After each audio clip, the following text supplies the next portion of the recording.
Early in the morning before sunrise, Yu and Xia Jingyi left their rooms after washing their face. Yu was already used to waking up this early in the morning as a Yuan's caretaker, so she wasn't bothered by it. Xia Jingyi, however, had struggled to wake up. If it wasn't for Yu, who pulled her blanket from her bed, she wouldn't have woken up. "Thank you for waking me up, Sister Ro. It's only the first day of training and I am already troubling you." Xia Jingyi sighed as they made their way to the cafeteria. "Don't mention it." A few minutes later, they arrived before a 4-story tall building that was the size of a mini-mall. "This is the cafeteria." Xia Jingyi looked up at the building with a dazed look on her face. Yu looked at the map given to them last night and nodded. "This should be the right place. Look, there are plenty others coming to this place. We are definitely in the right place." Yu added. "This place is just a small city in the middle of the wilderness. I wonder how long did it take them to build this place?" Xia Jingyi wondered out loud. "Probably not long based on what Grandma Yin told us about this place. Anyways, let's go inside and see what they have." The two of them entered the building a few moments later, and to their surprise, there were food stores on every single floor with at least 6 unique stores and restaurants on each floor. "I was just thinking to myself how life will be for us when the nearest city is 3 hours away. I guess this answers it." Yu mumbled in a low voice. With this many restaurants and variety of foods, they definitely won't get bored of the food here anytime soon. "If the other places are anything like this, I wouldn't mind living here forever," Xia Jingyi said. The two of them proceeded to spend a couple of minutes looking for a restaurant to eat at. They finished eating in half an hour and used their remaining time to look around the place. Once it was almost time for training, Yu and Xia Jingyi went separate ways since they were of different ranks, meaning they trained differently. Meanwhile, 8,000 miles away inside Yuan's apartment, Yuan just finished his daily routine and prepared to wash himself. "Yuan, are you sure you don't need any help? How are you washing your back?" Meishio asked him before he entered the bathroom. It's a little difficult, but I can manage," he said. "You know you don't have to do everything yourself. I know you want to rely on yourself now that you can finally move, but you should rely on others as well. At this rate, I will have nothing else to do besides cooking and cleaning the apartment, but who knows when you'll take that away from me too," Meishio said in a sighing voice. Yuan stopped to ponder for a moment. "I am still technically your caretaker, Yuan. Let me assist you like I was trained. You can do everything else yourself. After all, I don't want to feel like I trained for nothing." Hearing her words, Yuan said to her, "Sorry, I haven't taken your feelings into consideration. Can you please help me wash my back?" "Of course." Meishio quickly responded. They entered the bathroom together a few moments later. "Take a seat," Meishio said to him. Yuan nodded and sat on a small bathroom chair. Meishio then rinsed his body with water before rubbing his back with her soapy hands. Once his back was covered in soap, Meishio asked him, "Shall I wash the front too?" "If you don't mind," he said. "I don't," she responded and walked to the front before squatting down. A moment later, she started rubbing her soft hands on his refined body. Starting from the top then moving straight to his legs, Meishio washed every inch of his body. Once there was only a single area left, Meishio cleared her throat and asked, "Do you want me to wash that part too?" Meishio expected Yuan to refuse, but to her surprise, Yuan repeated, "If you don't mind." Meishio took a deep breath and started washing his cute snake. However, that cute snake quickly woke up and turned into a ferocious dragon. Seeing this, Meishio asked him, Have you relieved this part recently?" "To tell you the truth, I have tried to do it by myself, even mimicking your movements, but I can't get it to work. It just doesn't feel the same," he said in a sighing voice.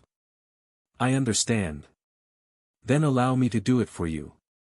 And don't you dare use divine sense while I am doing this," Meishio said in a bashful voice, and she began relieving him. Yuan's body quickly started trembling with delight from Meishio's skillful techniques, feeling a certain sensation that he couldn't replicate by himself for some reason. A few minutes later, Yuan released his stress all over the floor. According to my research, a man should relieve himself at least daily, which comes with certain health benefits. If you want, I can help you every day. Meishio said to him as she washed the sticky white stuff away with the shower head. Every day. Yuan hesitated this time. If that's too much, we can do it once every other day, or even once a week, she said. Once a week sounds good enough. I understand. Then in addition to washing your body, I will help you relieve your stress once a week. Meishio said. Okay, but you don't have to help wash my body every time I want to rinse my body after sweating from my exercise. Then I will help you whenever you take your last shower for the day. Okay, he nodded in agreement. And thus, their life continued in this manner for the next 2 weeks, with Yuan spending most of his day training his body while Meishio cultivated normally and did the housework. Before they were aware, it has been almost a month since Yuan visited the Cultivators Association, meaning that it was about time for him to visit the spirit masters he'd met at that time to learn more about cultivation and their history. You want to go like this? Meishio spoke as she watched Yuan retrieve his wheelchair before sitting on it. Yes, I will disguise myself once I arrive at that place, he nodded. I guess that makes sense. Will you be able to carry the luggage as well? Yuan then asked. Yes, I will be fine, Meishio responded in a calm voice as she carried a massive backpack on her back that looked incredibly heavy. Despite its frightening appearance, the backpack mostly had clothes and some other light objects, so it wasn't actually that heavy, not that it would matter to Meishio, who could lift a car with her bare hands and without breaking a sweat. Since they don't know when they'll return, Meishio packed a little more clothes than usual. Of course, if they needed anything, they had plenty of money to buy them. Once they were prepared, Meishio left the apartment with Yuan and took a taxi to the airport. Meishio showed their tickets that had been purchased beforehand to the worker at the airport. First class. The worker was surprised to see 2 youngsters riding first class that would normally cost tens of thousands of dollars. Meishio then handed her large backpack to the worker so that they could put it on the plane for them. After checking in, Meishio took Yuan to the terminal with their flight. The flight should be here in an hour, she said to Yuan after sitting down. Okay. Time passed slower than usual while they waited for the plane, but it eventually arrived, and they were the first on board due to their first-class ticket. Normally, if one were to ride commercial or even business class, they would only get seats, but for Yuan and Meishio flying first class, they got a whole room to themselves. The room didn't have much space, but it had a bed and a bathroom. Of course, the most important thing was their privacy, as they didn't have to deal with the other passengers. Once they entered their room, Yuan stood up from his wheelchair and stretched his body. It's been a while since I last sat in that position for so long. My body is feeling stiff from it. He sighed. How long is the flight again? Yuan asked Meishio after taking a seat on the bed. 26 hours. It's even longer than Yuro's flight. Heavens. We can go back home now if you want. Meishio said in a slightly joking voice. After coming all the way here? I'd rather not. The plane started moving about half an hour after they boarded it. During their flight, Yuan would lay on the bed and read the magazines provided by the plane. Since they were in the air and the plane was quite shaky, it made cultivation very difficult, so they didn't even bother with it. The flight attendants would knock on their door every few hours to provide them with luxurious food that was expected from first class. If they needed anything to drink, they only needed to call the flight attendants back with the press of a button. Obviously, this wasn't Yuan or Meishio's first time flying in an airplane, especially Yuan, who was used to flying all around the world to play the instrument for the Yu family. Eventually, it was time to sleep, but they encountered a problem: there was only one bed in their room. Although the bed was more than enough to fit the both of them, this would be their first time actually sharing a bed. Are you not going to sleep? Yuan asked her as he laid on one side of the bed in a casual manner. You don't mind sharing the bed? Meishio asked. Why would I? Or did you expect me to tell you to sleep on the floor? No. Meishio quickly gave up and got onto the bed with him. Yuan quickly fell asleep, but Meishio was struggling to do so with Yuan being so close to her. Why am I so nervous? Nothing will happen even if we sleep on the same bed, and we have already done things much worse than sharing a bed. Meishio eventually managed to convince herself that it wasn't that much of a deal sharing a bed with Yuan. However, when she woke up the next day, she would find one of Yuan's hands groping her breast. Of course, Yuan was still asleep, being completely unaware of his actions. After her initial shock, Meishio merely shook her head and gently removed his hands from her chest without making a big deal out of it. Yuan woke up shortly afterward. Good morning, Meishio, he said to her. Good morning, she pretended the accident never happened. How long has it been since we left? Yuan asked. Meishio looked at the time and said, we have another 10 hours. I see. And for the remainder of the last 10 hours, Yuan would practice his divine sense by using it to look around the airplane until he was exhausted and needed to recover. Once he recovered, Yuan would use his divine sense and repeat the next steps. What are they doing inside the bathroom? Yuan accidentally peeked inside the bathroom and found two passengers, one male and one female, doing some weird stuff in the bathroom that had barely any space. What are you talking about? Meishio asked him since he spoke out loud just now. Yuan proceeded to explain what he was witnessing with his divine sense. Meishio's face immediately flushed with redness after hearing the details and realizing what Yuan was watching. Stop watching them. It's rude to intrude on their privacy. Meishio quickly said to him. Sorry, but I have never seen anything like that before, so I was kind of distracted by it. Yuan retracted his divine sense the next moment, yet the scene he just witnessed was still clear inside his head. Meishio released a profound sigh afterward, silently hoping to herself that Yuan doesn't ask her for more details about what he just witnessed. Ding! We will be arriving at Yang City in 2 hours. An announcer spoke on the speaker shortly after Yuan stopped using his divine sense. Only 2 hours left, huh? I cannot wait. Yuan laid on the bed, feeling like it's been forever since he last breathed fresh air. And for the last 2 hours, Yuan decided to order the entire menu available on the airplane and indulged himself in their food. 2 hours later, the plane began descending back to the ground. Once they landed, Yuan took a seat in the wheelchair and waited until Meishio pushed him outside. Thank you for flying with Royal Airlines. The flight attendants bowed to them as they left the airplane and into Yang City's airport. Meishio then led Yuan outside the airport and into the unknown streets before taking a taxi to the Jaded Garden. We'd like to go to the Jaded Garden, Meishio said to the driver after entering the taxi with Yuan, who immediately turned to look at them with a baffled look on his face. You want to go to the Jaded Garden? The man asked her again for confirmation, almost as though he couldn't believe it. Yes, is there anything wrong with that? The man nodded and said, you won't be able to enter the Jaded Garden in any vehicle that doesn't fly. Despite its name, it's actually in the middle of a mountain valley 8 hours away from Yang City. I can get you close to that place, but I cannot enter the mountain range. Is that so? What should we do? Meishio asked Yuan. Yuan pondered for a moment before speaking. You said any vehicle that doesn't fly, which means we can take a plane or helicopter there, right? Are there any services that allow us to travel on helicopters? There is one 3 hours away from this place, but it won't be cheap. Can you take us there instead? Yuan said. Sure thing. The fee will be. After paying the driver the fee for the trip, the taxi driver immediately stepped on the pedal and began driving them.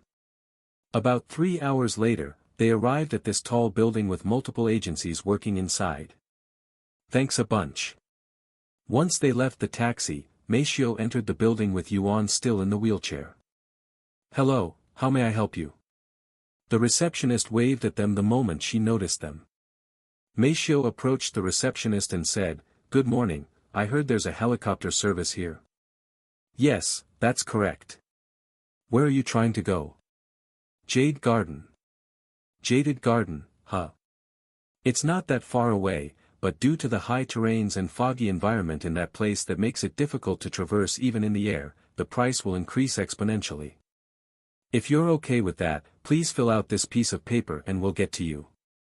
Meishio took the paper and looked at its contents that asked for their basic information. What should I do? Should I use an alias?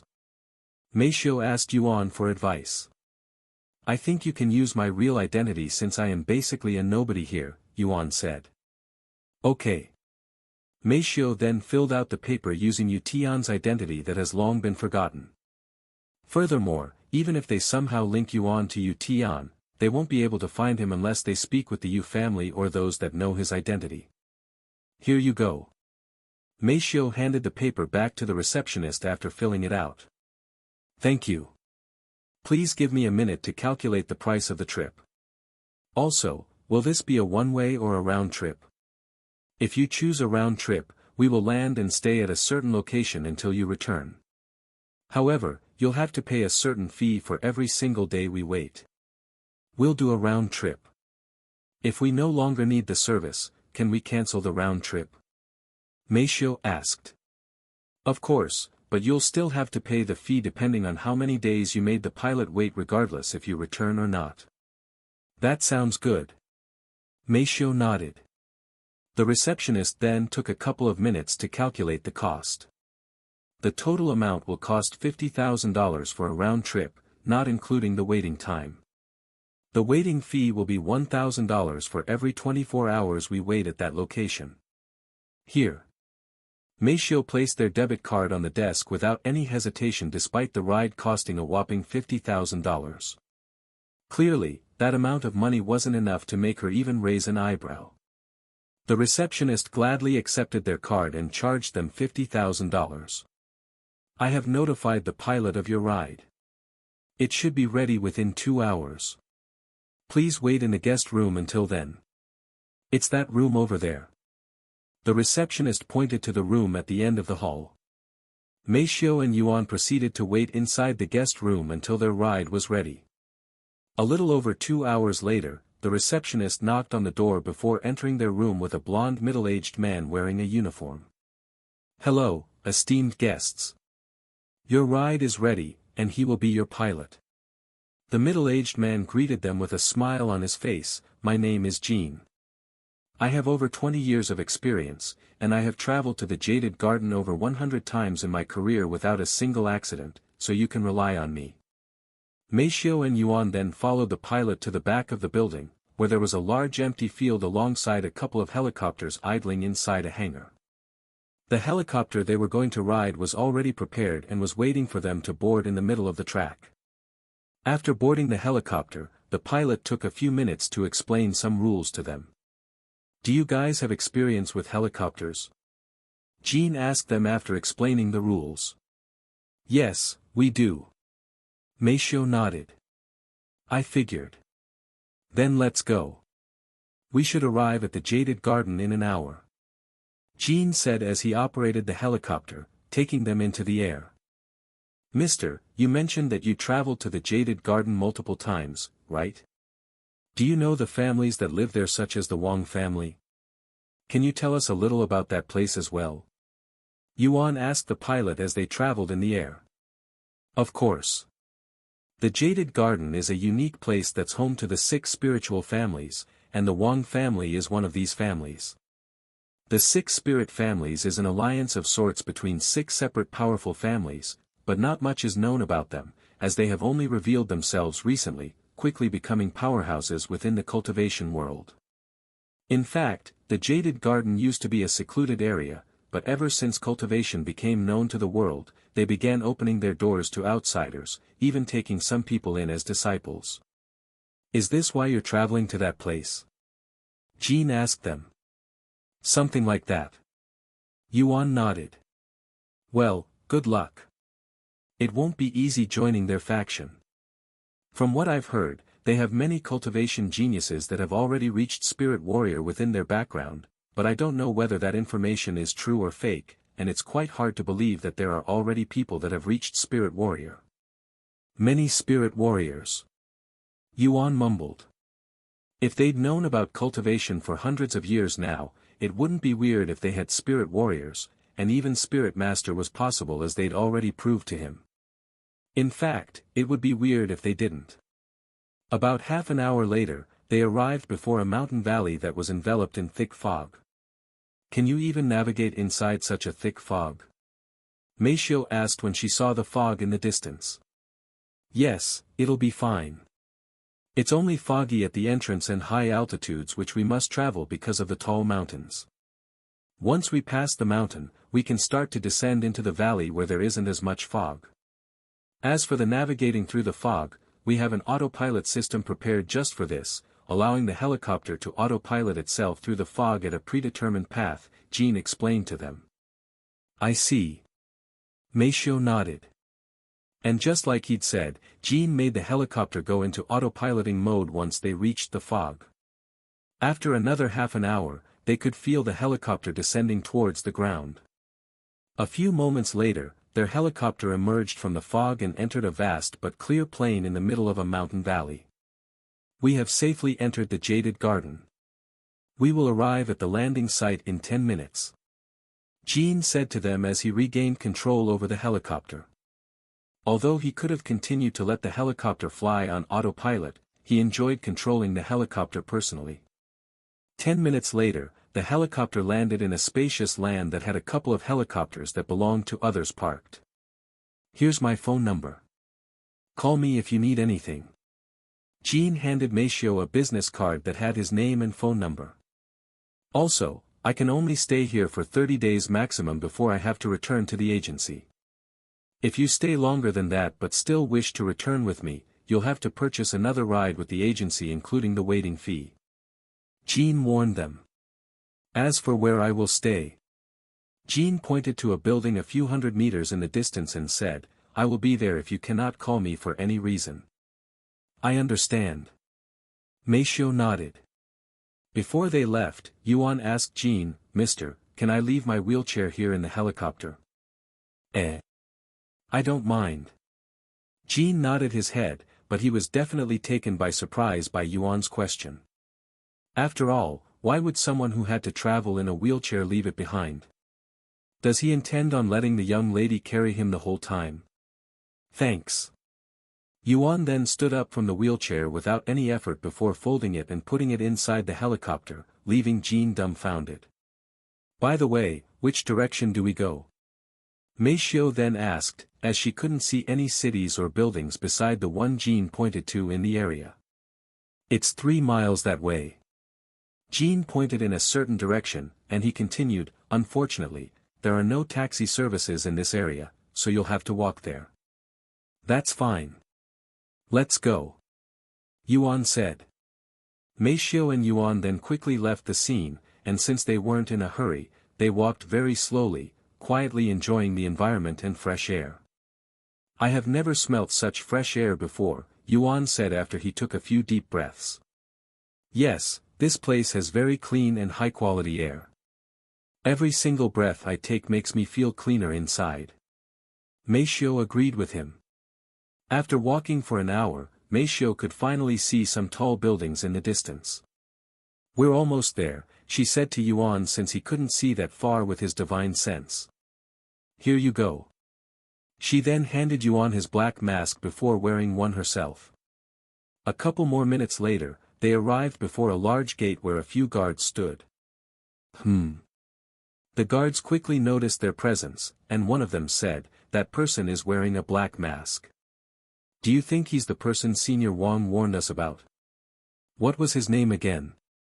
His name is Yuan, said another. They were clearly instructed to be on the lookout for a person wearing a mask. Sometime later, Yuan and Meisho finally arrived before these guards. Hello, is there a Yuan amongst you two? One of the guards asked them. That's right. I am Yuan. Yuan responded in a calm voice. I understand. Please wait for a minute. We have already sent someone to notify Senior Wang. She should be here shortly. Okay. Yuan nodded, and they proceeded to wait some more until the guard that left to find Senior Wang returned to the site with her beside him. Thank you for taking your time to come to our jaded garden, Yuan. Senior Wang bowed to him in a respectful manner despite their difference in age. In the world of cultivation, one's strength and ability were more valued than one's age, so one must respect the other if they were stronger regardless of their ages. If it weren't for the fact that they were at the same cultivation level, she would have addressed Yuan as Senior Yuan. The guards didn't know that Yuan was also a spirit master like Senior Wang, so her actions left them dumbfounded for a good moment, as they have never seen her act so respectful towards a junior. I am here because I want to know more about cultivation, and your background, Yuan spoke in a calm voice. Of course. That's why we requested for your presence. Senior Wang nodded. Please, follow me. They then followed Senior Wang inside the gates. The others aren't aware of your presence yet, so allow us some time to prepare. Senior Wang said to them as they walked. What is this place? Yuan asked her. Although he learned a little about the Jaded Garden from the pilot, he wanted to hear about it from someone who lives here. The Jaded Garden is a special place created by the 6 spiritual families where our branches live in harmony as proof of our alliance. However, that isn't the main reason we created this place. The Jaded Garden is actually a training spot for the 6 spiritual families where we send our juniors to learn about cultivation and become cultivators. It used to be a secluded area for many centuries, but now that cultivation is known to the entire world, we decided to open up this place and use it as the headquarters for our new cultivation faction known as the Spiritual Elites. Spiritual Elites. Yuan repeated in a muttering voice. And he asked, what are the requirements to join the faction? Senior Wang smiled and said, are you interested? If you want to join, we'll accept you right away. That wasn't my intention. Yuan quickly responded. Too bad. Maybe we can change your mind later. Anyways, we only have 2 requirements for those who want to join our faction. 1. You must be under the age of 21. And lastly, you must be at the very least at the 8th level of Spirit Apprentice. 8th level Spirit Apprentice below the age of 21. So everyone above the age of 21 will be automatically disqualified regardless of their cultivation levels. That isn't very fair since the majority of people in this world have only started cultivating a couple of months ago. Meishio said. That is correct, as we only want young people with potential. Even if you're extremely talented, if you start cultivating at the age of 21, you will not achieve as much as someone who has inferior talents but started cultivating at a much younger age. Senior Wang responded. And she continued, for example, between 2 individuals, one who started cultivating at the age of 10 and one who started at the age of 21, the person who started at the age of 10 will have 11 years of experience by the time he's 21 and will generally achieve more in his life than the person who started at 21 years old. One might argue that the gap doesn't really matter if the person who started cultivating at the age of 21 had immense talents that allowed him to ignore his setback, but these people are too few and far in between. However, if someone like that does exist, we could simply make an exception for them. Senior Wang's gaze glanced at Yuan for a brief moment when she said that sentence. By the way, this place has existed for over 500 years. 500 years. Just how long have you guys known about cultivation? Yuan couldn't help but ask. I can't tell you the exact date since we also don't know, but let's just say we've known about cultivation for as long as we can remember. Senior Wang said. I see. What's the highest cultivation someone has achieved? Yuan then asked. Spirit Master, she quickly responded. Even the most talented genius within the 6 spiritual families has only achieved the 3rd level Spirit Master before he perished. I don't think it's possible to reach any higher due to the lack of chi in this world and a lack of good techniques.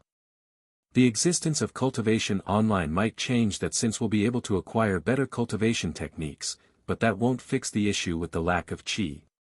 Anyways, we are here. Please wait a bit for me to gather the others. Senior Wang said as they arrived before a large pond that had a couple of buildings built on top of the water. This reminded Yuan of the dragon pavilion inside the Dragon Essence Temple. Senior Wang then led Yuan and Meishio to the largest pavilion there. Once Yuan and Meishio sat down around a large round table made of marble, Senior Wang said, "I will now gather the others." Senior Wang left the scene shortly after, leaving the two of them alone in this place. "What do you think?" Yuan suddenly asked. "What do you mean? What do you think of this place and Senior Wang? Can we trust them?" Meishio pondered for a moment before speaking. "I don't know, that Senior Wang seemed pretty respectful and friendly, but we can never be too careful." Yuan nodded and said, "I think so too. Anyways, while I am Yuan, I will be acting a little different than usual to not give away my identity and to make sure they take me seriously, and I kind of gave myself a serious and unfriendly image at the Cultivators Association. I kind of figured since you felt a little different than normal since we have arrived at this place," Meishio said. And she added, "I will also try to act differently." About 15 minutes later, Senior Wang returned to the lake with 5 other individuals, all of them with an elderly appearance. "That's Player Yuan. What an unfathomable aura. I can feel it even this far away." One of the seniors there spoke in a low voice as they approached the lake. "I didn't believe when you told me that he was a spirit master, but now that I am seeing him personally, heavens. Do you think he's from a secluded family? I don't want to believe that he'd managed to achieve that level after Cultivation Online was introduced." Another one said. "We'll find out in just a moment." A few moments later, Senior Wang and the 5 seniors stood in front of Yuan and Meishio on the other side of the table, and they started introducing themselves. "Once again, I am surnamed Wang from the Wang family, from one of the 6 spiritual families, and I am a Grand Elder. I am surnamed Wu from the Wu family. I believe we have met at the Cultivators Association as well. Surnamed Shi, and we have also met at the Cultivators Association. My surname is Li. Surnamed Shi. And my surname is Hong." Yuan stood up and said in a calm voice, "My name is Yuan, and this is my caretaker." Meishio stood up and said, "Surnamed Feng." Since Yuan gave himself an alias, Meishio decided to do the same, especially since her recent incident that made her name public, and she picked Feng Yuxiang's surname as her alias. "Allow us to welcome you to the Jaded Garden once again, Yuan. Whether you believe it or not, your presence here means a great deal to us." Senior Wang said to him with a respectful bow by clasping her hands together. The other elders did the same. A moment later, they all sat around the marble table. "There's a lot to talk about, but let us start with our background," Senior Wang said. And she continued, "The 6 spiritual families have existed for thousands of years, but we were not always this peaceful with each other. In fact, we used to be at war with each other until 300 years ago." Senior Wu then continued, "However, there was one thing we all agreed upon even during our times of war, and that was to keep the existence of cultivation a secret. Thus, we have managed to keep cultivation a secret from the public while silently cultivating ourselves." Senior Ji then said, "That's the purpose of this place, to train our juniors together. It's like a sect, the same ones you see in Cultivation Online, but we're much smaller. If you'd like, we can even show you around the place afterward." "I'd like that," Yuan said, as he was curious what a modern-day sect would look like and how it compared to the sects within Cultivation Online. The elders continued to spend a couple more minutes talking about their family's history before one of them asked, "Yuan, can you tell us a little more about yourself? If you want to keep your identity hidden, that's perfectly fine. What about your cultivation level? When did you start cultivating?" He nodded and said, "As you already know, I am a spirit master, but I only recently achieved this level. As for how long I have been cultivating, shortly after I began playing Cultivation Online, I guess." The elders there suddenly released stressful sighs, and all of them held a defeated expression on their faces for some reason. "I was hoping you'd started cultivating many years ago so we don't look as bad before your talents, but alas, you have managed to achieve Spirit Master in less than a year while it took all of us over 100 years to reach Spirit Master. The difference is like heaven and hell. No, it's incomparable. One of the elders there expressed his distress. Why is there such injustice under this heavens? Another sighed. After a few moments of contemplating their lives, the elders eventually gave up and said, "Do you want to take a look around the place?" "Sure," he nodded. Although the elders wanted to ask more questions about him, they didn't dare to ask them, as they were afraid of offending him. After all, it was clear to them that Yuan wanted to keep his identity a secret, and as people who have kept cultivation from the world for centuries, they knew very well what Yuan was feeling and his thoughts, so they purposefully avoided asking him questions that could reveal his identity. Furthermore, they believed that if they earned his trust, there was a good chance that he would reveal his identity willingly. Until then, they will have to approach him with caution. Yuan's talent that allowed him to reach Spirit Master in less than a year was something incomprehensible for these elders that used to be the top genius within their generation. What do you think of the cultivation world this far? Senior Wang asked him as they walked around him like a group of grandparents and their grandchildren. Although it has its flaws, I genuinely enjoy the cultivation world within Cultivation Online, but whether cultivation is a good thing or a bad thing for this world, I still don't know yet, he calmly responded. I agree. Everything was fine before since there were only very few of us that knew about cultivation if you consider the world's population, but now that everyone is aware of cultivation, I fear what might happen in the future. This is also why we opened up the Jaded Garden to the public to attract talents, because we fear the future and want to prepare ourselves before it's too late. What do you mean? Yuan asked her, his interest piqued. You see, inside an ancient scroll left behind by our ancestors, there is a prophecy, that when the world starts cultivation, there will be a calamity. A calamity? Yuan raised his eyebrows behind the mask, as did Meishio. Yes, a calamity will befall upon this world, propelling it into chaos. Senior Wang said in a sighing voice. This is another reason why we decided to keep cultivation a secret from the world. If you want, I can show you the scroll after the tour. Okay, he quickly said. Hey, look. It's the Grand Elders. Who are those two masked individuals with them? The people there quickly took notice of their presence, as the Grand Elders were incredibly influential and powerful people there. I have never seen them before. Me neither. They must be very important if they are being guided by the Grand Elders. While the disciples there tried to guess the identity of these two masked individuals, the Grand Elders led Yuan and Meishio around the Jaded Garden. This right here is the training hall. They first stopped before a large building and explained, this is where the disciples are lectured and taught how to wield their weapons and cultivate. In other words, it's where they are taught how to fight. Although we don't really use our combat experience in the outside world, we often spar with each other so that we won't be powerless when we need to fight. It is also one of the most populated places in the entire Jaded Garden due to its purposes. The Grand Elders then led Yuan and Meishio inside this building that had many floors. The first and second floor is dedicated to disciples who wish to learn the sword.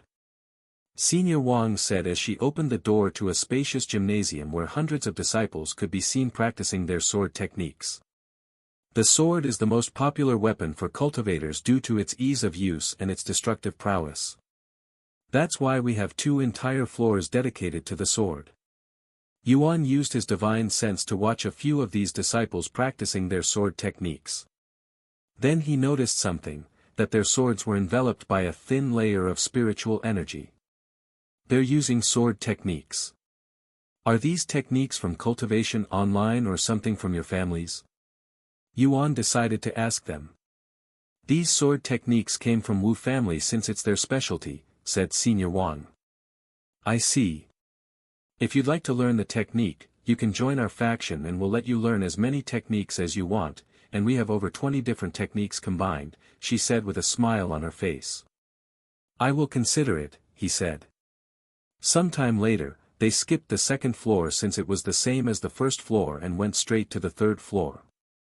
This floor is dedicated to disciples who wish to learn the spear and polearm, basically long-ranged melee weapons. The Shi family and Shi family are in charge of this floor since they're both experts with long-range weapons. Yuan silently watched the disciples practice this unfamiliar weapon for the next few minutes, as he has only fought very few opponents who use spears and polearms. The most notable fight he had with a long-range weapon was within the ancient dragon city when he had to fight many experts. 10 minutes later, they went to the 4th floor. This floor is dedicated to archery. It's a unique and underrated weapon in the cultivation world, and in our modern world, they are usually used as a sport. A bow, huh? Now that you mention it. I don't think I have ever seen a bow wielder inside Cultivation Online. Why do you think they are so underrated? Yuan asked her. Well, for one, you have to aim using the bow, and people would rather use something more convenient, such as swords since you only need to swing it. Secondly, it requires much more skills and training to fully master the bow.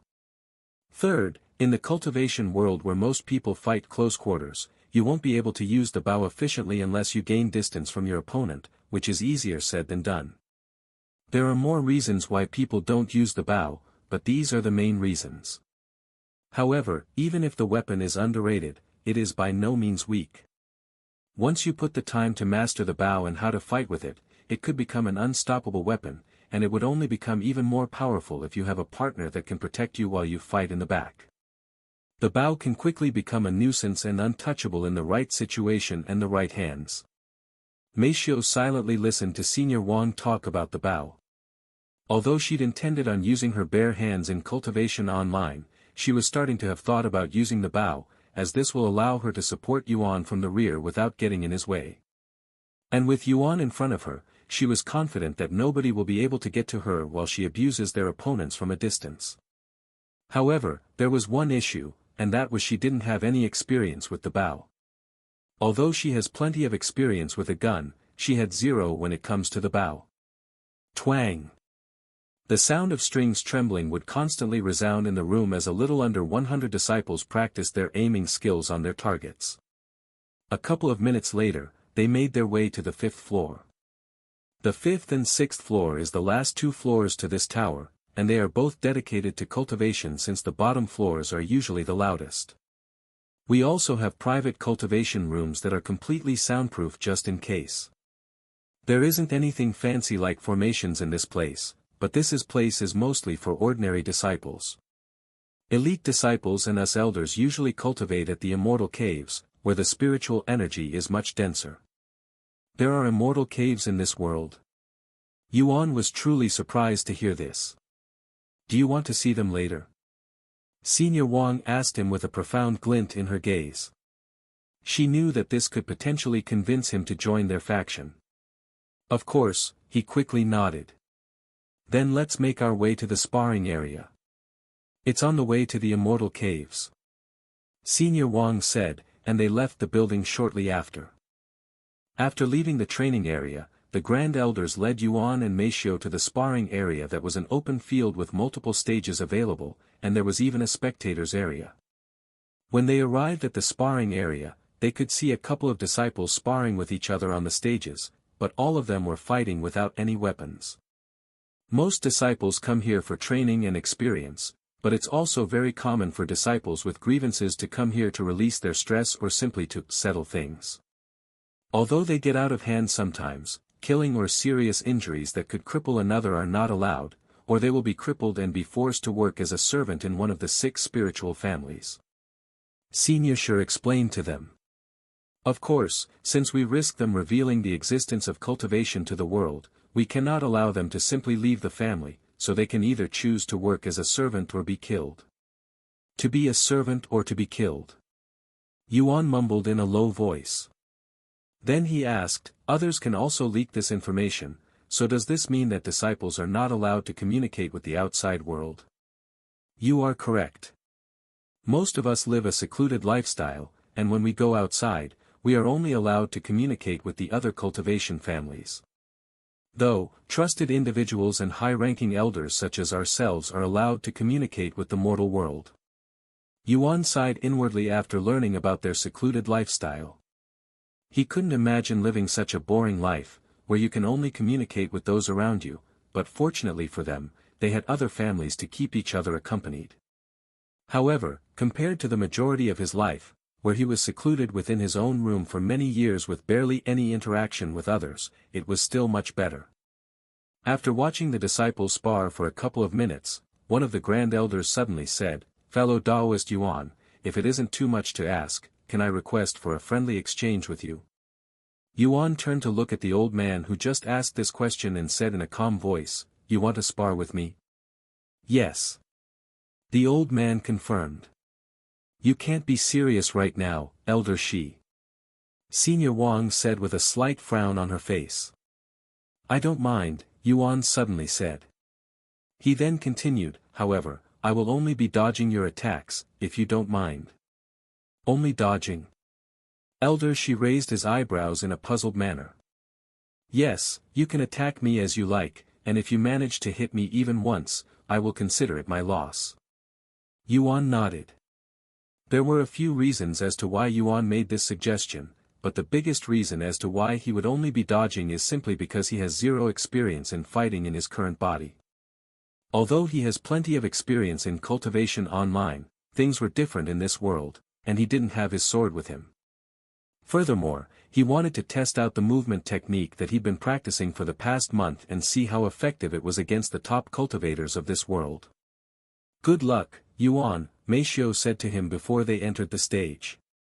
Elder Shi's presence quickly attracted everyone's attention within the sparring area. "Look! Elder Shi is going onto the stage. Is he going to spar with that masked person? Who is that individual? Does anyone know?" The people there quickly surrounded the stage with Elder Shi and Yuan.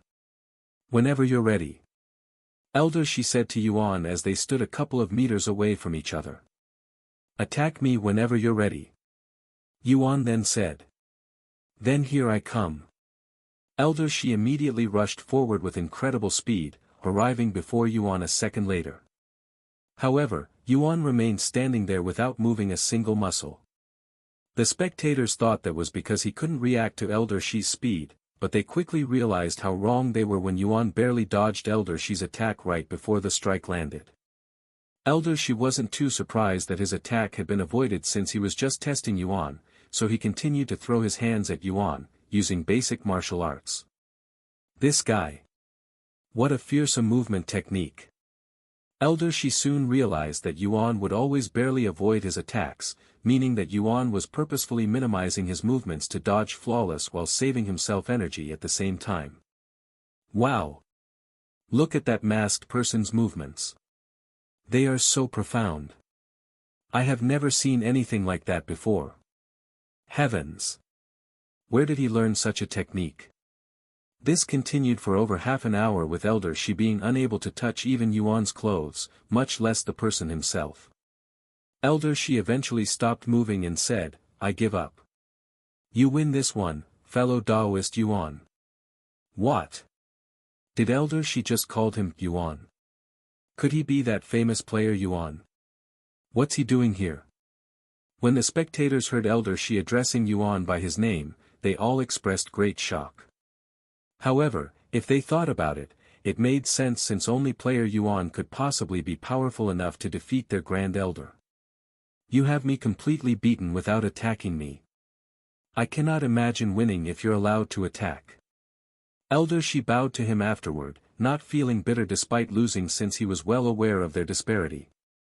"Thank you for the spar as well, it was a good experience." Yuan copied his movements and returned the bow. The other Grand Elders were speechless. Although Elder Shi and Yuan were both spirit masters, one had decades more experience than the other, yet Elder Shi couldn't even touch Yuan's shadow after 30 minutes of trying. Just what kind of movement technique was he using? "Let's head to the Immortal Caves now, shall we?" Yuan said to the Grand Elders a moment later, snapping them out of their daze. "Right. Let's go." Senior Wang nodded her head, and they proceeded to leave the area shortly after. After they left, the spectators immediately began spreading news of player Yuan's presence within the jaded garden that spread like wildfire. What? Player Yuan is currently in the jaded garden? How is that possible? I am serious. I witnessed him spar with Elder Shi and win. He was even wearing his signature black mask. But why would player Yuan come here? Maybe he wants to join this faction. That would be incredible if that was true. Imagine being in the same faction as player Yuan. We'll become an unstoppable force. The disciples of spiritual elites were both baffled and excited by the news, and all of them wanted to meet player Yuan for themselves, but that was much easier said than done, as he was currently being escorted by all 6 Grand Elders. If they bother them, they would risk getting kicked out of the faction. Welcome to our immortal caves, Taoist Yuan. Senior, she said to him as they approached this small mountain that had a couple of cave entrances around it. Yuan took a deep breath, sucking in the fresh qi from the place. You're right. This place has an incredible amount of spiritual energy. Yuan said to them. Let me show you inside the immortal caves. Senior Wang said as she approached one of the cave entrances. Yuan followed her, and the closer they got to the cave, the stronger the spiritual energy became. Wow! This is an immortal cave. Yuan was speechless upon seeing the decoration inside that was the opposite of his expectations. He'd expected the place to be a gloomy cave with nothing but rocks, but to his surprise, there was an entire room filled with furniture inside the immortal cave. And there was even a door. This is a modern-day immortal cave. Senior Wang said with a smile on her face. You probably expected something more boring, but cultivators in our day and age cultivate better in this kind of environment. Senior Wang said with a smile on her face. Look, there is even a bathroom in here. After showing Yuan around the place, Senior Wang said, if you join us, we can give you one of these immortal caves. Normally, only Grand Elders and the family heads are allowed to stay inside an immortal cave permanently, but we will make this an exception for you. I will consider it, Yuan said. Senior Wang began pondering when she heard his voice that carried a hint of disinterest. How about this Taoist Yuan? You can stay here for a month, or even a week as a disciple. You will gain access to the immortal caves and some of our techniques as if you are an official disciple, but you have no obligations to join us. And once your time as a trial disciple is over, you can decide whether you want to join us or not. A trial disciple? Yuan raised his eyebrows. He didn't think they'd go this far just to invite him into their faction. What if I learn all of your techniques and decide not to join? Yuan then asked. Of course, we have already considered this possibility, and we're willing to take the risks. Senior Wang said, as the Grand Elders have spoken about this matter way before Yuan even arrived.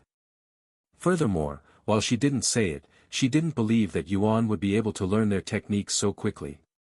While Yuan's cultivation speed is, without a doubt, heaven-defying, that didn't mean he was also as talented when it comes to comprehension.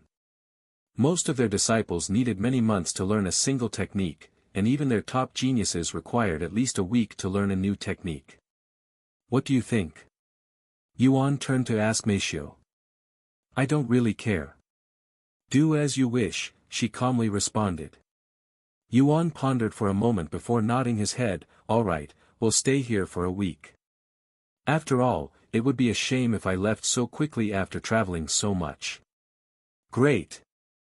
Then starting today, you will be part of our spiritual elites. We'll get your uniforms later, but if you don't want them, just let me know. It's okay, we have our own clothes, Yuan said. Although he agreed to join their faction temporarily, he didn't want to accept their uniforms since that would make him look too much like an official disciple and could even potentially create some misunderstandings. Sometime later, they left the immortal caves and Senior Wang spoke with the other Grand Elders regarding Yuan's decision to join the faction as a trial disciple. Of course, the Grand Elders were very ecstatic to hear this. Even if Yuan was only a trial disciple and he decides to leave in a week, they will still have a connection with him at the very least.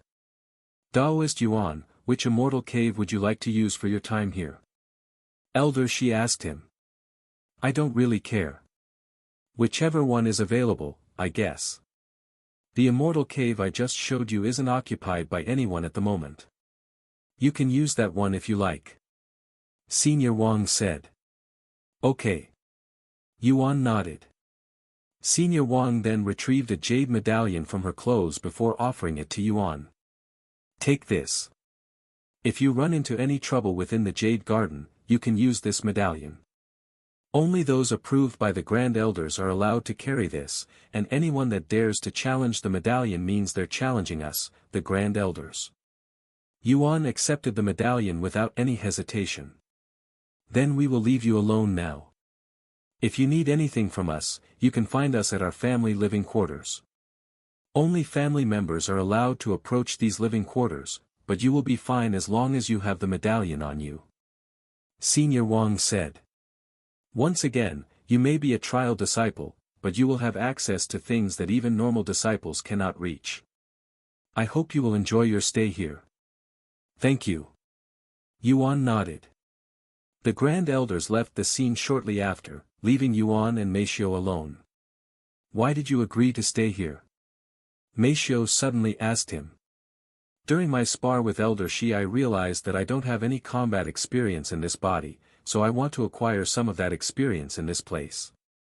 After all, I cannot dodge forever, and there are a lot of interesting things that I want to try out in this place, he said. Experience, huh? I agree. Meishio nodded. Are you also interested in something from this place? Yuan asked her. Yes, I want to try out archery, she responded. Archery? That's unexpected. I know, but I think it will be useful one day, she said. And she continued, what about you? It has to be the sword, right? Yes, but that's not all I want to do. I also want to try out the other weapons, such as the spear and the rod. After all, the more I understand these weapons, the easier it will be for me when I have to fight opponents using these weapons. That makes sense. Meishio nodded. Sometime later, they entered the immortal cave and unpacked their luggage. Once that was all done, they made their way back to the training area. Look at that person wearing the black mask. Isn't that player Yuan? The disciples around them quickly took notice of their presence due to their unique appearance. Is that really player Yuan? What if he's an imposter? There are plenty of people like him out there. In fact, anyone can claim to be player Yuan by wearing a mask. Although some people stared at Yuan in awe, there were also those that doubted his identity. After all, player Yuan was an incredibly mysterious individual whose identity isn't known by seemingly anyone. Furthermore, there have been far too many people faking to be player Yuan, too many to count, and most of them do it to gain fame, or simply to obtain gifts from others, as everyone was seemingly trying to curry favors with player Yuan, hoping to learn his identity. Of course, due to how common fake player Yuans were, it was only logical for people to suspect the current player Yuan. But didn't he fight against Elder Shi and win? Who could possibly defeat a Grand Elder besides player Yuan? Another disciple asked. Humph. As if you can call that spar a fight. Elder Shi wasn't even using his full strength, and that person had been dodging the entire time. You cannot call that a fight. It was more of a performance than anything. Sometime later, Yuan and Meishio arrived at the training building. Yuan went straight into one of the sword training rooms and asked the instructor there, "Can I borrow a sword? I'd like to train with it." "You want to practice with the sword?" The instructor was baffled by his request. After snapping out of his daze, the instructor pointed to the side of the room where a couple of weapon shelves holding swords were located and said, "Go ahead." Most of them are wooden swords with metal as its interior, so it feels like a real sword. If you want a real sword, you'll need permission from the Grand Elders. I understand. Yuan nodded and proceeded to walk over to the shelves before picking a sword randomly. Wow, this thing does feel pretty heavy. I am not used to feeling this much weight, he said after picking it up and swinging it around a couple of times. But you wield an even larger sword in Cultivation Online, Meishio said with her eyebrows raised.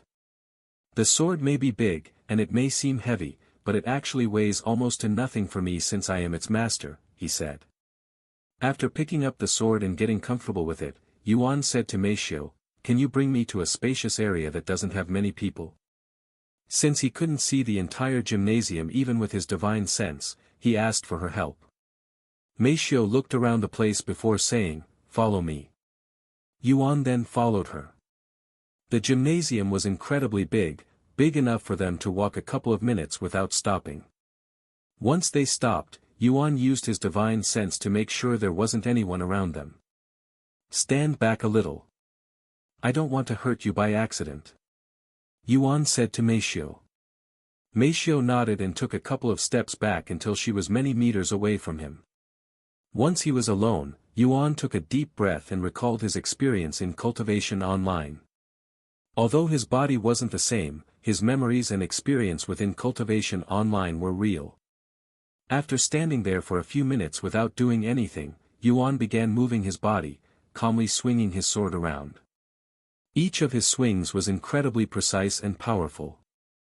The other disciples in the gymnasium could see a small arc of wind appearing in front of Yuan every time he swung the sword, causing them to suck in a breath of cold air, as none of them could replicate such a phenomenon. Impressive. The instructor also watched Yuan practice his sword swings with awe.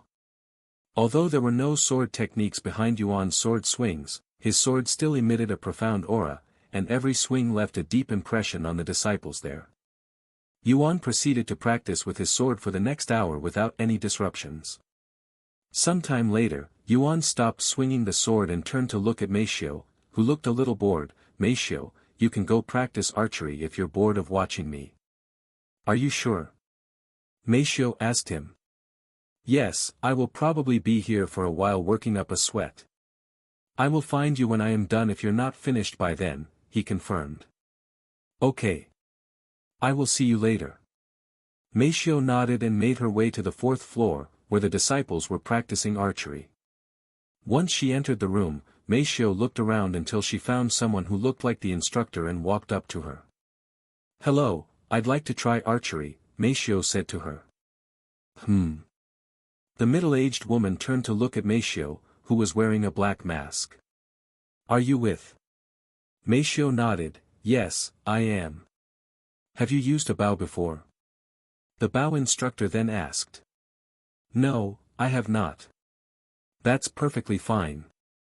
Follow me to an open aisle. I will teach you the basics," the instructor said with a friendly smile on her face. "Thank you." Meishio then followed her. "Here, watch my hands. This is how you properly hold a bow." The instructor showed Meishio how to hold a bow. Meishio then followed her hand motions and gripped onto the bow. "Good, now you bring it up like this and hold it here." Meishio followed her again. "Good. Now grab an arrow with your other hand and hold it like this. Then you put it in this position on the bow." A few minutes later, the instructor said, "Good. Now that you know the basics, you need to familiarize yourself with them. Spend a few more minutes repeating the motion of lifting your bow and putting the arrow into the bow. Once you're ready to head into the next step, we can learn how to draw the bow and then shoot the bow." Meishio proceeded to spend about 15 minutes repeating what she had learned thus far. Once she was comfortable with holding the bow, the instructor taught her how to pull the strings back in her body position while doing so. Now all you have to do is release the string, but make sure you don't make any random movements. Simply release your fingers and let the bow do the rest of the work. Meishio followed her instructions and released the arrow, sending it flying towards the target that was 50 meters away from them. Whoosh! The arrow flew straight over the target and went straight into the wall that was reinforced with special material to catch arrows without damaging them. Nice try, but your movements were great. Now you just need to aim and hit the target. Give it a couple more tries.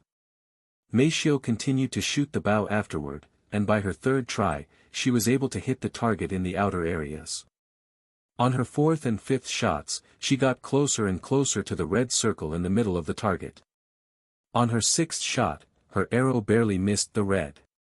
Finally, only her seventh shot, Meisho managed to hit the red circle dead in its center. Not bad, the instructor said, thinking that it was merely luck. However, Meisho continued to shoot, and on her eighth, ninth, and 10th shot, she struck nothing but red, dumbfounding the instructor. Are you sure this is your first time using the bow? You're very precise, the instructor eventually said, doubting that this was her first time using the bow. Meisho then said, yes, this is definitely my first time. Though this isn't my first time shooting at targets with a weapon since I have experience with guns. Guns. The instructor was left speechless by her words. She knew that Meisho was a young lady by her voice, but what kind of young lady would have experienced shooting guns? However, if she thought about it a little more, Meisho was player Yuan's caretaker. It must require extreme skill and talents to take care of someone like player Yuan, so it sort of made sense. Meisho proceeded to shoot a couple more arrows at the target, and after a dozen shots, she'd managed to hit 11 of them in the red with one barely missing it. It was clear to the instructor that Meisho was very talented when it came to using the bow. Meisho also felt that using the bow was much easier than she'd anticipated. However, she felt that hitting a still target was too boring. Excuse me, do you have any moving targets that I can practice on? Meisho suddenly asked the instructor. Yes, we do. Follow me. The instructor then led Meisho into another room that was on the same floor. Inside this room that looked a little similar to a firing range, there were a couple of puppets made of straw moving in a set path at the end of the room. How's this?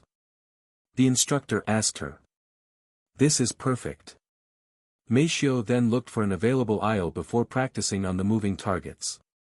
She missed her first shot, but she immediately fixed it on her second shot, and on her third shot, she'd managed to hit the human-shaped puppet in the head. Who's that masked figure? The instructor inside this room asked the instructor that came with Meisho. That's player Yuan's caretaker. I'm sure you've heard of them by now. Player Yuan's caretaker. No wonder why she's in that getup. But heavens, she's very good at the bow. You probably won't believe me when I say this, but today is her first time using the bow, and she started only an hour ago. What? How is that possible? The instructor smiled and said, I asked her the same thing, and she told me that she was used to hitting targets with guns and that archery was similar. And you believe her? There's no reason why she'd lie about such a thing. And the way she handled the bow at first convinced me that she's definitely new to the bow. So not only player Yuan is an amazing individual, but even his caretakers are geniuses. Just what kind of household does he come from? Who knows? A few minutes later, the instructors approached Meisho and said to her, if you're already accustomed to the moving targets, you can try adjusting it using these buttons. You can not only increase the speed they're moving but also the distance. Once you're bored of this place, I can show you the outdoor training area. There's an outdoor training area? Meisho was interested in this place. Yes. You'll have more room to move around there, so you can practice moving and shooting at the same time, said the instructor. Just let this instructor know when you want to go. I will return to the other room for now. Okay. The first instructor returned to her training room shortly after, leaving Meisho and her new instructor behind. Meisho continued practicing her archery skills that were improving at a tremendous rate, and she would remain in that room for another hour and a half before making her way to the outdoor training area with the instructor. This is the outdoor training area, the instructor said to Meisho. Meisho looked around, and she could see disciples practicing things other than archery there, but they were very far in the distance so they don't disturb each other.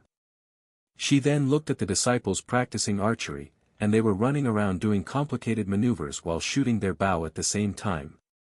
If you thought archery was as simple as standing still and shooting your targets, you are gravely mistaken. The instructor suddenly said, and she continued, as an archer, you must not only be precise but also nimble so that you don't get caught in the enemy's attacks. Watch this. The instructor then called out to one of the disciples practicing and said, "Disciple Jing. We're going to do a quick practice." "Yes, instructor." The instructor then approached the disciple and stood a few meters away from her, who still had a bow in her hands. "Whenever you're ready," the instructor said to her. The disciple then took on an offensive pose and stared at the instructor with an intensive gaze. The next second, the instructor leaped forward and attacked the disciple, but the disciple quickly reacted. The instructor continued to attack the disciple relentlessly, but the disciple kept on dodging the attacks, and she would even sometimes use her bow to shoot an arrow at the target in the distance. The disciple was dodging and attacking at the same time. Their display left a deep impression on Meishio, who was immediately in awe. A few minutes later, the instructor stopped attacking the disciple and said to her, "Good job." "Thank you, instructor." The disciple bowed to her. The instructor then returned to Meishio's side and said to her, "Did you see that? That's what archery looks like once you're proficient enough. Those who say archers are useless once their opponents close in on them are all worth less than shit." As that disciple had just demonstrated, one can defend themselves and attack simultaneously if they're skilled enough. However, to do that kind of thing requires intensive training and good movement. Your body must react instantaneously, and your body must keep up with your body's reaction, or you will only stumble and fall. If you intend on learning archery seriously, come here every day and I will drill everything I know into you. I don't care if you're player Yuan's caretaker. Even if you're player Yuan himself, I will not go easy on you," the instructor said to her. Meishio nodded. Although the instructor couldn't see it due to the mask, there was a serious and passionate expression on her face. Fortunately for her, she'd already learned a movement technique inside Cultivation Online. If she could learn this technique in the real world just like Yuan did with his movement technique, perhaps she could integrate it with her archery skills. Meanwhile, inside the building on the first floor, Yuan was covered in sweat from head to toe as he swung the wooden sword in his arms thousands of times without stopping. A couple of hours have passed since Meishio left him, but he was too focused to realize this. Suddenly, Yuan stopped swinging his sword when he felt a presence approach him. He quickly used divine sense to see if it was Meishio who had returned, but he quickly realized that it was someone else, someone he didn't recognize, yet he had this feeling that he has met this individual before. It was a handsome young man with a somewhat heroic aura around him. "Hello, player Yuan. I apologize if I'd interrupted your training, but I cannot resist my urges, so I came here to see if you wanted to have a friendly exchange." "Ah, where are my manners? My surname is Wang Ming." The handsome young man who looked to be around the same age as Yuan introduced himself. "Don't call me player Yuan. It feels weird, especially since we are not in Cultivation Online." Yuan said to him, and he continued, "You can just call me Yuan." "I understand, Yuan. Then what about my proposal?" Wang Ming asked again. "You want a fight?" Yuan said in a calm voice. "No, not a fight. Just a friendly exchange between two sword users. I have been watching you for a while now, silently admire your sharp sword strikes, and I began wondering what it'll feel like to be in front of it, receiving such a powerful strike." Wang Ming explained his motives. After a moment of silence, Yuan said, "Sure. Let's do it." Now that he was used to feeling the sword in his grasp again, he wanted to do something more intensive, and this exchange will satisfy such desires perfectly. We can find an empty area and do our exchange there. Since this is just a friendly exchange, we don't need to use the arena. Of course, if you want to do that, we can go there. Wang Ming said to him. "It's fine, we can do it here." Wang Ming nodded, and then he asked, "Do you need some time to rest? After all, you have been practicing quite intensively for a long time now." "I'm perfectly fine," Yuan said, taking Wang Ming by surprise. How can someone feel perfectly fine after swinging such a heavy sword for many hours with barely any rest? Aren't his arms sore? Or was his body made of metal, so he cannot experience such feelings? A few moments later, Yuan and Wang Ming found an empty spot in the gymnasium and decided to use that spot for their spar. The disciples inside the gymnasium quickly noticed what they were doing and their blood immediately pumped with excitement. "Everybody, look over there. Wang Ming, our #1 sword genius, is going to fight player Yuan." "What?" The disciples quickly gathered and surrounded Yuan and Wang Ming, but they made sure to not get so close that it would disturb their fight. Not only did they not want to disturb such an exciting fight, but they also didn't want to get hit by either Yuan or Wang Ming. "Whenever you're ready, Yuan," Wang Ming said as he held his wooden sword in front of him. Yuan also held his sword in front of him and tightly grasped the handle and nodded, "I am ready." "Then here I come." Wang Ming immediately kicked his feet and lunged at Yuan before swinging his sword. Clang! Yuan blocked the strike with ease. Wang Ming didn't think too much of it and continued to attack Yuan relentlessly, displaying precise and powerful sword techniques. While he blocked every attack, Yuan examined Wang Ming's cultivation base, and to his surprise, Wang Ming emitted an aura belonging to the 7th level spirit warrior. Besides the Grand Elders, Wang Ming has the highest cultivation base out of everyone he has met before. Of course, this was only possible since Wang Ming belonged to the Wang family that has known about cultivation way before the rest of the world, allowing him to start cultivating at a very young age. However, even then, he was only at the 7th level spirit warrior, still 3 entire levels below Yuan. Clang! Clang! Clang! As the fight got longer, it also grew more intensive. The spectators could hardly blink, as they feared that they might miss the decisive moment the second they decide to blink. Furthermore, every time their swords clashed, it would make the spectators' hearts throb with excitement, almost like there was a drum playing. "I can't break through his defenses. And his strikes are incredibly heavy." Wang Ming was at a loss for words. Although he'd expected Yuan to be a challenge for him, he didn't think it would feel so powerless, almost like he was before an immovable mountain. "Since it has come to this, let's see if you can handle my sword technique." Wang Ming suddenly stopped his attacks for a moment to cover his wooden sword in his spiritual energy. Yuan immediately noticed the change in Wang Ming's sword, but he didn't panic. "Let's see how powerful his sword technique is." Yuan eagerly anticipated Wang Ming's sword technique, silently wondering to himself if he would be able to defend against it. "Yuan, if you can defend against this sword technique, it's your win," Wang Ming announced to him. This surprised the spectators. Wang Ming is using his sword technique. Isn't that too much in a friendly exchange? I think he's doing it because he's left with no other choice. Meaning that he doesn't believe that he can defeat player Yuan without this sword technique. Just how powerful is player Yuan to push Wang Ming to such a state?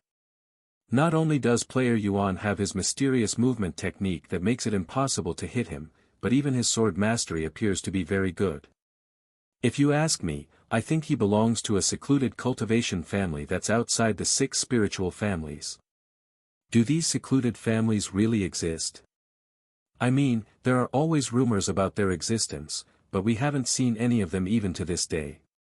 Meanwhile, after taking a moment to prepare his sword technique, Wang Ming was finally ready.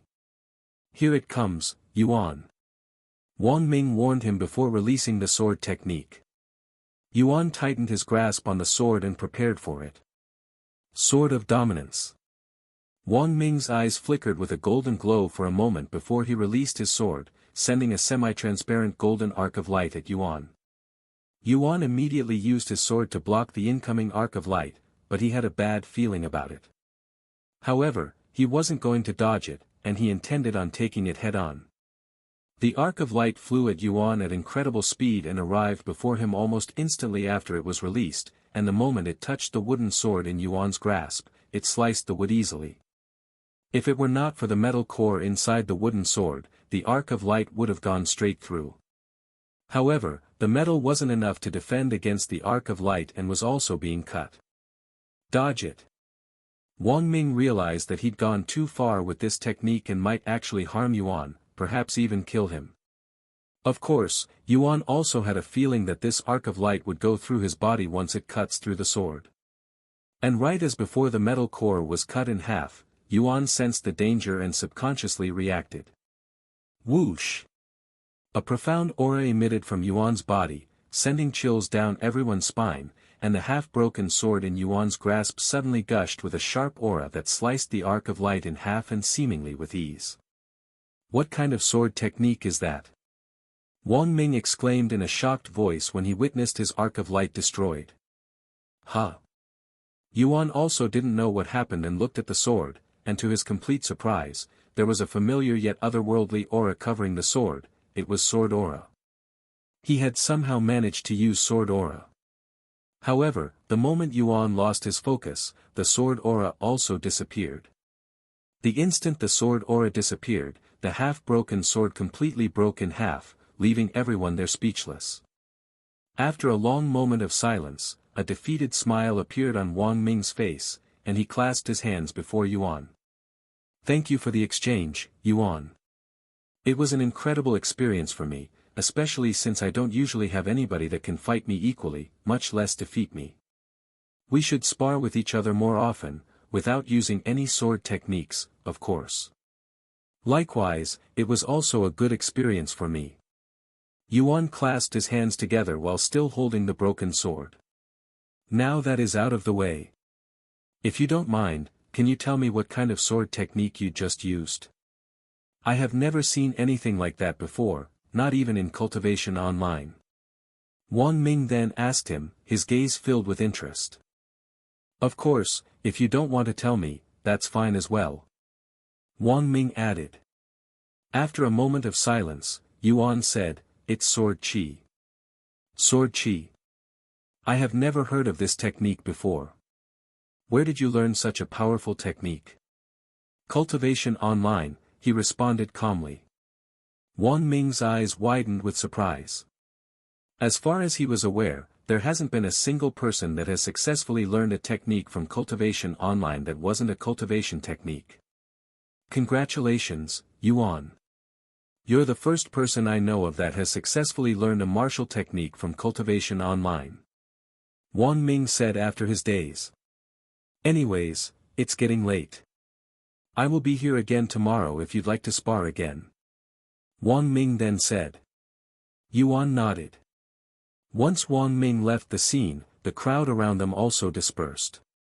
However, they didn't stop talking about Yuan and Wang Ming's spar for the rest of the day. Shortly after Wang Ming left, Meishio returned to the first floor. I am finished for the day. Are you ready to leave, or do you want to train more? Meishio asked Yuan after returning to him. Let's go home. I had enough training today. Yuan said. Then he noticed the bow and arrows in Meishio's grasp. Where'd you get those? The instructor gave them to me so that I could practice even at home, she said. Looks like you had fun today, Yuan chuckled. Yes, archery was more entertaining than I'd anticipated. I think I will stick with it for a little longer. Sometime later, they returned to the immortal caves. Yuan sat down and prepared to remove his mask, but Meishio quickly said, wait a moment. Don't take your mask off just yet. Let me look around the place for a little bit. Yuan wasn't sure what she was trying to do, but he nodded his head regardless. Then he watched as Meishio searched every nook and cranny of the place. What are you looking for? He decided to ask her. If there is any surveillance in this place, she calmly responded. Like hidden cameras? I don't think they would do something like that. Yuan said in a somewhat dazed voice. I know, but we can never be too careful. Many minutes later, once Meishio was satisfied with the results, she removed her mask and said, the place looks clear. Yuan also removed his mask afterward. Ah. I am tired. I don't think I have ever practiced this intensively before, not even in Cultivation Online. Yuan released a long sigh. Sometime later, Meishio asked, do you want to take a shower first? Yes, I have been sweating all day. You can go inside first. I will follow you after I unpack our clothes. Okay. Yuan then went into the bathroom that was larger than he'd anticipated, and there was even a square bathtub in the corner. After removing his clothes and tossing them inside the laundry basket, Yuan took a seat and started rinsing his body with warm water. Yuan noticed something different about this water. Compared to the water in his apartment, this water actually contained a hint of spiritual energy. The spiritual energy in this place is so potent that it even affects the water. He mumbled to himself. A few minutes later, Meishio entered the bathroom and started washing his back. Once that was done, she assisted him in the front for a couple of minutes before rinsing him off. After drying his body, Yuan left the bathroom to wear some clothes that were neatly folded on the desk. Meanwhile, Meishio stayed in the bathroom to clean herself next. Once they were both clean and getting hungry, they realized something. There's no kitchen in this place. So we have to eat outside? Yuan raised his eyebrows. He didn't mind eating outside, but that would require him to remove his mask. We can get the food there and eat it back here, Meishio suggested. Let's do that. Yuan agreed. They then wore their masks that had been washed by Meishio and prepared to leave the immortal caves, but right as they left the place, they noticed a figure approaching their direction. Senior Wang. They immediately recognized the identity of this individual. Good evening, Yuan. Where are you heading this late? Senior Wang asked them. We are planning on going to the cafeteria for some food since there's no kitchen in the immortal cave, he said. Senior Wang chuckled and said, that's exactly why I am here. I forgot to tell you about that, I am sorry. Anyways, the cafeteria is half an hour away from the immortal caves, and it's mostly for the ordinary disciples, so we don't normally go there when we're training in the immortal caves. Then where do you go? Yuan asked. We either have someone deliver it to us, or we go to a special cafeteria that's made specifically for people training at the immortal caves. Senior Wang pointed to a certain path and said, follow this path and you should arrive at a restaurant called Silver Restaurant. It's only a 5-minute walk. She then pointed to another path and said, there's also an open area where you can do some outdoor grilling if that's your thing. I understand. Thank you. By the way, I heard you had a spar with my grandson today, and you defeated him spectacularly.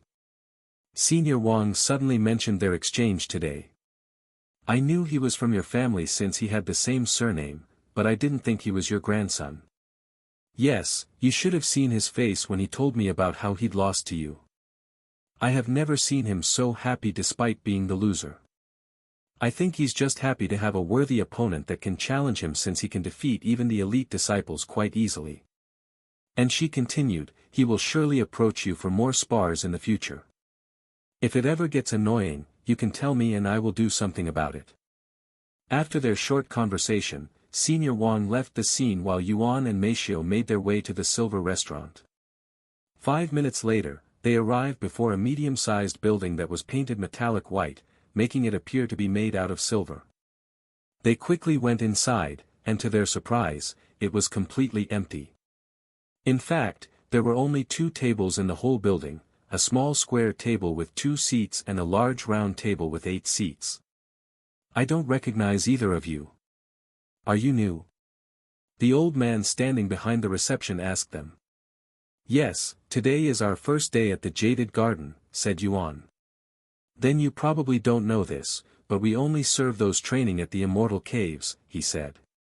We are training at the Immortal Caves, Yuan said, surprising the old man. After all, how can someone who just joined the faction receive the privilege to train at the Immortal Caves, on their first day, no less?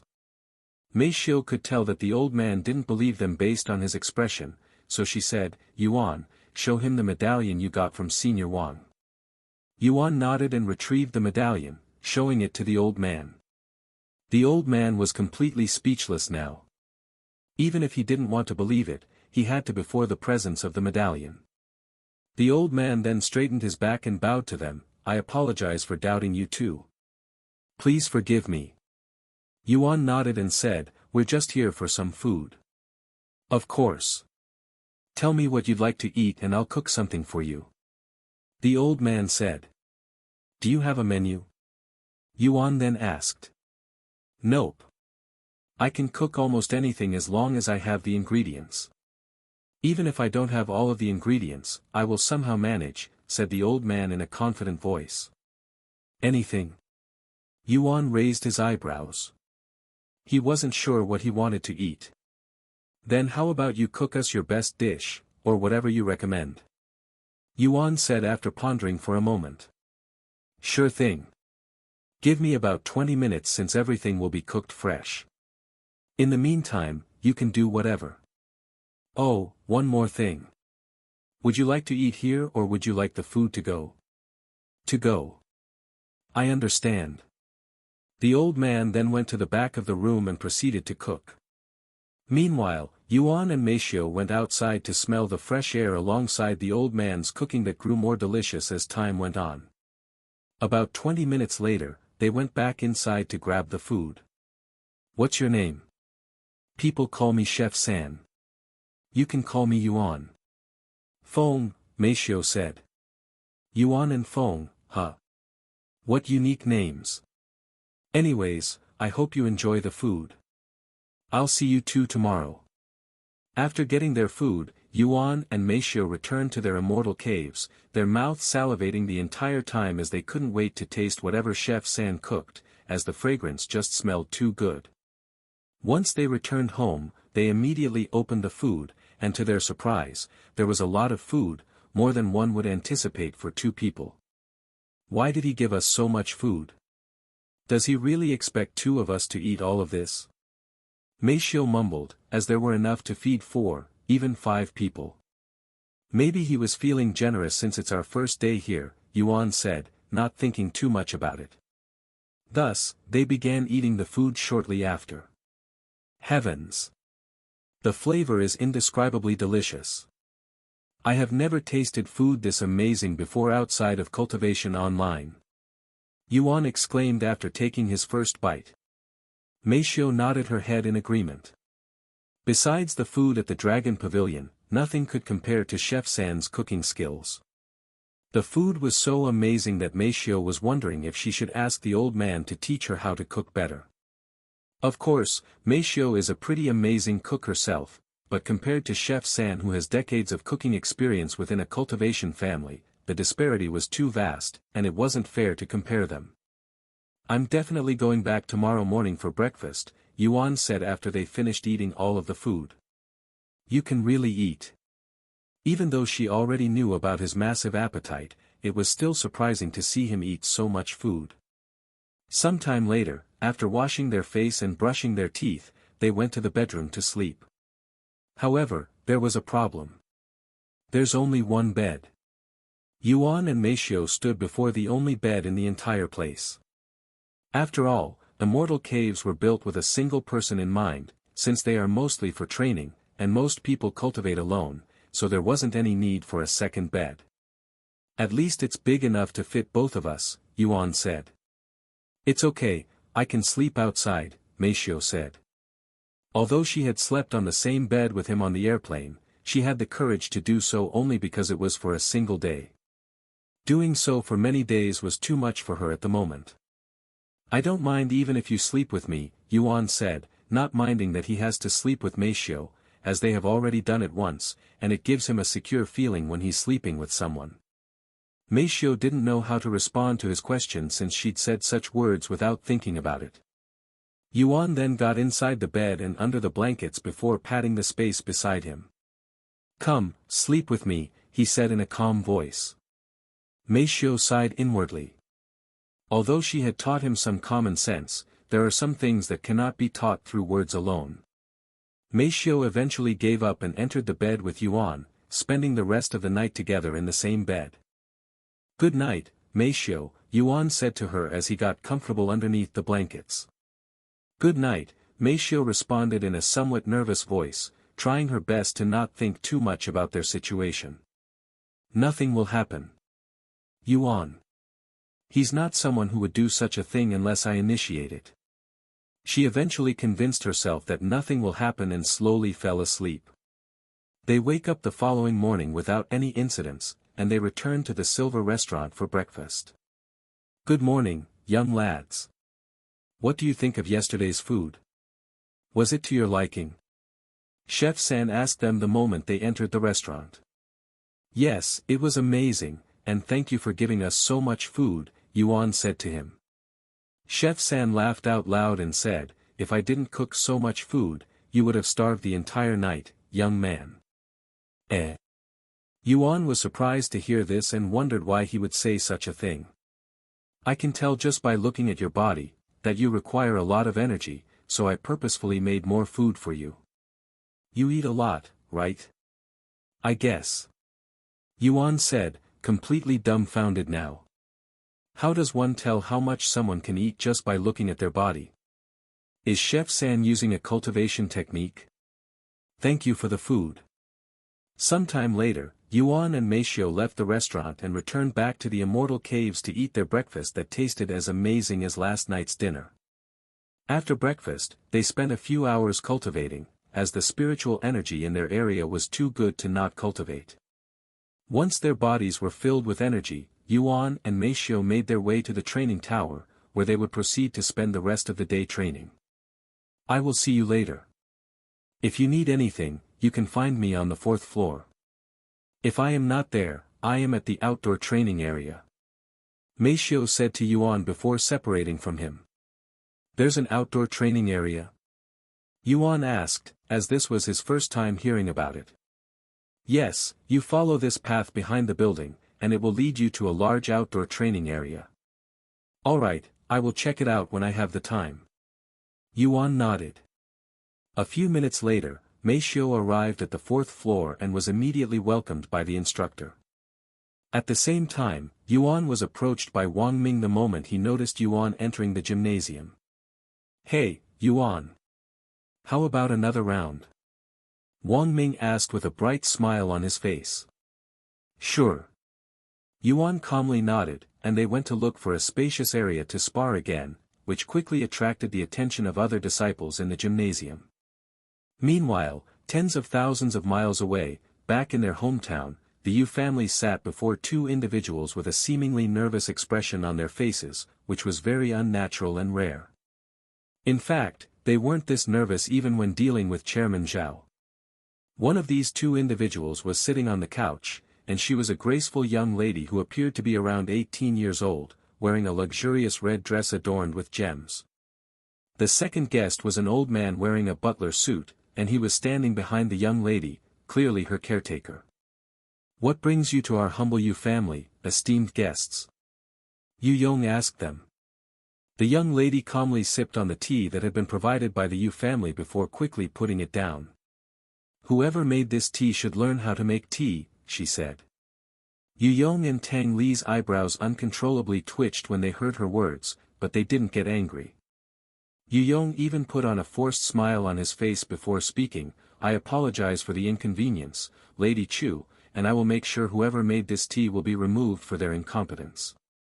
The young lady didn't say anything else for a good minute before she looked around and asked, "If I recall correctly, you should have a daughter and a son. Where are they?" Although he was taken aback by such a random question, Yu Yong responded, "They are currently busy and away from the family." Is that so?" The young lady remained calm, acting like she didn't care about his answer. "Then where did they go?" "Our daughter Yu Ro is currently in another city after joining a faction," Yu Yong said, purposefully ignoring Yuan. The young lady then said, "Just your daughter? What about your son, Yu Tian?" Both Yu Yong and Tang Li had a bad feeling about this young lady when the name Yu Tian came out of her mouth. He's also in another city being looked at by the doctors there," Yu Yong said.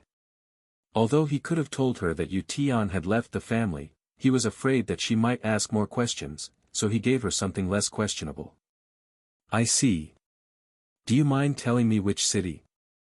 I'd like to meet him, Yu Tian," the young lady suddenly said. "You want to meet him? Why?" Yu Yong was baffled by this sudden turn of events. Why would this young lady who has no connection to the Yu family suddenly want to meet their son? Could she be another one of his fans in the past? Why not? I heard that he used to be an amazing musician, she calmly said. He may have been an amazing musician, but after he got sick, he had to give up on music. Furthermore, his condition. I am afraid that you will only be disappointed. Yuan said. I won't mind it even if I am disappointed. Let me see him, she insisted. I'm sorry, Lady Chu, but he's currently in a situation that doesn't allow visitors. If you want, we can notify you when he returns. Tang Li said to her, silently pondering to herself what this Lady Chu's real motives were showing up at their place. Do you know when he'll be back? I like marking things down on my calendar, Lady Chu asked them. Unfortunately, we do not know when he'll return. It all depends on the doctors and his condition. Tang Li shook her head in a regretful manner. Unfortunate, indeed. Lady Chu closed her eyes and proceeded to remain silent for the next few minutes. When she finally opened her eyes again, she stood up and said to the Yu family, Thank you for taking your time to entertain me even though I showed up unannounced. I will return this favor in the future. Don't even mention it. It was an honor to be of help to the esteemed Chu family. Yuan said to her with a smile on his face. Let's go. Lady Chu said to the old man before walking towards the exit. Once the young lady and the old man left the scene, Yuan sat back on his seat and released a stressful sigh. Why on earth did she even come here? I was nearly shocked to death when the Chu family visited unannounced. The Chu family is one of the most influential families in the world with many successful companies all around the world. However, despite their worldwide influence, nobody really knows much about the Chu family besides what they show the public, which is why Yu family appeared very nervous before them. Compared to the Yu family, the Chu family was incomparably more powerful and influential. In fact, it wouldn't be an exaggeration to call the Chu family one of the top 10 most powerful families in the world while the Yu family hovered around the top 50. I am more worried about why she insists on meeting that trash. What should we do now? If we don't let them meet, she will definitely return and ask more questions, which wouldn't be good for our hearts, much less for our reputation. There's nothing we can do besides hope that she forgets about our conversation today. We already kicked Yu Tian out of the household, not to mention the previous incident. I am willing to bet my everything that he will not return, and I am not going to plead him to return either. Furthermore, even if she returns, we can simply continue to delay it until she gives up. I highly doubt the Chu family is willing to cause trouble for our family over something so silly. Tang Li nodded her head in agreement. Even if they cause us trouble, it's nothing we can't handle. It's just going to be troublesome. Anyways, I am going to cultivate to clear my mind. Unless it's an emergency, don't bother me. Tang Li left the scene shortly after, but Yuan lingered around a little longer, silently staring at the teacup that Lady Chu had drunk from, and he wondered to himself why she wanted to suddenly meet with Yuan, who hasn't appeared in public for a decade. Whatever. It's best to not think about this anymore. Yuan shook his head before walking out of the room, trying his best to forget about what happened today. Meanwhile, after leaving the Yu family, Lady Chu walked to her limousine with the old man. Once they were before the car, the old man opened the door for her, closing it after she went inside. He then walked to the front of the car and entered the driver's seat. Where should we go now, young lady? The old man asked her. However, Lady Chu didn't respond, as she was completely focused on staring at the Yu family's household. The old man didn't rush her and patiently waited for her to respond. A few moments later, she spoke in a calm voice, We're going to the apartment. Yes, young lady. The old man immediately started the car and drove her away from the Yu family. Sometime later, they stopped before a tall apartment. We have arrived at the location, young lady. The old man said. Lady Chu nodded and got out of the car before turning to look at the apartment that Yuan and Meishio lived at. Once the old man also got out of the car, they made their way inside the apartment, but they were quickly stopped by security, who didn't recognize them, and after Meishio's incident, security has ramped up in the apartment. Excuse me, are you a resident here? The security asked them. No, but I am here to visit a resident," said Lady Chu. And she quickly added, "His name is Yuan, and he lives on the 17th floor." The 17th floor. The security raised his eyebrows. Although he didn't know which apartment room the incident occurred in, he knew it happened on the 17th floor. "What's your relationship with this person?" he then asked. "He's my friend, and I promised to visit him the last time we spoke, so here I am." Lady Chu spoke with a beautiful smile on her face, causing the middle-aged man to blush. The security didn't think much of her answer, as there was no way that such an elegantly dressed young lady would cause any trouble. "Please sign your name and phone number on this piece of paper and you can be on your way," the security guard said to her. "Thank you." After writing her name and phone number down, Lady Chu and the old man took the elevator to the 17th floor before approaching the door at the end. As they approached apartment number 17F, the young lady could feel her body shaking uncontrollably. "Are you okay, young lady?" the old man asked her when he noticed this. "Yes, I am just a little nervous, and excited," she nodded. The old man no longer said anything and silently followed her from behind. Once they were standing in front of 17F, Lady Chu did not immediately knock on the door and proceeded to stand there for many minutes without moving. She then closed her eyes to calm down, reopening them after taking a few deep breaths. "After a decade, I have finally found you, Yuan." Once she was ready, Lady Chu lifted her slender arm and knocked on the door, completely unaware that the residents of 17F were away. Lady Chu knocked on the door with a resolute expression on her graceful face, but her heart was beating irregularly, almost like she just ran a marathon. After all, she had waited over a decade for this moment. A few moments went by without anyone answering the door, and Lady Chu patiently waited for an entire minute before knocking on the door again. However, nobody answered the door. How weird. Where could he be at this time? According to my information, he rarely leaves home. Lady Chu wondered out loud. "Let's wait here for a bit," she then said to the old man. "I understand." He nodded. Minutes quickly turned into hours, yet Yuan showed no sign of returning. Perhaps he moved out after that incident. The old man suddenly suggested. "That's not possible. I checked with the intelligence agency right before we came here. They said that Yuan hasn't moved out." Lady Chu said with a puzzled frown on her face. Eventually, she retrieved her cell phone and dialed a certain number. "Hey, it's me. I want to know where Yuan went. He's not home, and I have waited for many hours." A few minutes later, the person on the other side of the phone said, apparently, Meishio, Yuan's caretaker, brought 2 plane tickets to Yang City. I assume they went there for some reason. Yang City? What is he doing there? Lady Chu raised her eyebrows in a puzzled manner. "Can you check the system to see when they will return?" she then asked. "I have already checked the system for you, young lady, but it appears that they didn't buy a ticket home yet. So either they don't plan on returning or they don't know when they'll return, huh?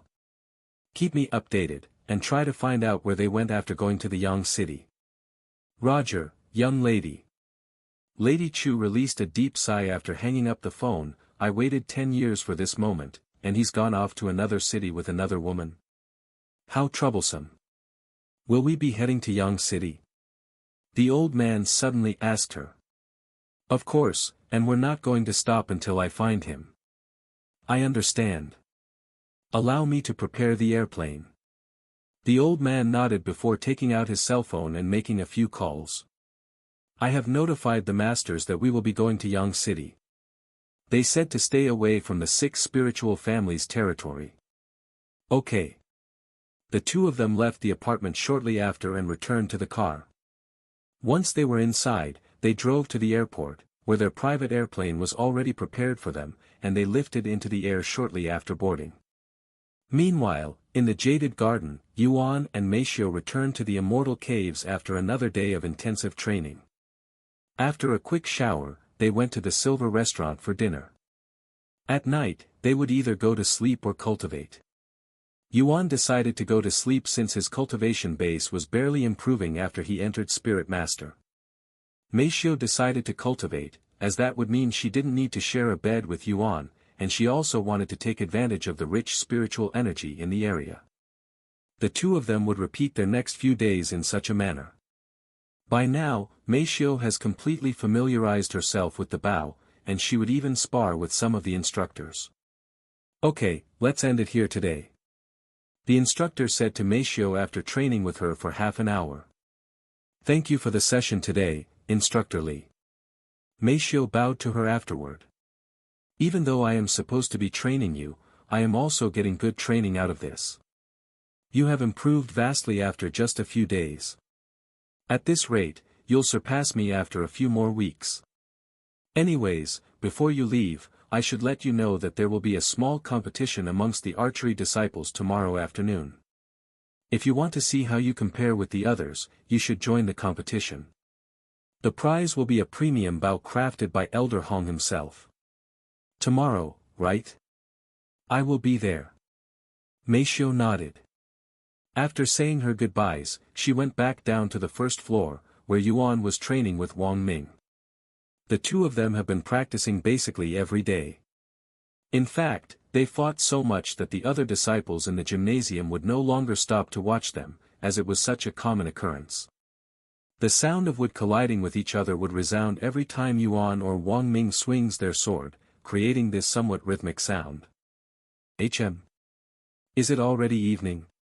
Yuan stopped sparring with Wang Ming once he noticed Meishio's presence, as she would always appear when it was starting to get dark outside.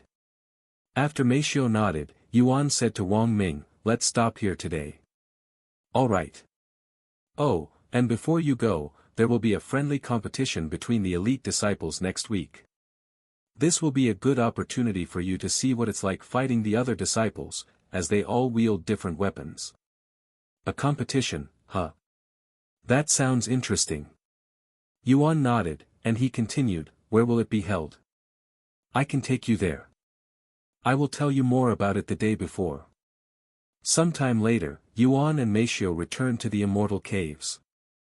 Meanwhile, somewhere in Yang City, Lady Chu picked up her phone that had been ringing. Did you find out where Yu Tian went? She asked the person on the other side. Yes. According to our intel, they got a helicopter service that brought them to the Jaded Garden, and they haven't returned yet, so there's a good chance that they are still there. Jaded Garden. Lady Chu immediately frowned when she heard this information, as she knew that was where the 6 spiritual families were located.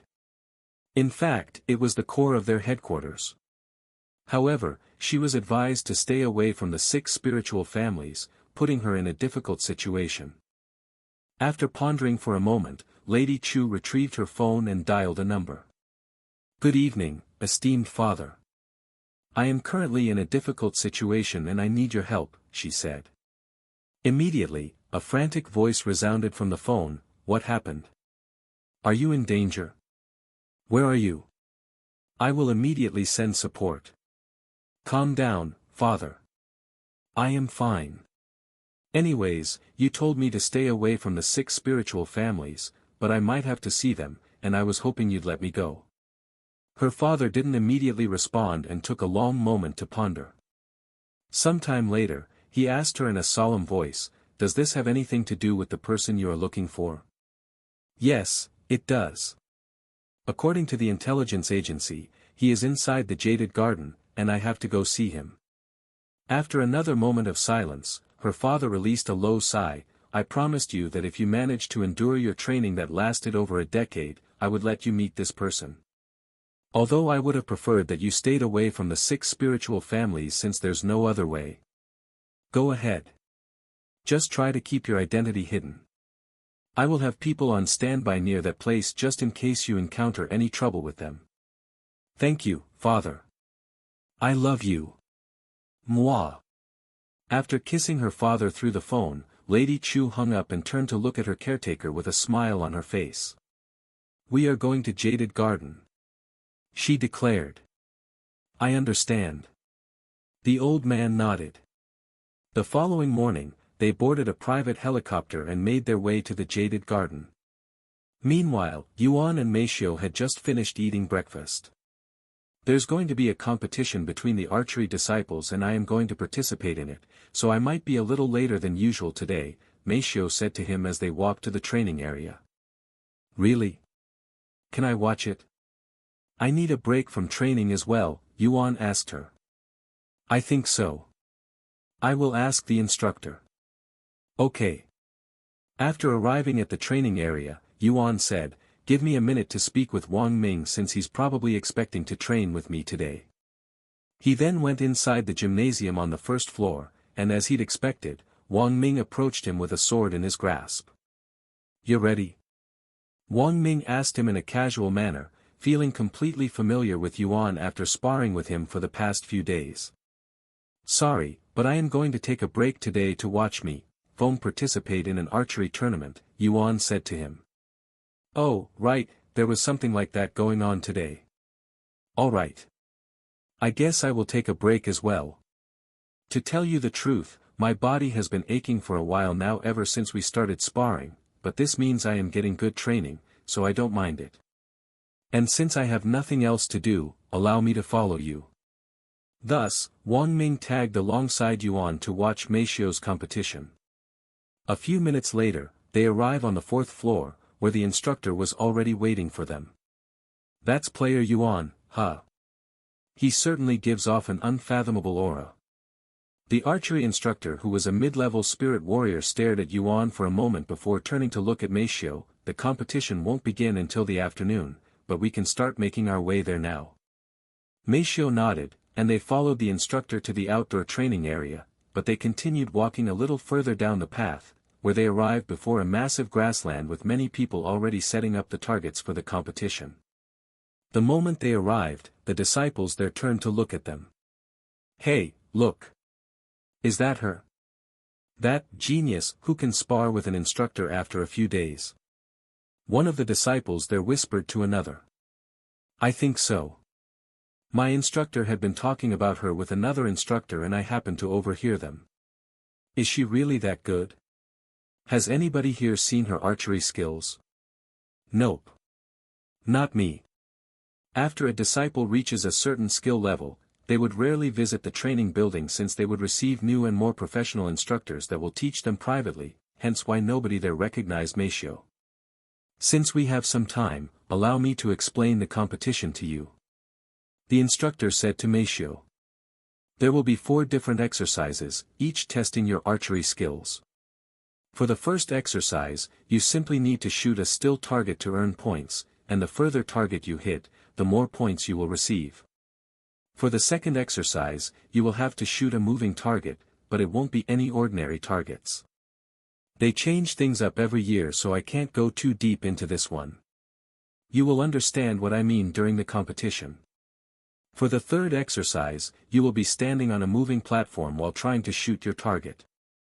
And for the last exercise, you will have to hunt some live targets using only your bow and arrow, but there's a catch, you cannot kill these targets, or that will result in a loss of points." Meishio raised her eyebrows. How is she supposed to hunt something without killing it? It didn't make any sense to her. "You probably have a few questions, but you don't need to worry, since they will all be answered later when they give more details about the competition. Until then, sit back, relax, and clear your mind." The instructor left them alone afterward to prepare for the competition. "What do you think? You confident in winning?" Yuan asked her. "I can't really say for sure since I don't know how good the others are, but I will definitely try my best to win this competition," she said. By the time the preparations were complete, all of the participants entering the competition have arrived at the place, and one of the instructors there gathered all of the participants there. The competition will start earlier than scheduled since everyone is here and the preparations are already complete. Take 10 minutes to prepare yourselves. After speaking with the contestants, the instructor went to lead the spectators to the bleachers nearby. "Good luck," Yuan said to Meishio before going to the bleachers with Wang Ming and the others. Once the spectators were seated, one of the instructors there began talking about the competition. "For this competition, you will need to earn points from 4 different events, and at the end of the competition, the one with the highest score wins. As for the reward, Elder Hong from the Hong family will personally craft you a bow. As the instructor started explaining, 6 figures wearing exquisite robes could be seen approaching the area, instantly attracting the people's attention. Look over there. It's the Grand Elders. And they're all here.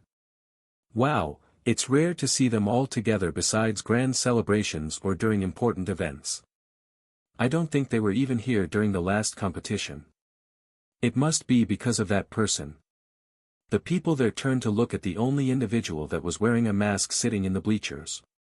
And just as the spectators had expected, after the Grand Elders spoke with the instructors, they began approaching them at the bleachers.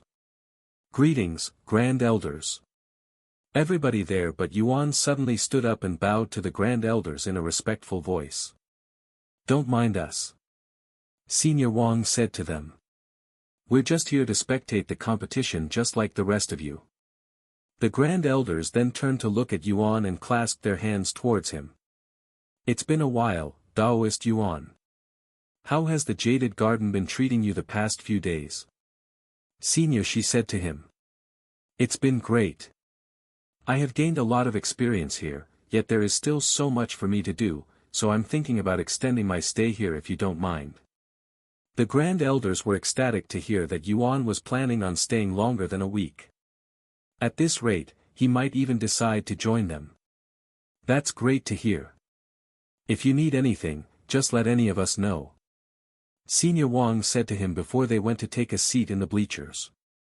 Of course, they sat around Yuan and Wang Ming. Meanwhile, the instructors began explaining the first part of the event. For the first event, you will be shooting still targets. There will be 3 difficulties. 150 meters, 300 meters, and lastly, 500 meters. You can choose to shoot whichever distance you want, but if you're looking for the most points, you'll obviously need to hit the furthest target. You get 1 point if you hit the 150-meter target, 2 points for the 300-meter, and 4 points for the 500-meter target. Furthermore, if you hit the red on the target, you will get double the points. You each will get 5 minutes to practice your shots before you officially begin, and once you start, you will get 3 shots with 1 minute between each shot. 500 meters. That's really far. Mei Xiu thought to herself as she stared at the small target in the distance. The longest shot she has taken thus far was only about 200 meters, so this competition will definitely test her skills. Fortunately for her, she had 5 minutes to practice, and she wasn't unfamiliar with shooting targets at 500 meters since she used to do it with guns. After the explanation, the instructors told the participants to stand in their lane. A few minutes later, all 20 participants stood in their lane with an identical bow in their grasp alongside a quiver that was filled with arrows, both provided to them, as personal items weren't allowed. Once everyone was prepared, the instructor shouted, "Your 5 minutes of practice starts now." The timer started the moment a whistle was blown. The participants immediately began practicing their shots and getting familiarized with the bow. Whoosh! Whoosh! Whoosh! Arrows rained down from the sky as all 20 participants shot their targets. The majority of the participants went for the 150-meter target at first, with a few going for the 300-meter target. As for the 500-meter target, nobody went for it just yet. After spending a minute on the 150-meter target, Mei Xiu was already used to her new bow, and she immediately began shooting at the 300-meter target. Her first shot landed on the target, but it didn't hit the red, so Mei Xiu tried again. 3 shots later, she managed to hit the red. After shooting another 3 shots, all landing in the red, Mei Xiu tried to go for the 500-meter target, but she would miss a dozen of them before finally hitting the target. 5 minutes passed in the blink of an eye, and the instructor blew on the whistle again, signaling them to stop. The spectator looked at the results. Even though it was only a practice round, they could see who had the best results. Although everyone had managed to hit the 500-meter target, not everybody had been able to hit the red, and Mei Xiu was one of the few participants that didn't manage to hit the red in the 500-meter target. However, she wasn't discouraged. Even if she loses the first event, it was not the end for her, as there were 3 more events after this one. Once the practice ended, a couple of people went to clean the arrows off the field and replace the targets. When that was done, the instructor gave the participants a moment to prepare themselves before she blew the whistle, officially starting the competition. Meishio took a deep breath, focusing on the 500-meter target. Even if she doesn't hit the red, she was confident in hitting the target, and a single 500-meter target was worth as much as a 300-meter target in the red, so it made sense to go for the 500-meter target. Once she was ready, Meishio released her fingers, sending the arrow flying forward. Over a dozen arrows were released almost simultaneously, creating a spectacular scene. A second later, these arrows attached themselves to the 500-meter target without a single one of them missing, and half of these arrows managed to hit the red. However, these participants didn't have any time to look at the results and immediately began preparing for the second shot. 3 minutes passed in a flash, and the instructor blew the whistle, signaling the end of the first event. The instructors then went to look at the targets and tallied the points. A few minutes later, the results were in. Look! As expected, Jenny got first place with 3 perfect shots at the 500-meter target. There are 6 people at second place, huh? Not bad. What's Feng's position in the ranking? Yuan asked Wang Ming, as he wasn't able to see the scoreboard with his divine sense. Feng. Let me see. She's ranked 15 out of 20. She got 3 hits on the 500-meter, but none of them had hit the red. Wang Ming answered his question despite thinking that it was a weird question. After all, can't he see the scores himself? A few minutes later, the instructor gathered the participants in another location where the second event would take place, and there was a lot of tall grass in that place. For the second event, you will be shooting moving targets at around 100 meters. Do you see this tall field of grass? There are machines hidden inside that will be throwing apples into the air every second, and you will receive 1 point for every apple you hit in a time limit of 1 minute. These machines will also throw small red marbles into the air, and if you hit these targets, you will receive 3 points instead. There will be no practice for this event. Once the instructor explained the rules of the event, she called one of the participants onto the stage and gave her a minute to mentally prepare herself. The whistle was blown a minute later, and the participant immediately raised her bow, shooting arrows at the apples that were being tossed into the air by the machines hidden within the grass. It was unknown how many machines were hidden in the grass, but the apples would always be tossed at a different location. And there would be a small marble the size of a pebble being thrown into the air after every few apples. Although they were hard to hit, it wasn't impossible, and the participant managed to hit one of them during her minute-long session that exploded into tiny red fragments. 31 points. The instructor announced at the end of her session. Once that participant left the stage, another one entered the stage. 28 points. The instructor announced a minute later. 34 points. 33 points. 29 points. 51 points. As expected of Xiaomi, who is renowned for her fast shooting. Although she isn't good at long-range shooting, she's probably the best when it comes to rapid firing with the bow, and her accuracy is very good as well. The spectators commented as they watched the participants shoot apples and marbles. A dozen names later, it was finally Meishio's turn to enter the stage. Once she was on the stage, Meishio took a minute to calm and clear her mind. The moment the whistle was blown, she raised her bow and started shooting arrows every second, surprising the crowd. Wow! Looks like Xiaomi isn't the only one who's good at rapid fire. Who's that participant? I don't recognize that person. And what is with the mask?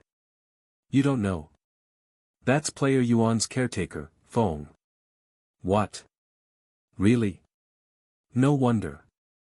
I guess it does require some skills to be player Yuan's caretaker. Although the spectators were surprised at first, once they learned that Meishio was Yuan's caretaker, they were no longer as surprised. Whoosh! Whoosh! Whoosh!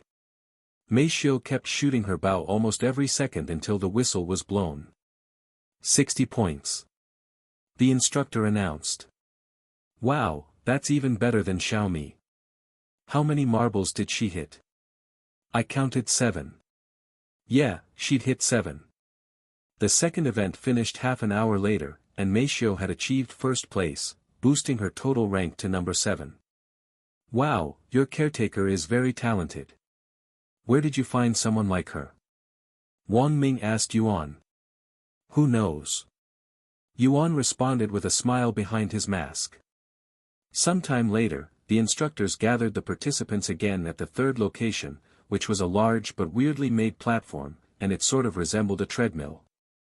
This is the movable platform. Watch. The instructor pressed a button, and the stage immediately started moving one way like a treadmill. You will need to shoot your targets while standing on this platform. Moreover, your targets will be moving as well. The instructor pointed to the field about 150 meters away, and there were human-figured targets moving left and right in a rhythmic manner. There are 2 targets, one at 150 meters and the other at 300 meters. You get 2 points if you hit the 150-meter target, 3 points if you hit the 300-meter, and like the first event, you will get double points if you hit the red. You will get 5 shots in total for this event with 1 minute for each shot, and the timer will not begin until the whistle blows. Once again, every participant got a minute to mentally prepare themselves, and once the event began, the treadmill-like stage started moving, and it would gradually move faster after each shot. When the treadmill stage reached a desirable speed, the instructor blew the whistle, signaling the beginning of the event. The participant did not immediately shoot and took a moment to familiarize herself with the stage. Half a minute later, she drew her bow and aimed it at the 300-meter target. The arrow flew straight at the target, hitting it square in the chest, but it missed the red by an inch.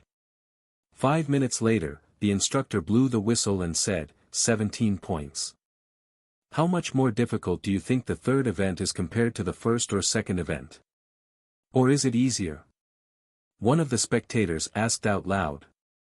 It should probably be harder than the previous 2 events, especially since you have to constantly run on that treadmill stage.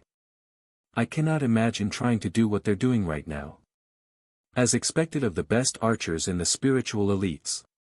18 points. 15 points. 21 points. 18 points. Every 5 minutes a new participant would enter the treadmill stage to shoot the targets. About an hour later, Meishio was called onto the stage, and after spending a minute clearing her mind, she readied her bow and started moving on the stage.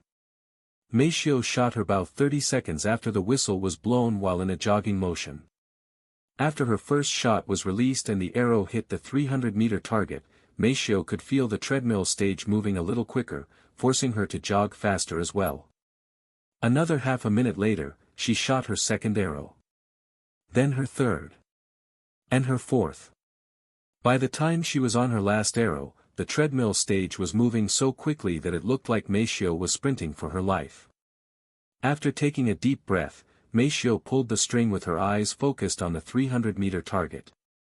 She'd managed to hit the 300-meter target all 4 times up to this point, but she has not managed to hit the red yet.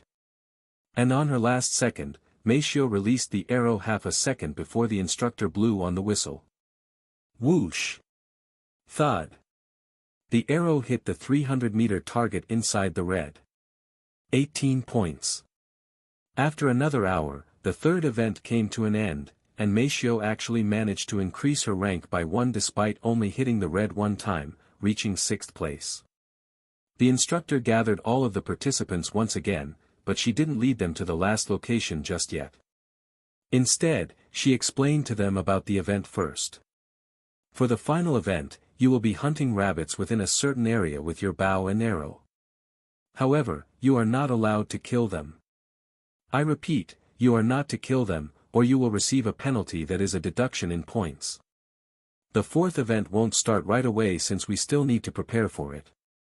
There will be an hour break, but before I let you go on your break, allow me to explain to you the rules of this event. There will be a total of 10 rabbits at once, and they will all have a bell attached to their tail. Your objective for the final event is to shoot the bell off their tail, and every successful hit without injuring the rabbit will give you 5 points. However, if you injure the rabbit, you will have 10 points deducted, and if you somehow killed the rabbit, you will have 20 points deducted. The participants swallowed nervously when they heard the rules, as this final event could potentially make or break their chances of becoming first place. If they kill even a single rabbit, that would mean having an entire event's worth of points being deducted from them, meaning the points they scored in the previous events would be forfeited, and that could instantly drop even the current first place to the last place. This rule would no doubt put a large amount of burden on the participants, and it made them really nervous for the first time in this competition. The instructor sent the participants away for an hour while they cleaned up the place and prepare for the final event. "You're doing great, Feng," Yuan said to her when she returned. "Thank you, but I am still miles away compared to the others," Meishio said. "You're too humble." Senior Hong chuckled, and he continued, "I heard from the instructors that you only started learning archery a few days ago. Compared to the other disciples that have been practicing since they were young, you're too crazily talented, just like someone else here." Senior Wang nodded and said, "The fact that you're even competing against them is already amazing enough." "What? She only started archery a few days ago? How is that even possible?" Wang Ming was shocked to hear this information for the first time. It was one thing for player Yuan to be a genius, but even his caretaker is a genius? One can only imagine how talented his family is when the caretaker is already this talented. While the participants waited for the final event to be prepared, outside the jaded garden where the helicopters are located, a new helicopter arrived at the place. Once the helicopter landed, a beautiful young lady with brown hair flowing down her back and an old man wearing a butler suit stepped outside the helicopter. The spiritual energy in this place isn't that bad, but it's not as good compared to the spiritual energy at our home. Lady Chu said after checking out the spiritual energy in that place. "Alright, now where do we go?" Lady Chu looked around, and she quickly noticed the tall building in the distance. "Let's go check out that place first," she said while pointing to it. They proceeded to approach the building, entering it a few minutes later. "Welcome to the Jaded Hotel. How may I help you today?" The receptionist greeted them the moment they entered. "Why is there a hotel in this middle of nowhere?" Lady Chu raised her eyebrows. The receptionist chuckled a little before replying, "Since most guests visiting this place come in helicopters, the 6 spiritual families decided to build this hotel here for their convenience." "I see.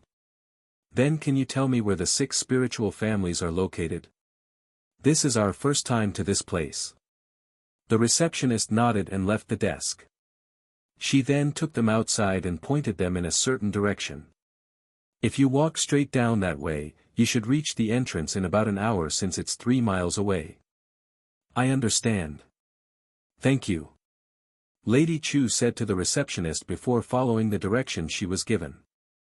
An hour after the third event, the participants were gathered by the instructors, who led them to a spacious area with short grass and a massive fence that surrounded the area.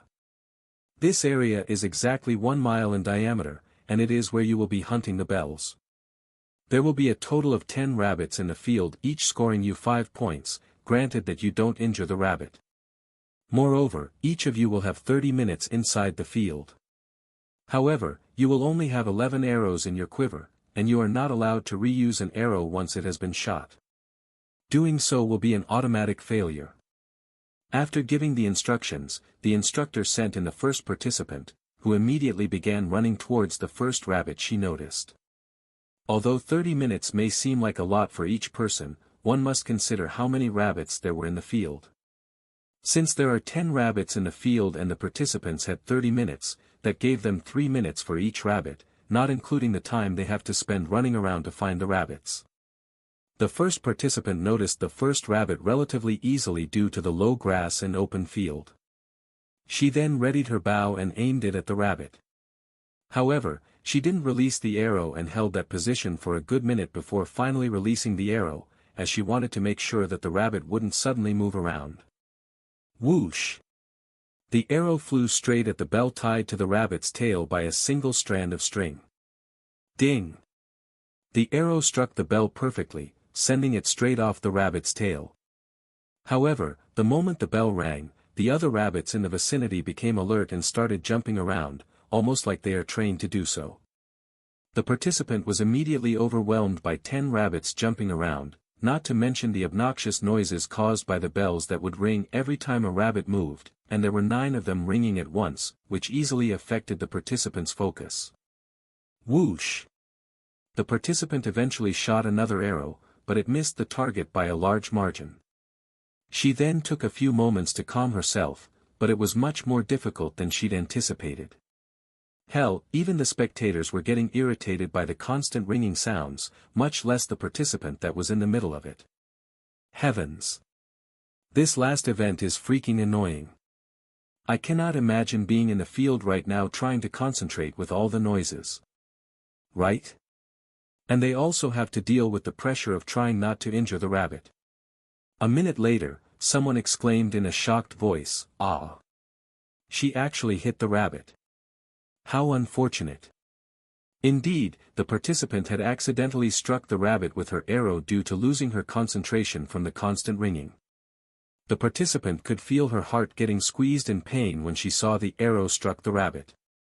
Fortunately for her, the arrow had only struck the rabbit in the leg, or she would have had 20 points deducted instead of 10 points. Of course, 10 points was still massive, and this participant immediately dropped many ranks due to her fatal mistake. After losing 10 points, the participant no longer had the courage to shoot her bow anymore and decided to end her session early. In her mind, she had gained 5 points but lost 10 points, so she only lost 5 points in total. Furthermore, she was no longer in the right state of mind after that one mistake, and if she continued shooting the bow, she would, no doubt, make another mistake, which could be even more fatal than the first. Thus, the participant decided to leave early. "Instructor, I am done," she raised her hand and said to the instructor outside the field. The instructor didn't say anything and merely nodded her head. She then blew her whistle, and the rabbit suddenly stopped jumping around. Once the participant left the field, the instructor went inside to take the injured rabbit and handed it to another disciple, who then took the rabbit to get its injury taken care of. A few minutes later, another rabbit with a bell tied to its tail was brought into the field, and then another participant. Meanwhile, outside the jaded garden, Lady Chu and her butler had just arrived at the entrance. When the guards saw Lady Chu, they were immediately stunned by her noble appearance, as she was an immensely beautiful young lady with an unfathomable aura that made it feel like they lived in 2 different worlds despite being only a few feet away from her. "How may we help you?" The guard stuttered like no tomorrow when he snapped out of his daze to speak with them. "I am here for my friend. Can you take me to him?" Lady Chu asked them with a beautiful smile on her face that immediately made them all blush even harder. "Friend? Who may this friend be?" "Well, he arrived around a week ago. I believe they came in a pair, a man and a woman." Lady Chu responded, purposefully not revealing their identity, as she wasn't sure which identity Yuan came to this place as, and saying their name could potentially ruin his secret. "A week ago? A man and woman?" The guards began pondering, as there have been many visitors to the jaded garden ever since they opened up to the public. Despite that, a couple wearing masks appeared in their minds. They figured that only that person could possibly have a relationship with such an esteemed young lady. "Are you talking about player Yuan and his caretaker, Feng?" the guard asked just in case. Lady Chu's expression immediately brightened after hearing Yuan's name, and she quickly nodded, "Yes. I have come here to see my friend, Yuan. Can you please take me to him?" "Player Yuan's friend?" The guards looked at each other with weird looks on their faces. They figured player Yuan was the type to not have any friends due to how he played Cultivation Online and how reclusive he appears, so it was quite a surprise to learn that he actually had friends. I'm sorry, but you're going to have to wait a while since we don't know player Yuan's location at the moment," the guard said to them. "We'll go ask around to see if anybody knows of his location. In the meantime, you can wait inside the guest room." Lady Chu put on a pondering face for a moment before speaking. "I don't really like sitting around doing nothing, so can I ask to follow you to ask around?" I'd like to see the renowned jaded garden while I am at it if you don't mind. Of course, you can follow us if you want. The guard immediately agreed, as he couldn't resist the temptation of walking around with a beauty by his side. Great! Thank you in advance. However, there was a problem. The guards exchanged glances once again. The next second, they all turned to look at Lady Chu and shouted simultaneously, "Allow me to take you around." Indeed, the problem was who would be the one to take Lady Chu to find player Yuan. There were 4 of them, and it would make sense for only one of them to leave. While they try to figure out that situation, at the competition, over 10 participants have gone into the field and left in less than half an hour despite everyone getting 30 minutes. The reason was simple, nobody there dared to shoot their second arrow after their first that alerted all of the rabbits. In their mind, it was better to gain 5 points and call it a day than gain 5 points and potentially lose even more just like the first participant.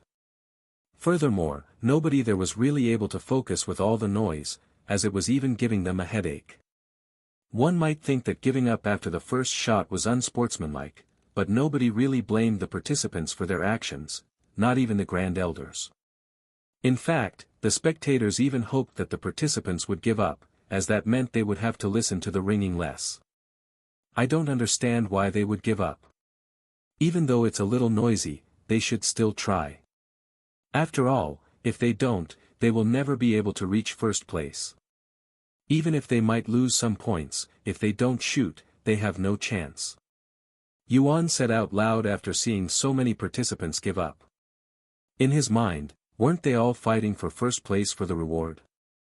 What was the point of being any other place but first place since there was only one prize? I guess they're all just hoping for the others to shoot and lose points, allowing them to achieve first place without doing anything. So they're gambling that others would lose points.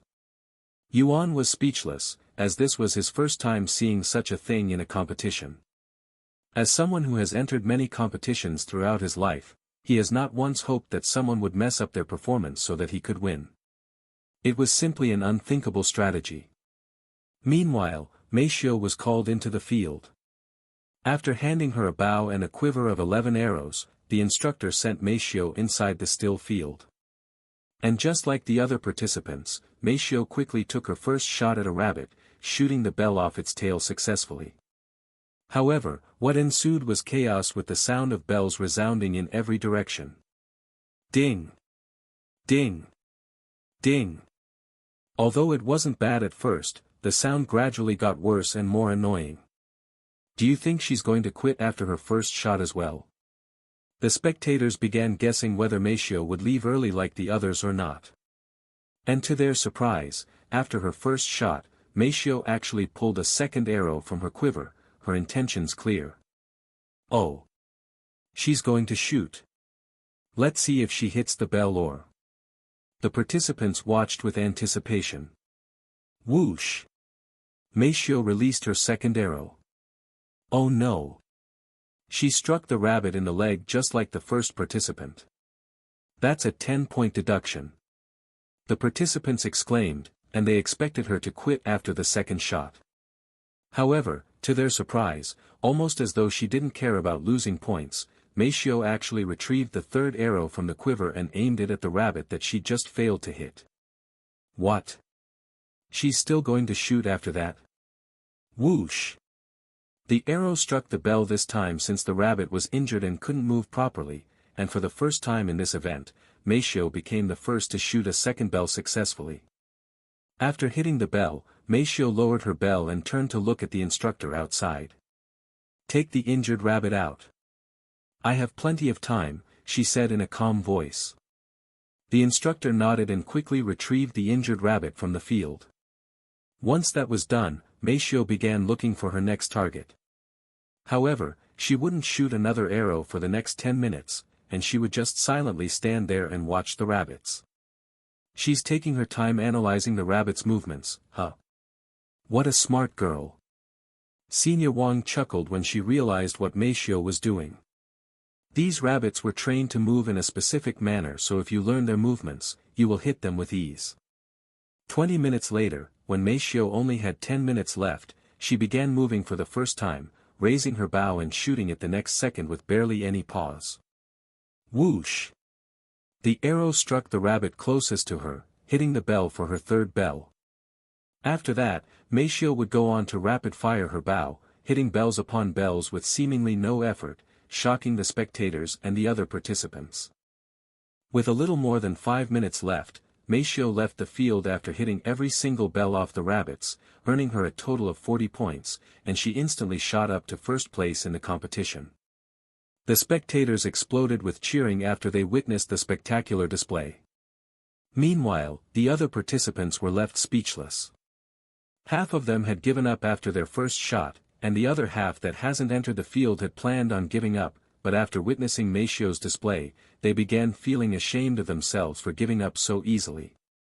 Therefore, the following participants to enter the field after Meishio would go on to shoot all of the arrows in her quiver regardless if they'd hit a rabbit or not. In the end, most of them would go on to hit at least 7 bells. However, only 2 of them had managed to avoid injuring the rabbits. Once all of the participants went into the field, the instructor blew the whistle, signaling the end of the competition. At the end of the competition, the participants were gathered for the results. Congratulations to disciple Xiaomi for achieving first place. You may speak with Grand Elder Hong afterward to discuss your reward. The instructor announced the winner of the competition. Although Meishio had taken first place with her performance, it was only temporary, and she ended up in the second place with first place ahead by only 5 points. If Meishio hadn't struck a rabbit that cost her 10 points, she would have won the competition. However, Meishio was neither upset nor bitter since she never expected to win the competition, and she was satisfied with the experience she gained throughout the competition that she considered more of a training of sorts. Furthermore, getting second place was already well above her expectations. Good job getting second place, Yuan said to Meishio after she returned. Thank you. I was told that you only recently learned how to use the bow. Is that true? Wang Ming asked her, as he still couldn't truly believe it. Yes, Meishio confirmed, leaving him speechless. Regardless, that was an amazing performance. I would have never known that you were a beginner unless someone told me. Actually, you're already an expert. Senior Wang said. Ha ha ha. Miss Feng, even though you didn't win the competition, your boldness during the last event was very impressive. I even dare say that without your performance, the other participants wouldn't have dared to shoot more than 1 arrow, said Senior Hong. And he continued, therefore, I am going to craft you a bow as well. Really? Meishio was pleasantly surprised by Senior Hong's words. Yes. Consider this a gift from me for entertaining us. Senior Hong laughed. The other participants looked at Meishio with envious gazes. If they didn't give up and had figured out the rabbit's movements earlier, they could have also gotten a bow from Senior Hong. Meanwhile, somewhere in the jaded garden, Lady Chu and one of the gate guards walked around asking the people if they knew where Yuan was located, and to their surprise, the first person they encountered knew his location. Player Yuan. He should be at the archery competition at the moment. Archery competition? Is he participating? Lady Chu asked.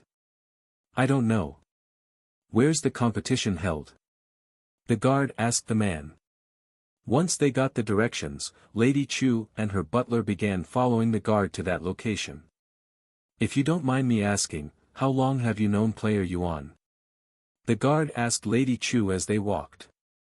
I have known him ever since we were young, she said with a gentle smile on her face that caused the guard to swallow nervously when he saw it. So you're childhood friends, huh? How envious. No, we're more than just childhood friends. You can even call us a family, she said. Eh? The guard raised his eyebrows, unable to comprehend the real meaning behind her words. Sometime later, they arrived at the location of the archery competition, and when they arrived, the competition had just ended. The moment they arrived, Lady Chu instantly noticed the tall figure wearing a black mask within the crowd, and she proceeded to stand there and silently stare at him with a dazed look on her face. At this moment, it seemed to her as though the world had stopped moving, that everything else but the masked man had disappeared from her sight, almost there was only him and her in this world. "Brother Yuan," she muttered in a low voice. However, despite her excitement and desire to jump into his embrace, Lady Chu didn't immediately run to him. Instead, she stood there without moving, almost as though she didn't know what to do.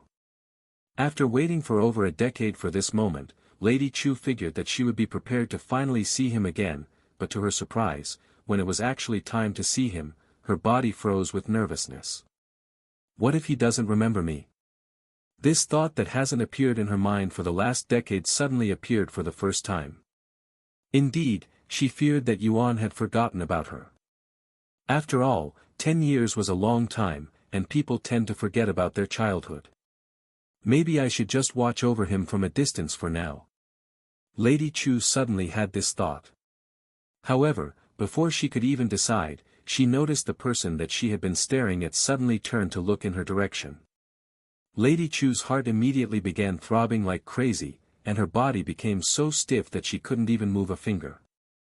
Fortunately for her, Yuan had only glanced in her direction because he felt that someone was staring at him from her direction, but his divine sense wasn't strong enough to see Lady Chu, so he turned back around a moment later. Lady Chu released a sigh of relief after seeing this, but then she became even more nervous a few seconds later. What should I do now, she wondered inwardly. Brother Yuan. You're so close to me, yet you feel so far away.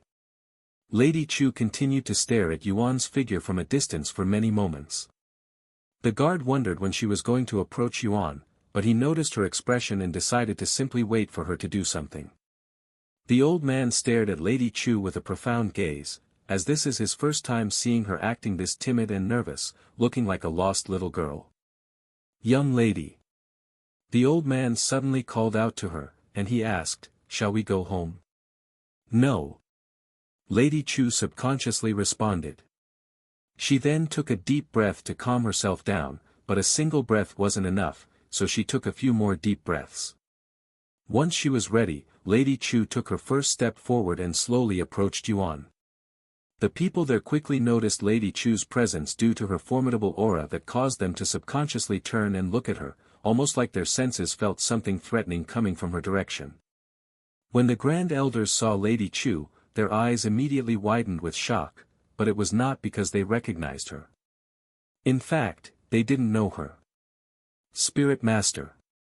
Senior Wang muttered in a low voice that was filled with disbelief. Indeed, Lady Chu was emitting the aura of a spirit master just like them, albeit a little weaker. However, despite that, it was incredibly shocking to them since Lady Chu only looked to be around 18 years old. Who is that? One of the Grand Elders asked as Lady Chu slowly approached them. No idea, but to be a spirit master at such a young age. I thought it was only possible for someone like Daoist Yuan. With everybody there suddenly turning to look in the same direction, Yuan subconsciously turned his head and did the same. Once Lady Chu entered his divine senses range, Yuan was finally able to see the beautiful young lady that stunned everyone there. Who is that? She looks so familiar for some reason. Yuan didn't recognize Lady Chu at first, but he felt a sense of nostalgia when he saw her sparkling hazel eyes. However, he was still unable to recall where he'd seen her before. Lady Chu walked until she stood a few meters away from Yuan, and she proceeded to stand there in silence. How may we help you? Senior Wang asked when Lady Chu didn't say anything for a while. Of course, Lady Chu didn't respond to her, as the only thing in her eyes and mind right now was the masked man that was only standing a couple of meters away from her. Brother Yuan. I have finally fulfilled our promise. Lady Chu suddenly muttered in a low voice. Yuan's body shivered for some reason when this unknown lady called him, Brother Yuan, and his sense of nostalgia grew more intense. Do you remember me, Brother Yuan? Lady Chu asked him in a slightly louder voice. Yuan stared at Lady Chu intensively for many moments before shaking his head. I am sorry, but I don't recognize you. Have we met before? Lady Chu closed her eyes and released a deep sigh. She then opened her eyes that flickered with resolve, and she spoke in a calm voice, well, I won't blame you for not recognizing me since it has been over a decade since our last meeting, and we were only children back then. Over a decade ago? Yuan raised his eyebrows. Suddenly, the image of a little girl with brown hair and hazel eyes appeared in his mind, and she somewhat resembled this beautiful young lady. Yuan's body trembled when he suddenly had an idea of this young lady's identity, but before he could open his mouth to speak, Lady Chu retrieved a silver harmonica from her pocket and blew into it, creating a beautiful sound that was filled with harmony. Seeing the silver harmonica in Lady Chu's grasp and hearing this song, Yuan was absolutely certain about her identity. You are Lulu. Yuan spoke in a dumbfounded voice. A blissful smile appeared on Lady Chu's beautiful face, and she responded in a clear voice, "It's not Lulu. It's Liu Xiang. How many times have I told you to stop calling me by that nickname now?" Of course, Yuan remembered that her name was Liu Xiang, but he was used to calling her Lulu since he wasn't able to pronounce the name Liu Xiang properly back then, so he gave her a much simpler name to call, and that nickname was Lulu.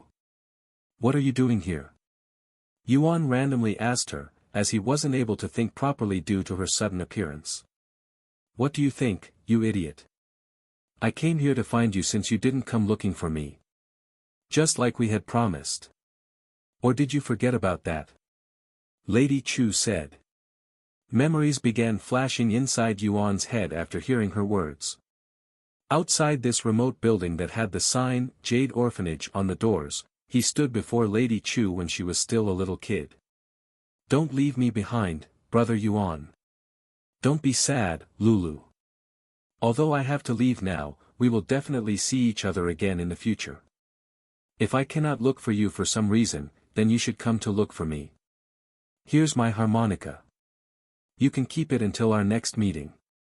Yuan handed her a silver harmonica that was too big for his small hands. "It's a promise."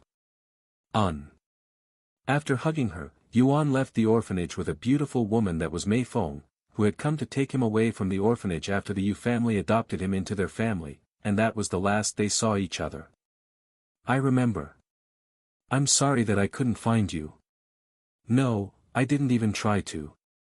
Yuan apologized to her in a sighing voice after recalling some of his memories that he hid deep within his consciousness after entering the Yu family.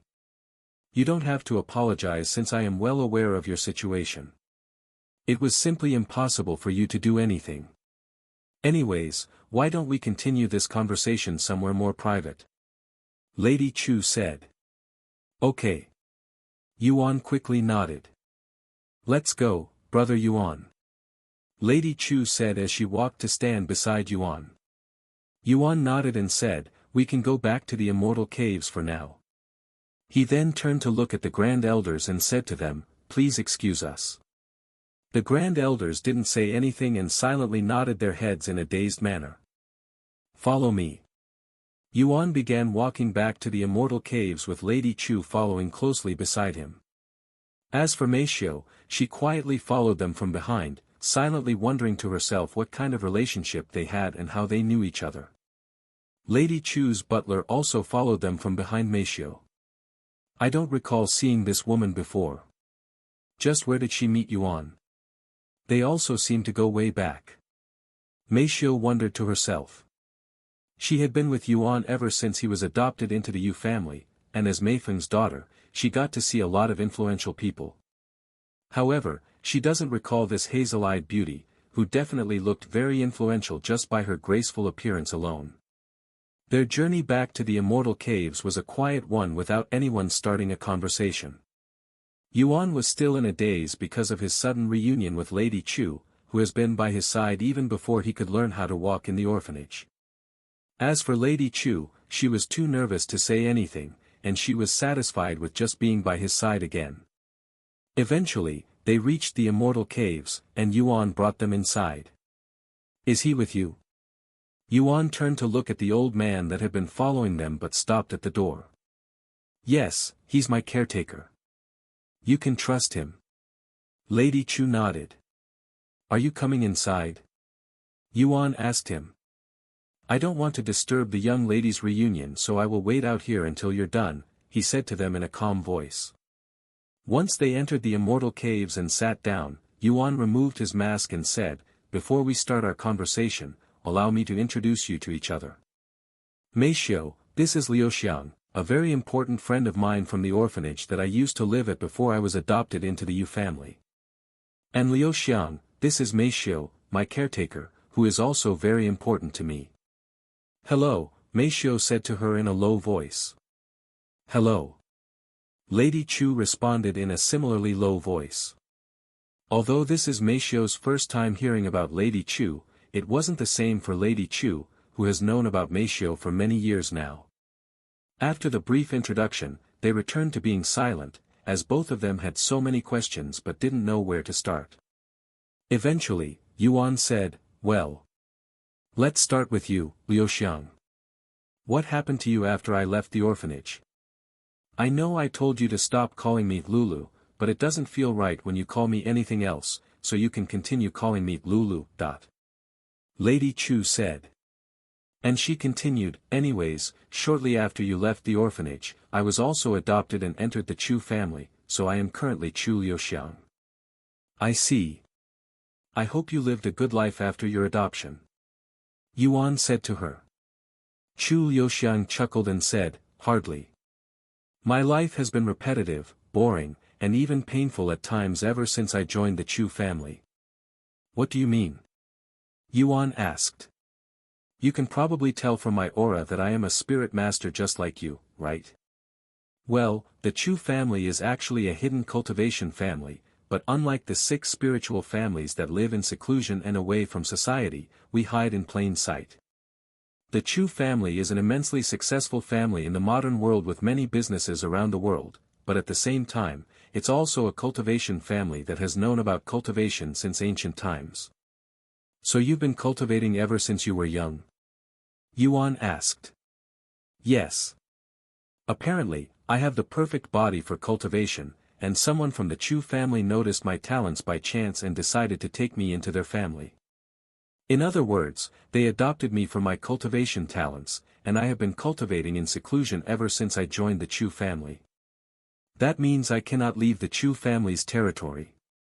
Although they have a lot of land, and there were a lot of things to do, it was still a boring life, especially since I spend most of my time training and cultivating alone. Hell, I can even count the number of people I have met during the last 10 years using just my hands. Of course, I am still grateful to the Chu family for adopting me, and they treat me very well." "That does sound like a very boring life." Yuan agreed with her. He can imagine how Chu Liuxiang felt since he also had to spend many years in seclusion inside his room and without the ability to move his body. It was painful at times, but it wasn't that bad overall, especially when compared to your life at the Yu family. Chu Liuxiang sighed. "Huh."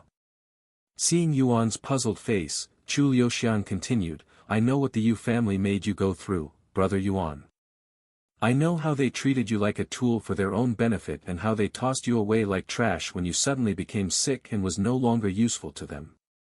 I am sorry that I wasn't able to come to you sooner, brother Yuan, but I wasn't allowed to do anything until I finished my training, nor was I aware of your situation until the end of my training.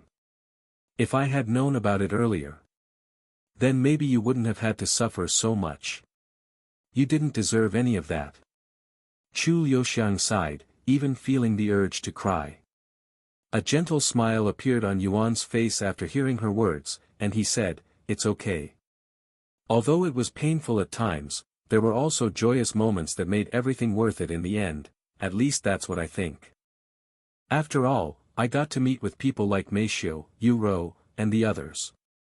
If I hadn't joined the Yu family, I wouldn't be in this position right now, so even if I had to suffer a little, it was all worth it in the end." Yuan said with a gentle smile on his face. "Yuan." Meishio looked at him with an emotional gaze. "By the way, how did you manage to find me? Even though I came here as Yuan, there are many Yuans in this world. How did you know I was the one you were looking for?" Yuan asked Chu Liuxiang a few moments later.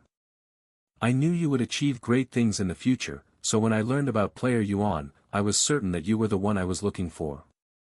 Of course, I followed Yu Tian, not Yuan." My family owns an intelligence agency, so I have a lot of information, and I followed your information to the Jaded Garden. Ah, but you don't have to worry about your identity as player Yuan being leaked, since only my parents, my caretaker, and myself know about it. Of course, they can all be trusted. Yuan nodded. Now that he can move around properly, he wouldn't care as much even if his identity is leaked. After all, he now has the power to protect himself and those around him. Brother Yuan. Here you go. Chu Liuxiang retrieved the silver harmonica again and placed it on the table in front of them. Now that I have reunited with you and fulfilled our promise, this harmonica shall return to its rightful owner. Yuan looked at the silver harmonica for a moment before picking it up. Even though it was much lighter than he remembers, it still brought back the countless memories he had with this harmonica. I still remember how you and the others would ask me to play this harmonica every chance you got, and how you would bug me until I agreed, he said with a gentle smile on his face. He then placed the harmonica on his lips and began blowing air into it. Music notes filled the room as Yuan played the song that used to fill the orphanage with joy. Hearing and seeing Yuan play the silver harmonica again, tears began flowing from Chu Liuxiang's eyes, as she had dreamed of this scene nearly every day for over a decade. A few minutes later, Yuan placed the silver harmonica back on the table and said to Chu Liuxiang, "You can keep this harmonica." Huh? Really? Why don't you want it? She asked him in a surprised voice. It's not that I don't want it, but it has been in your possession for far longer, so you are now the rightful owner. Furthermore, I believe that you value this harmonica more, so I cannot convince myself to take it away from you. Are you sure, Brother Yuan? Chu Liuxiang asked, feeling a little hesitant. Yes, I am sure. If you say so. She picked up the harmonica and held it close to her chest. Even though she has had this harmonica for over a decade and had only let it go for a few minutes, it gave her a completely different feeling in her hands now, and it actually felt like it belonged to her. Lulu, what are you going to do now that you found me? Are you going to return to the Chu family anytime soon? Yuan asked her a moment later. No, I have already completed my training, so I don't really have to return until my parents summon me for whatever reason, and I planned on staying with you for a while. If you don't mind. I don't mind, but there really isn't anything to do in this place besides training. Yuan said. Are you staying in the Jaded Garden permanently? Chu Liuxiang then asked. No, we're only here temporary as trial disciples. We were supposed to leave after a week, but we decided to stay here a little longer for more training. I see. Well, I don't really care where we are or what we are doing as long as I am by your side, she said. The two of them proceeded to talk about their own lives after leaving the orphanage until it was late and Yuan was getting hungry. Let's go get some food to eat before we continue. I know this place that cooks extremely delicious food. Yuan said to her. Okay. After wearing their mask, Yuan and the other two left the immortal caves. Sebastian, we're going to get some food. Chu Liuxiang said to the old man who had been standing outside the immortal caves like a statue this entire time. I understand, he said, and he began following them to the restaurant. Who is this young lady? Your girlfriend? Chef San asked in a joking tone when he saw Chu Liuxiang with Yuan. Hello, I am Chu Liuxiang, a longtime friend of Yuan, she introduced herself. I see. What would you like to eat today? Or would you prefer I cook something random like usual? Chef San then asked. Do you have any preferences, Lulu? We don't really care what we eat since everything Chef San cooks is amazing. Yuan asked her. I'm not a picky eater. I will have whatever they are eating, she said. All right. Give me some time. Chef San then went to the back to start cooking. While they waited, Chu Liuxiang went outside to play the harmonica for Yuan and the others. You have gotten really good at playing the harmonica, Lulu. Yuan chuckled, and he continued, especially compared to back then when you would blow it randomly and call it a unique song. Chu Liuxiang smiled and said, besides training and cultivation, would spend all of my spare time playing the harmonica. Of course, I am still nowhere as good as you even if I were to compare my current self to you back then. Here. It's your turn now." She then handed the harmonica to him in a casual manner. Yuan accepted the harmonica and began blowing into it without cleaning it even though Chu Liuxiang had played it just moments ago. Chu Liuxiang blushed slightly when she saw this, but she didn't say anything. "Thank you for the food, Chef San." After waiting for about half an hour, they finally received their food, and they immediately made their way back to the immortal caves. Once they were seated, they began eating the food. "Wow, you're right. This food is amazing. I dare say it's even better than Sebastian's food, and that's a huge compliment." Chu Liuxiang's eyes widened with surprise the moment she tasted the explosive flavor. And in just a few minutes, Chu Liuxiang consumed all of her food, becoming the first to finish. "Brother Yuan, I just noticed this, but you sure have a lot of food. Can you really eat all of that?" She asked him when she noticed that his portions were multiple times larger than theirs. "Yeah, I can eat all of it." He quickly swallowed before nodding his head. "So you have a really big appetite, huh? That's something I should note down for the future." She mumbled in a low voice, but Yuan wasn't able to understand the meaning behind her words. Sometime later, they finished all of the food. Meishio stood up and prepared to clean the table, but the old man, Sebastian, said to her, "It's okay, young miss. Allow me, the guest, to clean the table for you." "Okay." She nodded. While Sebastian cleaned the place, Chu Liuxiang asked, "How many rooms do you have in this place?" "There's only one room and one bed." Yuan calmly responded. So you have been sleeping together?" Chu Liuxiang looked at them with her eyes slightly widened. "Yes," he casually responded. Chu Liuxiang turned silent for a moment before asking, "Can I see the bed?" "Of course. That's the bedroom." Yuan pointed to their room. Chu Liuxiang then opened the door to take a look at the size of the bed, and sure enough, there was plenty of space, enough for 3, perhaps even 4 people. "Do you mind if I sleep with you too?" Chu Liuxiang then asked them in a resolute voice. "Of course. Where else are you going to sleep?" Yuan said. "Young Master Yuan, I will sleep out here in the living room on the couch," Sebastian said to him since he has no intention of sharing a bed with 3 young people, and one of them was even his master. "As long as you're not sleeping on the floor." Yuan nodded. Sometime later, Chu Liuxiang said, "Brother Yuan, I am going to wash myself." "Where is the bathroom?" "That door right there." "Do you have any extra clothes with you?" Yuan asked her after realizing that they didn't have any luggage with them. "Oh, right. Now that you mention it, we left them inside the helicopter." Chu Liuxiang said. "I shall go and retrieve our luggage at this moment," Sebastian said. "Are you sure? It's already really dark outside. This is also your first day here, so you might get lost." Yuan asked him. "If you want, I can lend you my pajamas for today since I have an extra pair," Meishio suddenly said. "If you don't mind."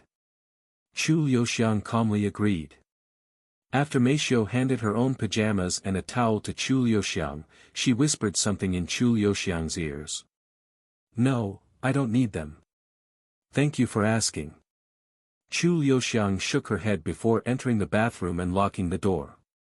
About half an hour later, Chu Liuxiang returned outside while wearing Meishio's pajamas that felt oddly fit, almost as though they belonged to her. "So we are equal when it comes to our body, huh?" Chu Liuxiang wondered inwardly. After Chu Liuxiang finished, Yuan went to clean himself next.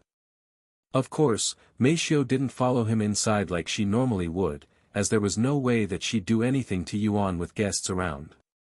Meishio went inside the bathroom after Yuan, and Sebastian was the last to enter. Once they were ready to sleep, Chu Liuxiang followed Yuan and Meishio inside their bedroom while Sebastian slept on the couch. "Where do you want to sleep?" Yuan asked Chu Liuxiang, giving her the choice to pick.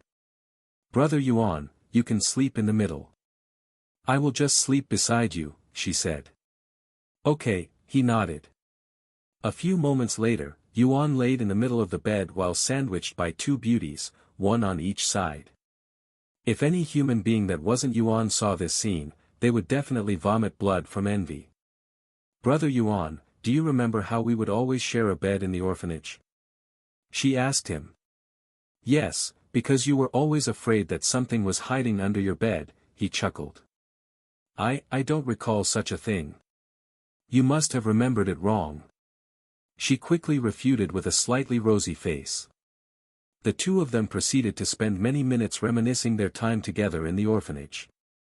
Meishio had her eyes closed the entire time, seemingly asleep, but she was actually wide awake and silently listened to their conversation, as she was learning a lot about Yuan and his relationship with Chu Liuxiang.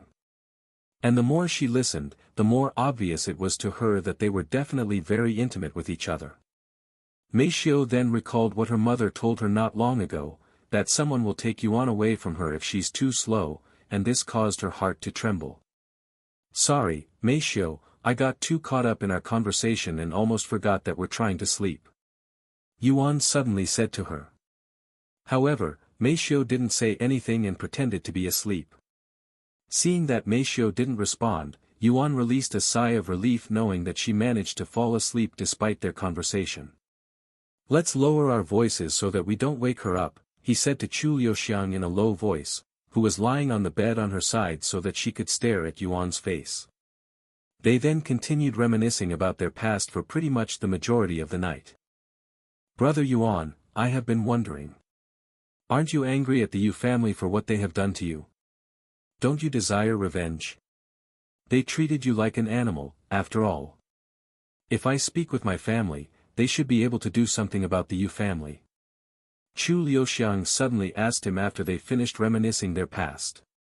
Honestly, I have never really thought about it seriously. When you say revenge, what do you expect me to do?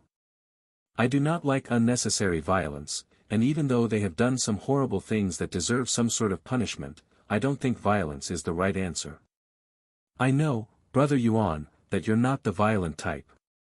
However, there are other methods to cause pain to the Yu family without actually hurting them.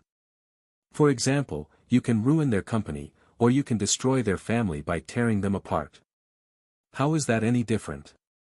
They all sound pretty violent. Yuan sighed. The most obvious difference is that you won't need to physically hurt them since you will be doing it mentally. You can simply start up your own company and grow to become an even more successful business than the Yu family.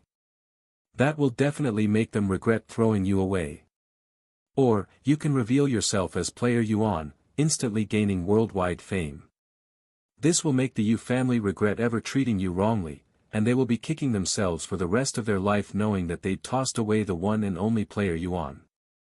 Yuan turned silent to ponder.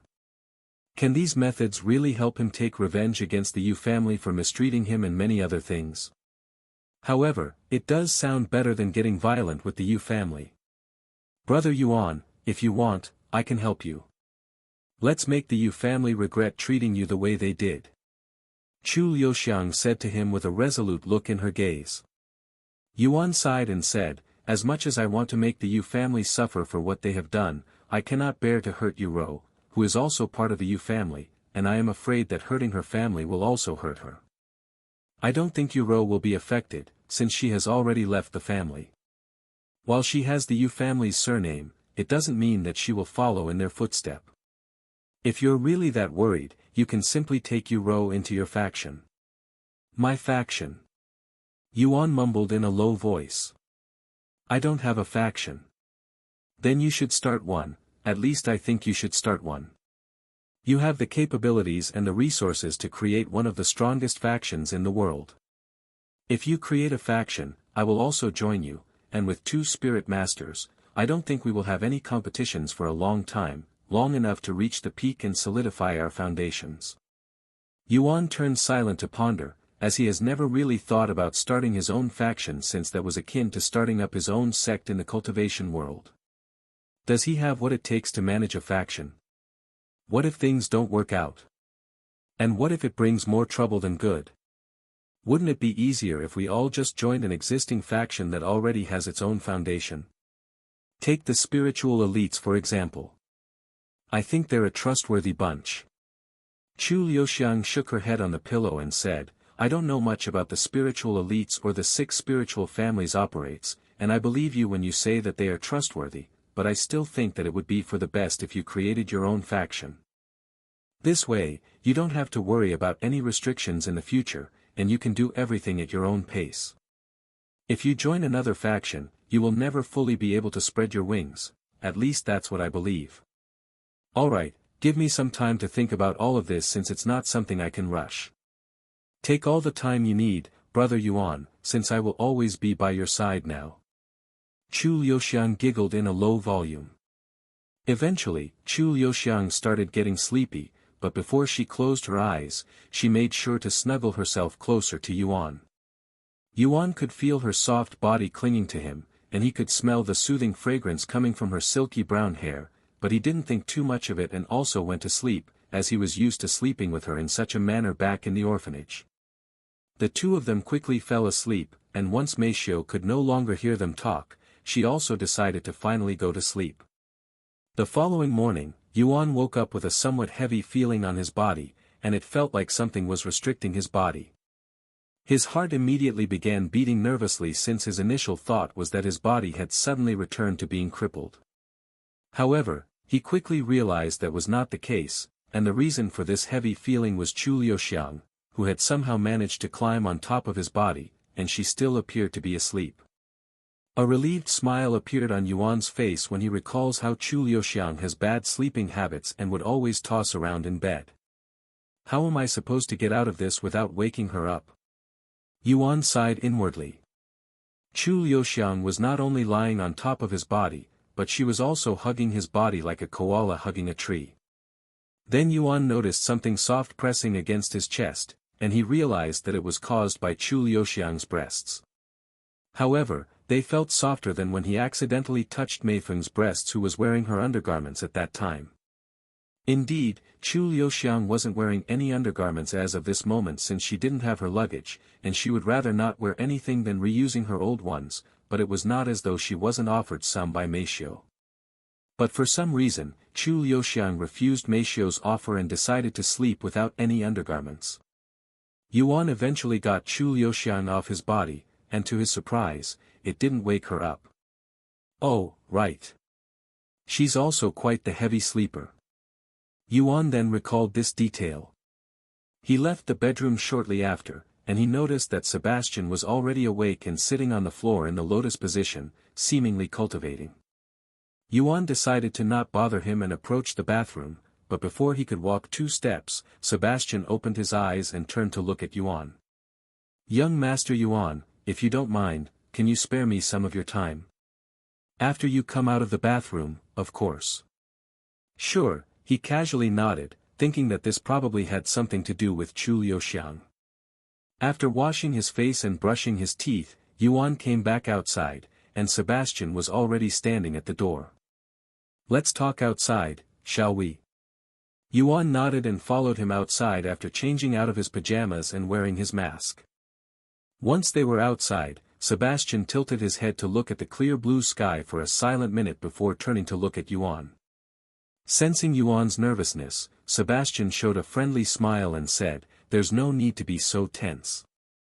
I just wanted to thank you." "Thank me? For what?" Yuan raised his eyebrows.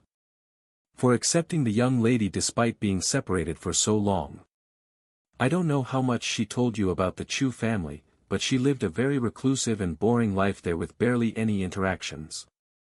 Besides her family, myself, and a few other instructors, the young lady doesn't have any friends, so she was always bored, and she would always complain to me. Of course, there isn't anything I could do for her except listen to her complaints. This is my first time seeing the young lady so excited and blissful, and I am thanking you for that." "You don't have to thank me for that.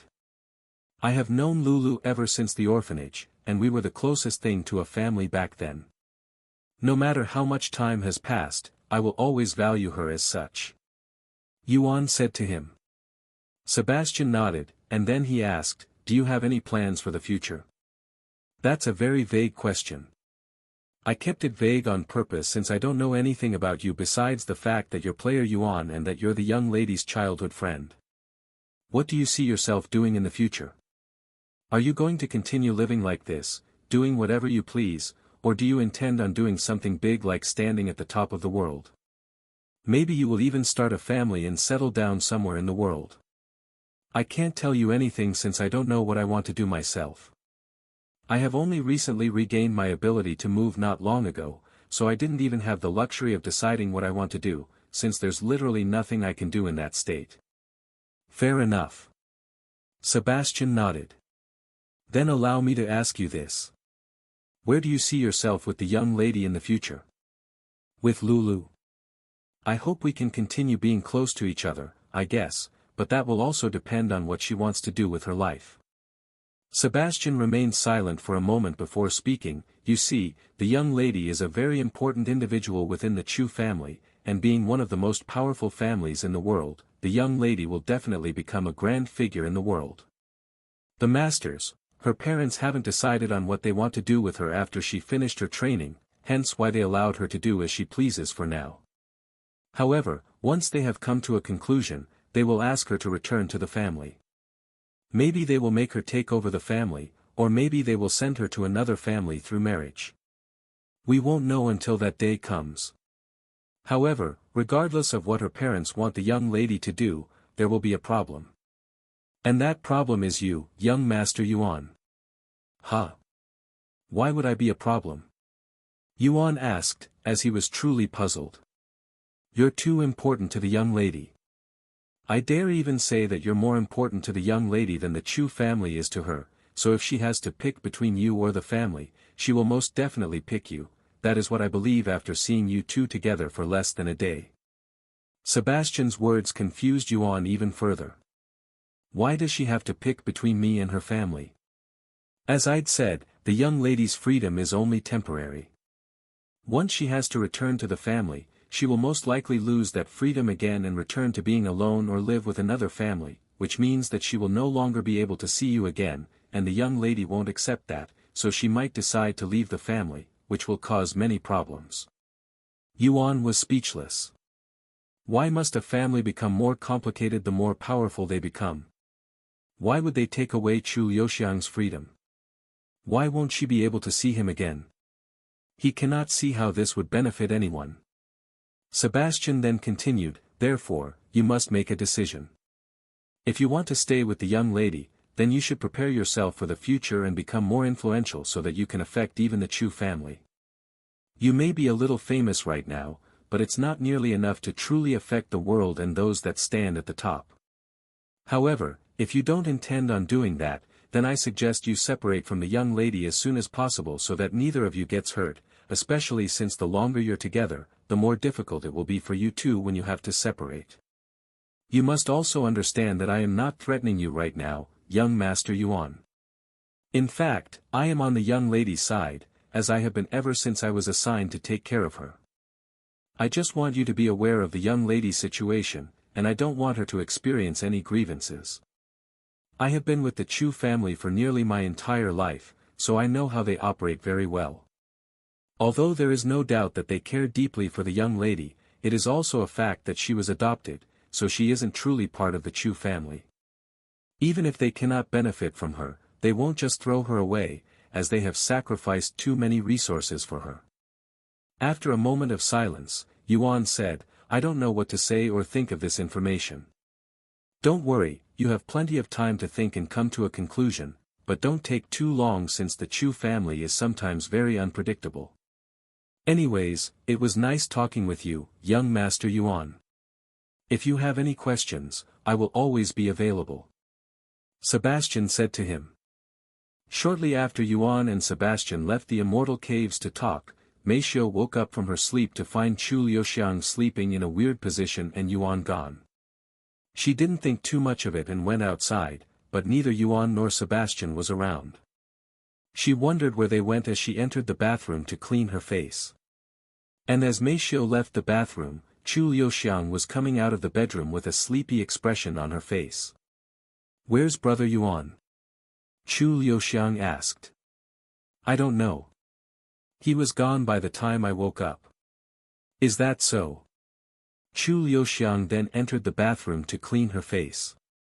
Once she came out of the bathroom, she saw Meisho sitting at the table alone, and after pondering for a second, she decided to sit with her. Meisho quickly noticed Chu Liuxiang staring at her, mostly because Chu Liuxiang didn't try to hide the fact. "Is there something on my face?"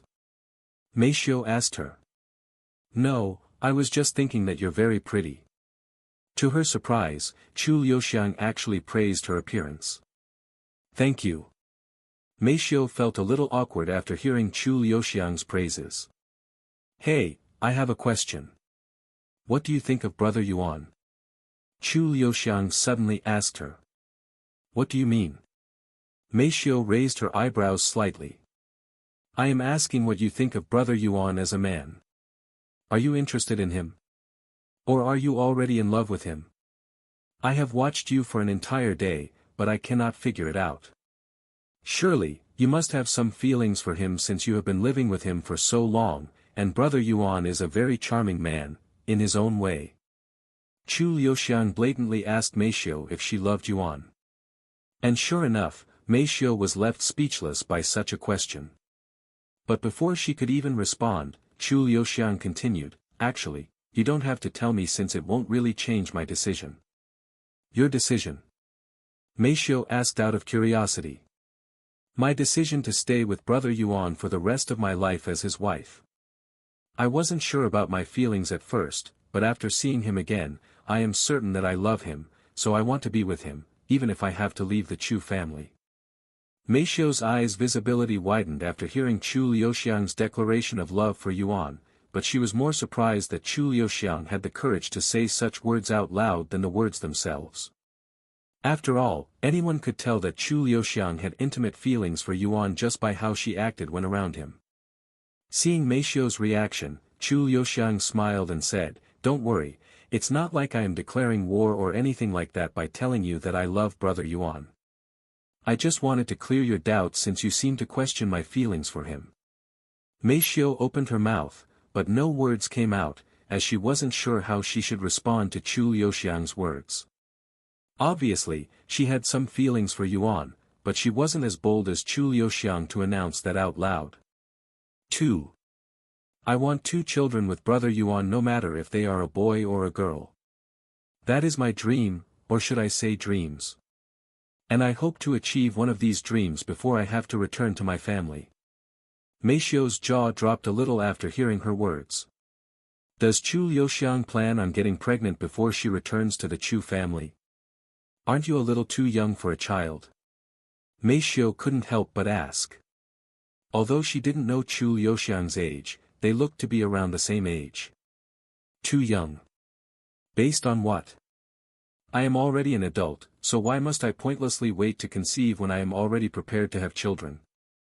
In fact, I have heard from others that it's normal for girls at my age to already have their own family in this day and age. Meisho was speechless. While it is true that there are many girls out there that have already started their own family at the age of 18 with some being even younger, she still felt that having a child at such a young age would be too much responsibility. Listen here, Meisho. Brother Yuan is a very charming young man with unlimited potential, and I have no doubt that there will be a lot of competition in the future, so it's only logical to strike while the iron is hot. Even if he decides to get another wife in the future, at least I already have a spot in his heart. Wait. You don't mind sharing him with others? Meisho was truly speechless now. Is that why Chu Liuxiang doesn't care if she loved Yuan or not? And if someone asked her, she would definitely prefer having the man she loved all to herself. Well. My father has many wives, so I am used to it, and they all seem pretty happy together. Furthermore, it's not uncommon for powerful men to have many wives. Honestly, I don't care as long as I have a place in his heart. Chu Liuxiang said in a calm and clear voice. By now, Yuan and Sebastian had been away for over an hour. Suddenly, the door opened, and both Yuan and Sebastian returned to the immortal caves with suitcases by their side. After their talk, Yuan decided to go with Sebastian to get their luggage since he knew his way around the place much better than Sebastian. "Good morning, brother Yuan." "You too, Sebastian." Chu Liuxiang stood up and left the table after seeing their return. "Good morning, young lady," Sebastian said to her. "You're awake already? I thought you would still be asleep since you have never been good with waking up in the morning." Yuan chuckled. "That was years ago," she quickly said. Meanwhile, Meishio silently watched Chu Liuxiang acting very intimately around Yuan, but Chu Lixuiang no longer looked as innocent as before since Meishio is now aware of Chu Liuxiang's grand ambitions. After putting their luggage away, Chu Liuxiang and Meishio changed out of their pajamas before making their way to the restaurant for breakfast. Once breakfast was done, Chu Liuxiang asked, "Brother Yuan, what are you going to do today?" "I am going to practice with my sword at the training building. Honestly, that's pretty much all we do here." "I am sorry if it's a little boring," he said. "It's fine. I don't mind it." After they rested a little after breakfast, they began making their way to the training building. "I will see you later," Meishio said to Yuan before making her way to the 4th floor. Meanwhile, Yuan entered the gymnasium on the 1st floor and did some warm-up with the sword. "Can I see that sword?" Chu Liuxiang asked him. Yuan handed the wooden sword to her. "Oh, it's much heavier than it looks. There's metal in the center, so it feels like a real sword." Chu Liuxiang began swinging the sword around effortlessly, but her technique wasn't the best.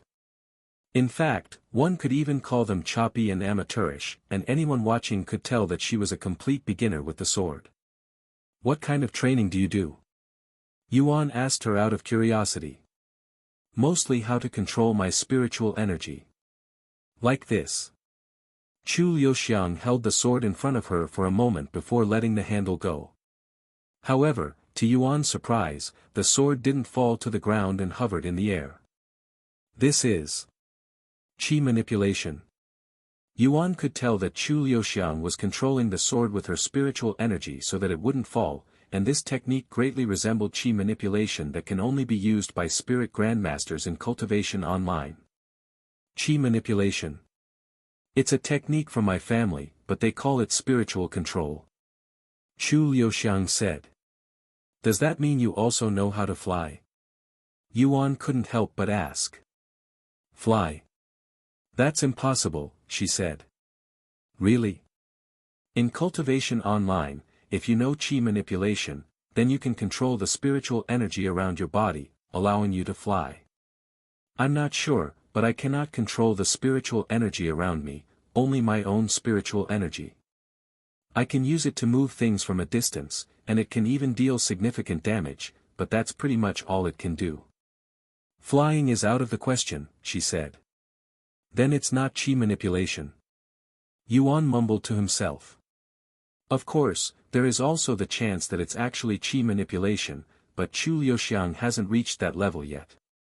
"Brother Yuan, you're quite strong, right? Do you want to experience for yourself the technique's might?" "Don't worry, I will hold back." "Sure." Yuan eagerly nodded. He then stood a few meters away from Chu Liuxiang like she'd instructed him before putting the sword in front of him in a defensive position. "Are you ready?" Chu Liuxiang asked him. "I am." Hearing such words, Chu Liuxiang took a deep breath and gathered the spiritual energy in her body at her fists. Once she was ready, she threw a punch at Yuan, but her fist was nowhere near touching Yuan, as they were still a few meters away from each other. However, Yuan could feel something powerful and heavy slamming into his sword the next second, pushing him back many inches, nearly knocking him off his feet. "Wow! And that was holding back?" Yuan asked her afterward. "Yes, I can destroy a boulder the size of a car if I used all of my strength, enough to kill someone," she said. "Heavens! That's a terrifying technique." Yuan muttered in a dazed voice. "It's very powerful, but it also consumes a lot of my spiritual energy, so I can only use it a couple of times before I exhaust my energy," she said. A few minutes later, Wang Ming entered the gymnasium, and the first thing he did was look for Yuan's figure. Once he found Yuan, who was speaking with Chu Liuxiang, he approached them. "Hey, Yuan, you ready for another spar today?" Wang Ming asked him. "Yes." Yuan nodded. Wang Ming then glanced at Chu Liuxiang for a moment, almost like he had something to say, but he didn't say anything to her in the end and returned his focus on Yuan. The two of them began their spar shortly after, and Chu Liuxiang would watch them fight each other a few meters away. Meanwhile, on the fourth floor, Mei Xiu was warming up at the still targets. "Are you okay, Feng?" The instructor approached her and asked her in a concerned voice. "You haven't hit the red a single time after shooting a dozen arrows, and you even missed a couple of shots. Even if you're just warming up, this isn't like you. If you're not feeling well, you should take the day off, maybe even get checked by a doctor." "I am fine, instructor. My mind is just occupied by a few things and can't really focus, that's all," Mei Xiu said, as she would keep thinking about her conversation with Chu Liuxiang this morning. "If you cannot focus, you should put the bow down and meditate until you can clear your mind," the instructor advised her. "I shall do that then. Thank you." Mei Xiu placed her bow down and began meditating near the wall so that she doesn't obstruct the others. However, when she closed her eyes and tried to clear her mind, Chu Liuxiang's words would continue to resound inside her head. "What do you think of Brother Yuan? I love Brother Yuan, and I wish to stay with him forever as his wife. I want 2 children with Brother Yuan, one of them before I have to return to the family. There will be many competitors in the future. I love Brother Yuan. I really love him. Why did you have to show up now?" Mei Xiu sighed in a low voice when she couldn't get rid of Chu Liuxiang's voice inside her head. After spending an hour trying to clear her head, Mei Xiu finally managed to calm down, and she went to practice the bow to take her mind off everything else. At the end of the day, the instructor approached Mei Xiu and said to her, "Senior Hong said to give him a visit whenever you're ready for the bow. Oh, and he also wants you to bring along player Yuan if he's not busy.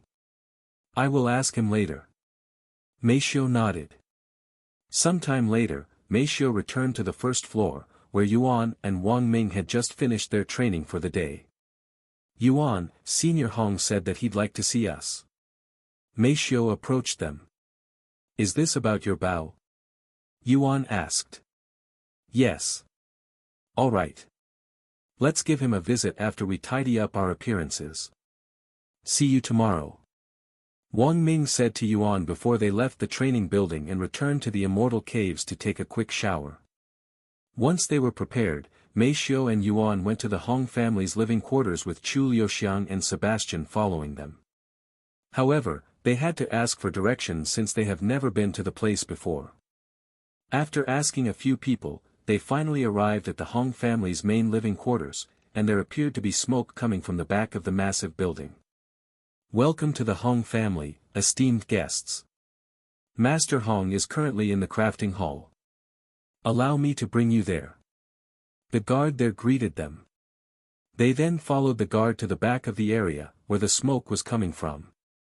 Once they arrived and entered the building, they could see a half-naked old man with the upper part of his body that was very jacked and refined completely naked and soaked in sweat. It was Senior Hong, and he was hammering away at the anvil. Ding! Ding! Every time he struck the hot iron on the anvil, the others would feel their hearts pop out of their chest a little. "Oh, welcome." Senior Hong stopped whatever he was doing when he noticed Yuan and the others. "It's okay, we can wait until you're finished," Yuan said to him. Senior Hong laughed and said, "Don't worry, I was just exercising. It's not like I was actually making anything."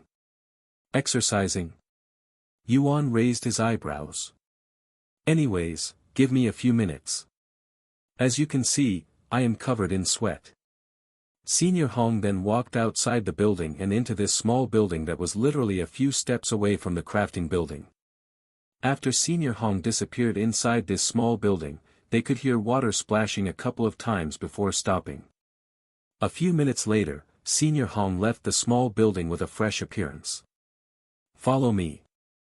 Senior Hong then led them to another building that was about a minute away from the crafting area. This is the storage area. It's where I keep all of our equipment. Senior Hong said as he opened the locked doors before bringing them inside. Wow! Yuan muttered in a low voice shortly after stepping foot inside this building. Inside the building was a spacious room that was just like the gymnasium, but there were weapons everywhere. There were weapons stacked on shelves, weapons laying on the ground, and there were even weapons hanging on the walls. Our Hong family handles all of the faction's equipment since crafting is our expertise, and we get to hone our skills while we support the faction, so it's a win-win for us. Follow me. Senior Hong then led them to a secluded section in the building, and he said to Meishio, there are over 100 different types of bows here. Get a feel for each of them and let me know which one you like the best, and I will craft you a brand new one with your strength in mind. And judging by your skills at the competition, I would say that you're the type to wield a short bow that specializes in rapid fire, but you should still check out all of the bows before making a conclusion. Okay. Thank you. Meishio said to him before she went to look at the bows. Fellow Taoist Yuan, since you're here as well, why don't you also pick a weapon? You're mostly a sword user, right? We have plenty of them. Really? Yuan was delighted to hear this since he has been thinking about getting a sword but didn't know where. Yes. If you want, I can even craft you a custom sword. However, Yuan shook his head and said, just an ordinary sword is good enough. Thank you. All right. The swords are in Section A by the entrance. Let me lead you there. Thus, Yuan followed Senior Hong to the area holding the swords. Wow! Yuan was amazed by how many swords there were in this place. In fact, this is his first time seeing so many swords at once. Young lady, if you like, you can also pick a sword.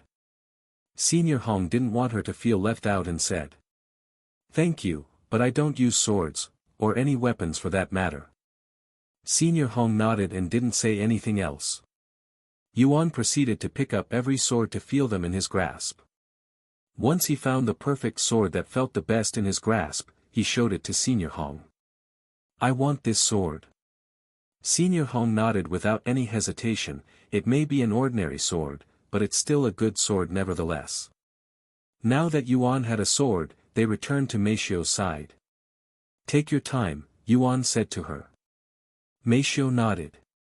Half an hour later, Meishio said to Senior Hong, I like the way this bow feels in my hand, but it's a little too light. Can you make me something heavier? In fact, due to her increased strength, every single bow that she has used up to this point was simply too light, and that isn't good in archery.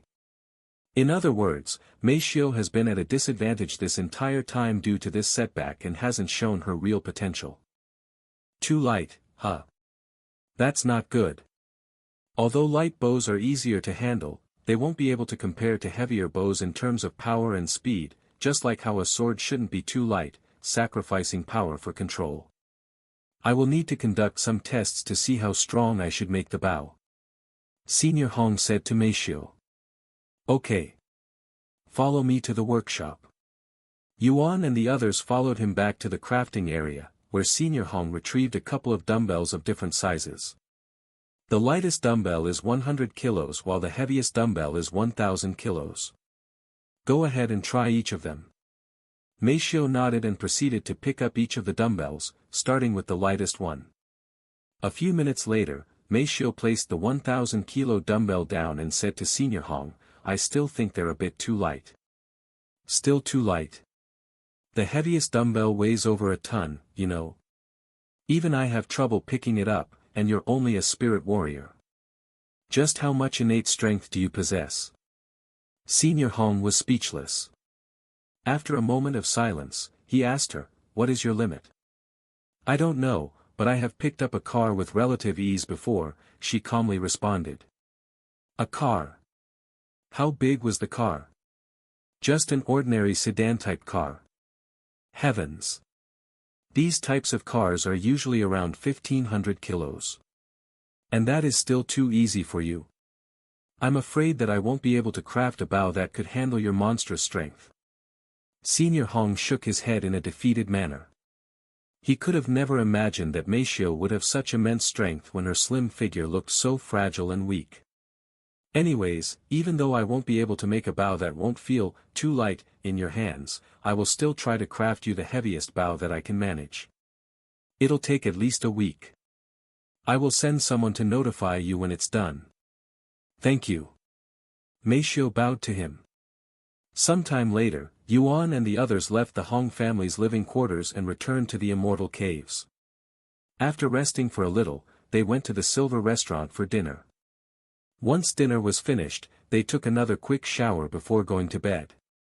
However, when Chu Liuxiang came out of the bathroom after her shower, her appearance made both Yuan and Meishio speechless.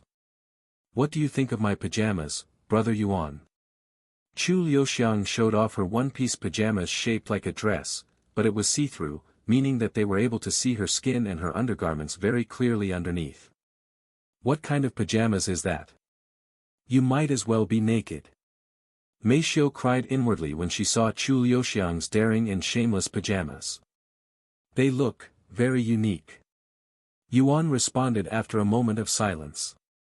And he continued, do you always sleep in that kind of clothing? You're basically asking to catch a cold in that. Chu Liuxiang giggled a little and said, don't worry, brother Yuan. These pajamas are actually warmer than it looks, and most importantly, it feels very comfortable. If you say so. Yuan said.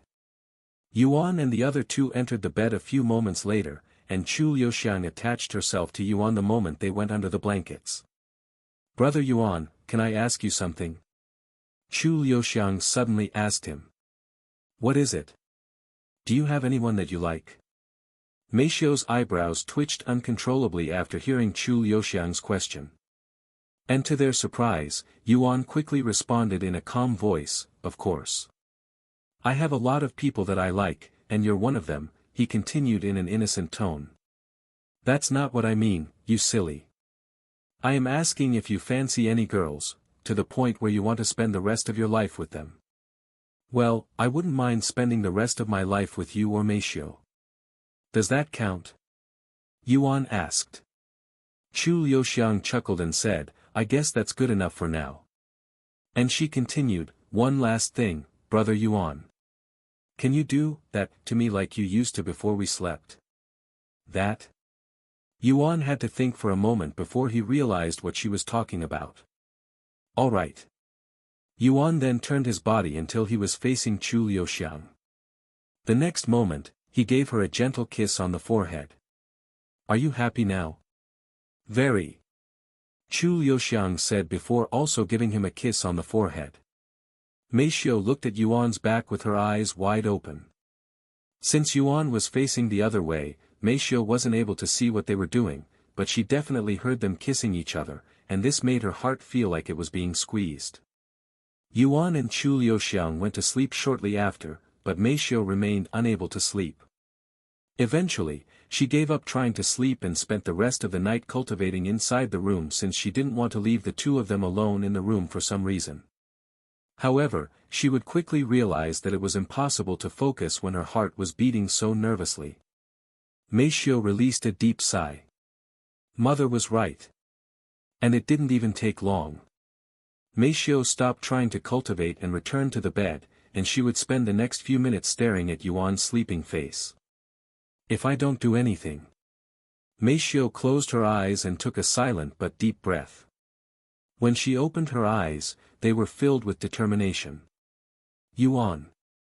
She began moving her arms until they wrapped around Yuan's body under the blanket, essentially hugging him, and she would close her eyes again just in case Yuan suddenly wakes up so she could act like she was moving in her sleep. And to her surprise, all of her nervousness disappeared very quickly after she hugged Yuan, allowing her to fall asleep very quickly. The following morning, Yuan would wake up to find his body restricted again, but to his surprise, it wasn't Chu Liuxiang that was restricting him. Instead, it was Meishio who was clinging to his body, and with her immense strength, it was pretty much impossible for Yuan to break free without doing so very forcefully, so he could only wait until Meishio wakes up. An hour has passed since Yuan woke up from his sleep, but he hasn't been able to move, much less go anywhere because of Meishio, who was hugging his body with incredible strength.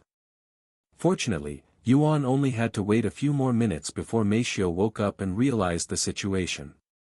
"I am sorry." Meishio quickly jumped out of the bed when she realized that she had been hugging him while in her sleep. "It's okay," Yuan said in a calm voice. "How long have you been awake?" Meishio couldn't help but ask him. "I don't know, but I've been awake for a bit now," he responded. "Why didn't you wake me up if that was the case? You were sleeping very peacefully, and I couldn't tell myself to wake you up in that state." Meishio blushed after hearing his words.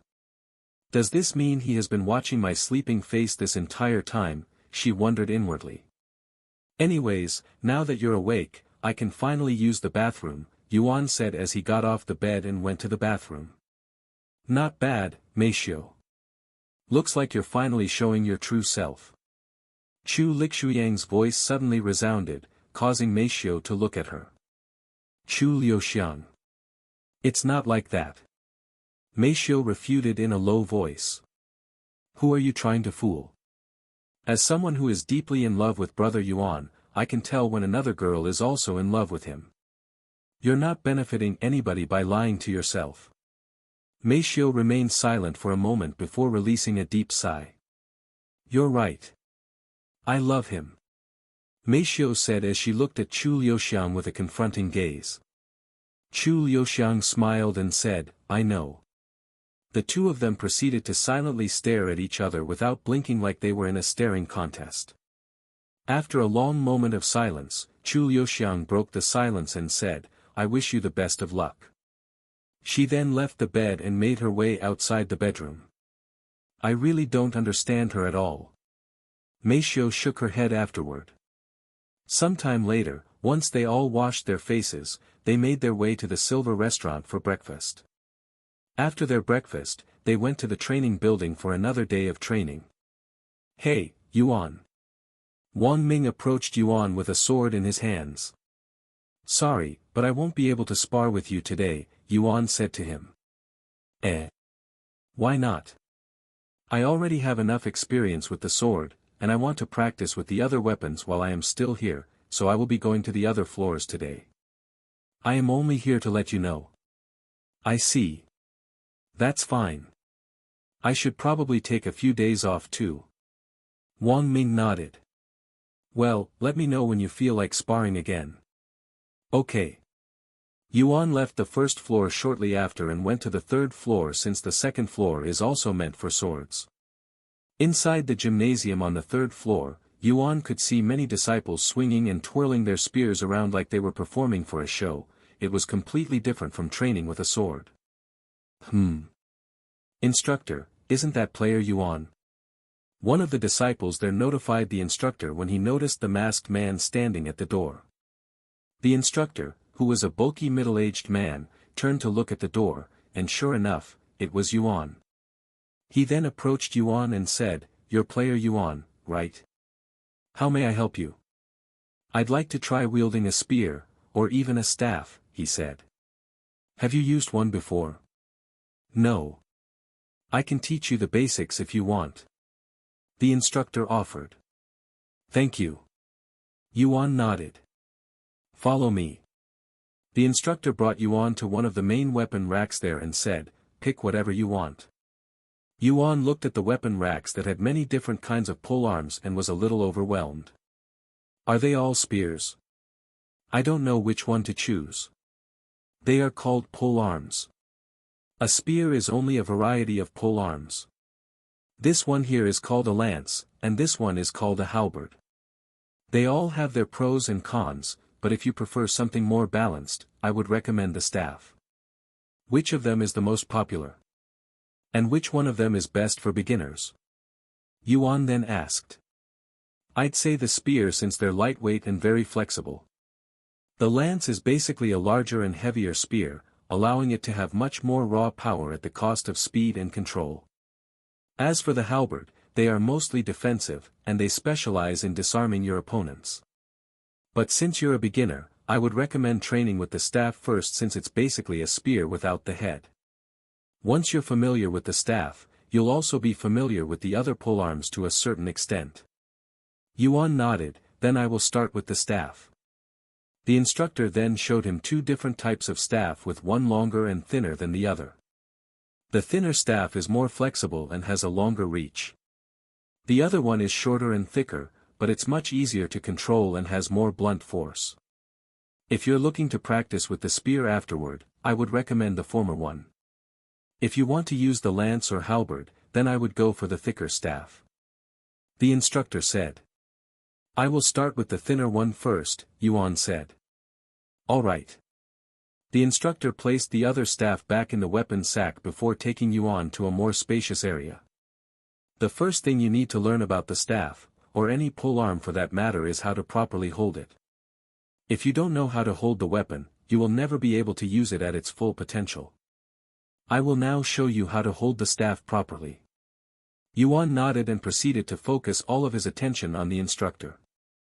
Once the instructor showed Yuan how to hold the staff, he swung the staff around in a slow but precise manner, allowing Yuan to see every single one of his movements more clearly. A few minutes later, the instructor stopped his movements and turned to look at Yuan before handing him the staff. Here. I showed a little more than I was supposed to, but I wanted to give you a grasp of what it means to wield a staff. After Yuan accepted the staff, the instructor went to grab another one for himself. Am I holding this properly? Yuan asked. Yes, that's perfect. Now let's start with the basic movements. The instructor then executed a single strike with the staff before freezing in that position. Yuan followed his movements and executed the same strike with perfection. Of course, it was only a basic movement, so it wasn't that impressive. Here's a follow-up. The instructor resumed his movements and swung the staff again. Yuan followed. The two of them would continue in this manner until they executed most of the basic movements. Now try to do it all at once without any long pauses. The instructor said to him. Yuan nodded and took a moment to remember all of the movements. Once he was ready, he started swinging the staff around with precise and smooth movements. Although the techniques were the basics, they looked like it was performed by an expert. This guy. The instructor was amazed by how fast of a learner Yuan was.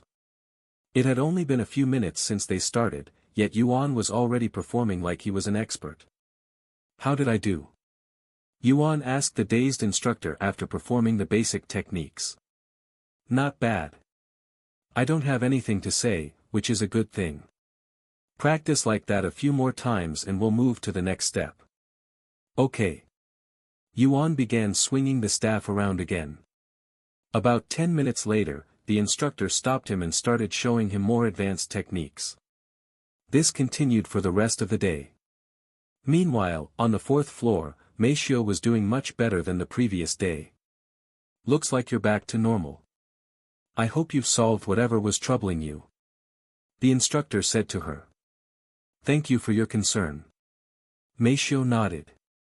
At the end of the day, Meishio went to the first floor to meet up with Yuan like usual, but when she arrived, Yuan wasn't there. Where did he go? Meishio looked around while pondering. She couldn't imagine Yuan leaving without her. When the instructor there noticed Meishio looking around, he approached her and said, If you're looking for player Yuan, he's on the third floor. Third floor. Meishio tried to recall what was on the third floor, but she completely forgot. After thanking the instructor for his information, Meishio went back up to 2 more floors until she arrived at the third floor. When she opened the door and entered the gymnasium, she was surprised to see a large crowd gathered at the center of the room. This instantly piqued Meishio's interest, so she approached the crowd to see what they were all looking at with such intensity. Whoosh! In the center of the crowd, Yuan was in the middle of sparring with a bulky man, both of them wielding a spear. The instructor stepped forward to thrust his spear at Yuan, but Yuan perfectly deflected the attack with his own spear and with relative ease. After defending against the attack, Yuan swung his spear in a wide arc, suddenly stopping a few inches away from the man's body, barely missing him due to how flexible the spear was. You win. Again. The bulky man lowered his spear with a defeated smile on his face, but one could see clear excitement within his eyes. Thank you for the experience. Yuan lowered his spear and clasped his hand to the instructor. No, I should be thanking you. It's been a while since I have experienced such an overwhelming defeat. The instructor returned the bow. Anyways, are you sure today is your first time using polearms? If that's true, you're truly a monster amongst monsters. The instructor joked in a serious voice. Yes, today is my first time using this kind of weapon. I usually use the sword or dagger, sort of. Yuan confirmed. Well, either way, you are now even better than me, an instructor. Besides the Grand Elder, I don't think there is anyone in this place that can match you. It was at this moment Yuan noticed Meishio standing in the crowd. It's time I go. Once again, thank you for teaching me how to use polearms. The crowd around them made a clear path when they noticed Yuan walking towards them. Let's go home, shall we? Yuan said to Meishio, who nodded. Chu Liuxiang and Sebastian followed them from behind. That was an amazing performance today. As expected of you, brother Yuan. Chu Liuxiang said to him after they left the building, as she'd watched him train for the whole day. Yuan smiled behind his mask and said, to be completely honest with you, even though I have never held a staff or spear until today, I felt oddly comfortable with it the moment I held it in my hands, almost like I have used them before. It was like that when I first picked up the sword inside Cultivation Online. That's what you call a true genius, brother Yuan. No matter what you touch, you master it with ease. Chu Liuxiang said in a cheerful voice. And she continued, it was like that back at the orphanage, too. You would learn the harmonica and every single new instrument the same day you got it. Is there anything you cannot learn with ease? Common sense. Meishio said inwardly after hearing Chu Liuxiang's question. Sometime later, they returned home to take a quick shower before heading to the Silver Restaurant for dinner. After eating dinner, Yuan retired to his bedroom with the other two ladies. Good night, brother Yuan. Chu Liuxiang said to him after snuggling close to him. Meanwhile, Meishio took a seat a few meters in front of the bed and started cultivating. Although she was already a spirit warrior and ahead of the majority of people in the world, she didn't want to lose to Chu Liuxiang, who was a spirit master. Yuan fell asleep shortly after lying on the bed, as he was incredibly tired from training today, more so than usual since he wasn't used to training with polearms. After falling asleep, Yuan found himself in his dream once again, but he was surrounded by a thick fog that blocked all of his vision. What is it this time? Yuan's initial thought was that it was something caused by the handsome man that would often appear in his dreams. But there was no response. Whoosh! Suddenly, Yuan felt something fly past his head, but it was too fast for him to see what that thing was. Then he felt something dripping down his face. Yuan subconsciously lifted his hand to wipe his face, and to his surprise, he was bleeding. Whatever just flew past his head had scratched his face deep enough to bleed. And before he could make sense of what happened, the fog began clearing away, revealing to Yuan his surroundings. This is. Yuan's eyes widened when he realized that he was in a plane. He was also surrounded by people that appeared to be soldiers, and they were all heavily geared with silver armor and a spear. Fortunately, they didn't appear to be hostile. However, not far away from his location, there were thousands of individuals fighting each other in what appeared to be a war zone. There also appeared to be two different factions. One wearing silver armor like those around him and the other wearing black armor. General. What is your command? Someone there suddenly said, causing Yuan to turn to look in that direction. Yuan's eyes widened when he saw the handsome man standing not far away from him, but there was something different about the handsome man this time. His demeanor and the aura he emitted were completely different from the handsome man he would normally see. In fact, it felt like he was a completely different individual. After a moment of silence, the handsome man raised the spear in his grasp and pointed it at the battlefield. Slay the enemies and leave none of them alive. The handsome man commanded in a profound voice. The people around him began roaring with excitement, and shortly after, they started rushing towards the battlefield with intense bloodlust in their gaze. Kill! Kill them all! The soldiers in silver armor shouted as they rushed into the battlefield and began slaughtering the other faction. Meanwhile, the handsome man remained standing in his original spot. Seeing this, Yuan approached him and asked, "Where are we?" The handsome man turned to look at him before responding in a calm voice, "Can't you tell? We're at war." "I can obviously see that we're at war, but why are we here? What are you trying to show me today?" Yuan asked, thinking that this was one of the handsome man's schemes. "Today? You're acting like we have met before," the handsome man said with a mysterious smile on his face. "What?" Yuan raised his eyebrows. However, the handsome man didn't continue speaking after that. Instead, he turned to look at the battlefield for a moment before rushing into it himself. When the soldiers wearing that black armor noticed the handsome man entering the battlefield, they immediately focused on him, quickly surrounding him. However, despite their general getting surrounded by the enemies, the soldiers in the silver armor didn't try to help the handsome man. Hell, they weren't even looking in his direction, almost like they couldn't care less about his situation. Shortly after surrounding the handsome man, the black-armored soldiers began their assault with all of them lunging at the handsome man from all directions. The handsome man sneered in a cold manner before swinging the silver spear in his grasp in a full circle. A single swing of his spear created a powerful tornado that instantly consumed the people surrounding him, tearing their armors and bodies apart with ease. The tornado quickly turned red with how many people it killed in a short time, and it would make the battlefield rain blood and mutilated corpses, creating a gruesome scene. When the soldiers wearing the black armor saw how the handsome man slaughtered half of their army with a single strike, they immediately dropped their weapons and began fleeing. "There's no way we can defeat such a monster. I surrender. Please. Spare me." A few of the soldiers even started begging for mercy after seeing their army crumble.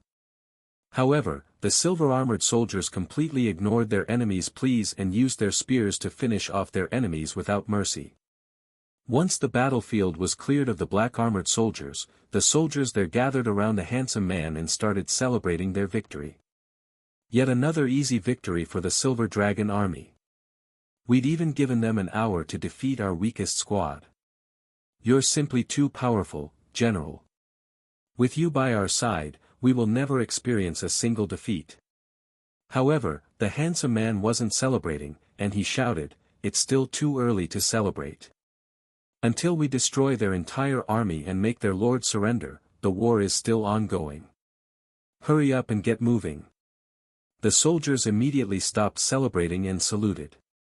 "Yes, General." The soldiers got on their horses and began chasing after the black-armored soldiers that fled the battlefield, all the way back to their own territory. It was at this moment Yuan woke up from his dream. What was that all about? Yuan wondered to himself, as the dream was too different from his usual dreams, and even the handsome man felt like a different person. After waking up from his strange dream, Yuan went to wash his face before going outside to get some fresh air, and he wondered if he'd been a general in his past life. That man in my dream said that I was his reincarnation, but from what I have seen so far, he appeared to live inside a cultivation world.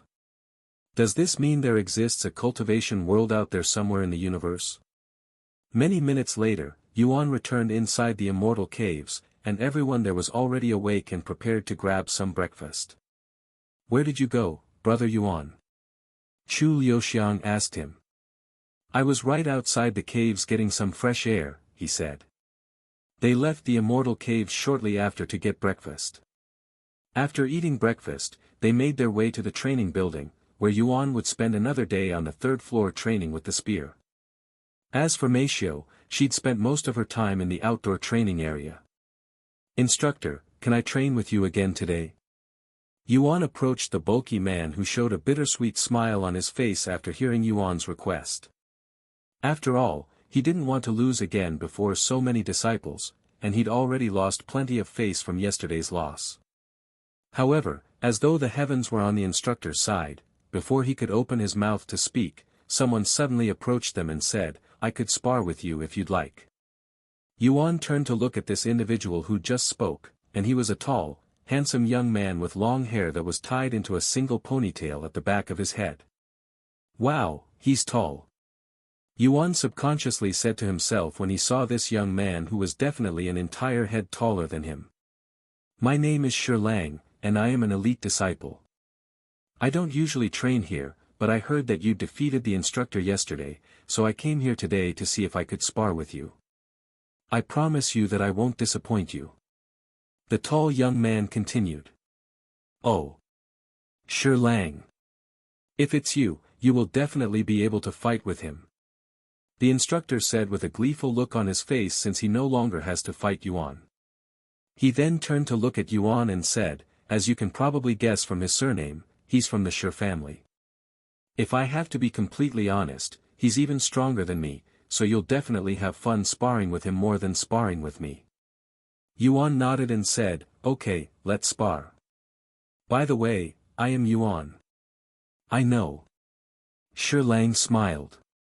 The instructor then cleared out an area in the gymnasium for the two of them.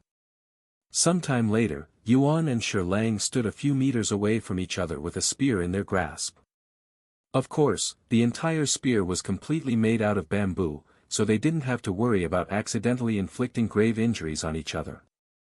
With that being said, if struck by the spear, it would definitely hurt, and they could even experience a few broken bones. Very quickly, a crowd gathered around the two of them before they even started the fight. Wow, it's actually Shi Lang. It's been months since I last saw him. Shi Lang is number one when it comes to pole arms. Player Yuan fought Wang Ming, who is the number one with swords, and won. I wonder if he'll be able to defeat Shi Lang, too. No matter how talented player Yuan is, I don't think he'll be able to defeat Shi Lang. He only picked up the spear yesterday without any prior experience, right? There's no way that he'd win against Shi Lang, who is not only extremely talented but also has 20 years' worth of training. I also don't think he'll win, but we won't know for sure until one of them actually wins. Whenever you are ready. Shi Lang said to Yuan while standing there in a casual manner. Yuan readied his spear and got into an offensive position. The instructor immediately raised his eyebrows when he felt the profound aura that suddenly started emitting from Yuan's body. Shi Lang also noticed this unfathomable aura, and his calmness was quickly wiped away. What is going on? Why am I getting this feeling that I would only get when I fight against my grandfather from him? Shi Lang recognized this feeling coming from Yuan, as he would often feeling it coming from his grandfather, the feeling of a true master. Once Shi Lang got into his position, the two of them would remain standing there without moving for a whole minute. A minute later, Yuan suddenly moved forward, thrusting the spear in his grasp at Shi Lang. Shi Lang quickly dodged this strike that nearly struck him in the chest where his heart was located. However, he'd only managed to narrowly dodge the strike because of how unexpectedly fast Yuan had executed the strike. An excited yet nervous smile appeared on Shi Lang's face without him realizing it, as it has been a very long time since he has last experienced such thrill and pressure. After missing his attack, Yuan immediately retrieved his spear and went for another strike that was actually a little faster than his first strike. Shi Lang dodged this strike again and with more ease despite the increased speed since he knew what to expect after experiencing Yuan's first strike. Meanwhile, the instructor was shocked to the core after witnessing Yuan's lightning-quick spear thrust that was almost impossible to see with the eyes, and he wondered to himself if Yuan had been secretly practicing with the spear for the whole day yesterday after going home. His movements weren't this quick and sharp yesterday. It's almost like I am watching an entirely different person than yesterday. What kind of training did he undergo yesterday? How can someone improve so drastically in less than a day? The instructor cried inwardly. Sebastian, what do you think of brother Yuan? Chu Liuxiang asked him as they watched Yuan spar with Shi Lang. I think he's a very talented young man, perhaps even the most talented person I have ever seen. I dare say that even the top geniuses from the Chu family wouldn't be able to match him, he calmly responded. Then do you think my parents would accept someone like him? Chu Liuxiang asked, her intentions clear with that question. Sebastian pondered for a moment before speaking. Young lady, you should know very well the master's personality. Talent alone won't be enough to impress them. He'll need more than that to receive their recognition. Is that so? Chu Liuxiang mumbled. Sometime later, the crowd surrounding Yuan and Lang suddenly erupted with cheering and excitement. He won. Player Yuan actually managed to defeat Lang. Heavens! What was that technique at the end? I have never seen anything like that before. In the middle of the circle, Lang was sitting on the floor with a look of disbelief on his face. What kind of technique was that just now? Lang asked Yuan. It doesn't have a name, he said. After all, he'd learned the technique from watching the handsome man his dream. I see. Anyways, it was a great fight. I didn't actually expect to lose if I am being completely honest. Lang extended his hand for a handshake. Yuan accepted his hand and said, likewise, I enjoyed the spar. Sometime later, the instructor approached Yuan and said, you must have practiced a lot even after you went home. Training? Yuan raised his eyebrows, but he didn't respond to that, as he figured that it would be for the better. How about another round? I still have a lot of energy. Lang asked Yuan a moment later. Sure. Yuan nodded. And for the next few days, Yuan would spend his time on the third floor mastering the spear and trying out the other polearms. Hey, Yuan. Wang Ming appeared on the third floor and called out to him right before he went home. Don't forget about the competition, it starts tomorrow. Oh, right. I actually forgot about that. Yuan said. Where is it being held? Meet me here tomorrow morning about 2 hours after sunrise. I will take you there. Okay. After returning to the immortal caves, Chu Liuxiang asked, what competition is being held tomorrow? The top disciples in this faction will be fighting against each other is what I heard, he said. So people like that Lang and Wang Ming guy? Yes, there will be more people like them at the competition. I am kind of excited. The following morning, after breakfast, Yuan went to the training tower with the others. When they arrived, Wang Ming was already there. Good morning, everyone. Wang Ming greeted them. Hey. How are you feeling today? Wang Ming asked. I am feeling great. Perfect. Then follow me. Wang Ming proceeded to lead Yuan and the others to the location of the tournament. About half an hour later, they arrive at the plains that had an enormous stage out in the open, and there were bleachers surrounding the platform. There's a lot of people here, Yuan mumbled when he saw the sea of people there, almost like everyone in the jaded garden was gathered there. Well, it is one of the biggest events of the year, and all of the higher-ups will be here. Welcome, fellow Taoist Yuan. The Grand Elders approached Yuan the moment they noticed him, and following behind them were a group of middle-aged people. Hello. Taoist Yuan, allow me to introduce you to a few people. Senior Wang said as she looked at the group of people behind her. These are the current heads of the 6th spiritual family. I believe this is your first time meeting them. The middle-aged people there proceeded to introduce themselves. After their introduction, one of them asked, Taoist Yuan, I heard that you will be participating in the competition today. I will. I cannot wait to see you in action. I have heard so many things about you, after all. Which weapon do you intend on using? The sword, he responded. After talking for a couple of minutes, they went to the stage. The competition will start in half an hour, but since this is your first time, allow me to give you a brief rundown of the rules. Senior Wang said to Yuan once they sat down. There will be a total of 8 contestants including you. Each of you will draw from a box, and those who pick the same number will fight each other. At the end of the first round, the winners will draw again. This will continue until the final round.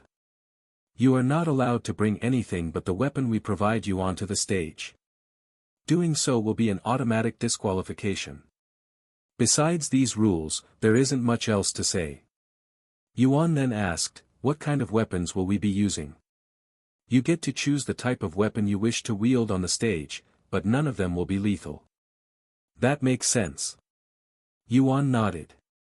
Half an hour later, one of the family heads entered the stage and said, "Welcome to our annual spirit competition, where our best disciples will face off against each other for the first place. First and foremost, let me call the contestants onto the stage. Wang Ming from the Wang family. Wang Bingbing from the Wang family. Shi Lang from the Shi family. Shi Murong from the Shi family. Hong Xiuquan from the Hong family. Li Jinxi from the Li family. Wu Zhao from the Wu family. Last but not least, Taoist Yuan, who is currently staying in the Jaded Garden as a trial disciple." The thousands of spectators cheered for the contestants afterward. "Wow, is that really player Yuan? This is my first time seeing him. He's also wearing a mask out here. Damn it. I wanted to see his face at the very least." After introducing the contestants, a servant approached the stage while carrying a small box. "This is what will decide your matchups. Whoever holds the same numbers will be fighting that round. That is all." A moment later, the contestants picked their number. Yuan looked at the paper in his hands. Number 1. "The matches will be in the order of the number, so whoever has number 1 will be the first to fight," said the announcer on the stage. "I am first," Yuan said. The announcer nodded and looked at the other 7. "Who has the other number 1? Someone there sighed as he raised his hand into the air. "It's me," Wang Ming said in a defeated voice. He turned to look at Yuan and smiled bitterly. "I didn't expect to lose on the first round. What bad luck. Everyone but the fighters for the first round please leave the stage," the announcer said. Very quickly, everyone but Wang Ming and Yuan left the stage. "What about our weapons?" Yuan asked. "They are coming," the announcer said. A few moments later, 2 people could be seen walking onto the stage with a sword in their grasp. "Here you go, young Master Yuan." One of them approached Yuan and offered him a sword made out of steel, which was out of Yuan's expectation, as he'd expected to be using a wooden sword from the training hall. However, upon closer inspection, Yuan noticed that the blade of this sword was very dull, so dull that if used to slash somebody, it wouldn't even cut their skin, much less their flesh. With that being said, that didn't mean the sword wouldn't do any damage, as it could break one's bones if struck hard enough. The match will end when either someone surrenders or faints. Stepping outside the stage will also be considered an automatic loss. Lastly, you are not to inflict serious bodily harm on your opponent purposefully. The announcer quickly went over the rules. "The match will begin when you're both ready." Wang Ming bowed to Yuan and said, "Please go easy on me." "Likewise." Yuan returned the bow. After bowing, they held their swords in front of them. Seeing this, the announcer said, "Match begins." The moment the announcer started the match, Yuan took a step forward and used his movement technique, instantly closing their distance and appearing in front of Wang Ming. Wang Ming saw this coming after dueling with Yuan many times, so he was prepared for it. Clang! The sound of metal colliding echoed in the area as Wang Ming defended Yuan's sword strike. Clang! The 2 of them continued to challenge each other without giving themselves any time to rest. Wang Ming knew that a prolonged fight against Yuan would immensely lower his chances of winning due to Yuan's seemingly inexhaustible stamina, so he could only go all out at the beginning and hope that Yuan makes a mistake. Heavens! I have never seen anyone pressure Wang Ming in such a manner. I have heard about player Yuan's talents, but I didn't think he was this skilled. Look at Wang Ming struggling to defend against player Yuan's relentless assault. The 2 of them have been going at each other's throat without taking a second to rest for many minutes now. I don't think this round will last long. And just like many spectators had predicted, the fight between Yuan and Wang Ming didn't last long. lasting only 10 minutes when Wang Ming got tired and Yuan taking advantage of this, instantly seizing the victory. "Victor, Taoist Yuan!" the announcer shouted out loud. "Good fight." Wang Ming bowed to Yuan after the fight ended. "Good fight." After the fight, both of them left the stage and went to take a seat at the participants' area where the other contestants were waiting for their turn. "Yuan, I thought you had been practicing the polearms recently. How come you're so much stronger than our last fight? Don't tell me you practiced in secret." Wang Ming said to him after they sat down. "No, I haven't picked up the sword in the last few days," he said. "Then you've been going easy on me this entire time?" Wang Ming looked at him with a look of disbelief. "That's not it either. I don't know how to explain it, but I definitely wasn't going easy on you before." "If you say so," Wang Ming said. He didn't get the feeling that Yuan was going easy on his when they fought previously, so he trusted Yuan. However, that only made him more curious about Yuan's sudden growth. Can someone improve by doing nothing? Wang Ming wondered to himself. Meanwhile, the second round started between Wang Bingbing and Hong Xiuquan. Hong Xiuquan was a handsome young man in his mid-20s. As for Wang Bingbing, she was a very beautiful young lady also in her mid-20s. "She has the same surname as you. Are you two related?" Yuan asked Wang Ming out of curiosity. "Yes, she's my elder sister." "You never mentioned having a sister." "Well, you never asked."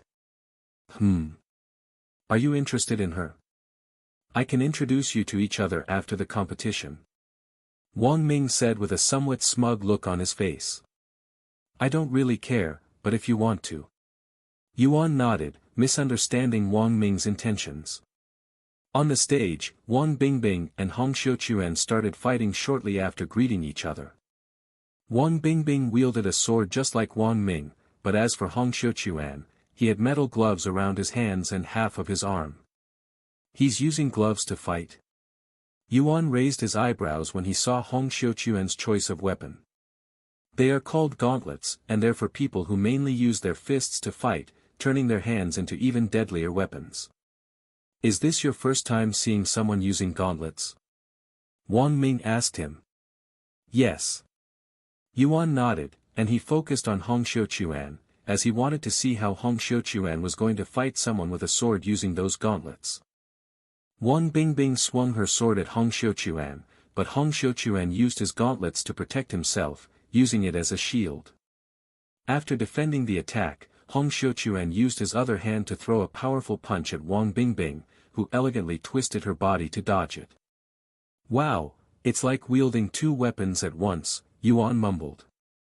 Although he's at a disadvantage due to his very limited range, he more than makes up for it since that allows him to defend and attack at the same time. Wang Ming said. "Doesn't it still hurt when he defends?" "Even though he has steel gloves, the impact should still hurt him quite a bit." Yuan asked. "Yes, but the gauntlets aren't something you just put on and use like a sword or other weapons. It requires the wielder to train their body if they want to use it efficiently." Hong Xiuquan had to temper his body, mostly his arms, to extreme lengths, so that he wouldn't have a broken arm every time he defends. He has bathed in treasures since he was young, not to mention the strenuous physical training he does almost every day, allowing his arms and bones to become as durable as steel. Body tempering, huh? I wonder how they temper their body. Is it any different from what I did in Cultivation Online? However, this would mean that treasures with spiritual energy really exist in this world. I should ask them later. Ding! Wang Bingbing and Hong Xiuquan fought fiercely for many minutes with Wang Bingbing trying to break Hong Xiuquan's defenses, while Hong Xiuquan tries to catch Wang Bingbing off guard with a counterattack, but neither of them was successful after many minutes of going back and forth. Compared to player Yuan and Wang Ming's battle, this is kind of boring, right? The spectators expressed their boredom 15 minutes into the round since the fight was neither as fierce nor exciting as Yuan's fight with Wang Ming. Eventually, Hong Xiuquan managed to knock Wang Bingbing's sword out of her grasp and outside the stage using his gauntlets. When this happened, Wang Bingbing surrendered, as there was simply no way that she could defeat Hong Xiuquan without her weapon. Good fight.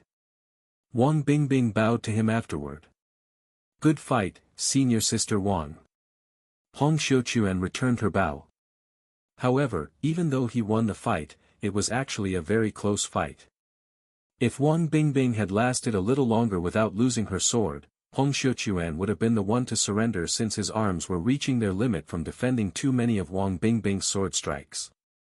Even with his intensive training, it was simply impossible to endure so many powerful strikes from someone of similar talent and strength. After the match ended, Hong Xiuquan removed his gauntlets, and to everyone's surprise, his arms were swollen and black. The spectators shuddered at the horrifying sight of Hong Xiuquan's arms, but Hong Xiuquan himself acted like it was ordinary. "Young Master Hong, do you need treatment?" the announcer asked him. Hong Xiuquan looked at his arms for a moment before shaking his head. "Nah, I'll be fine. They will recover after some rest, and this is how they usually look after training." "If you say so," the announcer said in a somewhat baffled voice. Heavens! I cannot imagine the kind of training he must endure if his arms look like that at the end of every session. Yuan mumbled in a low voice. His training includes smashing large boulders with his bare hands and punching thick steel plates. Bleeding and bruising is a normal routine for him, but the most surprising is his recovery rate. Despite the stress and torture that his body endures every day, he returns a few days later with all of his bruises and injuries gone, almost like they never existed in the first place. Wang Ming explained. A few minutes later, Shi Lang entered the stage with another young man that appeared to be around the same age. Shi Lang was handed a spear as Yuan had expected, but the young man named wuxia was given a fan. He's a fan user. Yuan was surprised to see wuxia using a fan, as he only knows one other person who uses the fan, his sister, Yuro. It's a weird choice, right? The fan is one of the least popular weapons due to its extremely short range and small size, so nobody really uses it.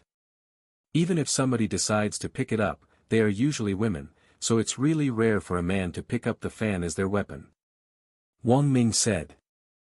And he continued, if you ask me, the fan has more disadvantages than advantages, and even if someone masters the fan, they will not be on par with someone who masters the sword or any other more efficient weapon. With that being said, wuxia has managed to climb to the top ranks with a fan, so he's not someone you can underestimate solely because of his weapon. Yuan then said, I know someone that uses the fan in Cultivation Online, but I don't think I have seen her use the fan as a blunt weapon. Instead, she waves it around, sending these destructive and long-ranged attacks at her foes.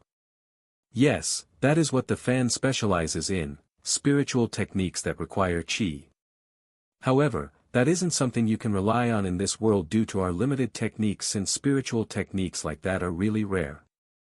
In fact, he only knows one spiritual technique.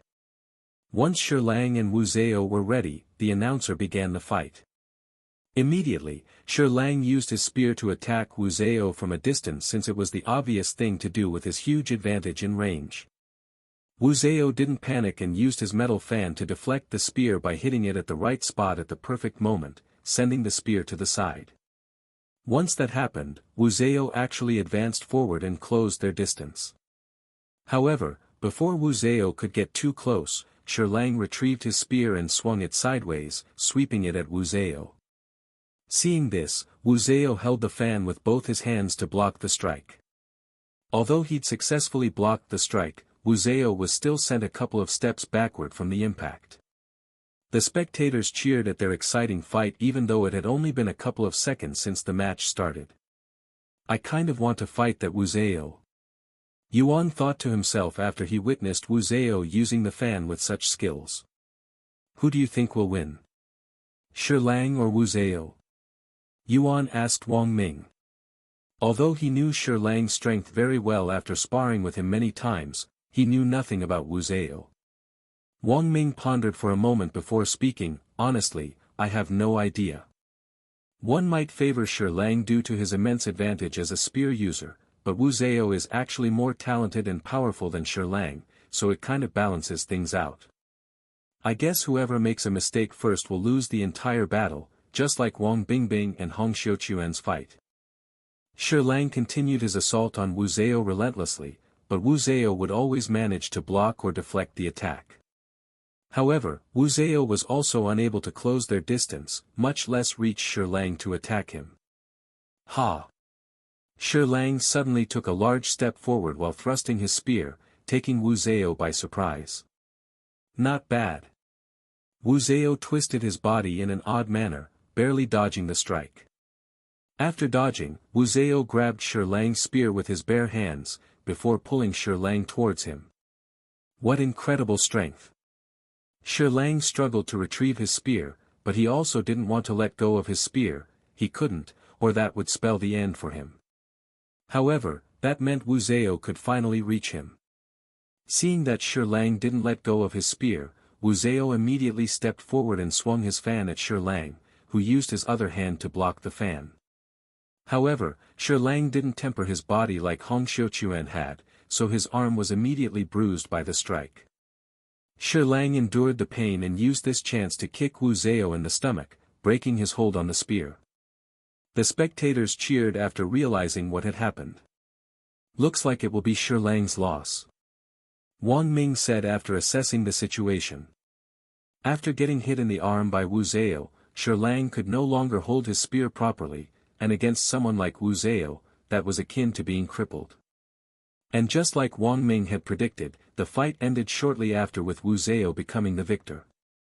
After the match, Shi Lang had his arm checked out, and the doctors told him that his bones were fractured, which wasn't too surprising considering that he got hit by Wu Zhao's fan without any protection. While the doctors treated Shi Lang for his injuries, the fourth round started between Li Jinsi and Shi Murong. Li Jinsi was a cold beauty with short black hair while Shi Murong was a young man with long black hair.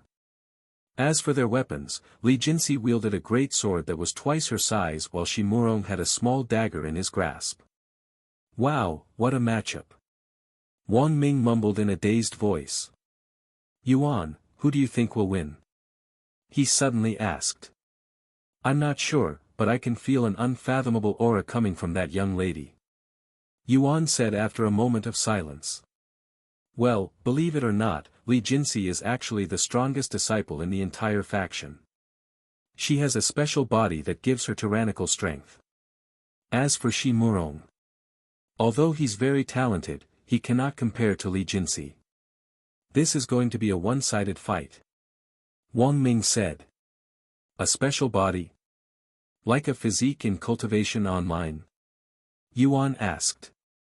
Yes, something like that. Yuan became silent. This is his first time meeting someone in the real world that has a physique. Once the contestants were in their position, the announcer started the match. However, neither Li Jinsi nor Shi Murong moved a single inch after the battle started, both of them silently staring at each other.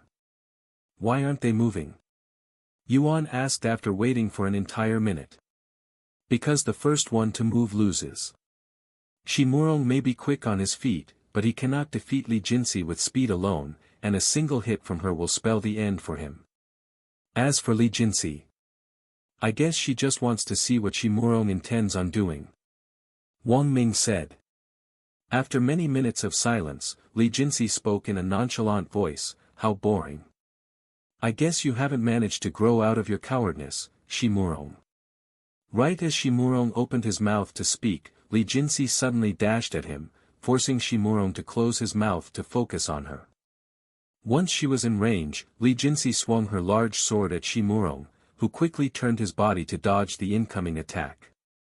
However, Li Jinsi suddenly changed her sword's trajectory midway through her attack, hitting Shi Murong in his sides and sending him flying off the stage like a broken ragdoll. Heavens! Did you see how she moved that sword midway? What kind of movement was that? The spectators were shocked by Li Jinsi's display of tremendous strength. I can only imagine someone with her physique being able to execute such a ridiculous attack. Senior Wang said with a smile on her face. Her sword isn't light either. It requires a tremendous amount of raw strength to change the sword's trajectory after swinging it in such a manner. Senior Li agreed. And he continued, you should see how she trains. It's almost barbaric. After throwing Shimurong off the stage with a single strike, Li Jinsi casually walked off the stage, and she would look at Yuan while doing so, her gaze seemingly filled with anticipation. Meanwhile, the doctors rushed to check Shimurong's condition. My lord. Every single bone in his left side is broken. The doctors began sweating profusely after realizing the extent of Shimurong's injuries. Li Jinsi went easy on him, as she could have easily torn his body in half with her monstrous strength, said another. The doctors quickly placed Shimurong on a stretcher before taking him to a hospital that was located inside the Jaded Garden. Meanwhile, the Li family apologized to the Shi family for Li Jinsi's actions. I'm sorry. Li Jinsi isn't very good at holding back. And she doesn't learn no matter how many times we tell you to do so. Senior Li sighed. Don't worry about it. This happens every time she fights someone, said Senior Shi. Well, they say pain is weakness leaving the body. Shimurong was too reserved today. It was an embarrassment to watch. He also needs to be scolded afterward, said the head of the Shi family, Shimurong's father. Now that the first round of matches has concluded, there will be a 30-minute break. You may use this time to recover your strength, but you are not allowed to leave the area or consume medicine that speeds up your recovery. The announcer said to them. The contestants that won their match started to cultivate to recover as much energy as they can, but Yuan merely sat on the benches with Wang Ming sitting beside him. You're not going to cultivate? Wang Ming asked him. I don't really need to. Yuan said, feeling completely fine and overflowing with energy. You're really another breed, aren't you? Wang Ming shook his head with a bittersweet smile. There was another contestant that didn't bother to rest, and it was Li Jinsi, who barely exerted any strength to defeat her opponent, and she would silently stare in Yuan's direction. Noticing this, Yuan asked Wang Ming, she's staring at our direction. What do you think she wants from us? Wang Ming turned to look at Li Jinsi and chuckled, us. I think she only has you in her eyes at this moment. She's probably wondering if you'll be a challenge for her since she doesn't really have any rivals in the faction, and even the Grand Elders are no match for her. What? Even the Grand Elders cannot defeat her?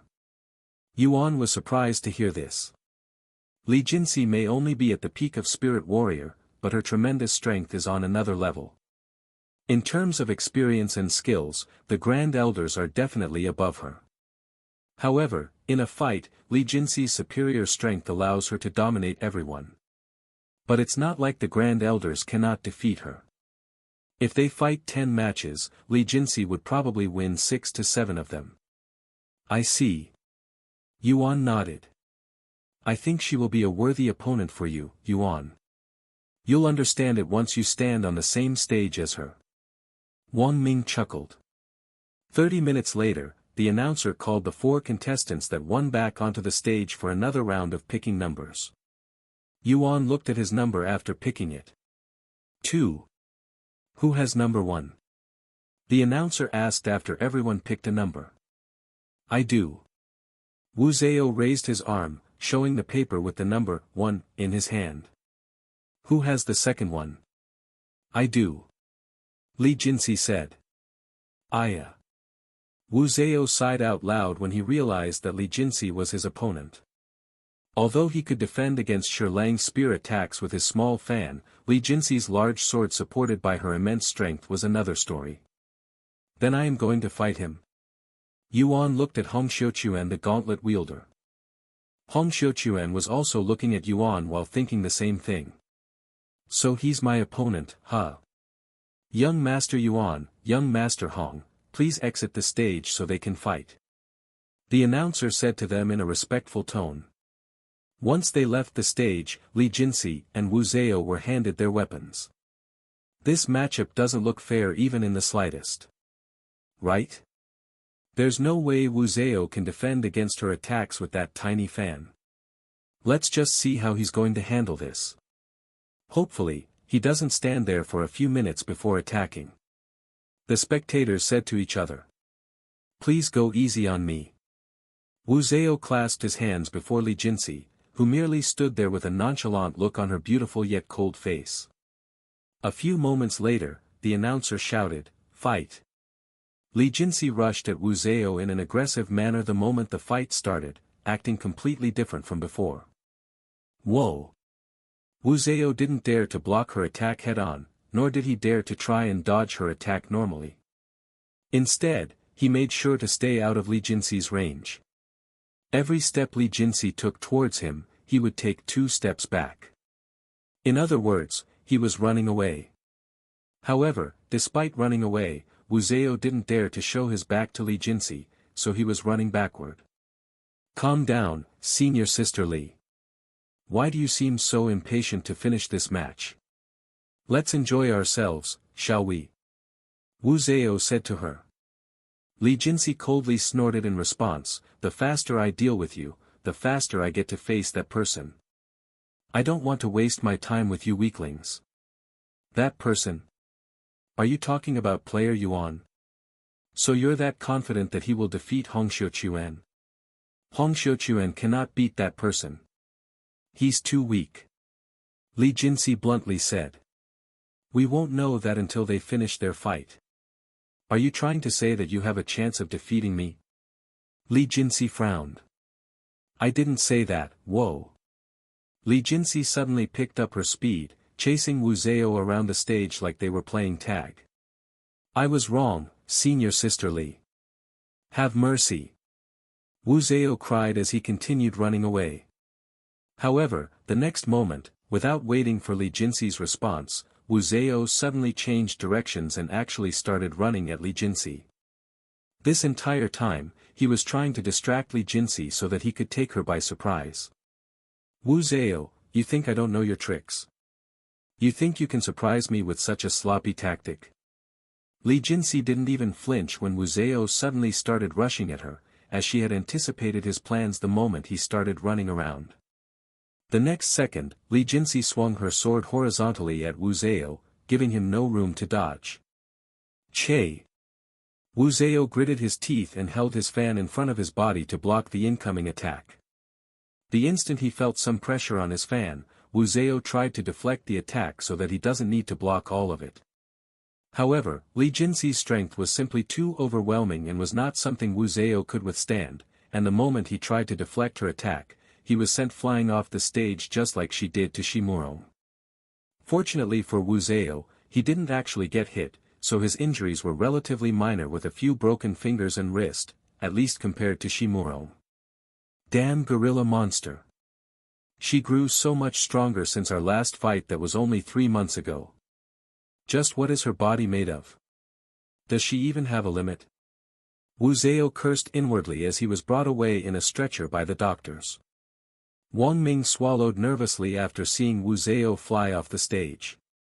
Is it just me or did she get a lot stronger, again? He mumbled in a low voice.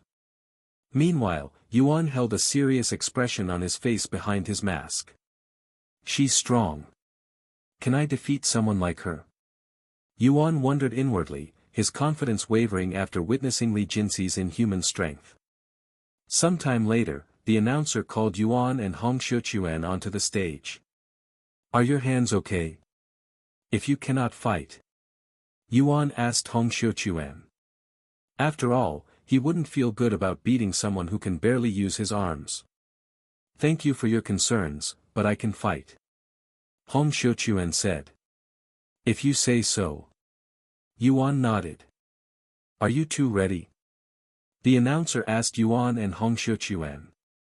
I am. They both responded simultaneously. Then let the fight begin.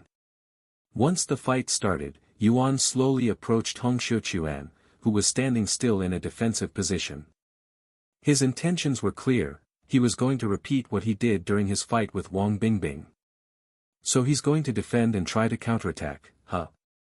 Let's see your limits. Yuan accepted his challenge and dashed at Hongxiuquan with his sword raised.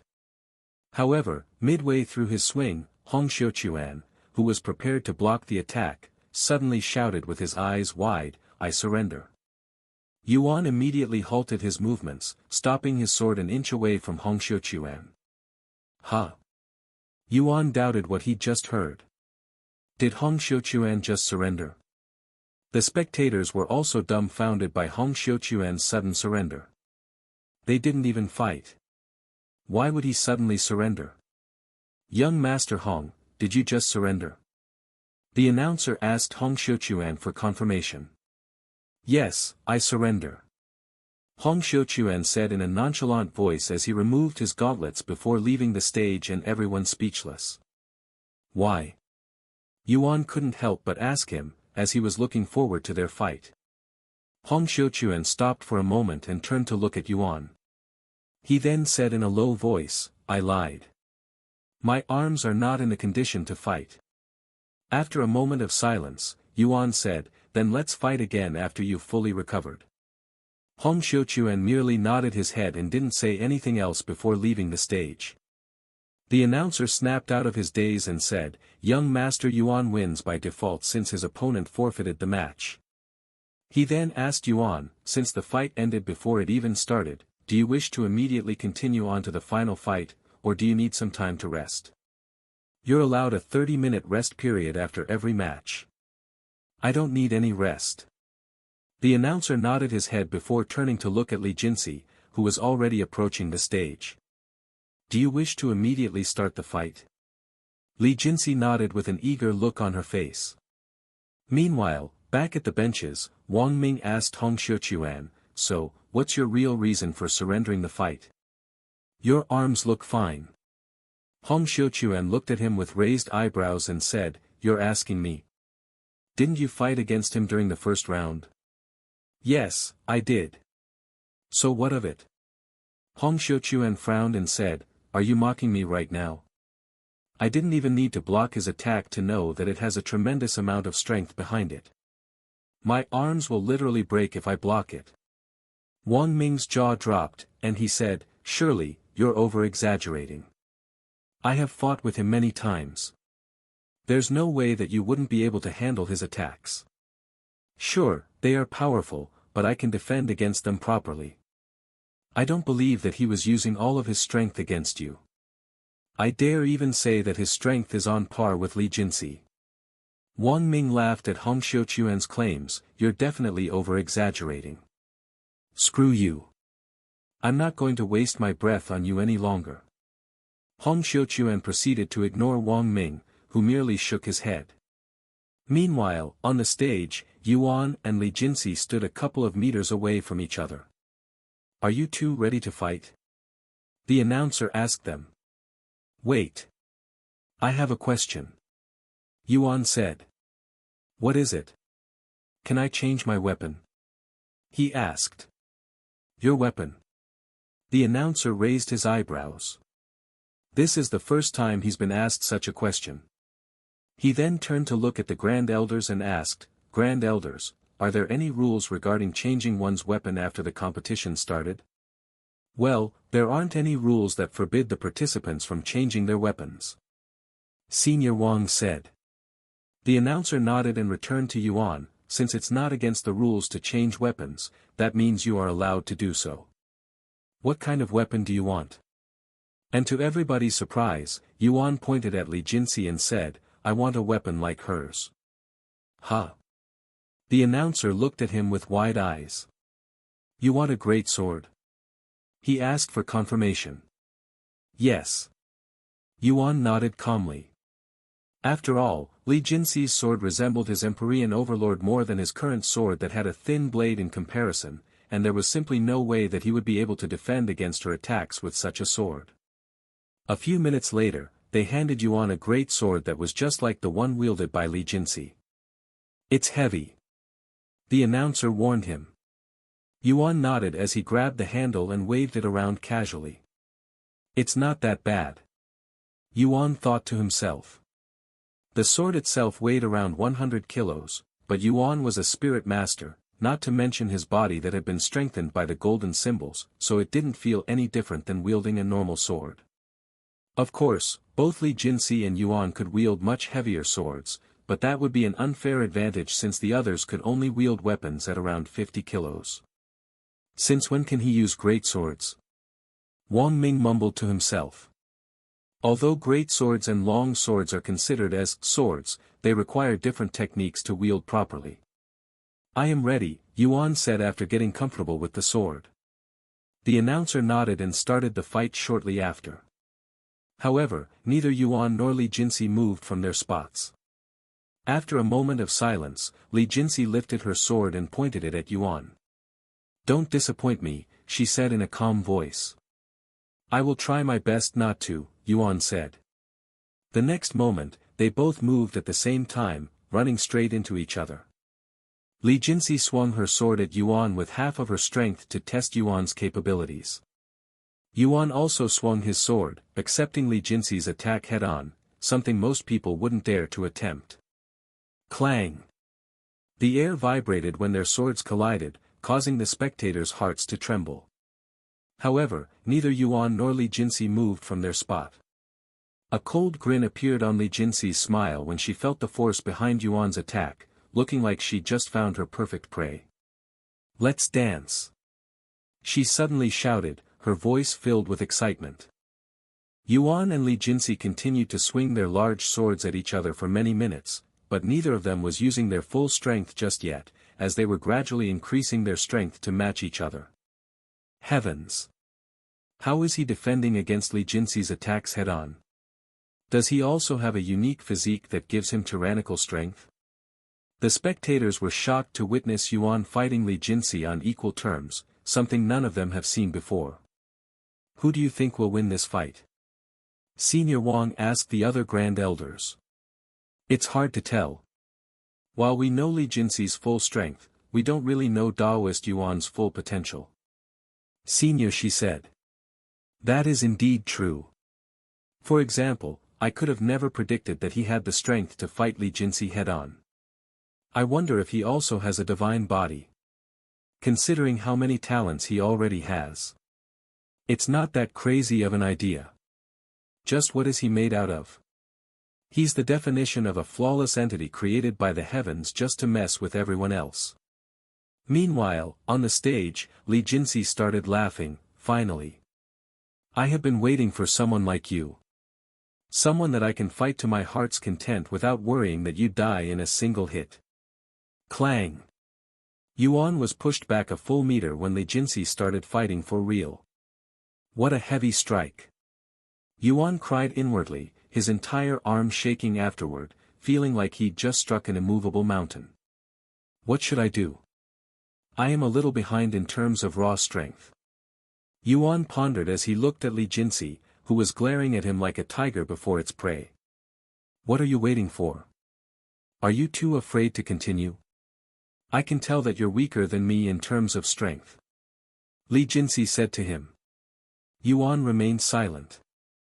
There was a good chance that his movement technique wouldn't work on her, who has very keen eyes and a fast reaction, not to mention her weird sword technique that allows her to change her sword's direction at will. This is fun. A wide smile appeared on his face, as he has never fought against such an opponent before. It was at this moment that Yuan felt a surge of energy bursting from somewhere within his body, making him feel like he was invincible. However, this energy gave him more than just strength and confidence, it also gave him an uncontrollable urge to destroy everything in his path. And unbeknownst to Yuan, his body began emitting a golden aura that chilled the atmosphere there. Li Jinsi's eyes widened when she felt this aura that resembled that of a powerful beast. Am I seeing things or is he currently glowing? Someone asked out loud. I see it too. What kind of technique is he using? Heavens! My body is shivering uncontrollably for some reason. You too. My body is also shaking. No matter who was there, they were all trembling in fear for some reason. I have a bad feeling about this. Senior Wang mumbled in a low voice as she stared at Yuan's still figure. Li Jinsi looked at her trembling hands that made it difficult for her to even hold her sword. What is this feeling, she wondered to herself. Meanwhile, Yuan tightened his grip on the sword, before slowly walking towards Li Jinsi, snapping her out of her daze. Li Jinsi gritted her teeth to stop the trembling, but when that didn't work, she bit on her lips until it began bleeding, forcibly stopping her trembling with pain. "Don't get too full of yourself," Li Jinxi shouted before running at Yuan. Once she was in range, Li Jinxi swung her huge sword at Yuan. Clang! What? Li Jinxi's eyes widened with shock when Yuan defended against her attack with a single hand holding his sword. And he was doing it with seemingly no effort at all. Li Jinxi was in disbelief, so she tried to overpower him by pressing her sword down with all of her might. However, Yuan's sword remained as still as a mountain. Che! Li Jinxi suddenly jumped back to distance herself from Yuan. "Don't blame me if you get hurt." Li Jinxi shouted at him before releasing a beastly roar that shook the air around them. The next moment, her eyes began glowing red with her body emitting a bloodthirsty aura. Senior Li stood from his seat with a worried expression on his face when he saw Li Jinxi use this unknown technique.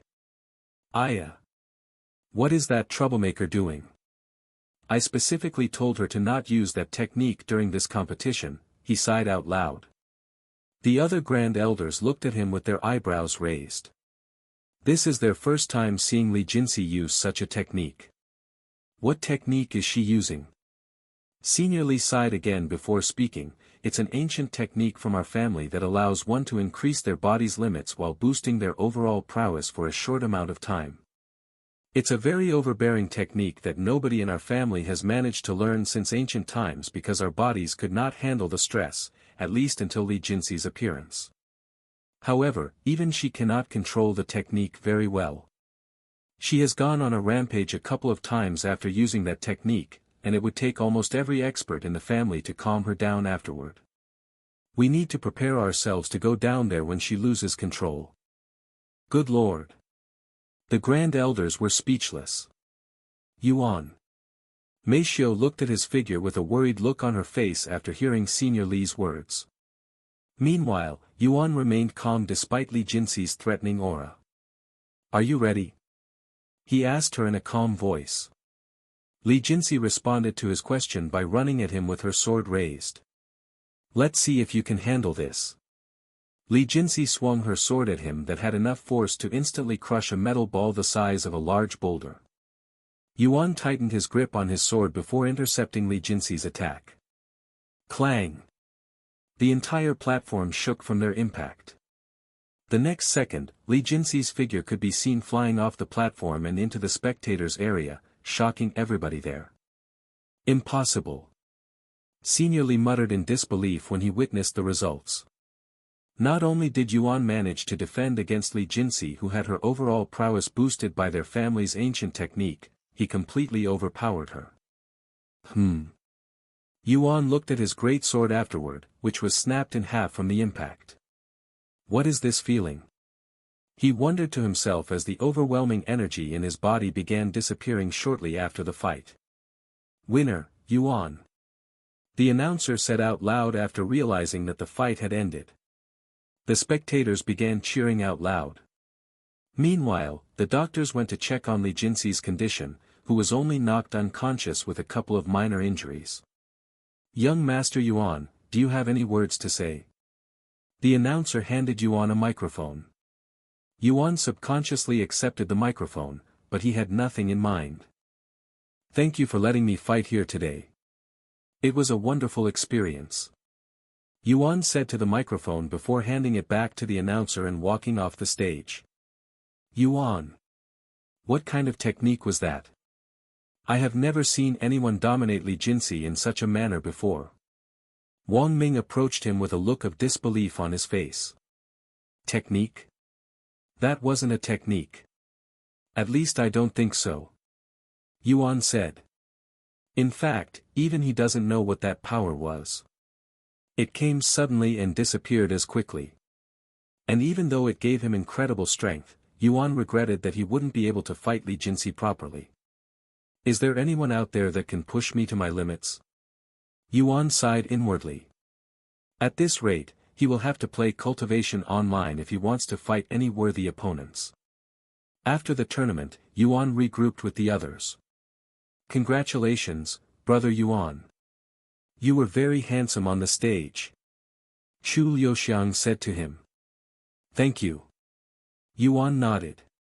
Taoist Yuan, what was that golden aura around you? It felt kind of similar to Li Jinxi's technique at the end. Senior Li asked him. Sorry, but I don't know. Yuan shook his head. The Grand Elders didn't say anything else, as they believed that Yuan wanted to keep his secrets to himself, which was a normal thing to do. Regardless, it was refreshing to see Li Jinxi being on the receiving end of the beatdown since she's usually the one beating her opponents. Senior Li laughed out loud despite talking about his own granddaughter. Taoist Yuan, it wasn't mentioned during the competition, but the winner is granted a free cultivation technique from either of our 6 spiritual family. Senior Wang said to him a moment later. Now that you mention it, I have yet to take a look at the techniques, Yuan said, as he'd been too busy training. It's fine. You have plenty of time. After talking for a few minutes, Yuan prepared to return to the immortal caves with the others. However, right as they were about to leave, someone shouted, I demand a rematch. Yuan turned around to see Li Jinxi, who had woken up just recently, standing behind them with an unsatisfied expression on her beautifully cold face, clearly not happy about the results of the match. I didn't even get the chance to fight you properly. I demand a rematch. She repeated. Yuan then said, I also wasn't satisfied with the results, but the competition is already over. If you'd like, we can have our rematch on another day. Li Jinxi remained silent for a moment before nodding her head, tomorrow. How about the day after tomorrow? I plan on looking at the techniques tomorrow, he suggested. It's a promise, she said. Yuan nodded. Afterward, Yuan left the scene with the others, going straight to the silver restaurant for some food before returning to the immortal caves. After they finished dinner, Yuan tried to activate the golden aura he'd experienced today during his fight with Li Jinxi, but he was unsuccessful. Just what was that? How do I activate such a power? Yuan wondered to himself as he laid on the bed with Chu Liuxiang before falling asleep. During his sleep, Yuan had a dream.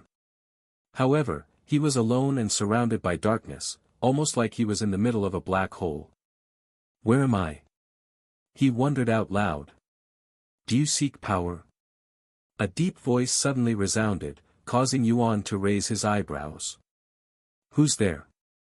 He asked loudly. Why else would I be here? Another voice answered, but it sounded like it was answering to the deep voice, and it sounded like the handsome man from Yuan's dreams. Are you willing to sacrifice everything, including your own life? The deep voice continued. I am. Then follow me.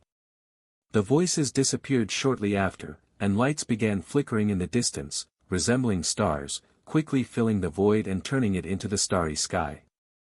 Yuan suddenly felt a presence behind him, causing him to turn around. It's been a while. The handsome man reappeared before Yuan again. You're really random and confusing, you know that, right? Yuan said to him. I have no control over my appearance, nor do I control your dreams. After a moment of silence, Yuan asked, Hey, do you know what that golden aura was today? Of course. To Yuan's surprise, the handsome man immediately acknowledged it. What is that power? It filled my body with overwhelming strength, but at the same time, it also gave me an uncontrollable desire to fight. I was barely able to control myself today when I fought Li Jinxi, and that feeling lingered even after the fight, but the power was no longer there. The handsome man smiled and said, Do you like it? The feeling of power, the feeling of being invincible. You have just experienced true power today, but that is only a small fraction of its full power. That doesn't answer my question. Just what is that power? Yuan asked again. That power is the reason for your existence, our existence.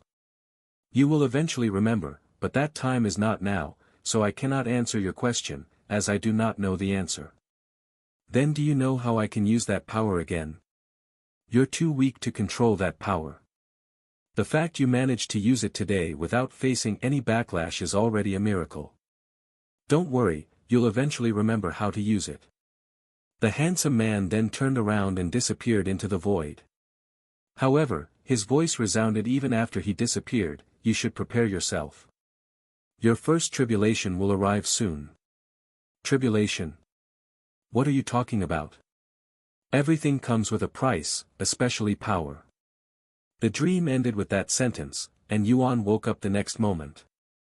Tribulation. How am I supposed to prepare myself for something I know nothing about? That's impossible.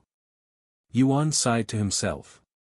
After waking up, Yuan quietly left the bedroom and went outside the immortal caves, but it was still completely dark outside. Clearly, he'd woken up earlier than usual. He then walked to the small pavilion located right next to the immortal caves and took a seat underneath it. Just who am I? He mumbled in a low voice. Although he has pondered about his purpose in life many times throughout his life, he has never once questioned his identity. However, ever since he started having these dreams, he found himself questioning his identity more and more often. Who are my parents? Why did they abandon me? Am I really the reincarnation of a powerful cultivator? Or am I merely going crazy? Yuan sat underneath this pavilion for an unknown amount of time, silently pondering about his own identity and his reason for existing. Eventually, the sun began rising. Ding! When the sun just peeked over the horizon, Yuan heard a beautiful and familiar-sounding noise coming from somewhere not too far away from him, causing him to snap out of his daze. This sound. Someone is playing the zither. Yuan subconsciously stood up and began following the direction of the sound. After walking for a few minutes, he arrived in a secluded area behind the immortal caves, where a young woman was sitting on top of a large boulder playing with a wooden zither on her lap, her eyes completely closed. Ding!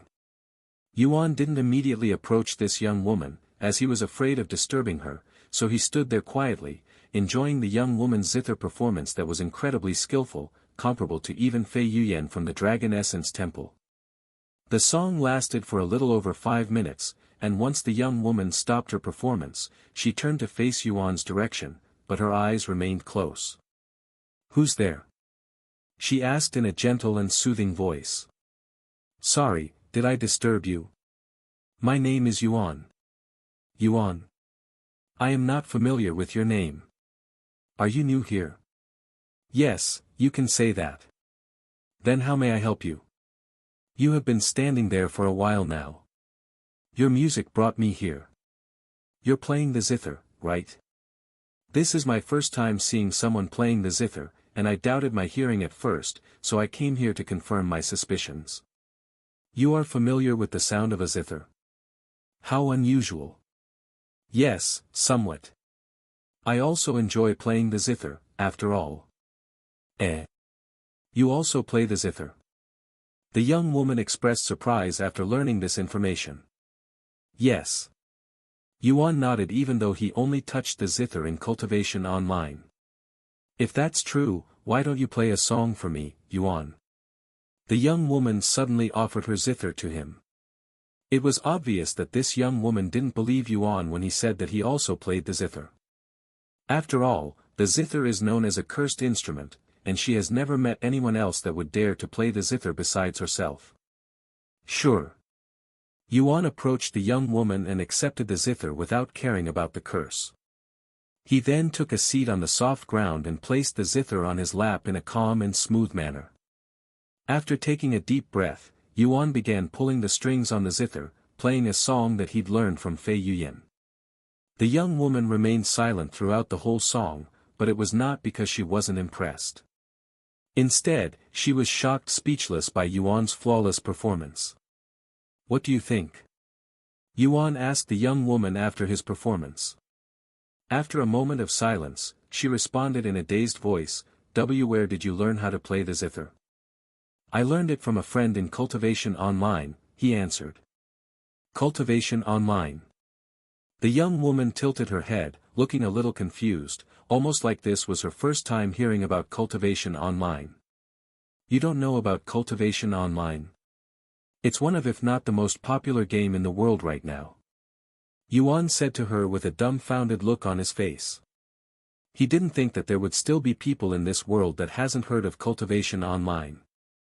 I'm sorry, but I usually spend most of my time alone practicing the zither, so I don't know much, and I don't play video games. She shook her head. Well, Cultivation Online is. Yuan proceeded to give this young woman a brief explanation of Cultivation Online and its unique world. Wow, it seems like a wonderful game. So there are many zither players in Cultivation Online? I think so. There were a few thousand participants at a zither competition that I also participated in. A zither competition, huh? I would love to participate in something like that. After all, no matter how much I enjoy playing the zither or how much passion I have for the instrument, it does get boring when nobody around me dares to even touch the zither, much less play it. The young woman sighed, and she continued in a bitter voice, sometimes it feels like I am the only person in this world playing the zither. However, I am glad that's not the case since you've proven to me that there are others out there that also play the zither. Thank you, Yuan, for coming here today. No, I should be thanking you for proving to me that the curse isn't real. I have been told that the zither is cursed in this world, and everyone that plays it will encounter misfortune, but that doesn't seem to be the case. Yuan said to her.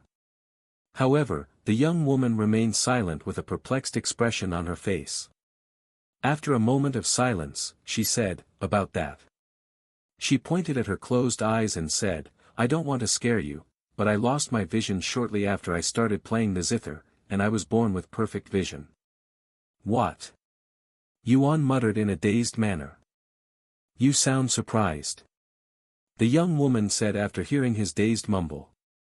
And she continued, don't you also play the zither? Did nothing happen to you? As far as I am aware, everyone that plays the zither has encountered misfortune that ruined their lives one way or another. After a long moment, Yuan said, I learned to play the zither inside Cultivation Online, where such a curse doesn't exist. In fact, this is my first time playing with the zither in this world. The young woman covered her mouth in a shocked manner.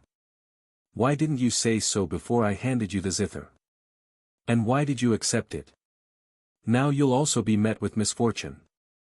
The young woman said to him in a worried voice, as she felt responsible for handing him the zither. Yuan chuckled and said, you don't have to worry about me. I don't think playing a single song will affect me. Furthermore, he is already afflicted with many powerful curses, so having another one won't really matter to him. If you don't mind me asking, why are you still playing the zither despite the curse that took away your vision? Yuan asked her afterward. It's simple. I love the zither too much to let it go. It can take away my vision, but as long as I get to continue playing the zither, I don't mind some sacrifices, she responded in a calm voice. Yuan was left speechless by her words. He has never seen anyone so dedicated and passionate about an instrument before. If he was in her shoes, he would gladly give up playing instruments for his vision back. After a moment of silence, he asked, then can you tell me a little more about the curse? You said that you lost your vision shortly after playing the zither. How did it happen? The young woman shook her head and said, I don't know. All I know is that I went to sleep one night like usual, but when I woke up the next day, my vision was gone. I went to get my eyes checked by many professionals, but to my surprise, all of the doctors said that my eyes were normal and that they couldn't understand why I suddenly lost my vision. Yuan's body trembled when he heard her explanation, as it sounded oddly familiar for some reason. Her situation sounds exactly like mine. Yuan thought to himself, as he could still remember waking up one day with his vision suddenly gone. And just like the young woman, the Yu family flew him around the world to get his eyes checked by all of the best doctors in the world, but none of them were able to pinpoint the issue. Eventually, his body also stopped functioning, forcing him to become a cripple who can do nothing but breathe and speak, but can one even consider that as living? Have you tried not playing the zither to see if your vision would return? Yuan suddenly asked. I didn't play the zither for a whole year after losing my vision, but the damage was already done, so I decided to continue playing the zither. After all, I didn't sacrifice my vision just to stop playing afterward. I don't need my vision to play, anyway. A bittersweet smile appeared on Yuan's face. Indeed, one doesn't need any vision to play an instrument. He knew that very well as someone that was forced to continue playing instruments until he could no longer even lift a finger. Aren't you worried that the curse might take away your vision as well? The young woman suddenly asked him. My vision? Yuan laughed a little before continuing, it can't take away something that I don't have. Eh? The young woman released a surprised noise. You're also blind? She subconsciously asked. Yes. I have been blind since I was young. Was it caused by an accident, or? Nope. Perhaps I was cursed just like you, but I didn't play the zither back then. What do you mean, just like me? She asked with her head tilted. I also woke up one day to find out that I'd lost my vision. I don't know what to say. The young woman mumbled in a low voice. After a moment of silence, the woman suddenly asked, if you don't mind, can I touch your face? You want to touch my face? Why? Yuan raised his eyebrows at her special request. I want to visualize your appearance. I can't see, so I have to resort to touching everything to visualize it inside my head, she explained. Yuan remained silent for a moment. He then used his divine sense to make sure that they were alone. Once he confirmed that they were the only presence there, Yuan removed his mask and approached her. Go ahead. Thank you. The young woman jumped off the boulder and proceeded to feel every inch of Yuan's face with both of her small and soft hands. It was a little awkward at first for Yuan, but it wasn't anything he couldn't endure, and he quickly got used to it. Thank you, I have a pretty good visualization of your face now. You're quite the handsome young man, aren't you, Yuan? The young woman chuckled a few minutes later. She suddenly grabbed his hands and placed them on her face and continued, here, you can touch my face in return. I don't really need to do that since I can see your face, he said. Eh? I thought you were blind. The young woman raised her eyebrows. I am, but I have another method that allows me to see. How does that work? She asked, feeling even more confused. It's called divine sense. It not only allows me to see everything perfectly, but I can even see things more clearly and with more details, something that isn't normally possible with the bare eyes, he briefly explained. Wow, that sounds wonderful.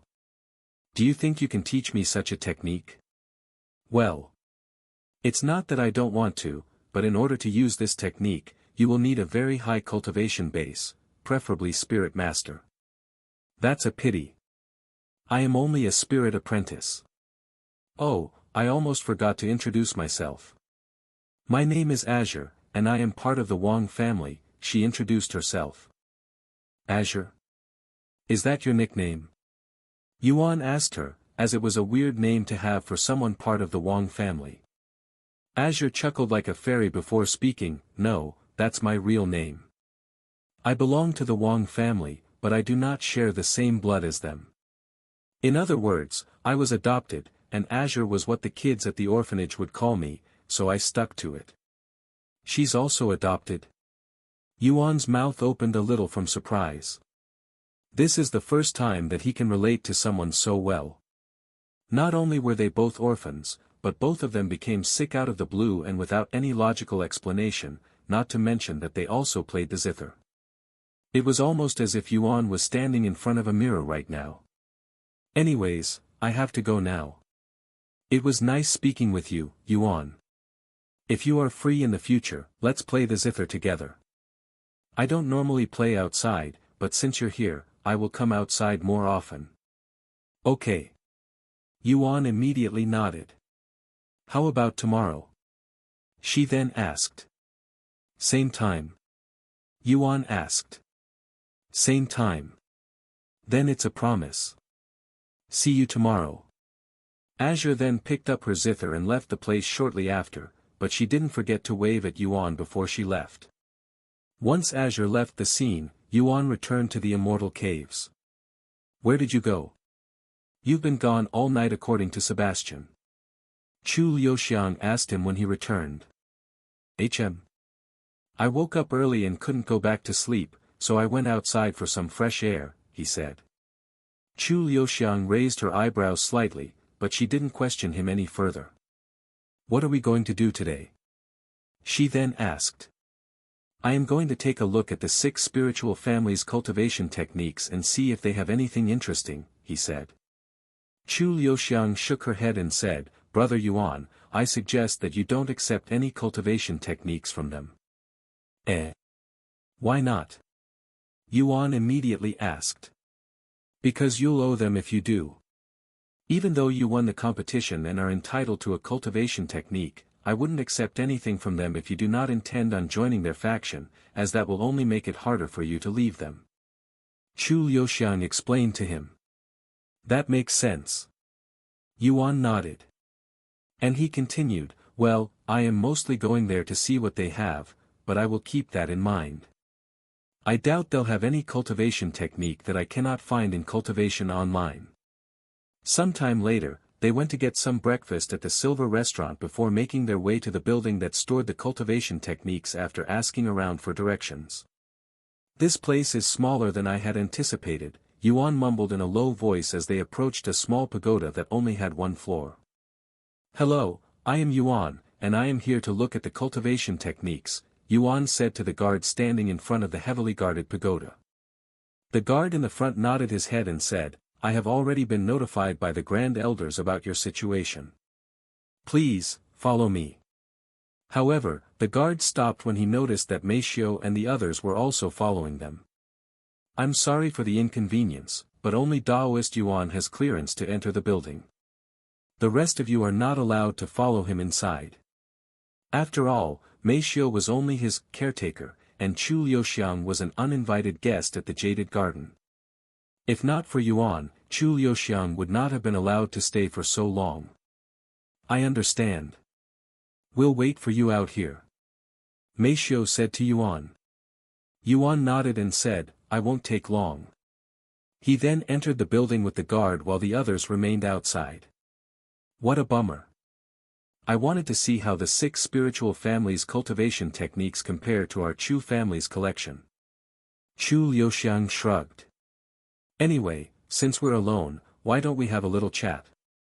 She then turned to look at Meishio. I have nothing interesting to say. Meishio immediately said. Chu Liuxiang chuckled and said, that's perfectly fine. We're going to be talking about Brother Yuan, anyway. Let's start with what we like the most about him. Meishio was speechless. Does she really have to participate in such an embarrassing topic? Meanwhile, inside the pagoda, Yuan was stunned to see how few cultivation techniques there were in this place. Is this all of the techniques on this floor? Yuan asked the guard as he pointed at the bookshelf in the middle of the room that contained about 20 cultivation techniques. Yes. The guard nodded. And he continued, don't let the quantity fool you, Daoist Yuan.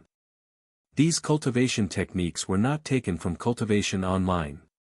They have been with the 6 spiritual families for many generations now, and before Cultivation Online came into existence, cultivation techniques were incredibly rare. That makes sense. Yuan nodded. Does this mean you guys keep the cultivation techniques acquired from Cultivation Online in a separate place? Yes. They are located in the public library for all disciples to access. Of course, the stronger cultivation techniques are only accessible by higher-ranking disciples. As for these cultivation techniques, even if some of them are not as powerful as the cultivation techniques from Cultivation Online, they are greatly valued by the 6 spiritual families due to their origin and history. Usually, only elite disciples or children directly from one of the 6 spiritual families are allowed to choose a cultivation technique from this place. Anyways, take your time. I will be over here if you have any questions. Okay. Yuan then approached the bookshelf located in the center of the room and started looking through all of the cultivation techniques there. Oh. Is this the sword technique used by Wang Ming during our first fight? So it was called Sword of Dominance, huh? What a domineering name. Very fitting for such a powerful strike. Yuan looked at the technique while trying his best to not accidentally learn them as he does in Cultivation Online. Are these techniques too lackluster, or am I simply too spoiled by the techniques in Cultivation Online? Despite looking through all of the techniques, Yuan didn't find any interest in them. Have you found a suitable technique, Taoist Yuan? The guard asked him when Yuan returned to him. No, he shook his head. Is there something wrong with the techniques? The guard raised his eyebrows. Not really. I am just not interested in them. That's unfortunate. I guess they are too weak compared to Taoist Yuan's techniques. If you ever change your mind, you can come back here at any time. Thank you. After spending about half an hour inside the pagoda, Yuan left the place empty-handed. You're out already. That was quicker than I'd anticipated. Chu Liuxiang said when he returned. Where's your cultivation technique? Meishiu asked him. I didn't pick a technique, mostly because I already have more powerful techniques, he said. That makes sense. I doubt you'll be able to find a cultivation technique more powerful than divine rank in this world. Yuan shook his head and said, I don't think the ranks are an issue, since Flying Dagger is only a mortal rank technique. I guess I just don't have any need for them, and there's no point in me learning them if I am not going to use them. What are we going to do now? Meishiu then asked. Let's just go home and relax for today. I have an appointment with Li Jinxi tomorrow, and I have a feeling that I will need all the energy I can spare. He said. That barbaric girl. Just don't overdo it, brother Yuan. You were a little bit scary the last time you fought her. Chu Liuxiang said. Scary? How so? Yuan asked. Well, you felt like an entirely different person. I was really worried that something might have happened to you. I'm sorry for making you worried, but that probably won't happen again. The next day, they made their way to the Wang family's living quarters. Welcome, Yuan. Wang Ming went to greet them when he heard that they have arrived. Hey, Wang Ming. It feels weird to see you anywhere besides the training building. Yuan said. Ha ha ha. I only go there for you. If you're not there, I have no reason to be there. I mostly spend my time practicing by myself at home, he said. Anyways, you wanted to watch my rematch against Li Jinxi, right? I am about to head to the Li family. You still coming? Yuan then asked him. Of course. Give me a moment. I am going to see if my elder sister would also like to come, he nodded. Wang Ming then ran off for a few minutes before returning with his elder sister, Wang Bingbing. Let me introduce you. This is Wang Bingbing, my elder sister. Hello. It's a pleasure to finally speak with you, Senior Yuan. Wang Bingbing bowed to him in a formal manner. You can just call me Yuan, he said. Once they were prepared, they all made their way to the Li family. And to their surprise, Li Jinxi was already standing at the gate and waiting for them. Took you long enough. I thought you had forgotten about our rematch. Li Jinxi said to them with a slight frown on her face. Li Jinxi, it's still early in the morning, or did you expect us to show up at sunrise? Wang Ming shook his head. Well, I have been standing here since sunrise. She said, dumbfounding them. You're too eager to fight Yuan again, acting like a child the day before the amusement park. Wang Ming chuckled, as he has never seen Li Jinxi acting in such a manner before. I dare you to repeat that. Li Jinxi stared at him with an angry look on her face. Wang Ming immediately regretted making fun of Li Jinxi and took a step back before speaking with a stiff smile on his face. I was only joking, senior sister. Please ignore me. Humph. Li Jinxi coldly snorted before turning to look at Yuan. Are you ready? Yes. Where are we going to fight? Follow me. Li Jinxi proceeded to lead them to a spacious area a few miles behind her living quarters. This place. What happened here? Yuan was dumbfounded when he saw the destructive scene there. There were crushed boulders and craters on the ground everywhere, looking like multiple natural disasters had occurred in this place. "This is my training area, so we don't have to worry about making a mess," she said in a calm voice. Yuan and the others swallowed nervously as they tried to imagine how Li Jinsi trained to make such a mess.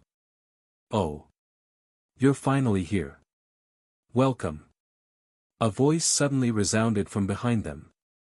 They turned around to see Senior Li approaching them. "I will be present to oversee the rematch just in case the fight gets out of control," he said. "Sorry for bothering you," Yuan said. "Ha ha ha. This is no bother at all." Senior Li casually waved his hand at all. Sometime later, Li Jinsi handed Yuan a great sword while wielding one herself. "Before you start, let's make a few rules. Li Jinsi, you are not allowed to use your berserk technique. As for Daoist Yuan, don't worry, I won't use that golden aura. Although I cannot control it, I will immediately stop fighting when it happens," he said. "All right." Senior Li nodded. Once they were prepared, Yuan and Li Jinsi began their rematch, and the place quickly became filled with loud noises from their swords colliding with each other. "Ha ha ha. This is it. I haven't had a wink of sleep ever since our fight, Yuan." Li Jinsi laughed as she swung with all of her might. Bang! The air shook as Yuan blocked the attack head-on. "I have also been looking forward to this rematch. Let's do our best." Clang! Bang! Clang! Heavens! Is it just me or are they even fiercer than they were during the competition? Wang Ming asked the others in a low voice. Now that they are aware of each other's strength, there is no longer any reason for them to hold back against each other. Senior Li responded with a smile on his face as he looked at the joyous expression on Li Jinsi's face as she fought Yuan.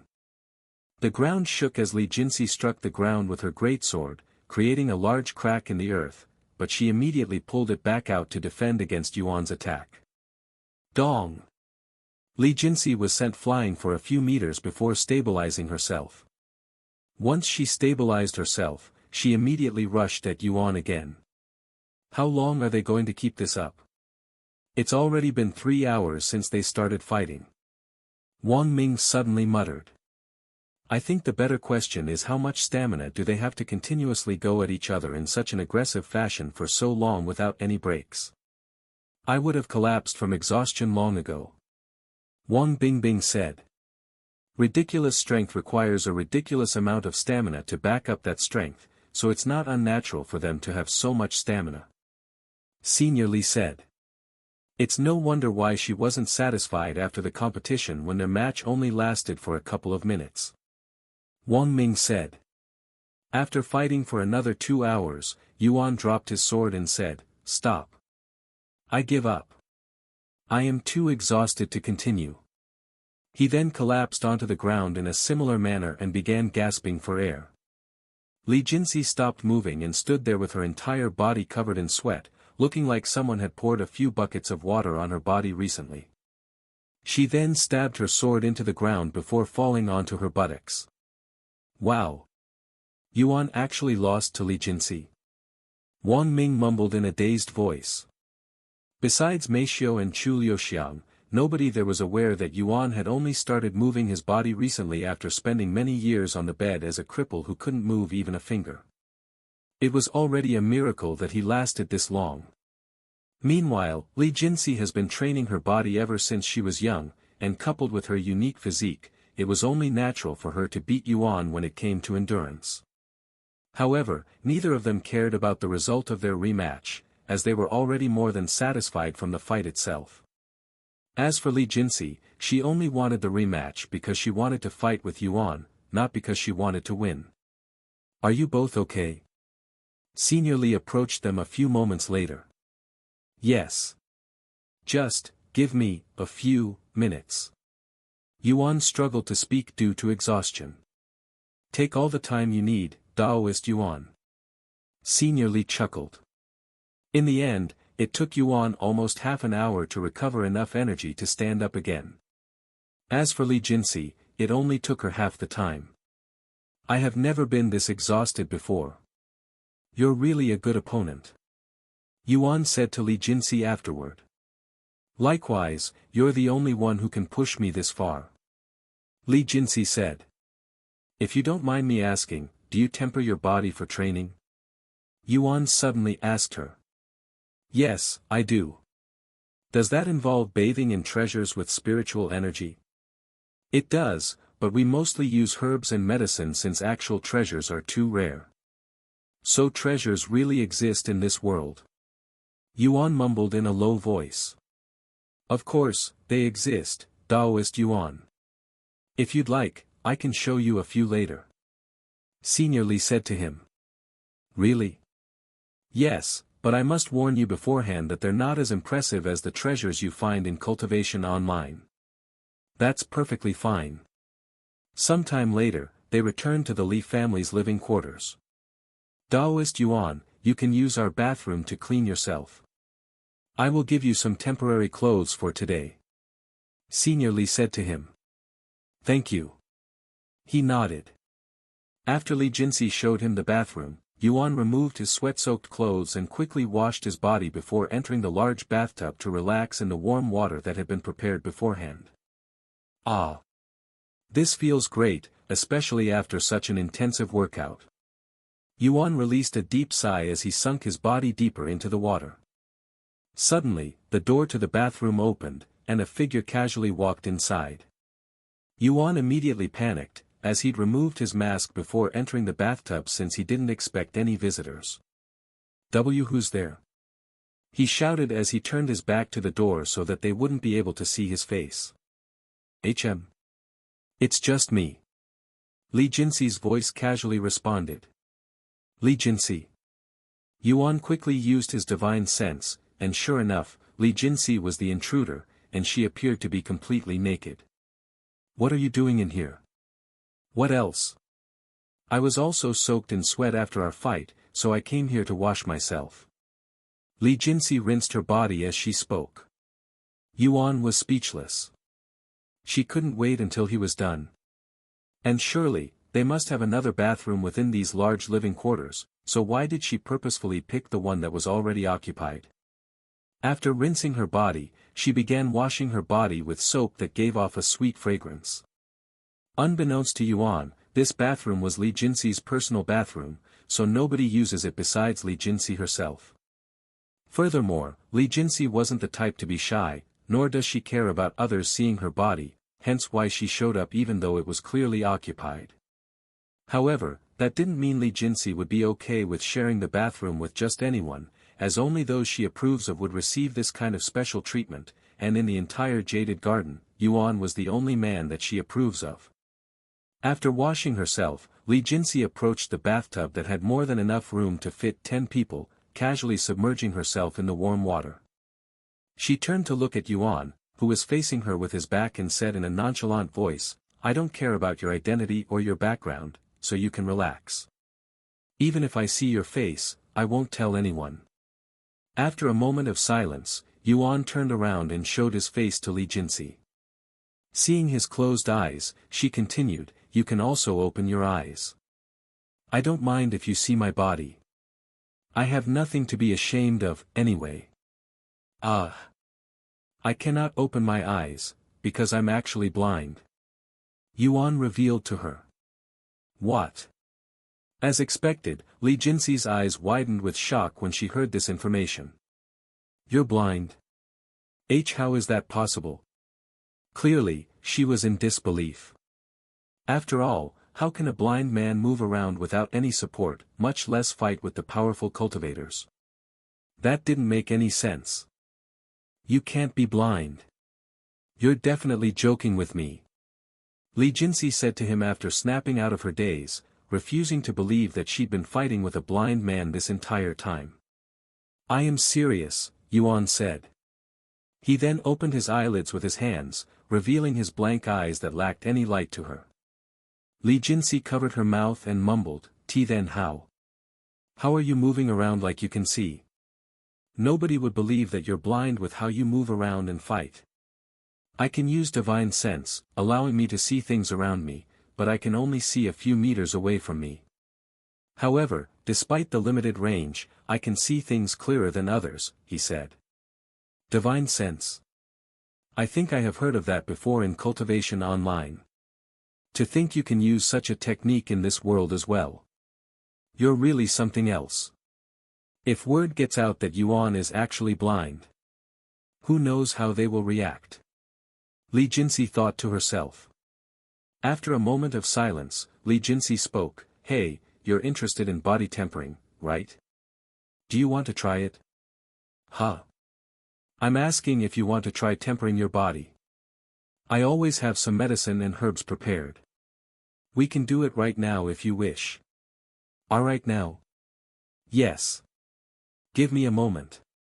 Li Jinsi then got out of the bathtub and walked to the cabinet located at the corner of the room, retrieving a handful of medicines.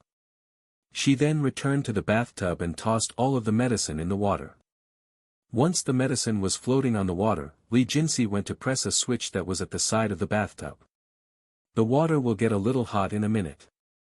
If you cannot endure it, let me know," she said to him as she climbed back into the bathtub. "Once your body starts to feel a little tingly, start cultivating and absorb the medicine. It's going to be a little painful if this is your first time tempering your body." "Okay." Yuan nodded.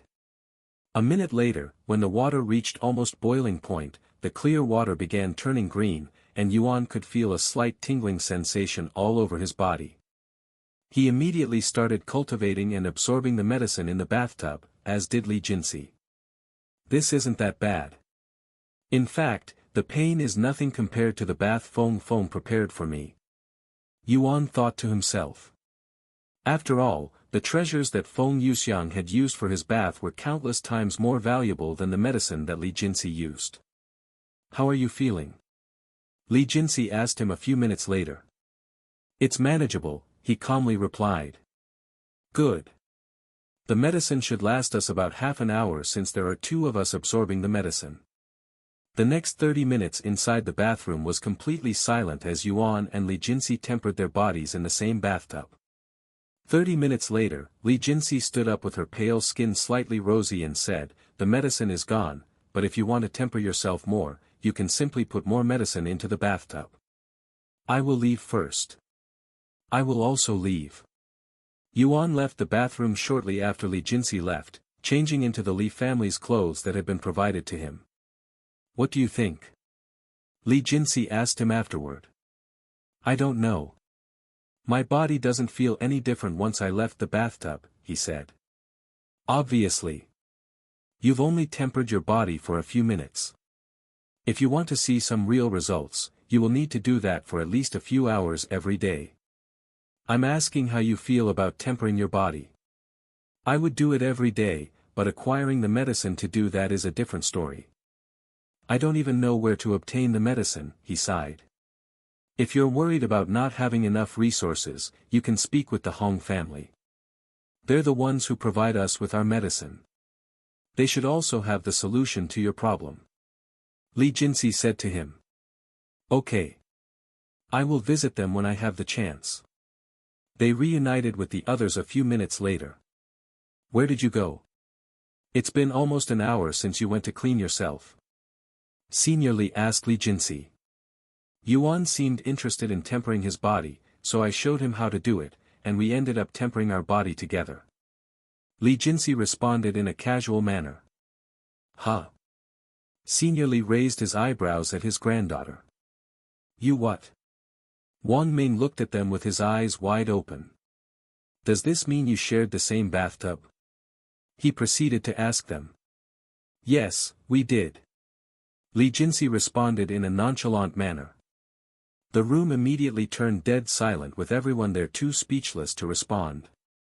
As for Mei Xiu, although she was surprised to learn that Yuan had shared a bathtub with Li Jinsi, she wasn't worried that they might have done something naughty, as Yuan wasn't the type to do something like that, nor does he have the knowledge to do so. Sharing the same bathtub. Even I haven't done that with brother Yuan. Chu Liuxiang cried inwardly. Anyways. What are your plans now, Daoist Yuan?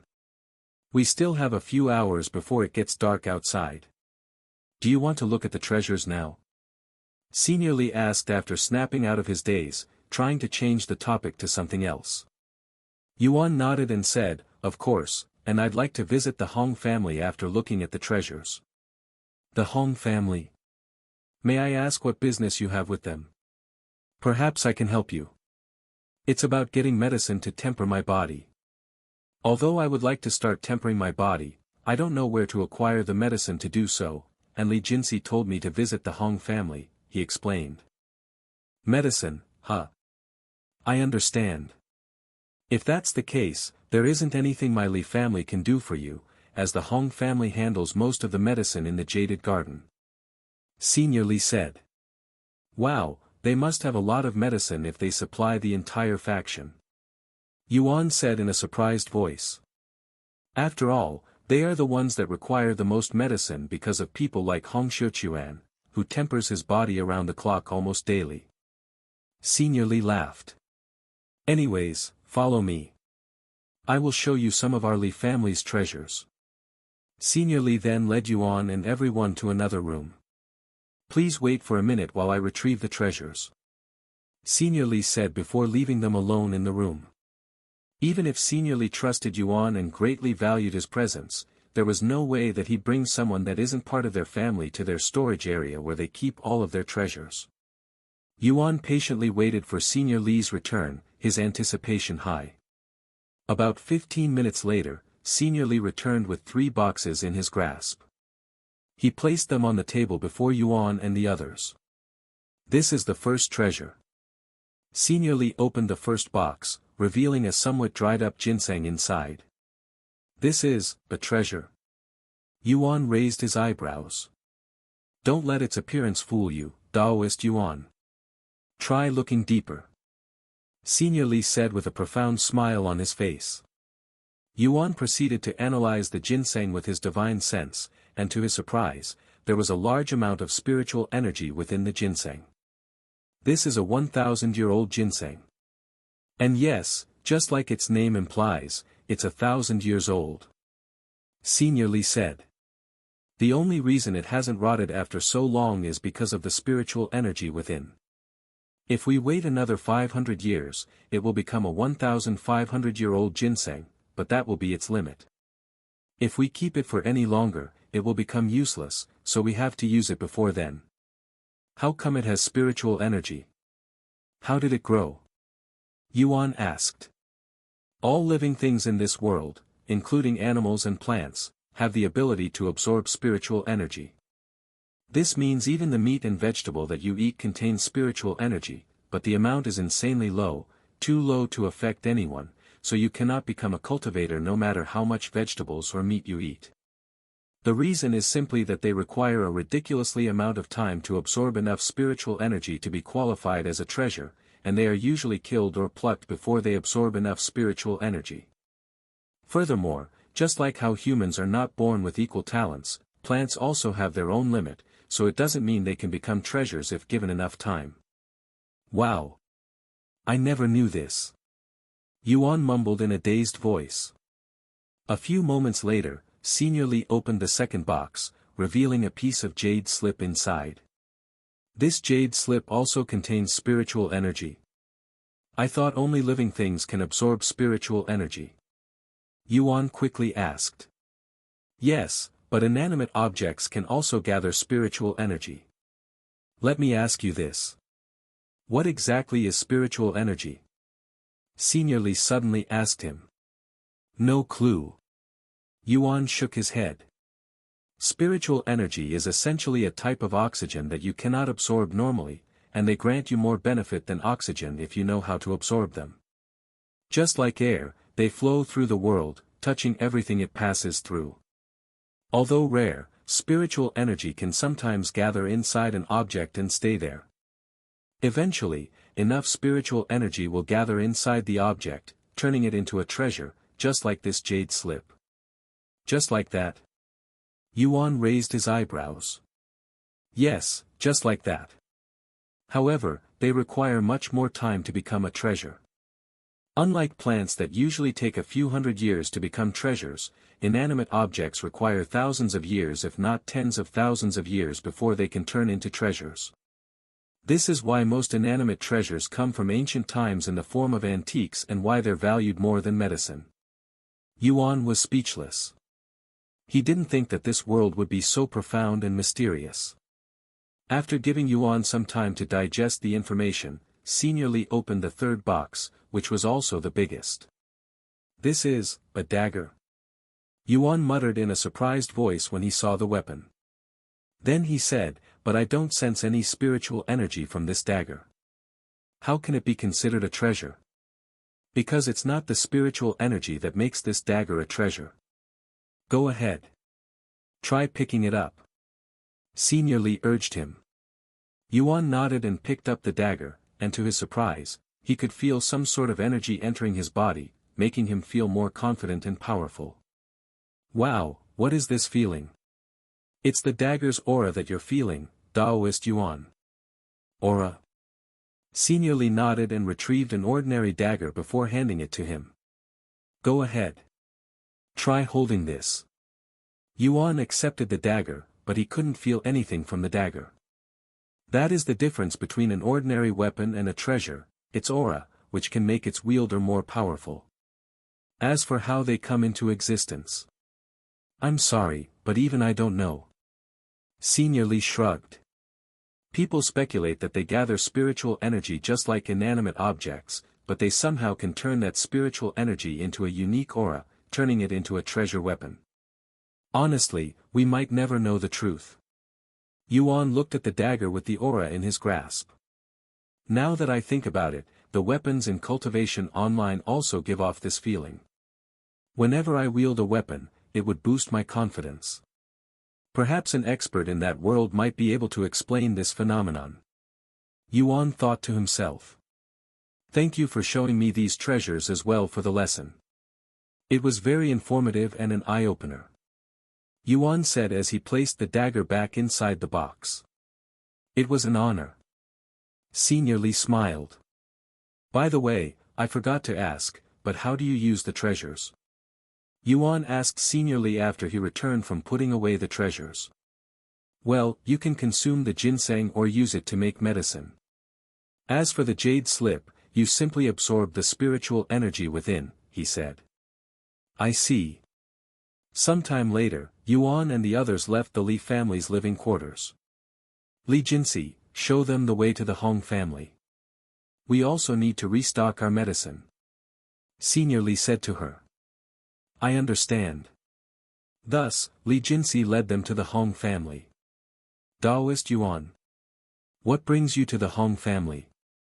Senior Hong asked him, feeling pleasantly surprised by his presence. Hello.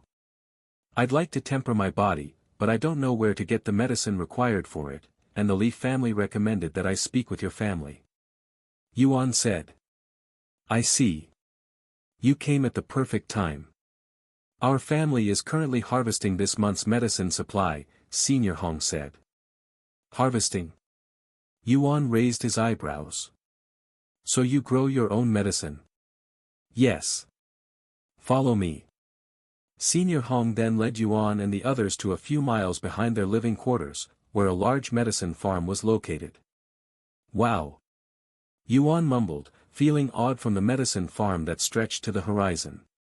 Every month, we harvest around 100 kilos of medicine from this place. Senior Hong said. How does it work? Farming medicine, that is. Yuan asked. It's quite simple, actually. We pour a special liquid into the soil and wait until it grows. A special liquid? Yes. The liquid is a mixture of other medicine, but that's not even the most important part. In order to grow these medicine, we need a special kind of soil that can only be found in areas with a dense amount of spiritual energy. Without the soil, the medicine will die before they are ready for harvest.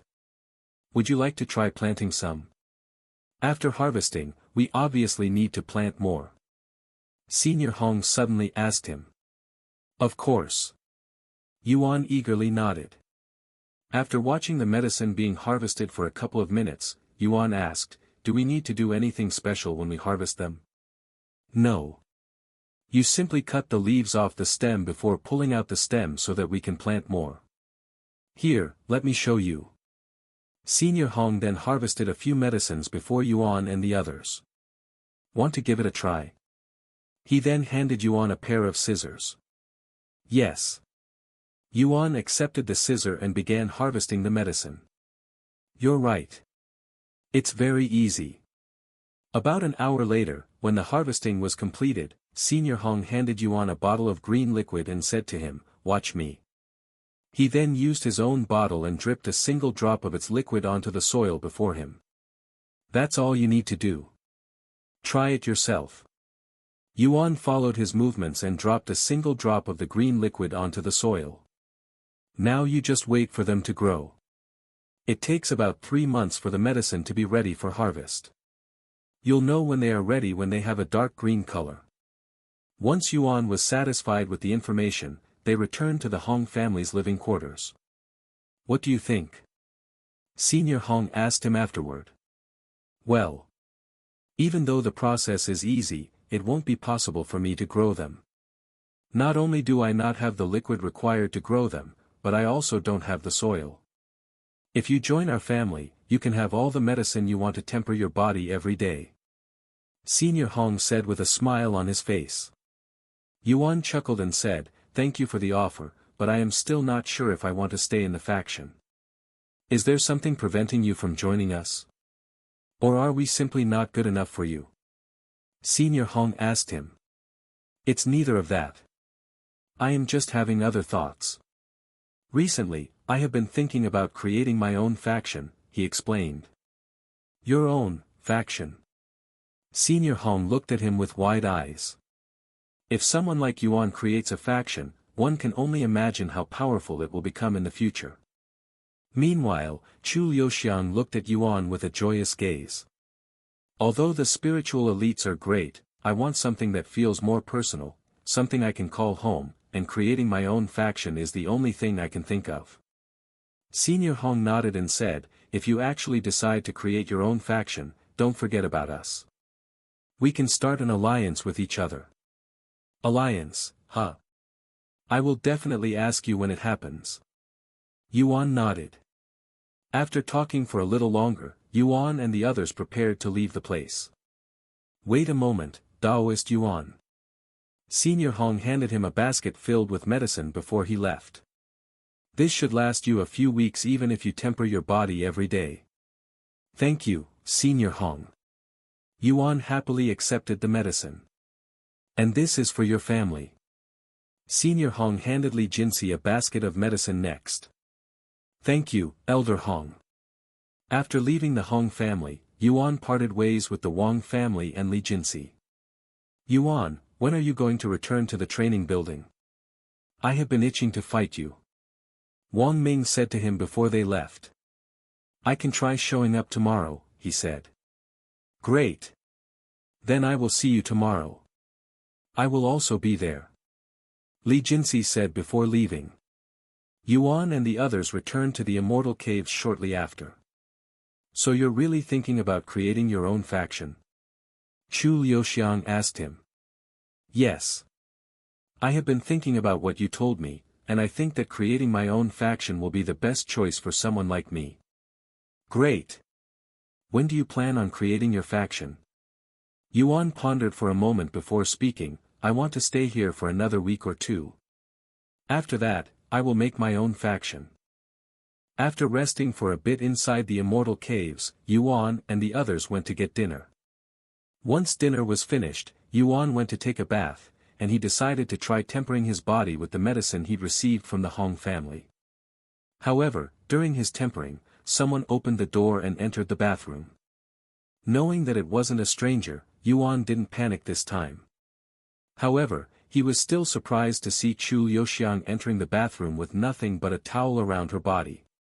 Can I take a bath with you, brother Yuan? She asked him. I don't really mind, but the water is, he said. Before Yuan could even finish his sentence, Chu Liuxiang removed her towel and tossed it to the side before joining the bathtub with him. Of course, the bathtub in the Immortal Caves wasn't anywhere close to the size of the one in Li Jinxi's bathroom, so it was a little cramped in the bathtub with Chu Liuxiang's smooth skin rubbing against Yuan's body.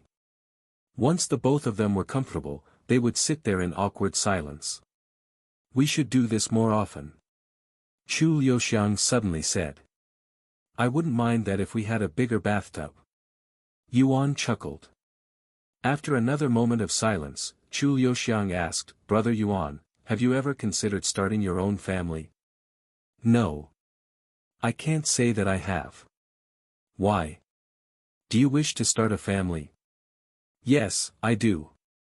Chu Liuxiang nodded her head with a gentle smile on her face. She then turned to look at him and continued with a serious expression, "I want to start a family with you, Brother Yuan." "With me?" Yuan's jaw dropped upon hearing her words. "You don't want to?" Chu Liuxiang mumbled in a low voice. "That's not it. I don't think I am ready for a family now." "It's okay, Brother Yuan. We have plenty of time. You don't need to give me an official answer now.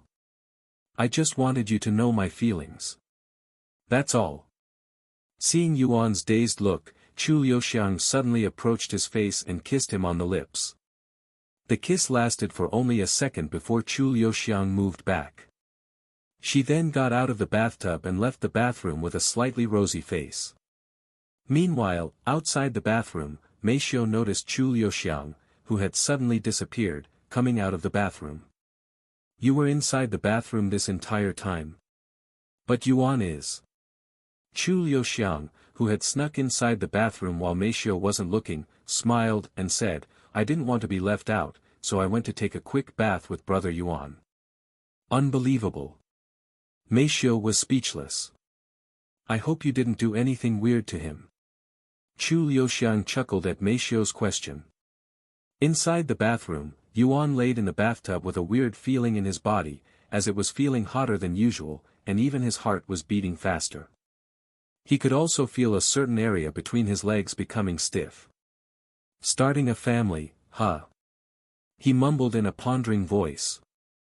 About 10 minutes later, Yuan also left the bathroom. When it was time to sleep, Chu Liuxiang snuggled close to Yuan, much closer than usual, which made Yuan more conscious of her.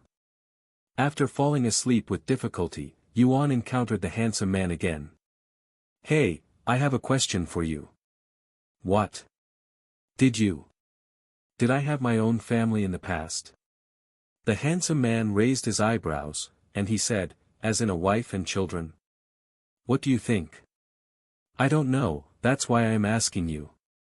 A profound smile appeared on the handsome man's face, and he snapped his fingers, changing the scenery to inside a bedroom. Yuan looked at the bed, where two figures laid, the handsome man and a naked woman whose face he cannot see because she had her back facing him. "I want to start a family with you," the woman suddenly said in a low and nervous voice. "You should know that's not possible with my situation." The handsome man sighed. "Even if you won't be there for us in the future, I want your child. Or am I not worthy to bear your child?" "It's not about being worthy. I have a lot of enemies, and they will only continue to increase as I chase after my dream. If they know that I have a child, they will target you even when I am gone. I don't want you nor our child to bear such a burden." The woman snorted, "Burden? I already have plenty of burden as your Tao companion. A few more won't matter to me. If you don't want to start a family with me, just say so. There's no need to make any excuses." "I'm sorry," the handsome man said. "I finally understand why all of your previous girlfriends left you." The woman got out of the bed and began wearing her clothes in a rushed manner. "Goodbye." The woman left the scene in a red face, slamming the door behind her. "There goes another one." The handsome man sighed after she left. "Why do I continue getting Tao companions when this kind of situation keeps on repeating itself? Am I hoping to find someone that is willing to wait for me until I achieve my dreams? As if there are any women out there willing to wait that long." Yuan was brought back to the mountain peak after that short flashback. So you refuse to start a family? Because you are afraid of burdening them? I thought you were strong enough to protect them. Yuan said to him. You know nothing, kid. Nobody is born at the peak, not even the ultimate genius. Despite where I ended, I wasn't always strong. Furthermore, I was too dedicated to cultivation, so even if I started a family, I wouldn't have any time for them. There's no point. The handsome man shook his head. A gentle moan resounded beside him when Yuan awoke from his sleep, and to his surprise, his hands were grasping onto Chu Liuxiang's soft breasts. He quickly removed his hands, but as he prepared to apologize, he realized that Chu Liuxiang was deep asleep. Meanwhile, Meishio was cultivating beside the bed. Ever since she started cultivating at the Immortal Caves, she'd gained a level, reaching the second-level spirit warrior. Yuan silently left the bedroom and went to check the time. Once again, he'd woke up early.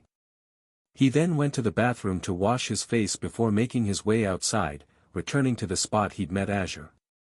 And to his surprise, there was a figure sitting on the boulder with a zither resting beside her, and she was in the middle of cultivation. Yuan didn't want to bother her and sat down a few meters away from her, silently admiring Azure's elegant appearance. You're here early. Azure suddenly spoke a few minutes later, surprising Yuan. I woke up early again, he said. What a coincidence. I also woke up earlier than usual today. Maybe it's because I have been eager to play the zither with you, she chuckled gracefully. Anyways, since we're both here, why don't we play together now, she then said. Sure. Ah, but I don't have a zither. That's fine. Follow me. I have a spare one in my room. Yuan proceeded to follow Azure back to the Immortal Caves. Ding. Every few steps, Azure would pull a string on her zither, creating a single note that would echo in the place. If you're wondering why I am doing this, I am using the sound to guide me. Although I cannot see with my eyes, I can see with my zither. How does that work? Although you cannot see it, every time a sound is created, it would create an invisible sound wave that ripples as far as it can travel before it disappears, and when this ripple is blocked by something, it would bounce back. I can hear these ripples clearly, allowing me to visualize my surrounding with sound. Wow! That's really amazing. Yuan was left speechless by her talents. If it were not for this ability, life would have been much more difficult for me. A few minutes later, they arrived at the Immortal Caves. So she lived on the opposite side of my Immortal Cave. I'm surprised that we didn't meet until yesterday. Yuan thought to himself. Welcome to my humble home. Azure welcomed him into her Immortal Cave. Yuan looked around with his divine sense. The place looked very empty compared to his own Immortal Cave. Azure went to her room for a few moments before returning with a plain-looking zither in her grasp. I know it looks a little boring, but it plays perfectly. Also, I crafted it myself, she said after handing it to him. You made this yourself? That's amazing. Well, it's not easy buying a zither since most of them have been destroyed, and nobody is willing to make them due to the curse, so I could only resort to making my own. Does this mean the one you've been using was also made by you? Yuan asked. Yes, and I finished it very recently, about a month ago. Anyways, now that you have your zither, let's go play the zither. Okay. They returned to the boulder shortly after. Once they arrived, they sat down beside each other with a zither on their lap. Do you want to go first? We'll take turns playing a song, and once we figure out which song we can play together, we'll do a duet. Azure suggested. Sure. After preparing himself, Yuan began playing a song that he'd learned from Fei Yuyan. A few minutes later, once Yuan ended his song, Azure began clapping with excitement. Wow! Where did you learn such a beautiful song? I learned it from a friend that I met inside Cultivation Online, he said. Your first performance is already so good. Are you trying to bully me? Azure sighed. I'm I am joking with you. Azure chuckled, and she continued, but since your performance was so good, I will have to try hard to not embarrass myself. Azure then took a moment to prepare herself. Once she was ready, she began playing the zither. Ding! Yuan silently watched Azure's performance. Wow! She's playing much better than she did yesterday. Besides the zither goddess, I don't think anyone else could compare to her. Yuan thought to himself after witnessing Azure's true potential. Azure finished her song 2 minutes later. What do you think? It was perfect. Yuan smiled. Your turn. Yuan nodded and proceeded to play another song. The two of them continued to play the zither even after sunrise. Alright, I think we have played enough for today, Azure said after her song. See you again tomorrow? Yuan asked. Of course. Azure eagerly nodded. And she continued, oh, you can keep the zither. Really? Yes. I have no use for it, anyway. Thank you. Yuan returned to the immortal cave shortly after to get breakfast with the others.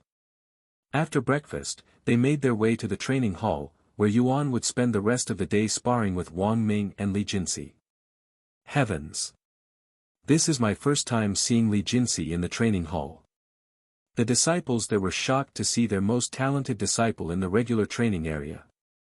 At the end of the day, Yuan and the others returned to the immortal caves. Yuan, when we visited Senior Hong the other day, he told me that my bao will be ready tomorrow, so I will be going there to pick it up. Okay. I will go with you. The following morning, Yuan went to meet Azure in the usual spot, and as expected, she was there early again. After spending a few hours with Azure, Yuan returned to the immortal caves for breakfast before heading to the Hong family to pick up Meishio's custom bao. Welcome back. Have you used the medicine yet? If you did, how was it? Senior Hong asked Yuan. It was great. Once again, thank you for the medicine. Yuan said. That's good. Anyways, follow me. The bao is finished.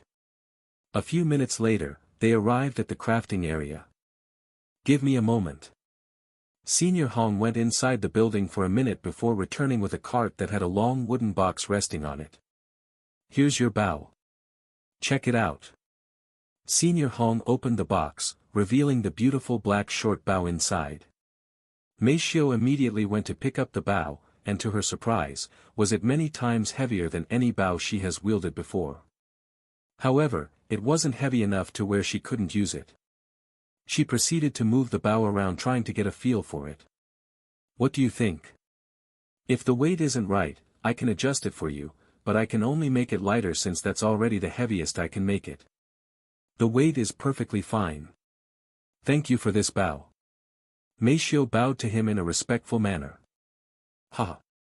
Don't even mention it. You deserve it. Go ahead, try shooting with it. Senior Hong handed her an arrow. Meishio took the arrow and proceeded to shoot it at a nearby tree. Even the string feels so different. It's more durable, and pulling back on it gives me confidence for some reason.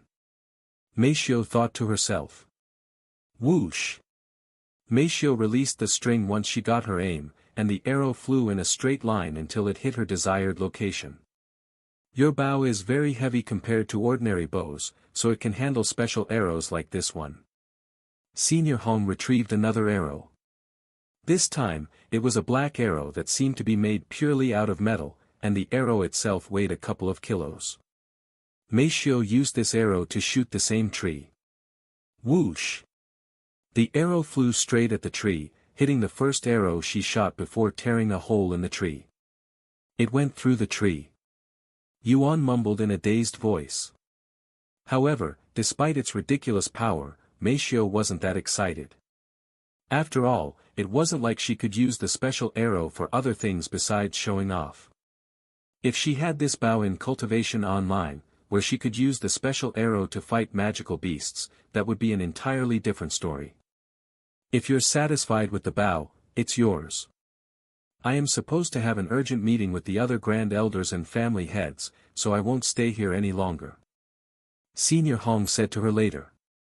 An urgent meeting? I hope it's nothing bad. Yuan said. Well. Do you remember the calamity that our ancestors had predicted? Apparently, there are signs of it appearing soon, Senior Hong explained. Calamity? What's going to happen? Senior Hong shook his head and said, nobody knows. But if you want to participate in this meeting, you can follow me. If the calamity truly exists, we can definitely use your help. I will come. Yuan nodded, as he was interested in this calamity. I wonder if this has anything to do with the tribulation.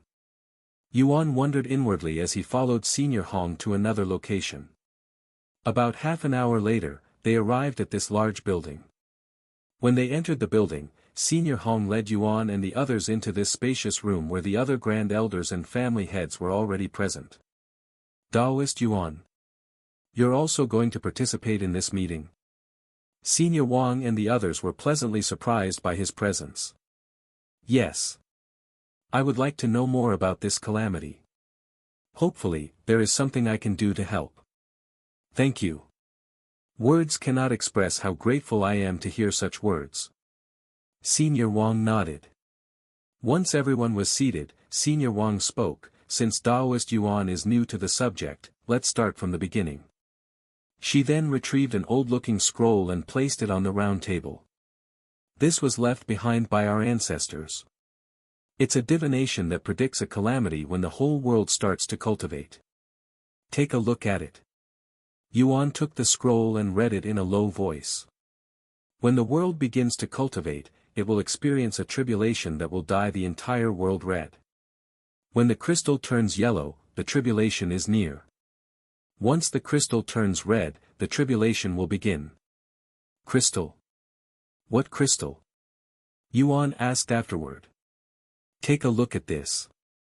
Senior Wang then placed a wooden box on the table before opening it, showing Yuan the fist-sized crystal resting inside. The crystal was semi-transparent, and it was yellow. However, that wasn't what Yuan was focused on, as there appeared to be a hint of red in the middle of the crystal. This crystal had remained clear for thousands of years, but around the time Cultivation Online was introduced, the crystal began turning yellow. And just 2 days ago, the center of the crystal turned red. Senior Wang explained. What kind of crystal is this? Yuan asked. We're not sure either. We had it looked at by experts, and everyone said it's unlike anything else in this world. It's a one-of-a-kind treasure. Senior Li then said, to be completely honest with you, none of us here believed in the calamity until the crystal changed colors, not to mention the perfect timing. I hope it's only a coincidence, but that would be one hell of a coincidence. If we don't know what's coming, how can we prepare for it? Yuan then asked. Unfortunately, there isn't anything we can really do besides being alert. That's why we created this faction and began recruiting disciples. Senior Wang shook her head. With that being said, we have gathered here today to see if anyone has any suggestions or solutions. And for rest of the day, Yuan would stay with the 6 spiritual families to see if there was anything they can do. However, nobody had a good solution in the end, and despite many speculations about the tribulation, they won't really know until it happens. Dyeing the entire world red. That sounds horrible. Yuan sighed as they returned to the immortal caves. Brother Yuan, do you think the divination is true? Or is this merely a coincidence? Chu Liuxiang asked him when they returned. I want to believe it's merely a coincidence, but... A bittersweet smile appeared on his face when he recalled what the handsome man in his dream told him. I don't know. I just have a bad feeling about the situation. Chu Liuxiang shrugged and said, well, even if there is a calamity, I'm sure you'll protect us, Brother Yuan. Yuan smiled and said, of course. That is my #1 priority. The following day, Yuan woke up early in the morning again. You've been waking up early lately, Yuan. Meishio suddenly stopped cultivating and said to him. I'm meeting up with a friend that I made recently, he said. The one who gave you the zither? Yes. I see. Have fun. Meishio returned to cultivating the next moment. After cleaning his face, Yuan grabbed his zither and went to meet up with Azure behind the immortal caves. Have you heard about the approaching calamity? Yuan suddenly asked Azure at the end of their session. Yes, it's always a hot topic within the family, especially as of recently. Did something happen? Well, the crystal is beginning to turn red, which means the calamity is near, really near. Red? That's not good. I hope it's nothing too bad and that it goes away quickly. Don't worry, if anything happens, I will do something about it. Azure chuckled and said, You sound very confident. It's called a calamity for a reason. If a single person can end it, that would make everyone feel silly for worrying so much about it. But since you said that, I will rely on you to protect me when it happens, okay? I am not very strong when it comes to fighting. In fact, you can even call me a weakling. Of course. You're my friend. I will do my best to protect you and everyone else, that's why I am trying to become stronger, so that I can protect those dear to me. Then it's a promise, Yuan. If anything happens to me, I will haunt you for the rest of your life. Azure spoke in a joking tone. I deserve it if that's the case. Yuan laughed. Sometime later, Yuan said his goodbyes to Azure before going to the training hall with the others, where he would spend the rest of the day training with Wang Ming and the others. This routine would continue for the next 4 days, and during this time, Yuan would grow more friendly with Azure, even spending more time with her. Whenever he was with Azure, his mind would feel at ease, almost like she had this magical aura around her. Hey, Yuan, Azure suddenly spoke as she laid on the soft ground beside him. What is it? Do you have a girlfriend? A girlfriend, as in a partner? I do not, he calmly responded. Then, do you want me to become your girlfriend? Yuan subconsciously turned to look at her with his eyebrows raised. I know we haven't known each other for long, but I haven't had this much fun in a long time, nor do I have any friends who can connect with me like you do. We also have a lot of things in common. If you ask me, I wouldn't mind spending the rest of my life with someone like you. This is too sudden. And I won't be staying in the jaded garden forever. You're going to leave? When? Why? Azure sat up in a surprised manner. I only came here to learn more about the cultivation world, but I somehow ended up as a trial disciple for the faction. I had planned on staying here for a week to experience life as a disciple inside a faction, and once again, I ended up staying longer than intended. I have already decided on making my own faction, and I will be doing that once I leave this place in a few days. You're going to be leaving in a few days? That's too sudden. There are still so many songs we can play together. I want to spend more time with you, Yuan. Azure said in a dispirited voice. I also want to spend more time with you, Azure, but I am afraid that if I stay here any longer, I will no longer be able to leave. Yuan sighed. Then don't leave. Stay with me. I love you, Yuan. Yuan was left speechless by Azure's sudden confession, and he recalled how he would have many partners in his past life, but none of them sailed smoothly, at least according to his recent dreams. Or is it because you don't really like me? If that's the case. What? That's not it. I like you, I really do, but. However, before Yuan could finish his sentence, the ground suddenly began shaking. It started out as a minor earthquake, but it would grow stronger with every moment until it became a full-fledged earthquake. What's going on? Yuan had a really bad feeling about this sudden earthquake, and the calamity was the first thing that appeared inside his mind. Let's finish our conversation later, Azure, Yuan said to her. However, as though she couldn't even feel the earthquake, Azure spoke, Yuan. I love you, I really do. After saying such words, Azure turned around and ran back to her immortal cave, even leaving behind her zither. Once Azure left the scene, Yuan also returned to his immortal cave, taking with him Azure's zither. When he returned to his immortal cave, he found Meishio and the others standing outside the immortal caves, silently looking towards the sky with dazed faces. "Are you guys okay?" Yuan asked them. "Yes. But the sky?" Meishio mumbled. "The sky? What happened to the sky?" Yuan asked, as he wasn't able to see the sky with his divine sense. "The sky is red, young Master Yuan," Sebastian responded in a serious voice. "What? Red? How is that possible?" Yuan exclaimed. "I have never seen anything like this before."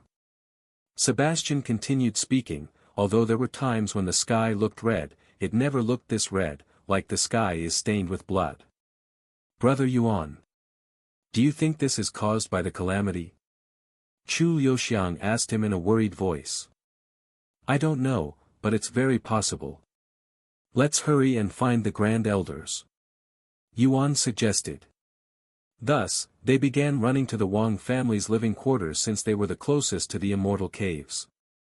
On their way there, they passed through many disciples, and all of them were staring at the sky with dazed looks on their faces. "Heavens! It's almost like doomsday is upon us." One of them muttered out loud. "This must be the calamity our ancestors warned us about. The calamity is coming. Oh! I don't want to die. At least wait until I find a cute girlfriend."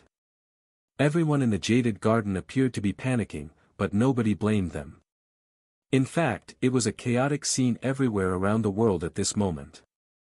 Right as Yuan and the others arrived at the Wang family, they noticed Senior Wang and the Wang siblings leaving the gates. "Senior Wang." Yuan called out to her. "Taoist Yuan. Perfect timing. Come with me." Senior Wang said to him. "Are we going to meet with the others?"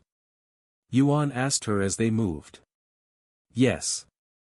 Everyone is already aware of the situation." Senior Wang then led Yuan and the others to where they had a meeting about the calamity just a few days ago. As for the audience, it was much larger this time with other people such as Li Jinsi and Shi Lang being present. "Elder Wang. What's the situation with the crystal?" Senior Hong asked her the moment they arrived. "I don't know yet. I haven't had the time to look at it, but we'll all know the answer soon." Senior Wang then retrieved the box that contained the crystal, and she placed it on the table before opening it for everyone there to see. That's. The people there immediately frowned the next moment when they saw that the color of the crystal had turned completely red. "When did this happen?" Senior Li asked. "We have been checking the crystal daily ever since it turned yellow, but it wasn't like this yesterday, so I can only assume that it had turned red very recently," Senior Wang said. "Shit. Not only is the crystal red, but even the sky had turned red. Someone there cursed. Do we know if there are any changes in the world besides the sky changing colors?" Senior Shi asked. "I have been looking at the news since I woke up, but only the red sky is being reported on. Even now, there is no other news," Senior Shi said. "Fuck. This is so frustrating. The calamity is almost here if not already here, yet we still don't know anything about it. How can we possibly deal with a situation like this?" The head of the Wang family cursed out loud. "For all we know, the calamity could happen on the other side of the world." The head of the Shi family sighed. "Somebody bring all of the ancient scrolls over here. We're going to search through all of them and see if there are any clues that we had missed," Senior Hong suddenly said. About an hour later, the empty table became filled with ancient scrolls that had been passed down by their ancestors, and they began reading through the scrolls, hoping to find even a single clue about the calamity. However, after spending half of the day reading through all of the scrolls, they were unable to find any new information. "It's no use. We will have to wait for the calamity to actually start before we can even start preparing for it." Senior Wang placed the scroll in her hands down before sighing. "Is there really nothing we can do but wait? What if it's too late by then?" Wang Ming sighed out loud. Then do you have any suggestion? Li Jinsi said to him. I don't. He lowered his head. Eventually, the gathering was dismissed. There is nothing we can do but remain alert. If there is any news regarding the calamity, let one of the grand elders or family head know about it immediately. Senior Wang said to them before dismissing everyone. Yuan and the others returned to the immortal caves shortly after. When they returned home, Meishio received a call from Yuro. Meishio. Are you guys okay? Yuro's worried voice resounded the moment she picked up the phone. Yes, we're fine. What about you? Meishio said. We're also fine, but the red sky is scaring all of us. I cannot help but feel like something bad is about to happen. Well. Meishio proceeded to give Yuro a brief explanation about the situation and the potential calamity that is coming. What? A calamity? What's going to happen? Yuro asked, sounding more worried than before she heard the information, and rightfully so. Unfortunately, that's all we know. As for the calamity, we won't know until it happens. Meishio said. I really hope it's nothing too bad. Yuro sighed. After talking with Meishio and Yuan for a few minutes, Yuro hung up, as she and the other disciples had been summoned by White Lotus to talk about the current situation. And for the rest of the day, they would remain inside their immortal caves, patiently waiting for the calamity to show itself. However, to everyone's absolute surprise, the crimson sky disappeared the following day. Does this mean that the calamity had passed, or was it simply a warning? Yuan mumbled in a low voice. He also went to the back of the immortal caves to see if Azure would be there like usual, but alas, she was nowhere to be seen. How should I respond to her confession?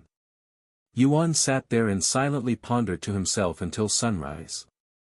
And just as he prepared to return to the immortal caves, another earthquake appeared, and it would last a tad bit longer than the last one, not to mention a little stronger as well. Another earthquake. Yuan quickly returned to the immortal caves. Is the sky red again? Yuan asked them when he returned. No, the sky hasn't changed this time, Meishio said after looking outside. Is that so? Yuan decided to stay at the immortal caves with Meishio and the others just in case something were to happen, but sometime in the afternoon, Wang Ming showed up at their immortal caves. Wang Ming. What happened? Yuan, come with me. We have discovered something new, he said. Really? Let's go. Wang Ming proceeded to bring Yuan and the others to the Wang family, where Senior Wang was waiting for their arrival. What did you find? Yuan asked her. You probably don't know this since we never mentioned it, but we built this place close to our ancestors' tomb, and according to the people who maintain that place, the spiritual energy there has become chaotic and even somewhat menacing. Perhaps there is a clue in that place about the approaching calamity. Senior Wang said. And she continued, I will be heading there now with the other grand elders. Do you want to come with us? Of course. Yuan immediately nodded. Great. Follow me. You're not coming. Yuan asked Wang Ming when he noticed that Wang Ming wasn't following them. Only the grand elders and family heads are allowed to approach the ancestors' tomb, not including the people that maintain the cleanliness of that place. Of course, you're an exception. Wang Ming said. I see. What about us? Meishio asked. Senior Wang looked at them and said, you guys can come too. After all, she didn't have the courage to separate them from Yuan, who could potentially be their savior in this unknown calamity. The ancestors' tomb was only a few miles away from the Jaded Garden, and it took Yuan and the others about 2.5 hours of walking before they arrived at the location. That's the ancestors' tomb. It looks so familiar to that place. Yuan thought to himself when he could finally see the ancestors' tomb that somewhat resembled the treasure room inside the Dragon Temple within Cultivation Online. The ancestors' tomb was created thousands of years ago, and it's where all family heads and grand elders go to rest after they permanently close their eyes. Senior Wang said to them. A few more minutes later, they arrived at the front of the tomb, where the other grand elders were present. What do you think of this place, Elder Wang? Senior Hong asked when they arrived. It's hard to describe the feeling I am getting, but it definitely feels different than usual, she said. Senior Hong nodded and said, you don't feel it now because you're too far away, but if you stand in front of the doors, your body will start to shiver uncontrollably for some reason. That's why we're all standing here, far away from the doors. Have you tried entering the place yet? Senior Wang asked. The others shook their heads. Then let's do that right now, together. Senior Wang then said. Shouldn't we arm ourselves just in case? Yuan asked them when they began approaching the tomb. Senior Wang chuckled and said, arm ourselves. Unless the corpses inside suddenly turned into zombies, there's nothing inside. Furthermore, the doors remain closed unless we have to put a new body inside. Is that so? Don't worry. If we suddenly need weapons for whatever reason, there will be plenty inside. When we put our ancestors inside, we also bring their weapons so that they can carry it with them to heaven. Senior Hong said. Yuan nodded, and they began approaching the doors. And just like the Grand Elders had said, when they arrived in front of the large doors, their bodies began shivering uncontrollably. However, it was not the type of shivering one would get when they were cold, it was the type that only occurs when one is fearful of something. I don't like this feeling one bit. Chu Liuxiang said as she looked at her own hands that were trembling uncontrollably. Young lady, I think we should stay out here. If anything happens to you. Sebastian said to her with a profound frown on his face. If Brother Yuan is going inside, I will be doing the same, she quickly said. How come you are fine, Yuan? Meishio noticed that Yuan was the only person there that wasn't shivering. I don't know. I don't really feel anything, he shrugged. In fact, my body feels a little warmer than usual. Warm? Everyone there raised their eyebrows. A moment later, all 6 Grand Elders retrieved a golden key before inserting them inside the 6 keyholes in the center of the door. 1, 2, 3. At the count of 3, they turned the keys simultaneously, unlocking the doors that hasn't been opened for at least 100 years. Upon opening the doors, they were immediately greeted by a hallway with the only light source being the dimmed lights on the walls. Let's go. Senior Wang said to them after retrieving the key. Yuan and the others proceeded to follow the Grand Elders inside the tomb. Once inside the tomb, their bodies would miraculously stop shivering. However, it was the complete opposite for Yuan, whose body would gradually become warmer the deeper they entered the tomb, almost as if his body was reacting to something within the tomb. After walking for a few minutes, they would arrive in this massive room at the end of the hallway. Inside this room that was as large as 2 football fields, there were hundreds of coffins and display cases with weapons neatly arranged. Wow! Yuan and the others were immediately in awe after seeing the place that looked like a historic site more than anything. Do you guys see anything out of the ordinary? I don't. Senior Wang asked the other Grand Elders after looking around. Nope. I don't see anything different either. Everything looks normal to me. They all expressed the same thoughts. Brother Yuan, how is your body feeling? Is it still heating up? Chu Liuxiang asked him. He nodded and said, yes, it's still heating up, but it doesn't hurt, so it's nothing to be worried about. If you ask me, I think your body is reacting to something within this tomb. Maybe you actually belong to one of the 6 spiritual families, and your body is telling you so. Chu Liuxiang chuckled as she joked. I belong to one of the 6 spiritual families. Yuan raised his eyebrows. As ridiculous as that sounded, it wasn't completely impossible. As an orphan, his real background could be anything, and that includes one of the 6 spiritual families. However, they won't really know for certain until there is solid proof. Anyways, jokes aside, look at these weapons. Many of them are treasures. Chu Liuxiang said as she approached the weapon display cases. They give off the same aura as spirit-grade weapons in Cultivation Online. Yuan mumbled. While Yuan and the others looked at the weapons, the Grand Elders scattered around the tomb to make sure there wasn't anything out of the ordinary. About half an hour later, they all gathered again. Anything? Nope. Nothing. Yuan then asked, "Is this the only room in the tomb?" Yes. Although we don't have the layouts of this tomb, this is the only room that we know of.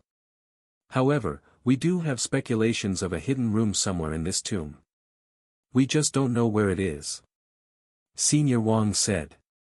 Senior Hong then spoke, "We believe there is a hidden room somewhere, mostly because our founders' coffins cannot be found in this main room.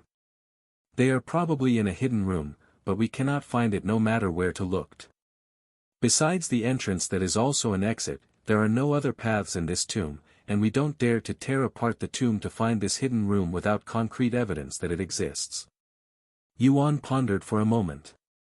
If what Chu Lixuing said is true, that his body is reacting to something inside this tomb, maybe he can find it by following his body temperature. "Do you mind if I look around for a bit?" Yuan then asked them. "Go ahead. We'll also look around again just in case we missed anything." Thus, Yuan and the others began walking around the room. "The longer we stay here, the creepier it gets." Mei Xiu sighed. "Are you not good with these kinds of things?" Yuan asked her. "So you're afraid of ghosts and zombies?" Chu Liuxiang chuckled. "It's not that I am afraid of these things, but the eeriness of this place makes me uncomfortable," Mei Xiu said. "Don't worry, we'll probably leave right after looking around." As Yuan walked around, he would feel his body temperature rising and lowering, almost like he was playing the game hot and cold. Eventually, Yuan found the direction that would make his body temperature increase the more he walked in that direction. "I think this is the spot. My body is burning right now," Yuan said. Chu Liuxiang pressed the back of her cold hands on Yuan's forehead and immediately exclaimed, "Whoa! Your body is actually burning. Are you sure that you're not in pain?" "Yes, I am perfectly fine." Yuan then gathered the Grand Elders and explained to them the situation. "For some reason, my body feels the hottest when I stand in this spot." "This spot?" The Grand Elders looked around and realized that they were in the center of the room. However, they don't see anything out of the ordinary. It was at this moment Chu Lixuing suddenly squatted down and extended her hand towards the floor. "Hey, there's air flowing from the floor." "What? Let me see." Senior Wang kneeled on the floor and extended her hand, and sure enough, there was air blowing from the tile cracks. Upon realizing the situation, she immediately began removing the floor tile while trying her best not to damage anything. A few moments later, the large floor tile was removed, and to everyone's surprise, there was a staircase that led underground. Heavens! To think there was a hidden staircase in this place. Senior Wang mumbled as she stared at the hole with a dazed face, wondering to herself how they didn't find this until today. "Are we going down?" Yuan asked. "Of course." Senior Hong nodded. Thus, they began walking this narrow and dark staircase, slowly descending deeper into the ground. However, the chill that had disappeared when they entered the tomb suddenly returned for everyone beside Yuan, and it was much worse than before. "Looks like whatever is down there is the cause of this chill." Senior Wang mumbled in a low voice as they descended deeper and deeper. Half an hour later. "Good Lord, how far down does this staircase go? We've been walking non-stop for half an hour." Senior Shi said, feeling more and more impatient. And just as he finished his sentence, the others noticed a thin line of light a little further down. They immediately quickened their steps, and a few minutes later, they arrived before this metal door. After opening this door, they entered this small but eerie chamber that had 6 golden coffins arranged in a circle with what appeared to be a stone statue in the middle. "This is it. This must be our founder's hidden tomb." Senior Wang began shaking even more after realizing the situation.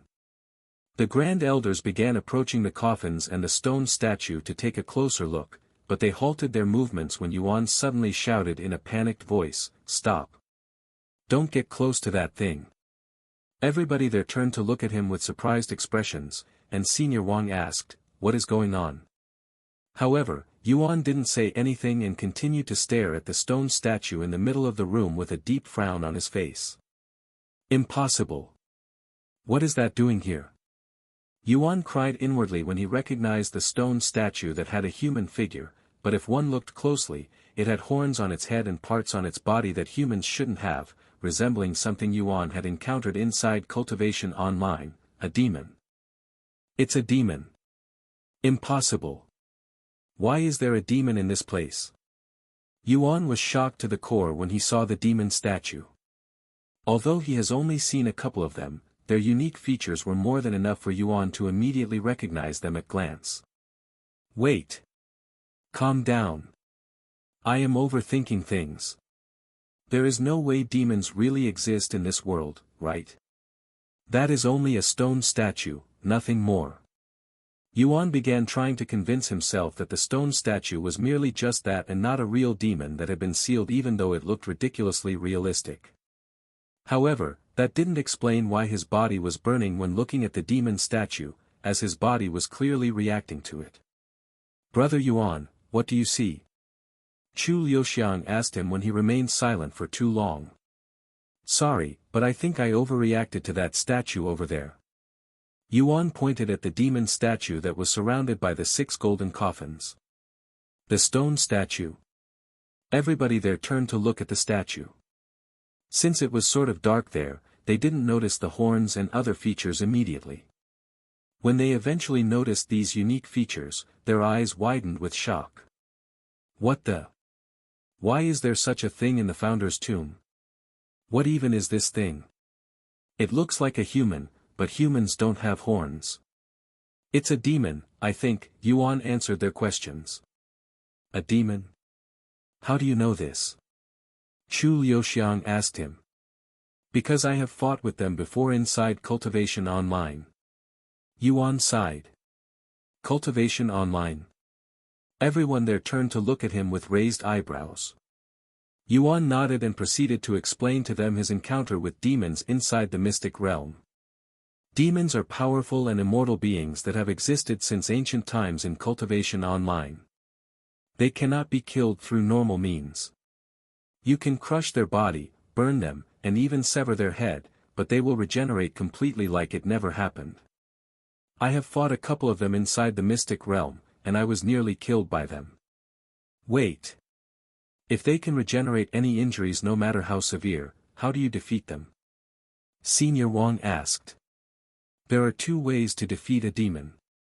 You can destroy their body to the point where they cannot regenerate anymore, but they can fully regenerate within seconds even if they only have a single finger left, so that's not the preferred method.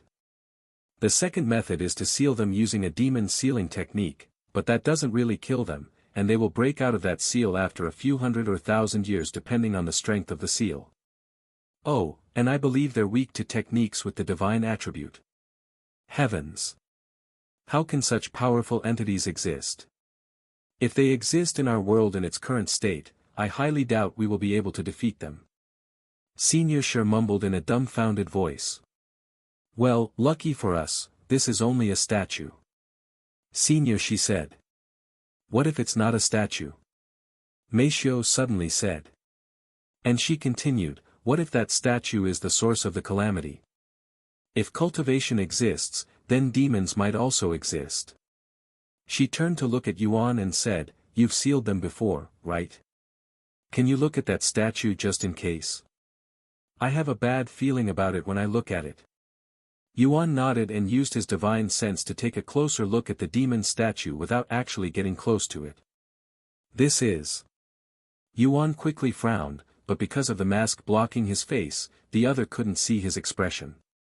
If one looked at the demon statue with their bare eyes, they wouldn't notice anything out of the ordinary about it, but Yuan's divine sense allowed him to see things with more clarity, and he could immediately tell that the demon statue was not made out of stone.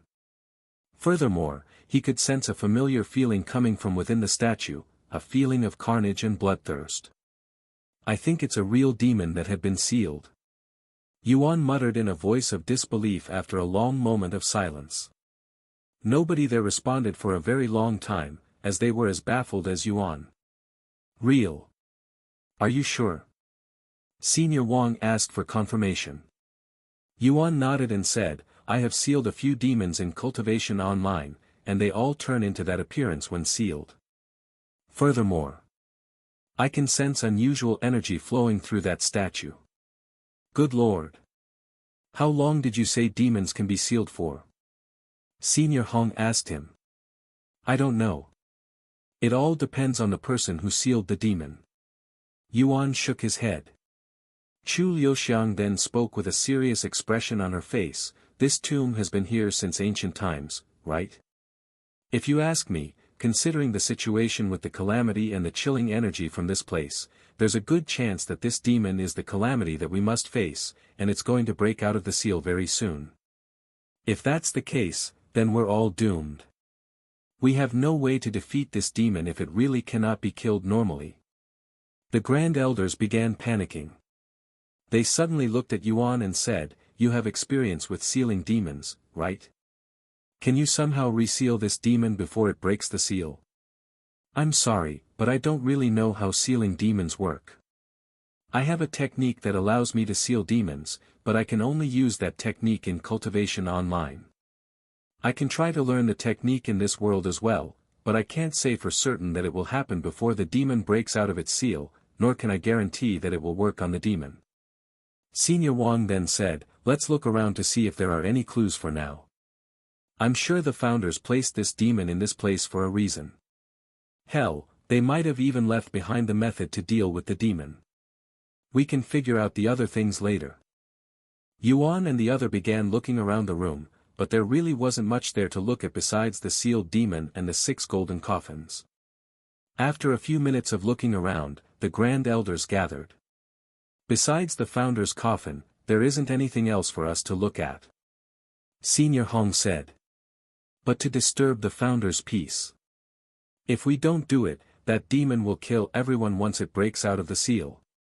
I'm sure they'll understand. You got a point. The Grand Elders then bowed to the golden coffins. We deeply apologize for disturbing your peace, founders. After apologizing to their founders, the Grand Elders went to their family's coffin. Each of the coffins had one of the 6 spiritual families' surnames engraved into it, so the Grand Elders knew which one belonged to their family. Once they were prepared, they opened the coffin to take a look inside. However, to their surprise, all of the coffins were empty. There was nothing, not even signs of a body having ever existed inside these coffins, almost like it was empty since the beginning.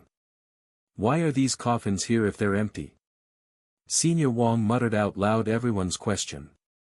If our founders are not in here, where are their bodies? Senior Hong asked afterward. Let's look around again to make sure that there aren't any hidden passages. Thus, the Grand Elders began a round of inspection. Meanwhile, Yuan continued to analyze the demon statue with his divine sense. He was fairly certain that the demon statue was actually a sealed demon, but he wasn't 100% confident. Brother Yuan, if the demon breaks out of its seal now, what are the chances of you defeating it? Chu Liuxiang asked him. After a moment of silence, he spoke in a solemn tone, none. I have no chance of defeating a demon in my current state. And he added, that's why I need to quickly learn the demon sealing technique. Are demons really that powerful besides their regenerative abilities? Yes, they're incredibly powerful. They can turn their own blood into weapons, and their bodies are incredibly durable by themselves. However, that's not what I am most worried about. A single demon at the spirit warrior level can defeat an ordinary spirit master cultivator. If this sealed demon is above that level, which is very likely, I won't be able to defeat it even with the demon sealing technique. Wait. If even someone like you cannot defeat the demon, who else can do such a thing? Meisho asked. Yuan is very likely the strongest cultivator in this world at the moment, and if someone like that cannot defeat the demon, what chances do the others have? Won't they just be sitting ducks waiting to be slaughtered by this demon? Well. Since demons exist, I hope there's a demon sealing clan somewhere out there in this world. Yuan sighed. Demon sealing clans? Chu Liuxiang asked. Yes, they're clans that specialize in sealing demons. They also exist in Cultivation Online. Sometime later, the Grand Elders returned to Yuan with dispirited looks on their faces. I'm sorry, but this place is empty. Daoist Yuan, do you have any idea when the demon might break the seal? Senior Wang asked him. Unfortunately, I do not. Hopefully, it won't happen for a few more years. Hell, I will be happy even with a few months. Senior Sure sighed. Let's get out of here for now. We won't gain anything by staying in here. However, as they prepared to leave the hidden room, the ground started shaking. Another earthquake? We're getting them more and more frequently. Let's hurry upstairs. It would be bad if this place collapses due to the earthquake. Senior Wang suggested to them. Everyone there agreed and began making their way towards the exit. However, for some reason, Yuan stopped walking when they reached the door. What's the matter, brother Yuan? Chu Liuxiang asked him. Yuan didn't say anything and used his divine sense to look at the sealed demon after feeling this urge to do so. No way. He muttered in a low voice. What did you just say? Senior Wang turned around to ask him. The demon. It's cracking. Yuan responded in a low voice. What? Everybody there immediately turned to look at the sealed demon, and sure enough, there were visible cracks on its body. Furthermore, these cracks were emitting a red glow that would pulsate like a beating heart. Don't tell me that it's already breaking the seal. We're not ready to fight that thing. Senior Wang and the others that had been shivering this entire time started trembling like they were at the brink of freezing to death. Meanwhile, the earthquake grew stronger and stronger. The cracks on the sealed demon began spreading all over the rest of its body at a rapid rate, fast enough for Yuan and the others to follow with their eyes. Run! Yuan suddenly shouted at them. The next second, Senior Wang and the others began running back upstairs at full speed.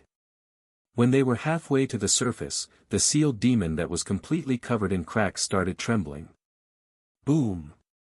An explosion occurred inside the hidden room the next moment.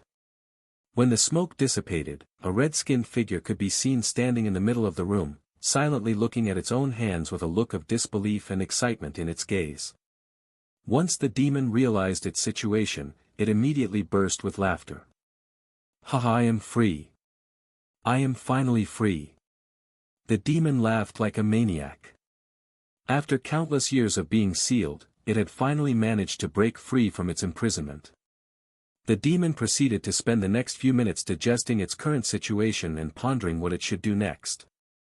Then its senses picked up a familiar smell, the smell of humans, and its mouth immediately began salivating, as it had been starved for thousands of years.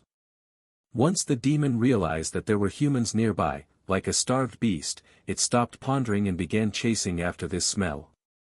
This is exactly what I want. Flesh and blood, I want to feast. The demon roared as it sped up the narrow staircase, quickly chasing after Yuan and the others. What was that sound just now? It sounded like an explosion. Fuck. I really hope the demon didn't just break out of its seal. The Grand Elders panicked as they ran upstairs. Meanwhile, Yuan tried his best to learn the demon's sealing strike even as they moved, as that was essentially his only chance of winning against a demon at his current strength. Eventually, they reached the surface and returned to the main tomb. Seniors, I am going to borrow some of the weapons in here. Yuan said to them, and without waiting for a response, he retrieved a great sword that resembled the Empyrean Overlord in size from its display case along with a couple of daggers. Weapons? Don't tell me you're planning to fight the demon. Senior Wang asked him. Yuan nodded and said, I can sense a powerful aura quickly approaching us from the staircase. The demon will be here at any minute. If I don't stay here to stop it, everyone will die. That's why I will stay here to stall the demon while you all evacuate the disciples. No. Chu Liuxiang immediately refused. Then she said, if you're going to stay here, I will stay here with you. You must not, young lady. It's my duty to guarantee your safety. Sebastian exclaimed. I don't care.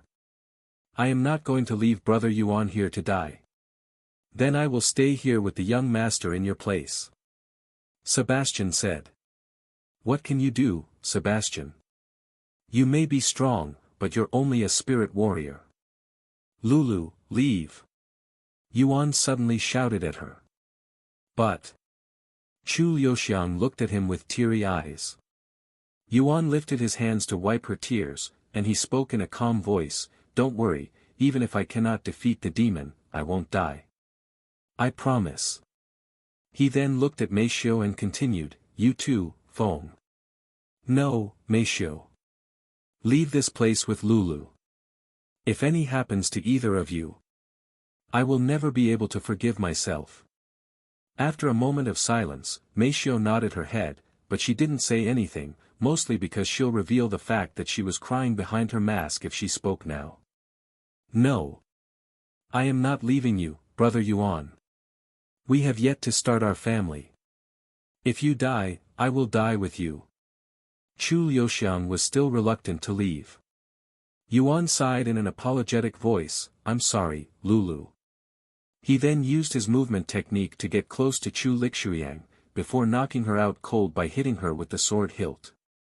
After catching the unconscious Chu Liuxiang, he handed her to Meishio, I'm sorry for the inconvenience.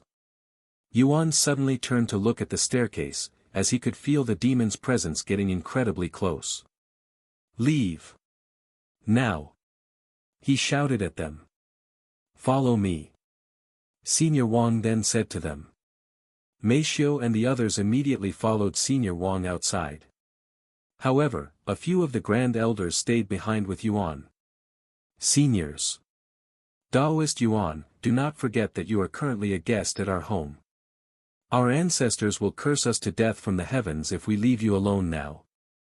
Senior Hong said to him with a smile on his face. Although we may not be able to defeat the demon, we are not spirit masters for nothing. Senior Li spoke next. I know I shouldn't be excited about our situation, but I cannot wait to see how this demon look. Senior Shi laughed. Thank you all, Yuan said to them. And for the next minute, the three Grand Elders that decided to stay behind went to grab a weapon from beside their ancestors' coffin. This place is going to be destroyed today, huh? The Grand Elders looked around before shaking their heads. Although they would rather take the fight outside their ancestors' tomb, they knew that wasn't practical, as there would be nothing to block the demon from fleeing. However, inside their ancestors' tomb that only had one entrance that is also an exit, they would be able to stall the demon with more ease. Haha, humans. I can smell humans. A burst of cold laughter suddenly resounded, causing Yuan and the others to tremble. Boom! The next moment, a figure flew out of the hole with the underground staircase before landing many meters away from the others. Heavens! That's a demon. What a hideous appearance. The Grand Elders felt the strength in their legs disappear when they saw a demon for the first time. Glowing red skin that resembled lava, two black horns on the top of its head, clear red eyes that looked like they had been dyed in blood, and most noticeable, the red crystal embedded in the middle of its chest. Oh, shit. Yuan subconsciously cursed when he sensed the unfathomable aura coming from the demon, recognizing its strength that was at the peak of Spirit Master. That demon is a peak Spirit Master. Meaning it has the strength of a peak Spirit Grandmaster. Yuan revealed this information to the Grand Elders. Of course, their faces sank the moment they learned of this information. Strength of a Spirit Grandmaster. How are we supposed to deal with that monster with just the 4 of us? Even 10 of us wouldn't be enough. Senior Li exclaimed. Meanwhile, the demon silently stared at them for a good moment before mumbling, there's only 4 of them? I swear I smelled more than 4 people. Oh well, there should be plenty more humans outside this place. The demon suddenly began approaching Yuan and the others in a slow and calm manner, almost like it wasn't worried about them escaping from it. Humans, be obedient and offer yourself to me and I will make things as painless as possible. If you dare resist, I will make sure you feel it as I slowly tear your flesh from your body with nothing but my teeth. The demon spoke with a hideous grin on its face, revealing its sharp yellow teeth to them. In response to the demon's words, Yuan tightened his grip on the sword, and without waiting for the Grand Elders, he rushed at the demon. The demon started laughing when it saw Yuan running at it in a seemingly reckless manner. A mere early-stage spirit master dares to challenge me? A demon? Your mother must have never taught you about demons, human. The demon stood there without moving as it continued laughing even though Yuan was already in front of it. Ha! Yuan swung his sword with all of his might, tearing the demon's body in half. Oh! You're a little more powerful than you appear. No wonder why you dared to challenge me. The demon remained calm even after getting split in half. However, that won't be enough to stop me from ripping your flesh and chewing your bones. The demon completely regenerated its body before it even finished its sentence. He wasn't exaggerating about their regeneration abilities. How are we supposed to defeat a monster like that? The Grand Elders lost all will to fight when they witnessed firsthand the demon's heaven-defying regenerating abilities, and they could only stand there in shock as they watched Yuan fight with the demon. Of course, the demon wasn't taking Yuan seriously, as it was still filled with exhilaration from breaking free from the seal, so it wanted to play around with its food before eating them as a way of celebrating its freedom. However, even as he was fighting the demon, Yuan didn't stop trying to comprehend the demon's sealing strike inside his head. The demon eventually got tired of just taking Yuan's attacks and retaliated with its own attack. Bloody claws. The demon used its blood to turn its fingers into a long and sharp weapon before swinging them at Yuan. Flying daggers. Yuan controlled two separate daggers to attack the demon after backing up. However, the demon completely ignored the daggers, allowing them to pierce its body as many times as it wants. Of course, Yuan didn't care whether his attacks worked or not on the demon, as his only intention was to stall the demon for as long as possible so that Meishio and the others could escape and evacuate the Jaded Garden. Midway through his fight, Yuan suddenly began feeling the mysterious power once again, and his body emitted a golden aura. The demon raised its eyebrows when it sensed this mysterious power within Yuan. What is that power? I want to taste it. The demon suddenly felt an uncontrollable urge to consume Yuan, and it no longer had the patience to play around with its food. Boom! The demon released its cultivation base, creating a powerful shockwave that tossed the coffins in the room all the way to the wall. Let me eat you. Let me eat you. The demon drooled with saliva as it pounced at Yuan while emitting an incredibly bloodthirsty aura. Yuan was surprised by the demon's sudden aggression, but he didn't panic, and the overwhelming power in his body helped calm his mind. Clang! Yuan took the demon's strike head-on with his sword, but even with his golden aura, he was pushed back by that strike. Furthermore, while he was enveloped by this golden aura, his comprehension of the demon's sealing strike would progress a little faster. Bang! Clang! Boom! The entire room was destroyed as Yuan and the demon fought back and forth with broken coffins and dried-up corpses that had been resting inside these coffins scattered around like trash. This was a heartbreaking scene for the Grand Elders, but they were too terrified of the demon to even do anything about it. However, one cannot blame the Grand Elders for being scared out of their minds, as demons have this savage aura that makes humans instinctively fear them. Meanwhile, Yuan was on the verge of being suppressed by the demon. Even though he has his golden aura that significantly boosts his strength, it wasn't nearly enough to deal with the demon, who was actually growing more and more powerful as it got used to using its body after being sealed for so many years. Bang! The demon swung its sharp hands at Yuan, sending him flying across the room. Boom! Yuan fell onto the floor after hitting the wall. Damn it! Why am I so weak? Yuan quickly got back up to his feet. Unfortunately, by the time he stood back up, the demon was already in front of him. Whoosh! The demon suddenly extended its claw-like hands out, grabbing Yuan by the neck and lifting him into the air with ease. You're pretty powerful for someone at the first-level spirit master. Unfortunately, you do not have what it takes to deal with demons. You also have a mysterious power inside you. I cannot wait to taste your blood and acquire this power for myself. The demon opened its mouth and prepared to bite a chunk out of Yuan's body, but it suddenly felt something pierce its body. The demon looked down to see a spear piercing its chest. It turned around to see Senior Hong standing behind it with a spear in his grasp. However, his expression was still filled with terror. Don't worry, you will get your turn after I eat this brat. The demon sneered and returned to focusing Yuan, completely ignoring Senior Hong and the spear in its body.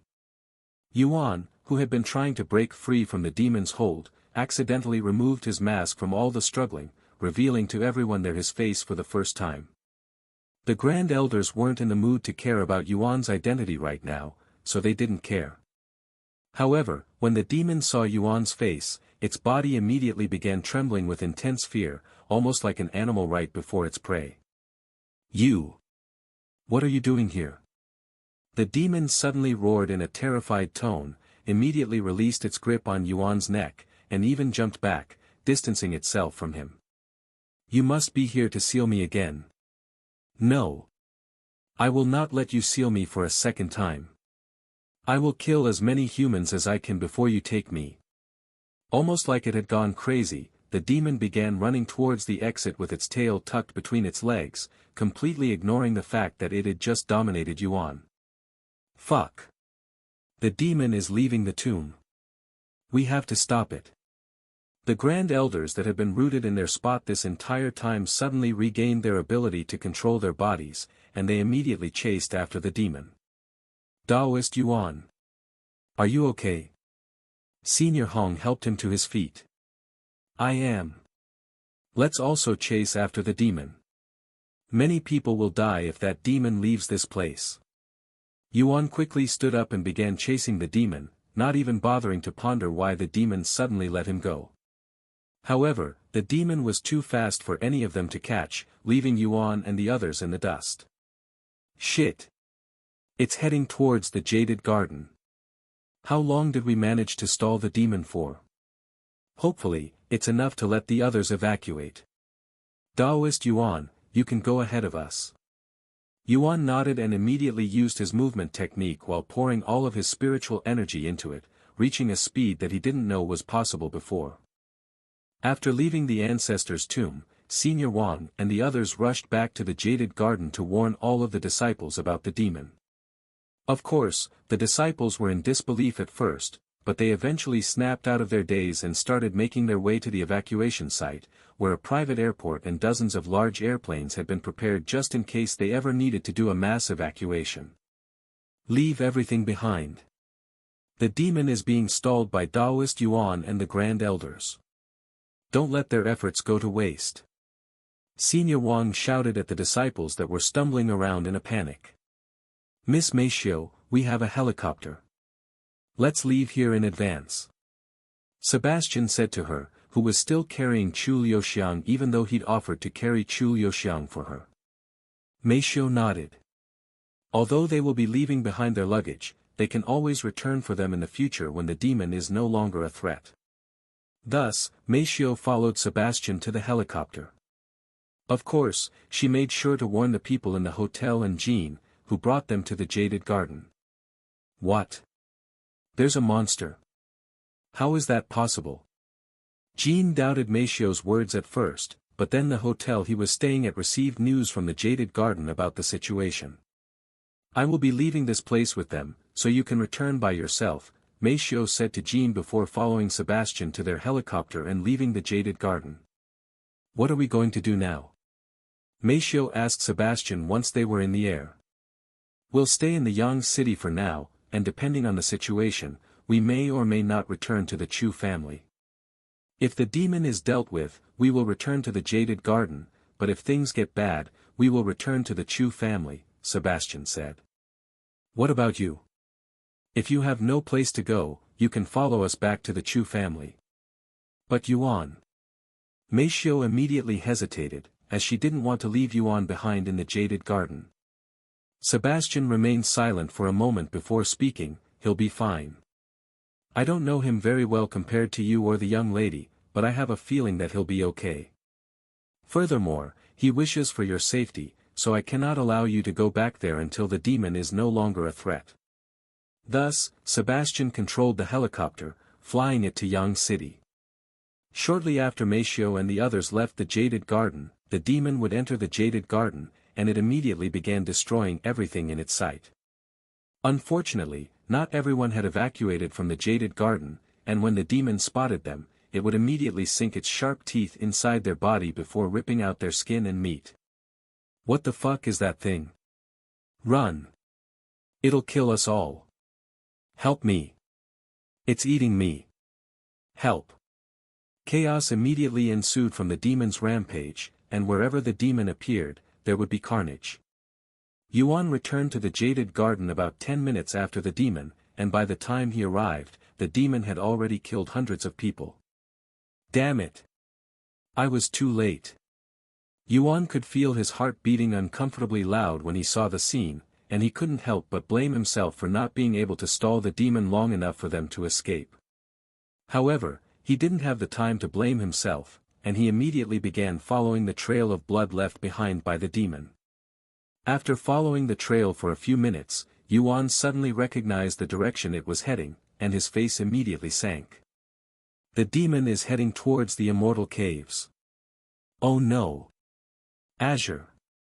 Yuan quickened his steps and rushed towards the immortal caves without looking at the trail anymore, and he silently prayed that Azure had already evacuated from the jaded garden. Please be safe, Azure. Yuan's heart burned with anxiety as he rushed to the immortal caves. Meanwhile, a few minutes ahead of Yuan, the demon arrived at the immortal caves that have the most spiritual energy in the entire jaded garden. Ha ha ha. I must have gone crazy from starvation when I ran away from that human. Now that I have satisfied my hunger, I can finally think again. That human. Although he looked like that bastard who sealed me, there's no way such a weakling could be that person. The demon laughed out loud as it bit on a severed arm, chewing on the meat and bones together without any problem. Once I find that bastard again, I will make sure to consume him properly for embarrassing me like that. After walking for a few more moments, the demon suddenly stopped in its track when it noticed a female human sitting on top of a larger boulder, who appeared to be in deep thoughts, so she didn't notice the demon's presence. The demon licked its lips and approached this unsuspecting individual. Once the demon was close enough, the woman snapped out of her daze and turned to face the demon. Yuan. She subconsciously muttered in a low voice. Then she noticed that this presence reeked of blood and bloodlust. Who are you? She asked, still unaware that she was before a monster that had killed hundreds of people already. The demon realized that this human was blind, so she couldn't see its hideous appearance. However, the demon couldn't care less whether she could see or not, and it calmly walked up to her with its claw-like hands raised into the air before swinging it directly at the woman's chest. It was at this moment a familiar voice frantically resounded, Azure. Yuan. A smile subconsciously appeared on Azure's face when she heard his voice. Then she suddenly felt a burst of pain in her chest. Still unaware of the situation, Azure subconsciously touched the part of her chest where the pain was coming from, and to her shock, there was nothing, as a gaping hole had appeared in her chest. A moment later, she collapsed, falling from the boulder and landing on the ground, but her body didn't react to the fall. When Yuan, who'd arrived at the scene just to witness the demon thrust its bloody claws into Azure's chest, he roared in a desperate voice, "No! Azure! Oh! What a pleasant surprise! Looks like I no longer have to waste time looking for you. I will make you pay for that embarrassment before." The demon licked its hand that was covered in Azure's blood when it noticed Yuan standing a few meters away from it. This blood is fucking delicious. The demon was surprised when it tasted Azure's blood. She will make for a good dessert after I finish eating you, human. The demon laughed loudly. However, there was no response from Yuan, who silently stood there in a daze, almost like he'd turned into a stone statue. Two streams of tears began flowing down his face a moment later when he realized the situation. Azure. Yuan eventually snapped out of his shock, and when he did, he gritted his teeth so hard that his mouth began bleeding. Yuan released a beastly roar that shook the trees around them before rushing at the demon without any movement techniques. He was simply rushing at the demon in a reckless manner. In fact, he wasn't even thinking at all, as his mind was filled with anger and desperation. Sha! The demon slashed its claw-like hands at Yuan, and because of its recent feast, its power had grown much more than previously, sending Yuan flying many meters into the distance. Cough! Yuan coughed out a mouthful of blood afterward, but he immediately stood up before rushing at the demon once again. The demon quickly noticed Yuan's sudden change in behavior, and it turned to look at Azure's body on the ground. Oh. Did you know her? Perhaps she was your lover. What a pity. If I had known that earlier, I would have kept her alive so that I could torture her before you. The demon sighed in a regretful manner. When Yuan heard the demon's words, he felt something snap somewhere inside his body, and intense killing intent would gush from his body. At this moment, Yuan could no longer think properly, but his body continued to function purely on instinct. Yuan dropped the sword in his hand the next second. When the demon saw this, it laughed. Are you giving up already? Aren't you going to avenge your girlfriend? What a pathetic existence you are even for a lowly human.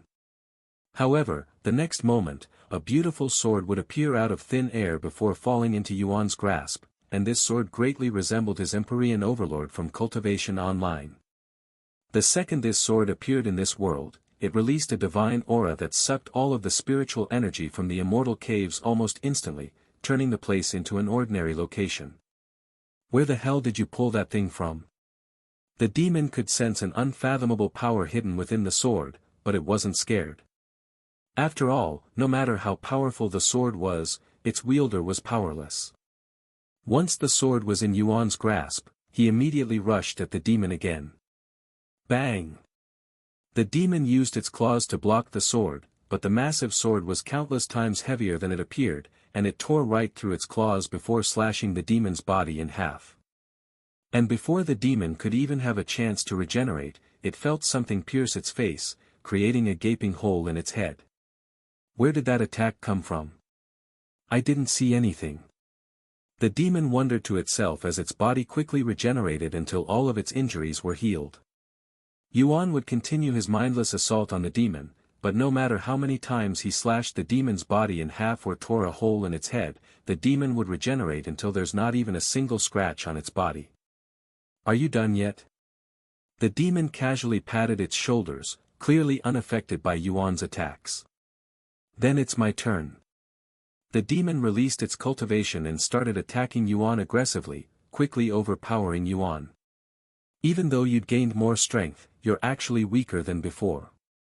What a disappointment. Allow me to end your worthless life right now.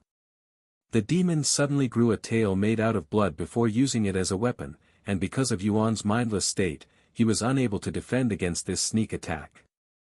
The demon's tail pierced the center of Yuan's chest the next second. Cough. Yuan coughed out another mouthful of blood, and because of the intense pain in his chest, he snapped out of his daze, but it was too late, as there was already a hole in his chest. The demon swung its tail, sending Yuan flying across the place once again. However, Yuan didn't stand back up this time and remained lying on the cold ground, as he'd completely lost his consciousness, falling deep asleep. Inside his dream that started the moment he lost consciousness, Yuan stood before Azure's figure, who was sitting on the boulder with her back facing him.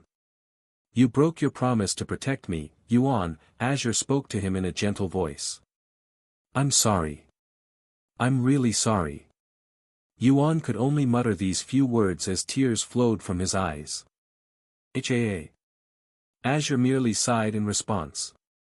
If only I was stronger. If only I gave you a proper answer. If only. Yuan kneeled on the ground as he contemplated what he could have done to prevent this situation. After a moment of silence, a voice resounded, but it didn't belong to Azure. Losing to such a weak demon. Truly pathetic. Yuan lifted his head to look at the handsome man standing behind him, but there was something different about this handsome man and his aura, and he was wearing a black and golden robe that had the words, Bane of Demons on it. Go ahead. Laugh at me for being weak like you always do. I deserve it. Yuan said. However, the handsome man didn't laugh, nor did he say anything, merely staring at Yuan with a solemn face. After a long moment of silence, the handsome man lifted his hand and pointed it in front of Yuan. Stand up and fight it, he spoke in a calm voice. Yuan turned his head to see the demon standing not far away from him, and it was approaching Azure, who was still sitting on the boulder.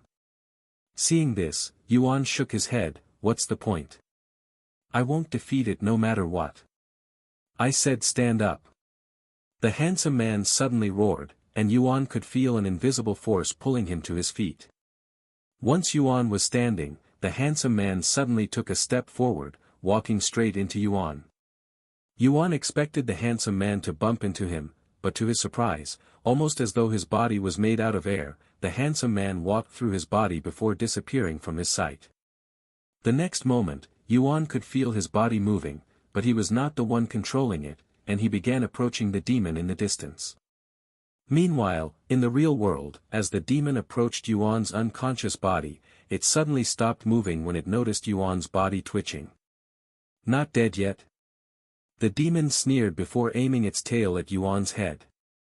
However, right before the tail reached his head, Yuan's hand suddenly moved to grab the demon's tail, stopping it an inch away from his head. The demon didn't think anything of his movements at first, but then its body began trembling for some reason. The next moment, it noticed that its tail was beginning to feel stiff, almost as though it was turning solid. The demon's eyes widened with terror when it felt this familiar feeling, and it subconsciously cut off its tail before jumping backward. You fucking bastard. The demon muttered in a low voice as it watched the tail that it had severed turn into stone a second later. You can use demon sealing techniques. Who are you? The demon roared at Yuan, who was slowly getting back to his feet. Once he was standing, Yuan casually patted his clothes before speaking in a calm voice, You don't recognize me? And you call yourself a demon? Yuan lifted his head to face the demon with a slight grin on his face. I cannot remember the last time I snacked on a demon core, nor do I recall their taste. Perhaps you can help me remember, lowly demon. Yuan then licked his lips like a starved man craving food. Snack on demon cores. Impossible. You can't be. The demon quickly realized Yuan's identity, but it didn't dare to actually believe it. After all, there is only one person in this universe who can consume demon cores, and that individual is the founder of the demon sealing clan, Divine Paragon.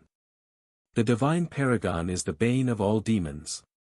No matter how powerful a demon is, they will remain as mere ants before the Divine Paragon, who can kill demons as simple as breathing. You cannot be the Divine Paragon. What are you doing here? Why do you look like that? Why are you showing your true identity now? The demon questioned him. Whether I am real or not. Why don't we put that to the test? Yuan spoke in a calm voice as he slowly approached the demon. Furthermore, Yuan had activated the golden aura once again, but it was much clearer than previously, and he had complete control over it.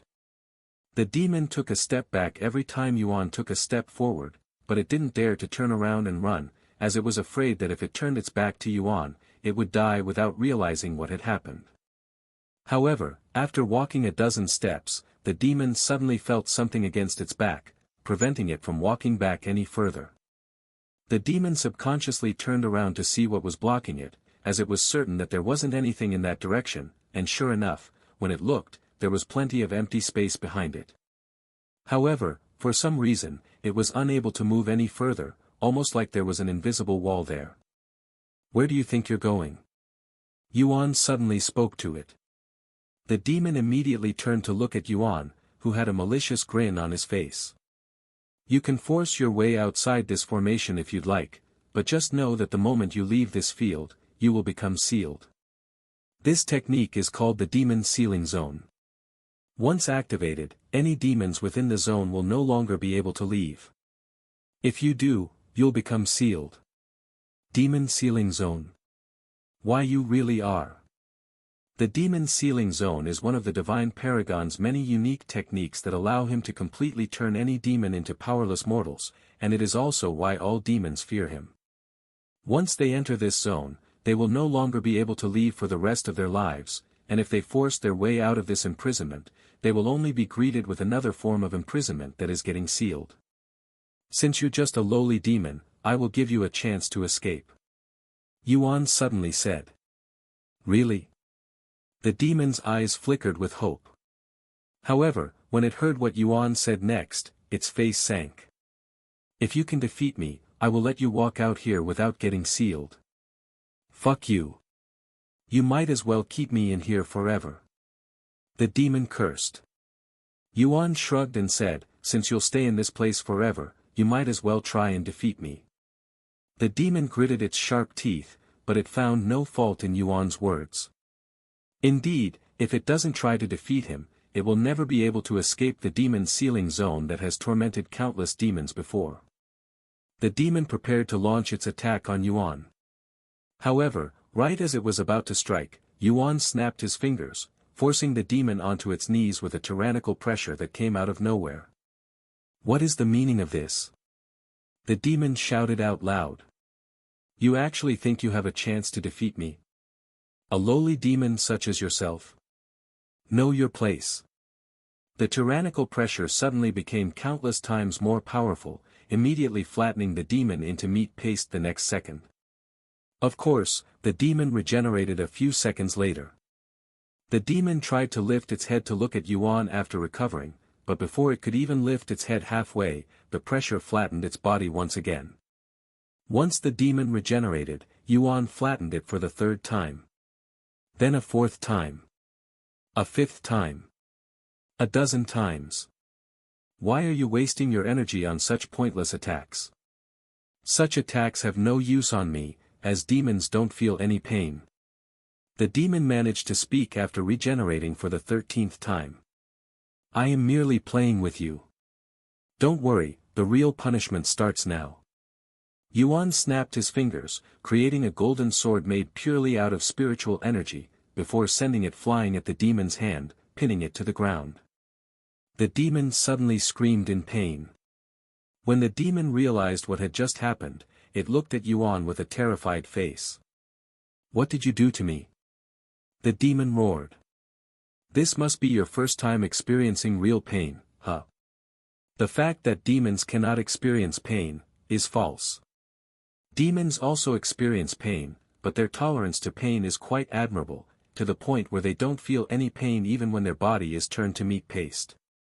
All I did was simply remove your pain tolerance, allowing you to experience pain as normal humans would.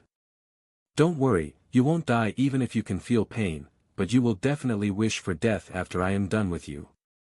The demon began to sweat for the first time in its life when it saw the sadistic smile on Yuan's face. However, right as it opened its mouth to speak, the pressure flattened its body once again. This time, the demon felt every ounce of pain that came from having its entire body crushed into meat paste. Once it regenerated, the demon shrieked like a pig being slowly slaughtered. It was a ghastly sound that would make even the toughest men on earth tremble in fear if heard.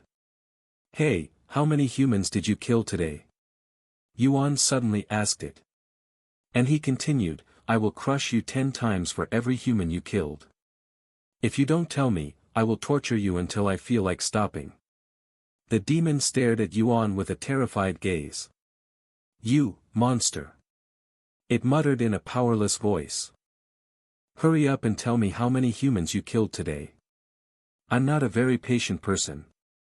Yuan spoke before crushing the demon into meat paste again. Once it regenerated, the demon muttered in a trembling voice, I don't remember. You don't remember? Maybe this will jog your memories. Splat. The demon slammed into the ground, instantly turning into a pool of blood. Do you remember now?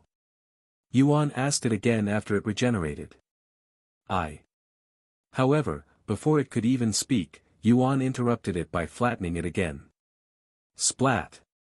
After flattening the demon a dozen times, Yuan finally stopped flattening it to let it speak. Do you remember now? I remember. I remember. Please. I remember everything. The demon quickly responded this time, as it feared that Yuan would flatten it again before it could even speak. Speak. I killed. Splat. The demon was flattened again before it could even give an answer. Once the demon regenerated, Yuan said in a calm voice, "Oh, my bad. I instinctively flattened you just now."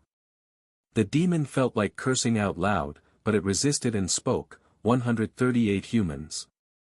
I killed 138 humans today. 138 humans, huh? Then I will have to flatten you 13,800 times as punishment. Yuan casually said. What? 13,800? You said 10 times for every human I killed. It should be 1,380 times. The demon quickly said in a panicked manner. You can do math. How surprising. Either way, I don't have the time to torture you so many times, so I will torture you with a different method.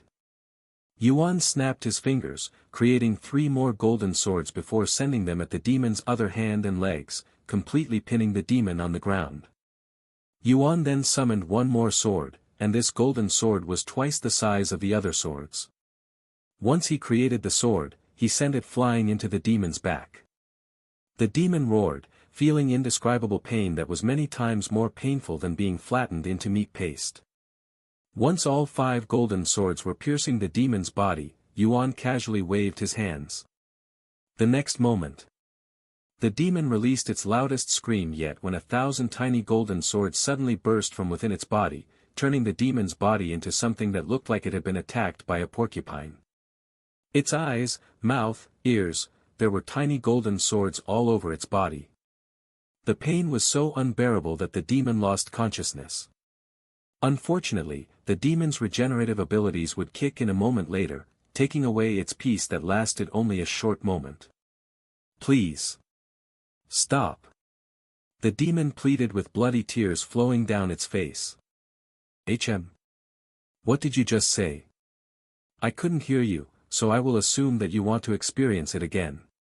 And without waiting for the demon to respond, Yuan created another burst of golden swords inside its body.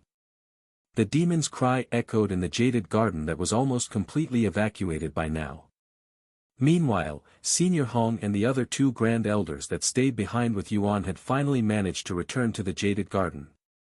They were shocked to see the destruction caused by the demon, but before they had any chance to ponder about the situation, they heard an inhuman scream coming from the direction of the immortal caves. The grand elders mistook this inhuman cry as a human crying for help, so they immediately rushed to the scene. And to their absolute shock, when they arrived at the scene, they could only see Yuan standing in front of a collapsed demon that had many golden swords piercing its body. The grand elders doubted their eyes for a moment, but they eventually came to the realization that it was actually the demon who was crying for help when they heard the inhuman screams. However, they didn't dare to approach the scene at this moment, as they felt that something was different, odd about Yuan, so they decided to watch them from a distance. Hey, what did you say just now? Can you repeat it for me? Yuan asked the demon afterward. Please. Stop. The demon pleaded again. After a moment of silence, Yuan spoke in a cold voice, I refuse. And another burst of golden swords assaulted the demon. However, Yuan didn't stop this time and continued to create golden swords inside the demon's body. Eventually, the demon's figure was entirely covered in golden swords, making its appearance unrecognizable. Sometime later, Yuan removed all of the golden swords from the demon's body. Although the demon was on the verge of going insane, it recognized its chance to escape from this hell, and the moment it could move again, it immediately stood up and began running away. Yuan could have easily prevented the demon from running, but he didn't do anything and silently watched the demon run. The demon quickly reached the invisible wall, but it didn't care and continued to move forward, slowly forcing itself out of the demon's sealing zone. I'd rather be sealed again than let you play with me any further, divine paragon. The demon laughed out loud as it exited the demon's sealing zone, feeling relieved that it will all be over soon. The moment the demon left the formation, its entire body turned into stone, becoming sealed again. Yes. He did it. He really defeated the demon. The Grand Elders were excited to see the demon sealed again. Seeing the demon sealing itself, Yuan burst out laughing, and he calmly approached the sealed demon. Once he was in range, Yuan gently tapped the sealed demon with his finger. A moment later, cracks began appearing on the sealed demon, shocking the Grand Elders. What? The demon, who had lost consciousness after being sealed, was suddenly awake again. It silently stood there in a daze, wondering to itself if it was dreaming. Seeing the demon's puzzlement, Yuan spoke with a grin on his face, "Did you really think you could escape my punishment by sealing yourself? If I can seal you, I can also unseal you." When the demon heard Yuan's words and realized that it wasn't dreaming, it literally lost its mind from shock and terror, and it also finally understood why even the strongest demons would run away in fear when they hear the name, Divine Paragon. Once a demon opposes me, whether they die or live, is no longer within their control. Yuan stood before the demon with an overbearing atmosphere around him, looking like an overlord. The demon, which had lost its sanity, suddenly released a long and beastly roar. Its glowing red eyes turned dark red, and vigorous veins began popping all over its body. The demon also grew in size, becoming about 30% larger. Yuan smiled when he saw this, and he muttered in a low voice, "Looks like it's about time I stop playing with my food. Die." The demon swung its claw-like hands at Yuan with all of its power. Seeing this, Yuan casually blocked the attack with his bare arms, completely stopping the demon in its tracks despite being an entire realm weaker than it. After blocking the attack, Yuan suddenly extended his free arm, aiming it at the red crystal in the demon's chest. Yuan's hand pierced the demon's body like how it pierced Azure, before pulling out the red crystal from its chest. Normally, even if the red crystal is removed from a demon's chest, it would simply turn into blood and return to the demon, but in this case, the red crystal didn't turn into blood and remained as a crystal inside Yuan's grasp. "Disappear from my sight, you lowly demon." Yuan then tightened his fist, crushing the red crystal into countless tiny fragments. The demon suddenly stopped all movements. A moment later, the demon's body began melting like ice cream under the blazing sun until nothing but its demon core was left. Once the demon core was revealed, Yuan casually picked it up before putting it inside his mouth without any hesitation, shocking the Grand Elders. The demon core immediately melted inside his mouth. As expected of a lowly demon, its demon core tastes like trash even though it was terrified out of its mind. Looks like no matter how much I scare a lowly demon, it will not enhance the taste by much. Yuan thought to himself. Perhaps he was the only one in the universe who had such knowledge, that a demon's core will taste better if the demon was terrified before its death, hence why the Divine Paragon would always play with the demons before killing them. If the world learned that the Divine Paragon had been torturing demons just to make their demon core taste better inside his mouth, they would begin to question if he was actually the real demon all along. After killing the demon and consuming its core, Yuan's cultivation base soared from the first-level Spirit Master all the way to the peak-level Spirit Master.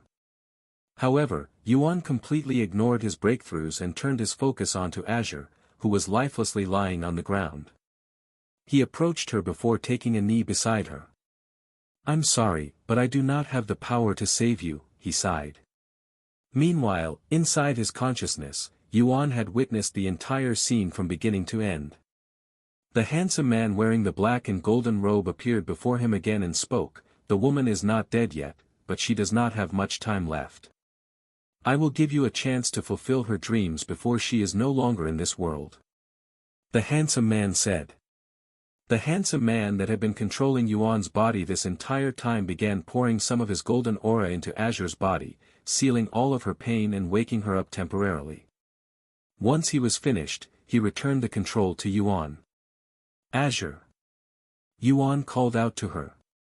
Yuan. For some reason. I am feeling very tired, and cold.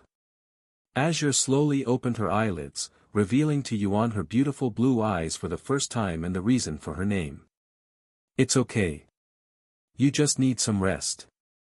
Yuan said, trying his best to not cry. You're right.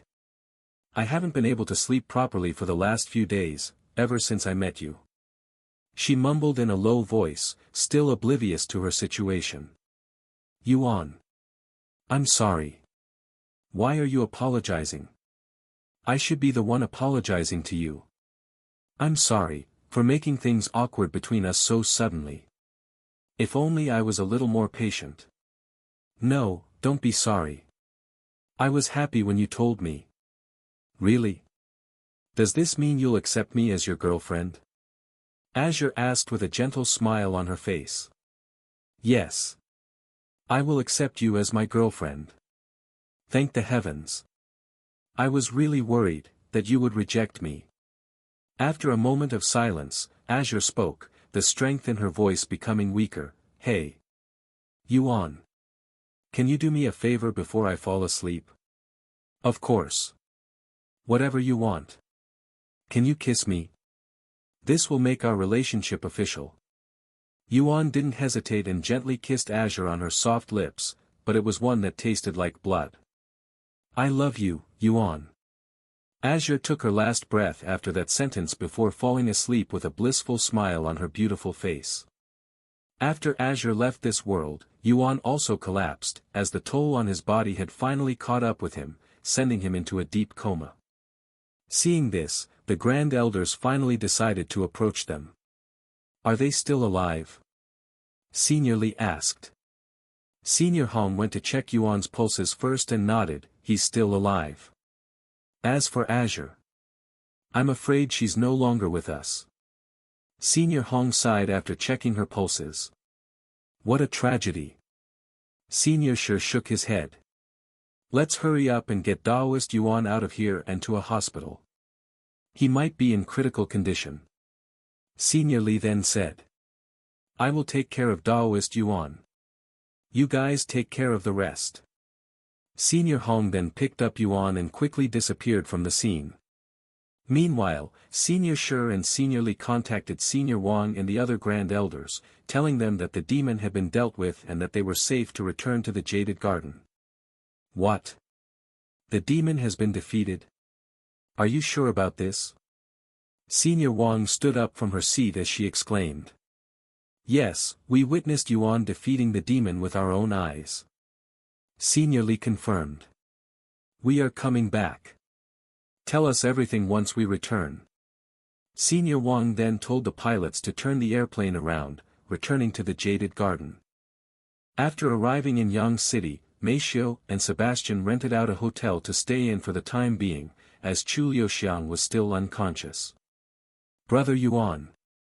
Chu Liuxiang woke up shouting about half an hour after they arrived at the hotel. Where are we? Where's Brother Yuan? Chu Liuxiang asked Meishio, who was in the same room. We are currently in Yang City, she replied. What about Brother Yuan? He's still in the Jaded Garden. Why? Why did you leave him behind? I thought you loved him. Chu Liuxiang cried out loud. Calm down, young lady. Sebastian suddenly said. It was the young master's decision. If you truly love him, you would respect his wishes. That's. Chu Liuxiang was immediately left speechless by Sebastian's words. Clearly, he was used to dealing with her. Believe in the young master. He's destined to achieve great things in the future, so he won't die there, Sebastian continued. I guess you're right. But what are we going to do now? I cannot just sit around and do nothing. Call my father. We're going to request his help to deal with the demon. Chu Liuxiang then said. I have already notified the masters of the situation. They are currently pondering on how they should approach this problem as we speak. We can only wait for their response now. This situation is much direr than you probably think, young lady. If the demon is allowed to run rampant, it could very well be the end of humanity. HAA. Chu Liuxiang sighed. Sometime later, Meishio suddenly received a call from Senior Yuan. Feng. You need to return to the Jaded Garden. The demon has been defeated, but Taoist Yuan is currently in a critical condition. What? Meishio exclaimed in a shocked voice. I will be there as soon as possible. What happened? Chu Liuxiang asked her. It's Yuan. The demon's been defeated, but he's in a critical condition. She quickly explained. What? Brother Yuan is in a critical condition? What happened to him? Chu Liuxiang completely ignored the part where Yuan defeated the demon and focused only on his condition. I don't know, we won't know until we return to the Jaded Garden. Sebastian. Chu Liuxiang turned to look at him. Right away. Sebastian had a delayed response since he was shocked to learn that Yuan had defeated the demon already.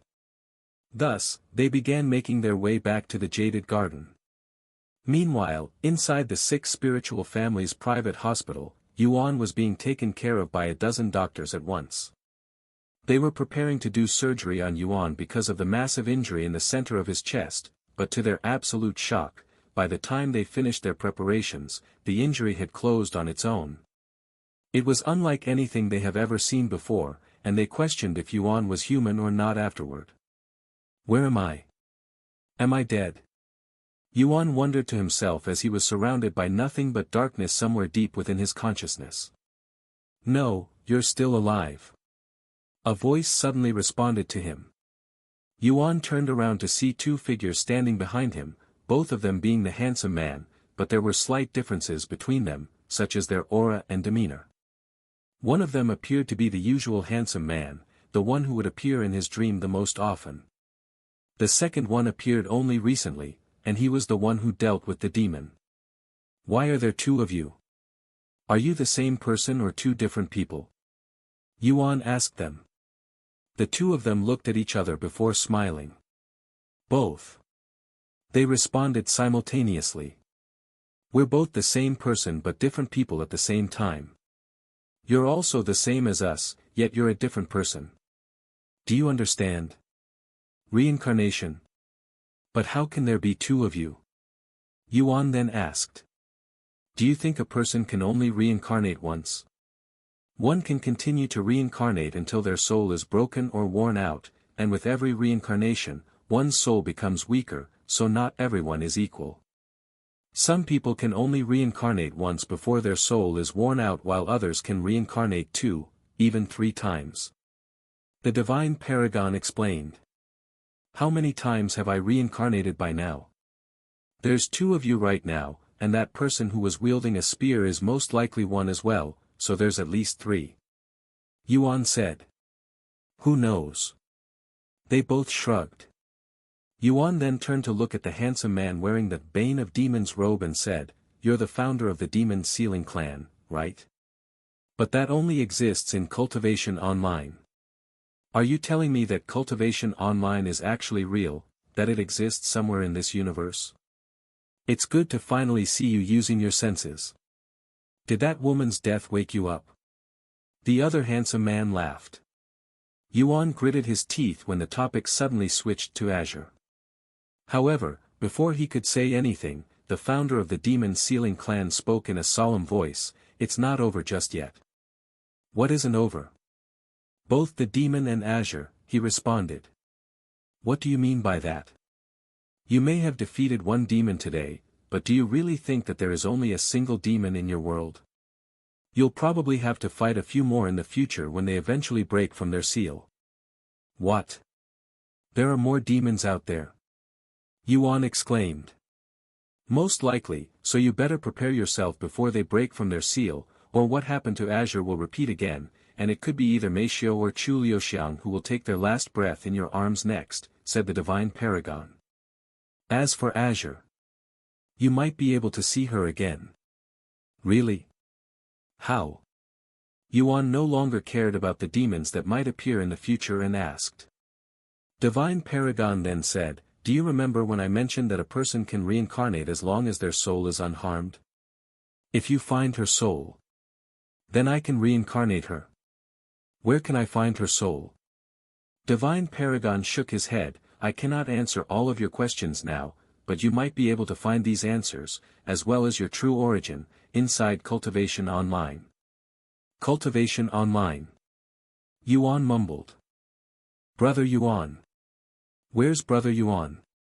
Chu Liuxiang rushed to the hospital after returning to the Jaded Garden with Meishio and Sebastian. Daoist Yuan is currently resting in the patient room. Senior Wang said to them. What about his condition? Meishio then asked. Don't worry, he's no longer in a critical condition. Thank you.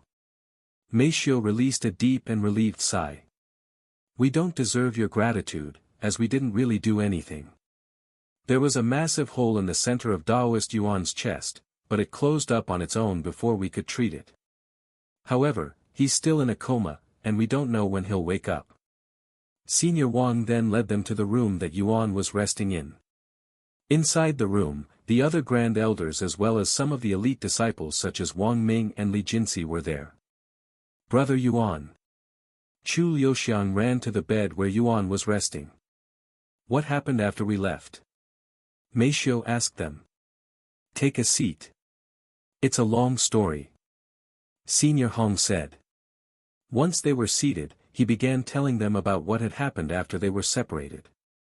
After all of you left, we stayed behind to stall the demon, but it was simply too strong, overpowering Daoist Yuan even though he was using his golden aura that allowed him to defeat Li Jinsi effortlessly. As shameful as this sounds, we didn't really do anything, as we were all frozen from shock. If you were there to witness the demon that looked like something from hell, you would understand.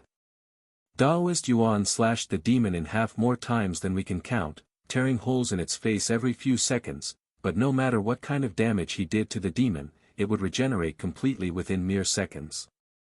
After fighting for some time, the demon suddenly ran away from the tomb for some reason, and we chased after it. Daoist Yuan was much faster than us, so he went ahead. By the time we returned to the Jaded Garden, the demon had already gone on a rampage, killing many disciples, and we are still figuring out how many people had fallen to the demon.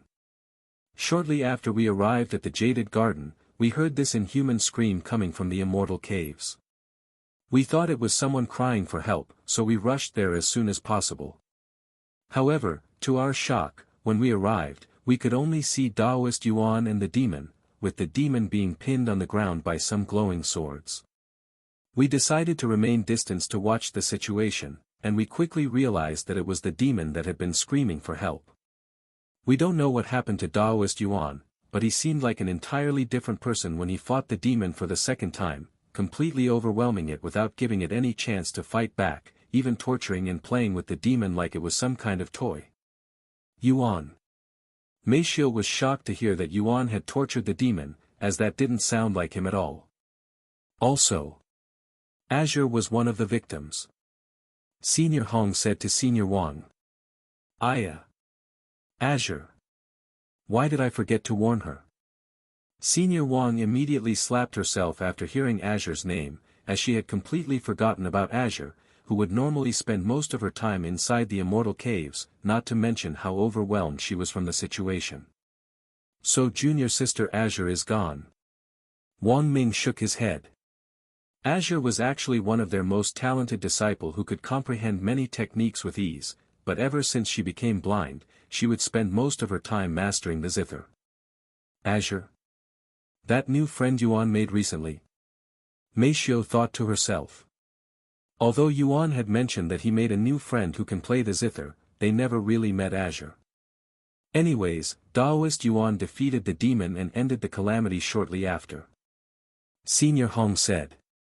What should we do now? Wang Ming asked. We first need to figure out the casualties so that we can notify their family, then we'll restore the areas destroyed by the demon. Once all of that is finished, we will figure the rest out. Senior Li said. And for the next week, the 6 spiritual families would work on restoring the Jaded Garden. As for Meishio and Chu Liuxiang, they remained beside Yuan the whole time in the hospital. Of course, news of what happened at the Jaded Garden had spread throughout the world, and the existence of demons was revealed to everyone. News reporters flooded the Jaded Garden in hopes of getting interviews with the 6 spiritual families, but they were all turned away. Government from around the world also approached the 6 spiritual families for questioning, and they were much harder to turn away for obvious reasons, so the 6 spiritual families spoke with them. And for Yuan's safety, the 6 spiritual families didn't mention the person who defeated the demon, only saying that some powerful cultivator appeared out of thin air, defeating the demon in a blink before disappearing as quickly. Of course, people knew that Yuan had fought with the demon, as Senior Wang had told everyone when they evacuated, but nobody besides very few people knew the whole story. Yuan remained unconscious this entire time with nobody knowing when he'll wake up again. While he was unconscious, Yuan would speak with the divine paragon and the handsome man whose identity was still unknown, and he would also regain some of his old memories. 2 weeks after the demon was defeated, Yuan finally woke up from his deep slumber. "Brother Yuan. You're awake." Chu Liuxiang was the first to notice his condition, as she would spend most of her time staring at his face. Mei Xiu stopped her cultivation when she heard Chu Liuxiang's voice, and she quickly went to check on Yuan. "Are you okay, Yuan? Can you speak?" Mei Xiu asked him. "I am fine. Where am I? And how long have I been asleep?" Yuan asked in a low voice. "We are currently inside the 6 spiritual families' private hospital, and you have been asleep for about 2 weeks now," Mei Xiu said. "That long?" Yuan slowly sat up on the bed. "I'm sorry if I made you too worried, but I am fine," he said to them a moment later. "Wait right here. I will get the doctors to check your condition." Mei Xiu then went to call for a doctor. After checking Yuan's body, the doctor said, "His body is a little weak right now, but besides that, everything is normal." "Thank you, doctor. I need to speak with the Grand Elders," Yuan said to Mei Xiu. "The calamity. It's not over yet." "What?" Mei Xiu's eyes widened with shock. "What do you mean the calamity isn't over yet? Didn't you defeat the demon already?" Chu Liuxiang quickly asked. "Yes, the demon is gone. However, that isn't the only demon in this world. There are other sealed demons in this world, and they will eventually break from their seal." "Unbelievable. So we'll have to deal with this again?" Mei Xiu muttered in a voice of disbelief. Sometime later, the Grand Elders gathered at the hospital inside Yuan's room. "Taoist Yuan. It's relieving to see you finally awake. I haven't had a wink of sleep for the last 2 weeks." Senior Hong laughed when he saw Yuan awake. "Senior Wang, did you bring the crystal?" Yuan asked her a moment later. "Yes, but why do you need it?" Senior Wang retrieved the wooden box. "Can you show me the crystal inside?" Hearing Yuan's words, Senior Wang and the other Grand Elders could sense an ominous feeling in the air. After taking a deep breath, Senior Wang opened the box, revealing the crystal inside. Impossible. Why is the crystal still yellow? The calamity should have ended when the demon died." Senior Hong exclaimed in a shocked voice. "How do you know this, Taoist Yuan?" Senior Wang then asked. Yuan took a moment to ponder an excuse before speaking. "The demon told me right before its death, that it wasn't alone in this world and that its comrades will eventually break out of its seal as well." Heavens! Senior Hong fell on his butt after hearing Yuan's words. This means they will have to fight even more demons in the future, and if they are any stronger than the one they have already defeated, it will be a very grim moment for the world. "Don't worry, I will take care of the demons," Yuan suddenly said. And he continued in a cold voice, "I will personally eradicate every single demon in this world until there is none left."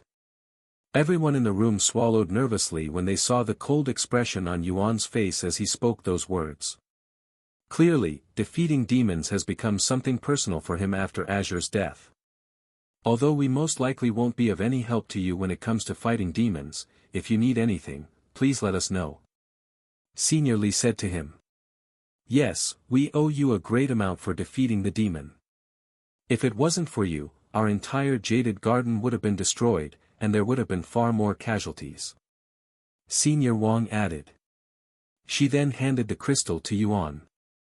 This crystal can probably tell when a demon is about to break from its seal, so it will be more useful in your hands than ours. Please, take it. Yuan nodded and accepted the crystal. Sometime later, Senior Hong asked, Daoist Yuan, what are you going to do now? I am going home, then I will create my own faction, he responded. In order to create a faction, you will need more than 3 people. We can send you some of our own disciples to help you create your faction. If you want them to leave or even stay in your faction afterward, it's all up to you. Senior Wang said. Thank you. Yuan nodded. Sometime later, Yuan and the others returned to the Immortal Caves to pick up whatever they left behind in a hurry. Senior Wang, do you mind if I take these 2 zither with me? Yuan asked her permission to take Azure's zither. Go ahead. Senior Wang nodded. And then she said, if you wish to visit her grave before you leave. Of course. Yuan nodded. Senior Wang then brought him to where they buried all of the victims from the demon's rampage, and there was a total of 138 graves. This one is Azure's resting spot. Senior Wang showed him the way. Yuan took a seat in front of her grave, and he placed Azure's zither on his lap. He then started playing the zither, and it was one of the songs that he'd learned from Azure during their time together. After playing the song, Yuan stood up and prayed, if there's really a chance for us to play the zither again, I will make it happen. I promise. Sometime later, Yuan turned to Senior Wang and bowed to her, thank you for everything. I will ask for an alliance with the spiritual elites once I create my faction. Let us know before you create your faction so that we can send our disciples to you. Senior Wang nodded. Of course. After saying his goodbyes with the other grand elders, Yuan left the jaded garden with Mei Xiu and the others, using Chu Liuxiang's helicopter to get out of the place. We're going to return to our apartment first. What are you going to do now, Lulu? Yuan asked her while they were in the air. I am going to follow you, of course. There is no way that I would leave before you create your faction, she said. Once they arrived at Yang City, Yuan and Mei Xiu followed Chu Liuxiang to her private airplane, where they begin their journey back home. Brother Yuan, you can be pretty cruel at times, you know. Chu Liuxiang suddenly said to him after they lifted into the air in their private plane. Why would you say that? Yuan asked in a dumbfounded voice. You already forgot about hitting me with a sword and knocking me unconscious. Chu Liuxiang puffed her cheeks in an angry yet cute manner. Oh. That. I'm sorry, but if I didn't do that, you could have gotten hurt for real. Yuan apologized. I understand why you did it, and I am thankful that you did, but I cannot help but be upset about it. Therefore, as punishment, you'll have to hug me while we sleep tonight. Chu Liuxiang then said. Yuan didn't say anything and merely nodded with a slight smile on his face. And for the rest of the flight, Yuan would remain relatively silent, seemingly in deep thoughts the whole time. Neither Mei Xiu nor Chu Liuxiang tried to speak with him when they saw his mood, as they can tell that he was still in pain from what happened at the Jaded Garden, and sometimes, it was the better choice to let them ponder in peace than to try and comfort them. After the whole incident in the Jaded Garden, Yuan's view of this world has flipped upside down, and coupled with the new revelation that Cultivation Online exists somewhere in this universe, Yuan wasn't sure how he should do next. The next day, when they had only 2 hours left before landing, Yuan gathered Mei Xiu and Chu Liuxiang for a conversation. Do either of you know how to actually create a faction or how to maintain it? Yuan asked them. I have looked into it after you said that you wanted to create one, so I know the basics, Mei Xiu said. I don't think you have to worry about maintaining the faction if you do not plan on mass recruiting people. Even if there's a dozen of us in the end, we really don't have to do much, at least when compared to factions that have to deal with hundreds if not thousands of people. Chu Liuxiang said. Makes sense. Yuan nodded. Then can I trouble you two to help me create and maintain the faction? I will be very busy in Cultivation Online soon, he continued. Cultivation Online? Shouldn't you be preparing to fight the other demons when they eventually break out of their seal? Chu Liuxiang looked at him with wide eyes. How can one possibly think about playing a game when they still have the calamity to worry about? Yuan remained silent for a moment before speaking. This is going to sound crazy, but I believe that the world of Cultivation Online actually exists somewhere in this universe. As he'd expected, both Meishio and Chu Liuxiang looked at him with dumbfounded looks on their faces. How else do you explain why cultivation techniques from Cultivation Online work in this world? What about how eating treasures in Cultivation Online can affect our real bodies? I think that the device we use to play Cultivation Online somehow allows us to travel to the world of Cultivation Online. Wait. What do you mean eating treasures can affect our real body? Chu Liuxiang asked, as she wasn't aware of this knowledge. If you eat a high-grade treasure in Cultivation Online, there's a chance that its effect could transfer to your real body. We have tested it, and it works. Meishio explained, and she proceeded to tell Chu Liuxiang about that time she consumed a berserker's gem in Cultivation Online and how it affected her real body, giving her incredible strength. Unbelievable. To think that such things can happen. If that's the case, then Brother Yuan doesn't sound as crazy anymore. However, how does any of this work, really? How does the device allow us to travel to the world inside Cultivation Online? What about the NPCs there? They may act like real humans, but they never question the weird things that we do, such as respawning or disappearing and reappearing out of thin air. I cannot answer any of these questions right now, but I believe that we'll find the answers in Cultivation Online, Yuan said. As for the sealed demons that will appear in the future, I will be prepared for them when they break out of their seal. What happened at the Jaded Garden will not happen again. And for the remainder of their flight, the three of them would talk about their new faction. Do you already have a name in mind for the faction? Meishio asked him. Yuan nodded and said, it will be called the Demon Sealing Faction. In the world of Cultivation Online, there is a power called the Demon Sealing Clan, and their sole purpose is to seal demons. I want to bring their purpose to this world. And he continued, don't worry, I don't intend on letting you guys share the burden of sealing demons.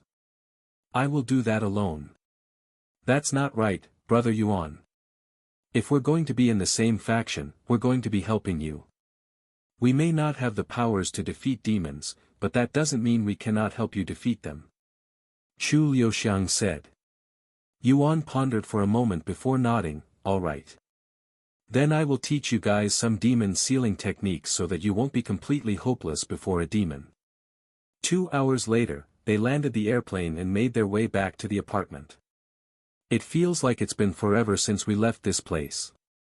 Yuan sighed out loud as he sat on the couch. So this is your home, huh? Chu Liuxiang began snooping around the place while Sebastian carried her luggage inside. Young lady, the masters said to call them when you get the chance. They want to make sure that you're okay.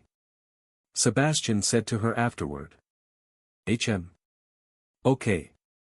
Chu Liuxiang nodded as she went inside Yuan's bedroom. This must be your room, Brother Yuan. It smells like you. Chu Liuxiang said with a smile on her face after taking a deep breath. She then laid on the bed and continued, this will also be my room starting today. Right. Yuan, you should call Yuro. Although I'd already explained the situation to her, you should still speak with her. Meishio said to him after unpacking their luggage. Okay. Meishio then handed her phone to him. Hello. Yuro. It's me, Yuan. Brother. Are you okay? Yes, I am fine. I'm sorry that I couldn't be there for you. I would actually prefer it if you weren't here. I don't want you to be in such a dangerous situation. Yuan said. After talking for a few minutes, Yuro asked, what are you going to do now that you're back home? I am going to create my own faction and focus on Cultivation Online. You're going to create your own faction. When? As soon as we can, I guess. Why did you wait so long to make your faction, brother? If you'd told me earlier, I would have joined you. I am too invested in my faction to leave now. Sorry. Yuan had nothing else to say. Well. Make sure you visit me soon. I will when I get the chance. After talking for a few more minutes, Yu hung up the phone. Yuan, I have contacted Senior Wang. She said that she'll send a few people our way as soon as possible. We can create our faction as soon as they arrive. Meishio said to him. Are you going to return to Cultivation Online now? Meishio then asked him. No, I will spend a few more days clearing my mind before I return, he said. Okay. And for the remainder of the day, Yuan would cultivate in silence, trying his best to clear his mind. Of course, it was much easier said than done, as what happened at the Jaded Garden really affected his mind.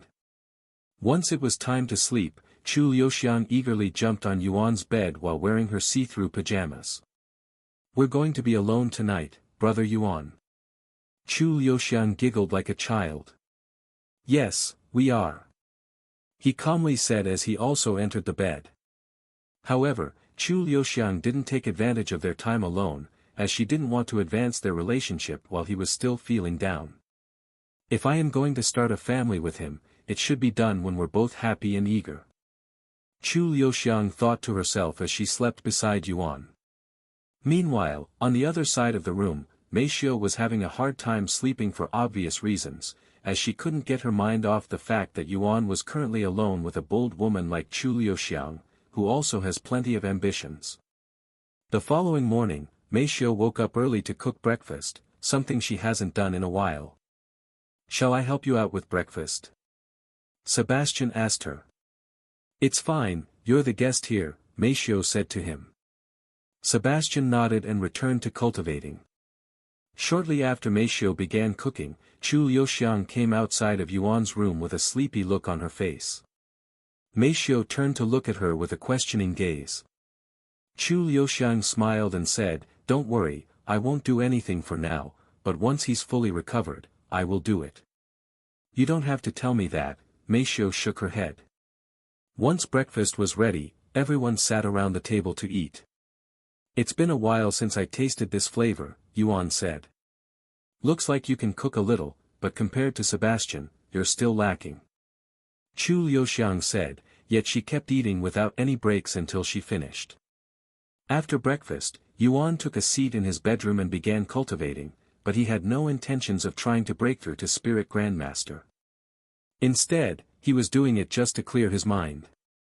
Meanwhile, Chu Liuxiang would lay on the bed, silently watching Yuan cultivate. Don't you get tired doing that all day? Meishio asked her at the end of the day. Nope. I can watch him all day, she said. Sometime in the afternoon the following day, Meishio received a text from Senior Wang, stating that the disciples should be arriving at their apartment soon. They are here already. That was faster than I anticipated. Yuan said. And sure enough, about 10 minutes later, they can hear someone knocking on the door. Meishio went to open the door, and to her surprise, all of them were elite disciples from the spiritual elite, such as Wang Ming, Wang Bingbing, Shi Lang, Shi Murong, Hong Xiuquan, Wu Zhao, and even Li Jinsi. Basically, everyone that had participated in the spirit competition was there. Hey! We're here to help you create your faction. Of course, if you want us to leave afterward, we won't hold any hard feelings. Wang Ming said to them with a wide smile on his face. Aren't you all elite disciples of the spiritual elites? Are the 6 spiritual families really fine with sending away all of their most talented disciples to our faction? Chu Liuxiang asked. Of course. Not only do we have our parents' approval, but even the Grand Elders urged us to join you guys. Shi Lang replied. It was clear what the 6 spiritual families' intentions were by sending all of their most talented disciples there. If Yuan couldn't join them, they will simply join him instead. Furthermore, once they form an alliance with each other, it would no longer matter which faction they stay in. And even if they stay in Yuan's faction, they are still affiliated with the spiritual elites and the 6 spiritual families by blood. Thank you all for coming here, Yuan said to them. It's actually a pleasure for us to be here. When do you want to create your faction? Wang Ming then asked. We can do that right now. Just give us a moment to prepare and we'll head out. Okay. A few minutes later, Yuan and Meishio wore their masks before going outside. In order to create our faction, we'll need to head to the Cultivators Association, Meishio said. The Cultivators Association? I didn't think we would go back there so soon. Yuan sighed. Yuan, I have been wondering this ever since I learned that you were blind. But how do you see where you're going? You can move and even fight better than most people who can see. I almost didn't believe it when I first heard it. Wang Ming said to him as they walked down the street as one big group. Although I am blind, I am not actually blind. I can see using divine sense. Yuan said, and he began explaining to them about divine sense. The Grand Elders are spirit masters as well, but they cannot use divine sense. Wang Bingbing shook her head. By the way, what's the faction going to be called? Shi Lang then asked. Demon Sealing Faction, Yuan calmly responded. Demon Sealing. They all looked at him with wide eyes. Does this mean? Yes, our purpose is to deal with the demons that will eventually break out of their seal. Of course, I don't actually expect any of you to fight the demons. I can handle them alone, but if you wish to learn how to seal demons, I can teach you. Really? You'll teach us how to defeat demons? Wang Ming exclaimed in an excited voice. After what happened at the Jaded Garden, he wished that he had the ability to fight demons. If that's what you want. Yuan nodded. Sometime later, they arrived at the Cultivators Association that was as busy as ever with cultivators mostly at the spirit apprentice level walking around. Yuan took a deep breath, clearing the bad memories he had in this place, before walking inside with the others. Upon entering the building, Meishio said, "Follow me." She brought them to the faction area, where people go to create or advertise their factions. Hello, how may I help you? The receptionist sitting behind the desk asked. We're here to register for a new faction, Meishio said. A new faction, right? Do you wish to be an official faction or merely a faction in name? The receptionist then asked.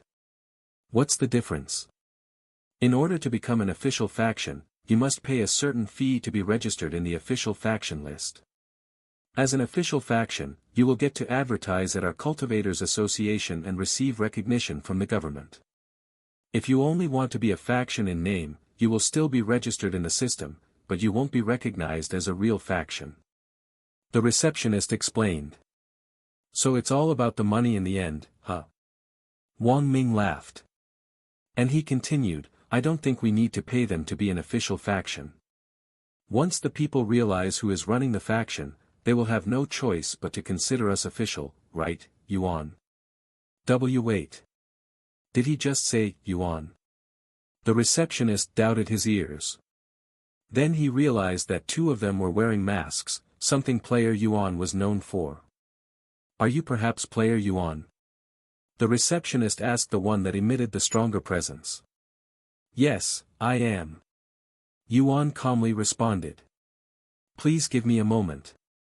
The receptionist then picked up the phone and dialed a number. Yes. Player Yuan is here at desk number 3. The receptionist hung up after that sentence and returned to them with a nervous smile on his face. Our chairman will personally take care of you, esteemed guests, he said. 2 minutes later, they could see a middle-aged man with a short but neat beard running in their direction. Welcome to the Cultivators Association, Player Yuan. I am Chairman Li, Chairman Zhao's replacement following his resignation. First and foremost, allow me to personally apologize for what happened previously. I promise that no such thing will ever happen again as long as I am the chairman.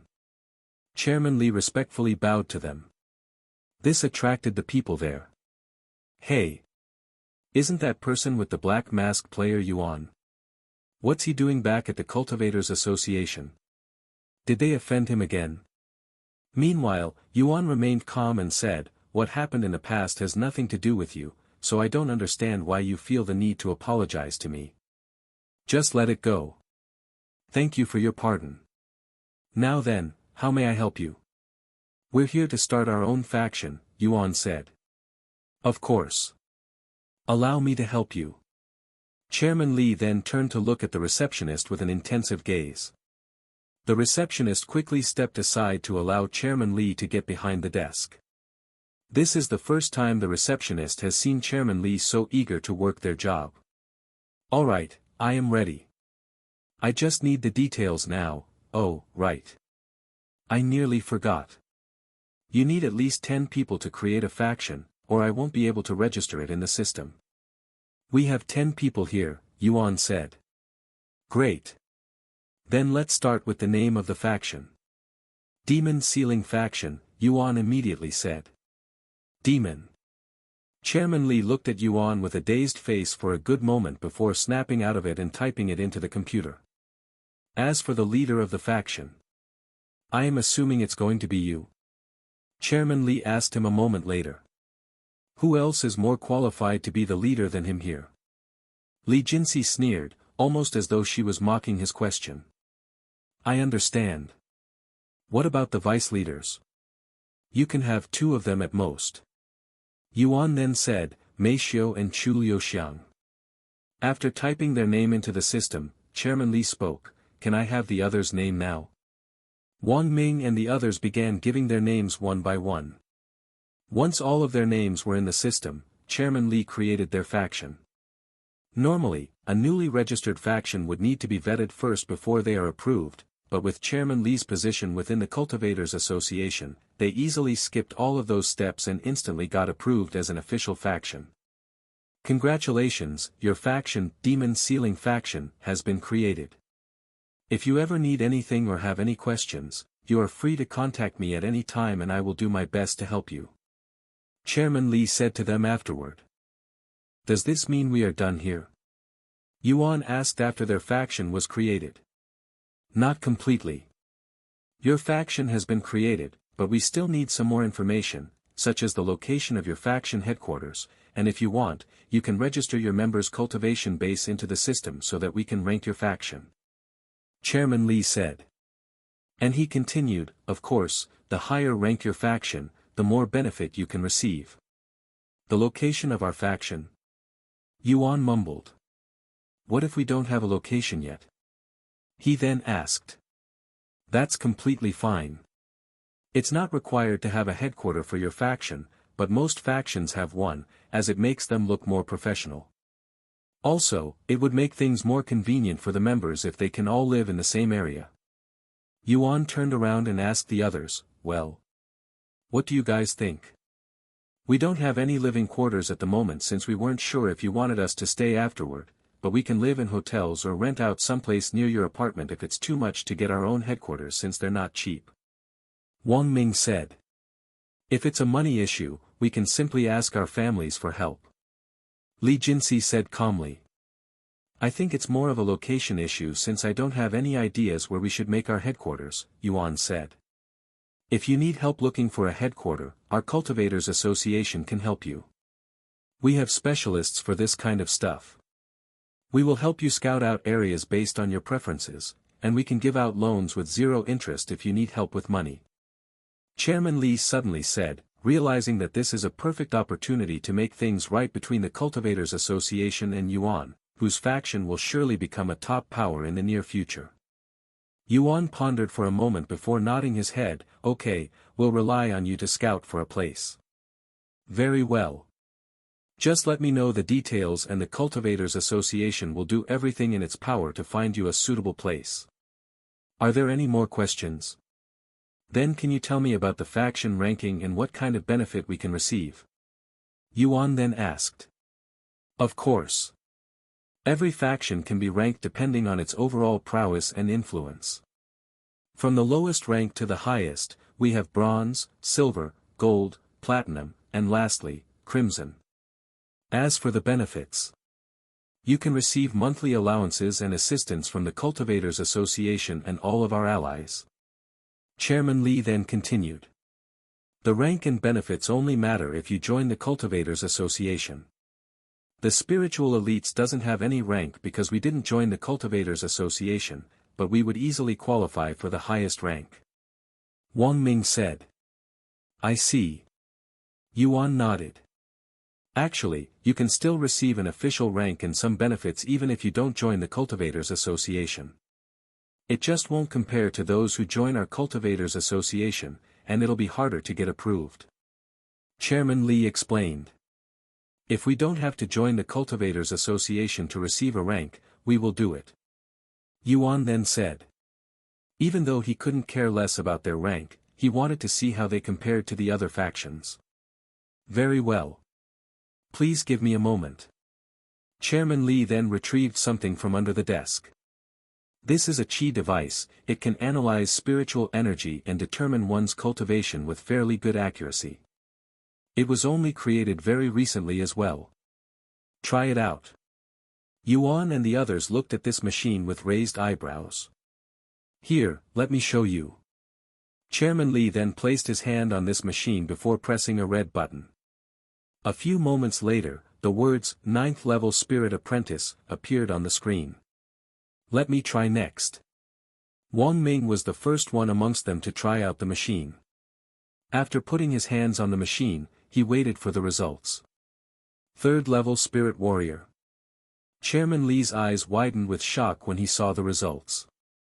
3rd level. That's not right. I'm actually at the 7th level spirit warrior. Wang Ming corrected him. What? Chairman Li looked at Wang Ming with a look of disbelief on his face. Maybe the machine isn't ready for cultivators above spirit warrior since most people are still spirit apprentices. Shi Lang said. That makes sense. Wang Ming nodded. If that's the case, there's no point for the rest of us to try it since we're all above spirit warrior and it won't be able to accurately tell our cultivation. Shi Murong said. Chairman Li was left speechless by Shi Murong's words. They were all above spirit warrior. Where on earth did so many geniuses come from?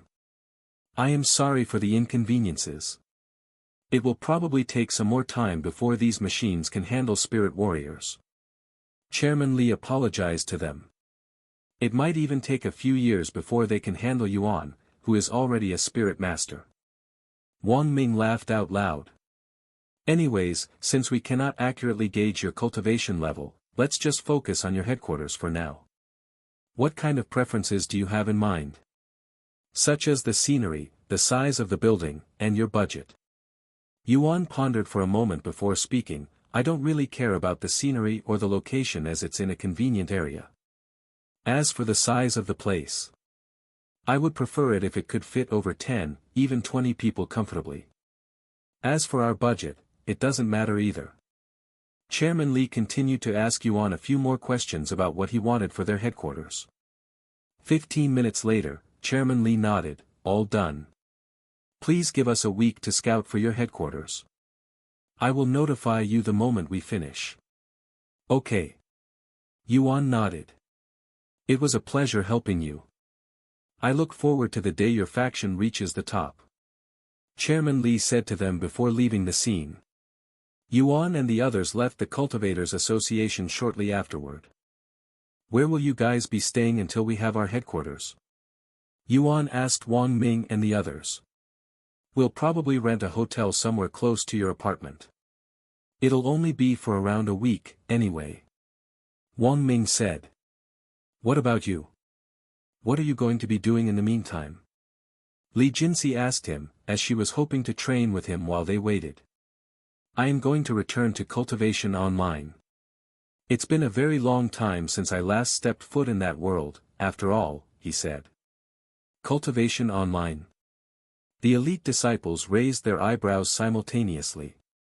Although they have played Cultivation Online before, none of them took it seriously. Maybe he wants to get his mind of that incident by indulging himself in Cultivation Online. All of the elite disciples had a similar thought, so they didn't question him. Sometime later, Yuan and the elite disciples went their separate ways. I didn't think he'd really allow us to stay. Shi Murong said once they left. Why not? He's a very nice guy if you get to know him. Wang Ming said. Really? I feel nervous when he's around. His presence is extraordinary. That doesn't mean he's a bad person. In fact, he can be quite humble at times. Anyways, let's hurry up and find a hotel. I need to tell my parents that Yuan has officially created his faction. Shi Lang said. Meanwhile, back at the apartment, Yuan said, now that I have created my faction, I will leave everything else to you too, Meishio, Lulu. I promise you that I will make it the best faction in the world. Chu Liuxiang proudly patted her chest. What will the requirements be like? If we're even going to accept new members? Meishio then asked. I don't think we need any new members, and I don't like the idea of recruiting people that we don't know just for the sake of increasing our members, he said. Makes sense. Then what should we do? I think we can scout for headquarters even though the Cultivators Association is already helping us with that. Chu Liuxiang suddenly said. Sebastian, bring my laptop. Yes, young lady. Sebastian then retrieved a thin laptop from their luggage before putting it on the desk. Chu Liuxiang opened the laptop and opened up a browser. We can look for headquarters using this. My Chu family has an intelligence agency, and I have special access to the system, so I can look at pretty much anything I want from this laptop. While Meishio and Chu Liuxiang looked at potential buildings they could use as headquarters for their faction, Yuan went inside his room and retrieved the console that allowed people to play Cultivation Online. However, he no longer looked at the console in the same light as before, especially now that he knows Cultivation Online is a real world and this console somehow teleports them there. Yuan laid on the bed, and after taking a deep breath, he wore the console on his head. After turning the power on, Yuan could feel his consciousness being sucked away. He could feel himself flying through the void, and this feeling would last for a few seconds until he appeared inside Cultivation Online. Once he was back inside Cultivation Online, Yuan took a deep breath. It feels like forever since I last logged on, he mumbled as he looked at the scenery with his eyes. After using nothing but divine sense for the last few weeks, it feels weird using my eyes to see. I wonder what the others have been up to. Yuan tried to contact them using their servant and master connection, but nobody responded to him, meaning they were too far away for the connection to work. Yuan looked at the sky and sighed, even though I have returned, where am I supposed to start? Where do I go for answers? The upper heavens. Maybe I can find my answers there, but I cannot go there without Xiaohua and the others. After pondering for a moment, Yuan decided to prepare for the stairway to heaven while he waits for Xiaohua and the others to return. However, he wasn't sure where to start. Then he remembered a certain promise he made with somebody. That's right. I promised Senior Song that I'd visit her sect before I departed the lower heavens. Since she's also a top expert in this world, maybe she knows something about the stairway to heaven. Heavenly Melody Academy, huh? Yuan then returned to the nearest city to ask around for the location of the Heavenly Melody Academy. Once he got the directions, Yuan went to the nearest teleportation device to teleport to the city that was closest to the Heavenly Melody Academy, before flying to the sect on his flying sword. While he traveled to the Heavenly Melody Academy alone, Yuan realized that this was his first time traveling a long distance by himself. Ever since he met Xiaohua at the very beginning of his journey, he would always have somebody by his side. It feels so weird being alone, it's also a new experience at the same time. A few hours later, Yuan arrived at the Heavenly Melody Academy, and even at the sect's entrance, he could already hear music being played in the distance. How can we help you? The disciples guarding the gate asked him when he approached. I'm here to see Senior Song, your sect master. Sect Master Song. Who are you? Do you have an appointment with her? The disciples immediately doubted his identity, as their sect master rarely receives any guests, and Yuan looked too young to be of any importance to their sect master. It was at this moment Yuan recalled that Song Linger had given him a jade slip so that he could contact her. Thus, Yuan no longer bothered with the disciples and retrieved the jade slip, sending Song Linger a message. I am currently outside the Heavenly Melody Academy. Sect Master, regarding this year's disciple recruitment. A group of high-ranking sect elders stood before Song Linger as they talked about their future plans for the Heavenly Melody Academy. However, midway through their meeting, Song Linger noticed that one of her communication jade slips was trembling, and it was the one that she'd been anticipating for the longest.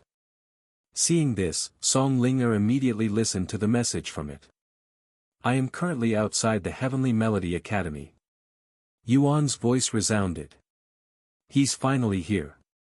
Song Linger stood up and shouted in an excited voice. This startled the sect elders, and they all proceeded to stare at her with puzzled looks. The meeting will end early today. We'll continue this at another date. Song Linger said to them before leaving the scene in a hurry without explaining to them the situation. The sect elders could only speculate that something serious must have happened to cause her to leave with such urgency. Little did they know that she was only going to greet a young man at the entrance of their sect. Once Song Linger left the meeting, she quickly sent Yuan a message stating that she will be there shortly. Meanwhile, outside the Heavenly Melody Academy, the disciples guarding the gate said to Yuan, who had been standing outside their sect for a while now, "Excuse me, but you cannot linger outside the sect, so you'll have to leave. I am waiting for your sect master, who should be arriving here now." Yuan said to them in a calm voice. The disciples looked at each other before laughing out loud. The sect master is coming here? Who do you think you are? The sect master has never greeted anyone at the entrance before. I don't know what else to tell you if you're not going to believe me. Yuan shook his head. Now that he understood why the NPCs act like real humans, he no longer saw them in the same light as before. The disciples then approached him and said, "If you're not going to leave, we'll make you leave." Are you sure you want me to leave? Yuan looked at them with a nonchalant gaze. Do you think we're joking? The disciples then retrieved their weapons, but it wasn't what one would normally expect, as they were instruments instead of actual weapons. Yuan merely shook his head and turned around, before walking away. Of course, he didn't actually leave the place. Once he was out of the disciples' sight, he stopped and began waiting there, as he was in no mood to deal with the unreasonable disciples. After all, the easiest way to deal with these types of people is simply to avoid them, and arguing with them would only escalate the situation. A few minutes after Yuan left the place, Song Linger showed up at the scene, which shocked the disciples there. Sect Master. What are you doing here? The disciples guarding the gate asked after greeting her. They had a clue why she was there, but they didn't want to believe it, as they would definitely be punished if it was true. Song Linger didn't answer their question and instead looked around, but when she couldn't see Yuan anywhere, she frowned. Hey, was there a young man here just now? He should be around your age. Black hair.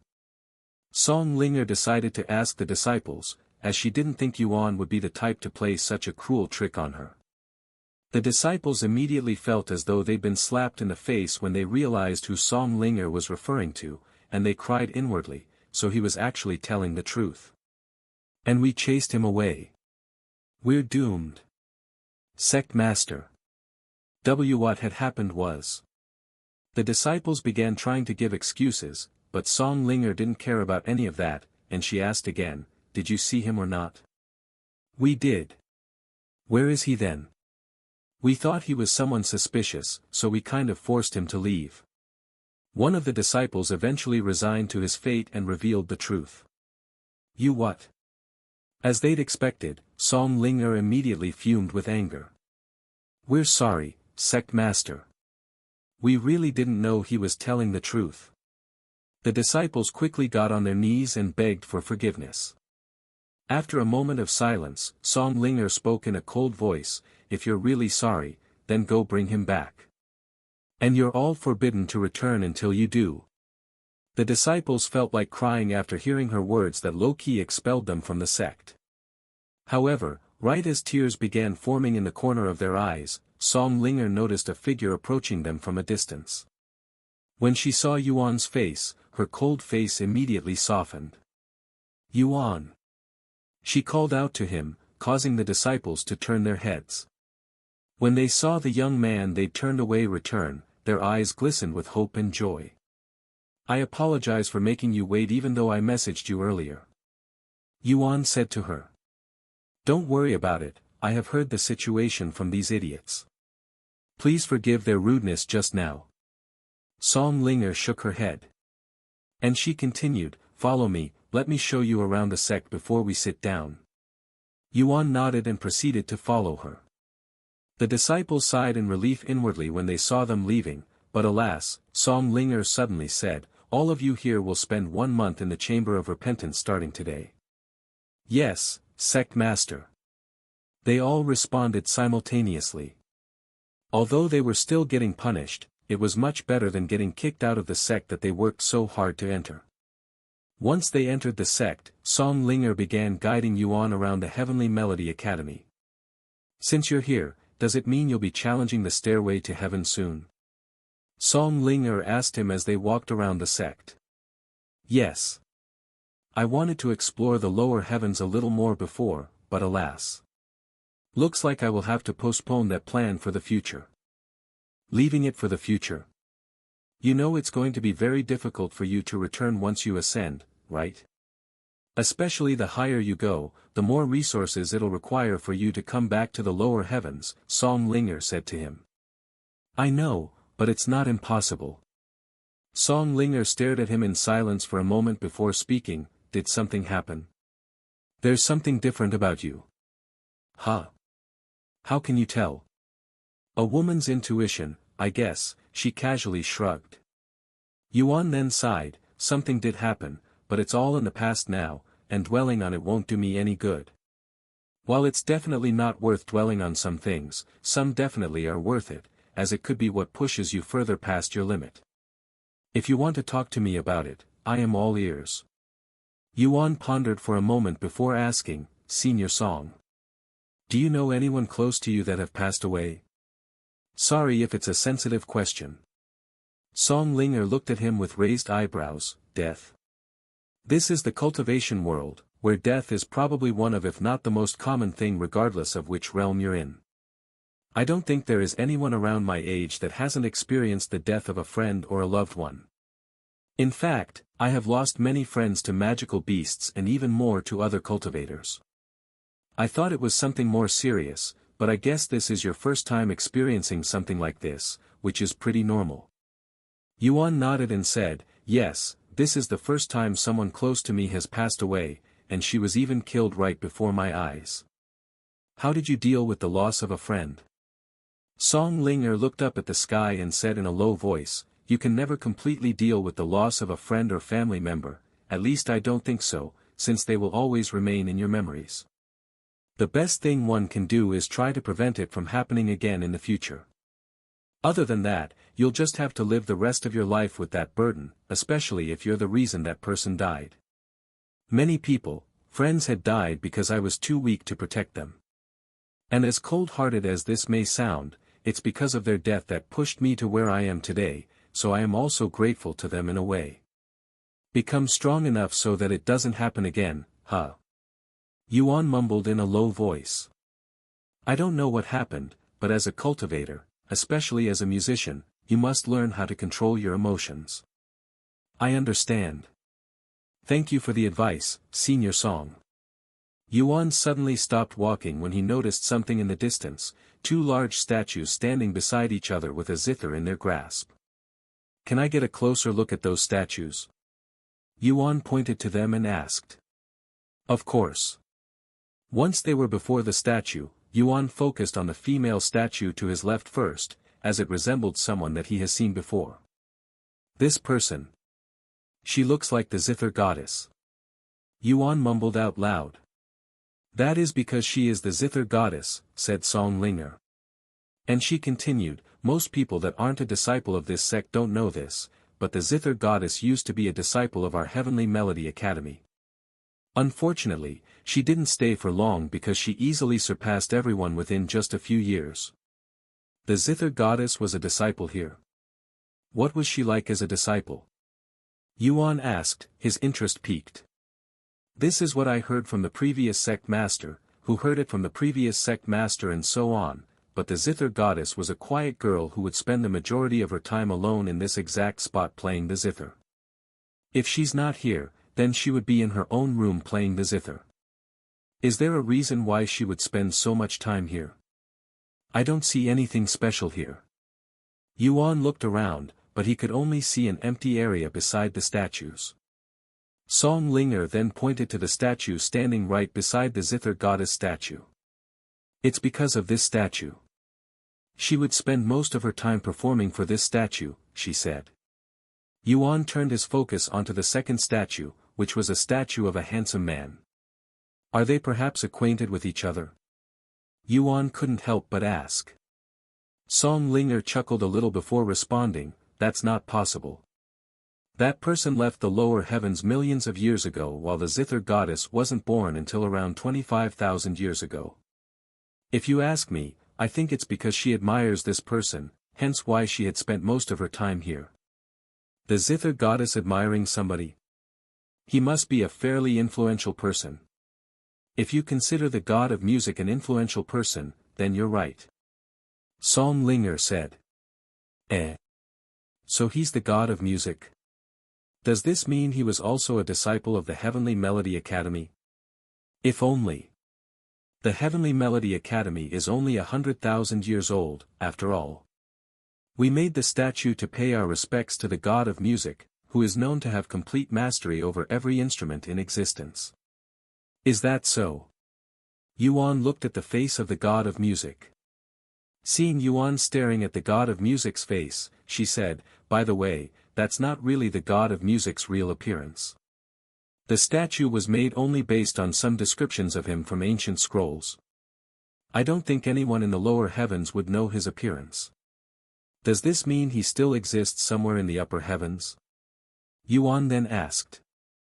I don't know, but if you ask me. I don't think anyone can live for millions of years even if they are the god of music, she calmly responded. If he's the god of music, he should have a very high cultivation base, right? I heard that cultivators who can live forever exist in the upper heavens. Yuan said. You mean true immortals? These people can be counted with one hand. And while he was recognized as the god of music, that doesn't automatically make him a powerful cultivator. Perhaps if he was called the god of cultivation, it would make more sense. Song Linger said. The god of music, huh? I wonder what kind of person he was. Yuan mumbled to himself. Unfortunately, not much is known about the god of music besides his name, Tian Kai. Yuan raised his eyebrows after hearing the surname Tian, as it sounded familiar for some reason. Their surnames are also Tian. Yuan thought to himself. After a moment of silence, Yuan asked Song Linger, do you mind if I play a song here? Right now? Song Linger raised her eyebrows.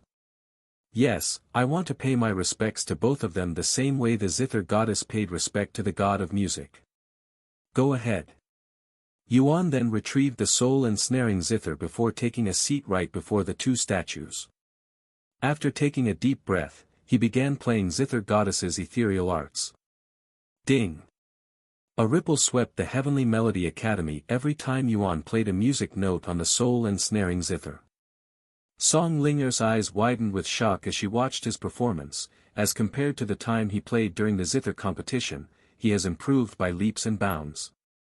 The song didn't last long, only a little over a minute, but it was more than long enough to mesmerize those who heard it, and they would all look as though their soul was absorbed out of their body, resembling Yuan when he first witnessed the zither goddess performance.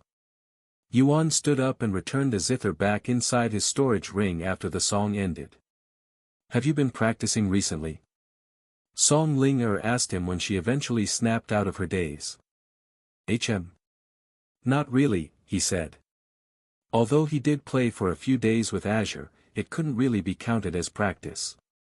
I really cannot fathom why someone like you would focus on other things when you're already extremely talented with the zither. Song Linger shook her head in a regretful manner, as she truly believed that it was a loss for the world of music that Yuan chose a different path. Anyways, if you are done here, let's go to my place, where we can sit down and talk more. Yes, I am done here. Thus, Yuan began following Song Linger to the sect master's headquarters. I have been wondering for a while now. With so many people playing different instruments out in the open, won't they just disturb each other? Yuan asked as they walked. Yes, that's the point. Song Linger nodded. They are trying to disturb others while focusing on their own music, as this cultivates their mind and concentration. I see. That makes sense. Of course, if a disciple wants to play privately, there are plenty of places they can go for that. While Yuan and Song Linger approached the sect master's headquarters, the disciples that heard Yuan's performance began spreading rumors. Hey, did you hear that performance just now? Who was playing? If you ask me, I think only the sect master can play the zither with such perfection. No, I have been to many of the sect master's performances, and I can say with certainty that it's not her. I dare say whoever played the zither just now is even better than the sect master. Even better than the sect master. How is that possible? The sect master is the #1 zither expert in the lower heavens. I don't care who this person is, I just want to listen more to their performance. After arriving at the sect master's headquarters, Song Linger brought Yuan to her room, where they sat down with tea in their hands. You'll be challenging the stairway to heaven soon, right? What are you going to do once you ascend to the next realm? Song Linger asked him once they were relaxed. I am going to continue climbing until I have answers to my questions, he said. Questions? What kind of questions? Yuan looked at her in silence for a moment before speaking. Do you know of a place called Earth? Earth? No, she immediately responded. What kind of place is this Earth? It's my hometown, he said. What if I told you that I came from another world? Yuan suddenly asked her. Another world? You mean you came from the upper heavens? I wouldn't be surprised if that was the case, she said. No. Not the upper heavens. I mean like a completely different world. Another planet. Song Linger looked at him with a puzzled expression, seemingly unable to comprehend his words. Never mind. Let me change the question. Can you tell me a little more about the stairway to heaven? I know there are challenges that await within the stairway to heaven, but what kind of challenges? The challenge is different for each person challenging the stairway to heaven, so I cannot tell you what you might experience. However, I can tell you my experience with the stairway to heaven. You've challenged the stairway to heaven before? Yes, I have. And before you think I failed the challenges, I will have you know that I'd intentionally failed the last challenge because I didn't want to ascend. You don't want to ascend? But I thought it was every cultivator's desire to climb higher.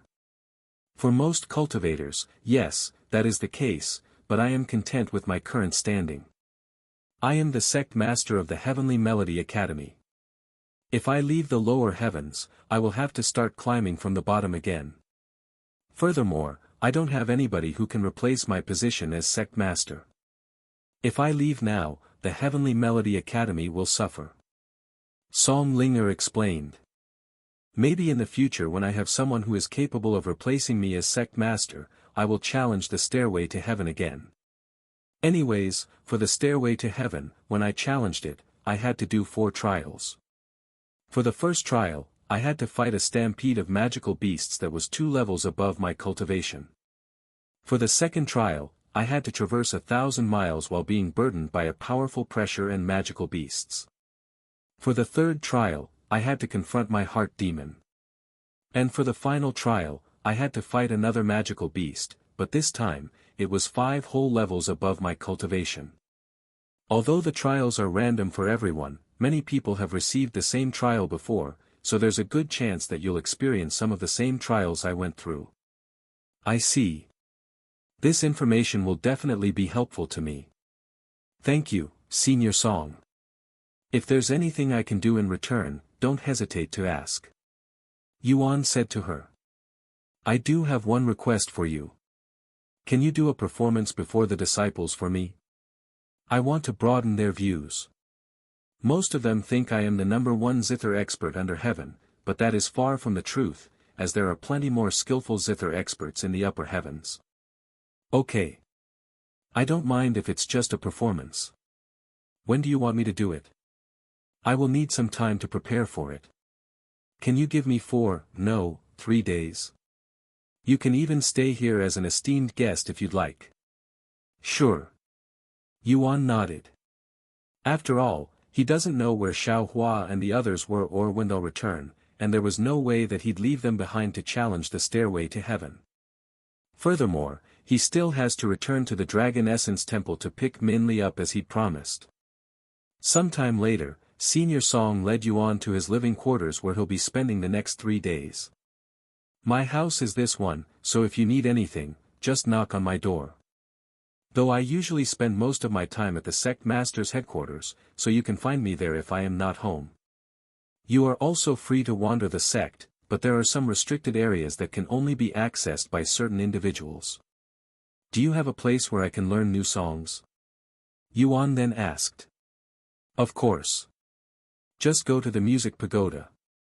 You'll find thousands of songs there. Thank you. Also, take this with you. This is proof that you're a guest at our sect.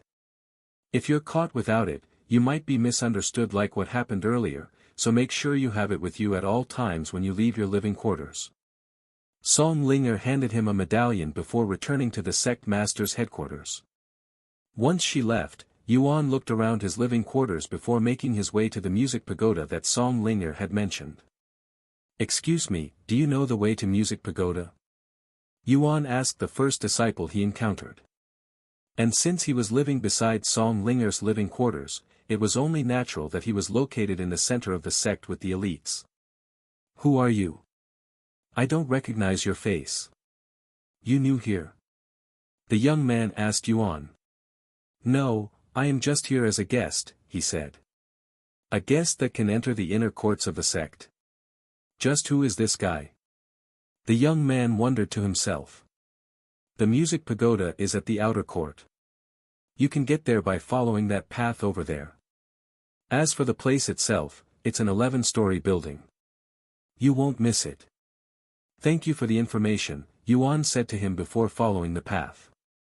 Sometime later, Yuan arrived at the outer court, where disciples could be seen walking around with all kinds of instruments in their grasp.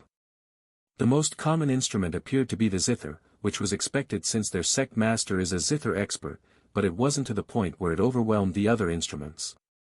There was a good variety of instruments, and Yuan began thinking of trying all of them before leaving. Eventually, he arrived at the music pagoda, which was crowded with disciples. After looking around the place, Yuan decided to enter the building, and to his surprise, it was much more spacious than he'd anticipated. He approached one of the hundreds of shelves there and picked up a random scroll to read the contents. It was a music sheet for the flute.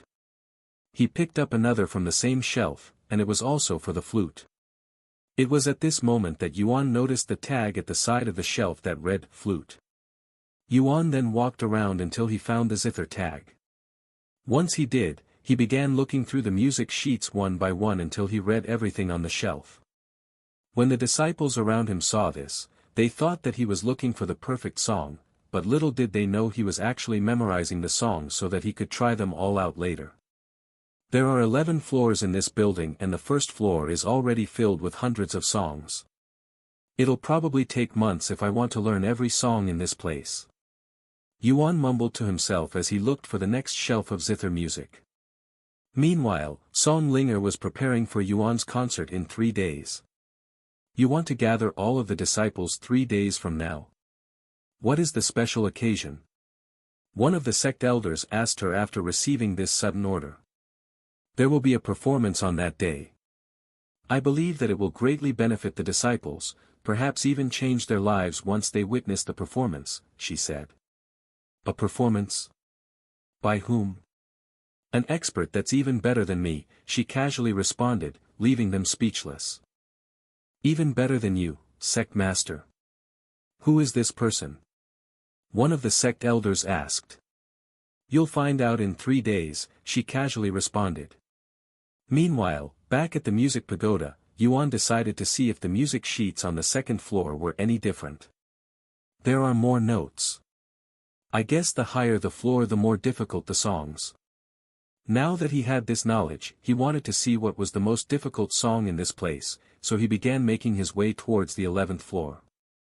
Once he reached the 11th floor, he walked straight to the zither section and began looking through the music sheets one by one.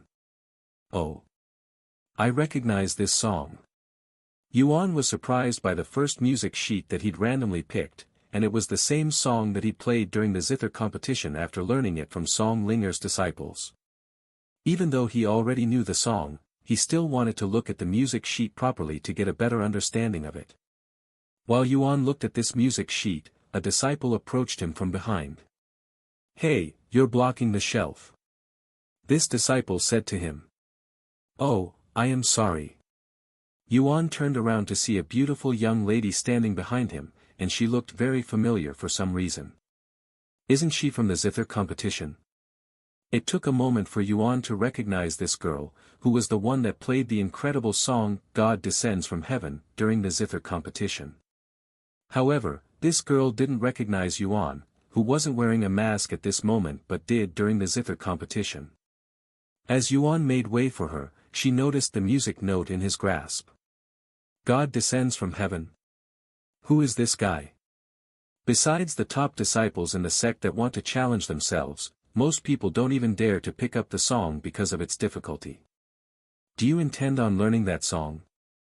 Yuan asked him out of curiosity. No, I already know the song, he subconsciously responded. You can play God Descends from Heaven? Yuan looked at him with a suspicious face. Even many sect elders do not dare say that they know the song, yet this random person dares to make such claims. Yes, I can. Just because you can play a few hundred notes out of a few thousand doesn't mean you can play the song. No, I can play the entire song. I don't believe you. Yuan quickly said. And she continued, prove it. If you can really play the whole song, I will call you master. It's fine, I don't really need to prove myself. Yuan calmly said. I knew it. There's no way a nobody like you can play the most difficult song in the lower heavens. Yuan felt insulted by Yuan when he claimed to know the song, as she had spent many years learning the song, and claiming you can play a song when you actually can't is a taboo within the sect. The other disciples on that floor noticed their commotion and joined the fun. What's going on, senior sister AI? Why are you arguing with this guy? Did he offend senior sister? I will immediately take care of him for you. Yuan suddenly found himself surrounded by these disciples, causing him to shake his head. I just need to prove that I can play the song, right? Alright, I will play the song for you. Yuan retrieved the soul ensnaring zither on the spot and took a seat while still surrounded by the disciples. Wait a second. That zither. It can't be. Yuan immediately recognized the soul ensnaring zither, as she tried to play it before but to no avail. But before she could think too much, Yuan started playing the zither, instantly putting them in a daze. Who dares to play their instrument inside the music pagoda? The sect elders managing the building frowned when they heard music coming from the top, as it was against the rules to play one's instrument inside the building. However, they stopped moving when they realized the song that was being played. This song is God Descends from Heaven. Who is playing right now? The disciples there also realized this fact, and everybody began making their way to the 11th floor, quickly overwhelming the place. Get out of my way. You get out of my way. The disciples began shoving each other around just to move a single step forward. Make way. The sect elders eventually arrived and forced the disciples to make a clear path for them. However, by the time they arrived on the 11th floor, Yuan had already finished the song, playing every single note of God descends from heaven flawlessly without making a single mistake this time. Your stats has been increased by 50% for 1 hour from the effects of God descending from heaven. Yuan stored the soul-ensnaring zither before standing up and looking at AI Yuan, who was standing there with a dazed look on her face. Are you happy now? Yuan asked her. It was at this moment AI Yuan finally recognized his voice. Wait. You're that masked man during the zither competition. What are you doing here? She exclaimed in a shocked voice. The sect elders arrived at this moment and said, who was playing just now? The disciples there immediately pointed at Yuan. Let me see your disciple identification badge. The sect elder approached Yuan. I am not a disciple here, Yuan said, showing them the medallion that Song Linger had given him.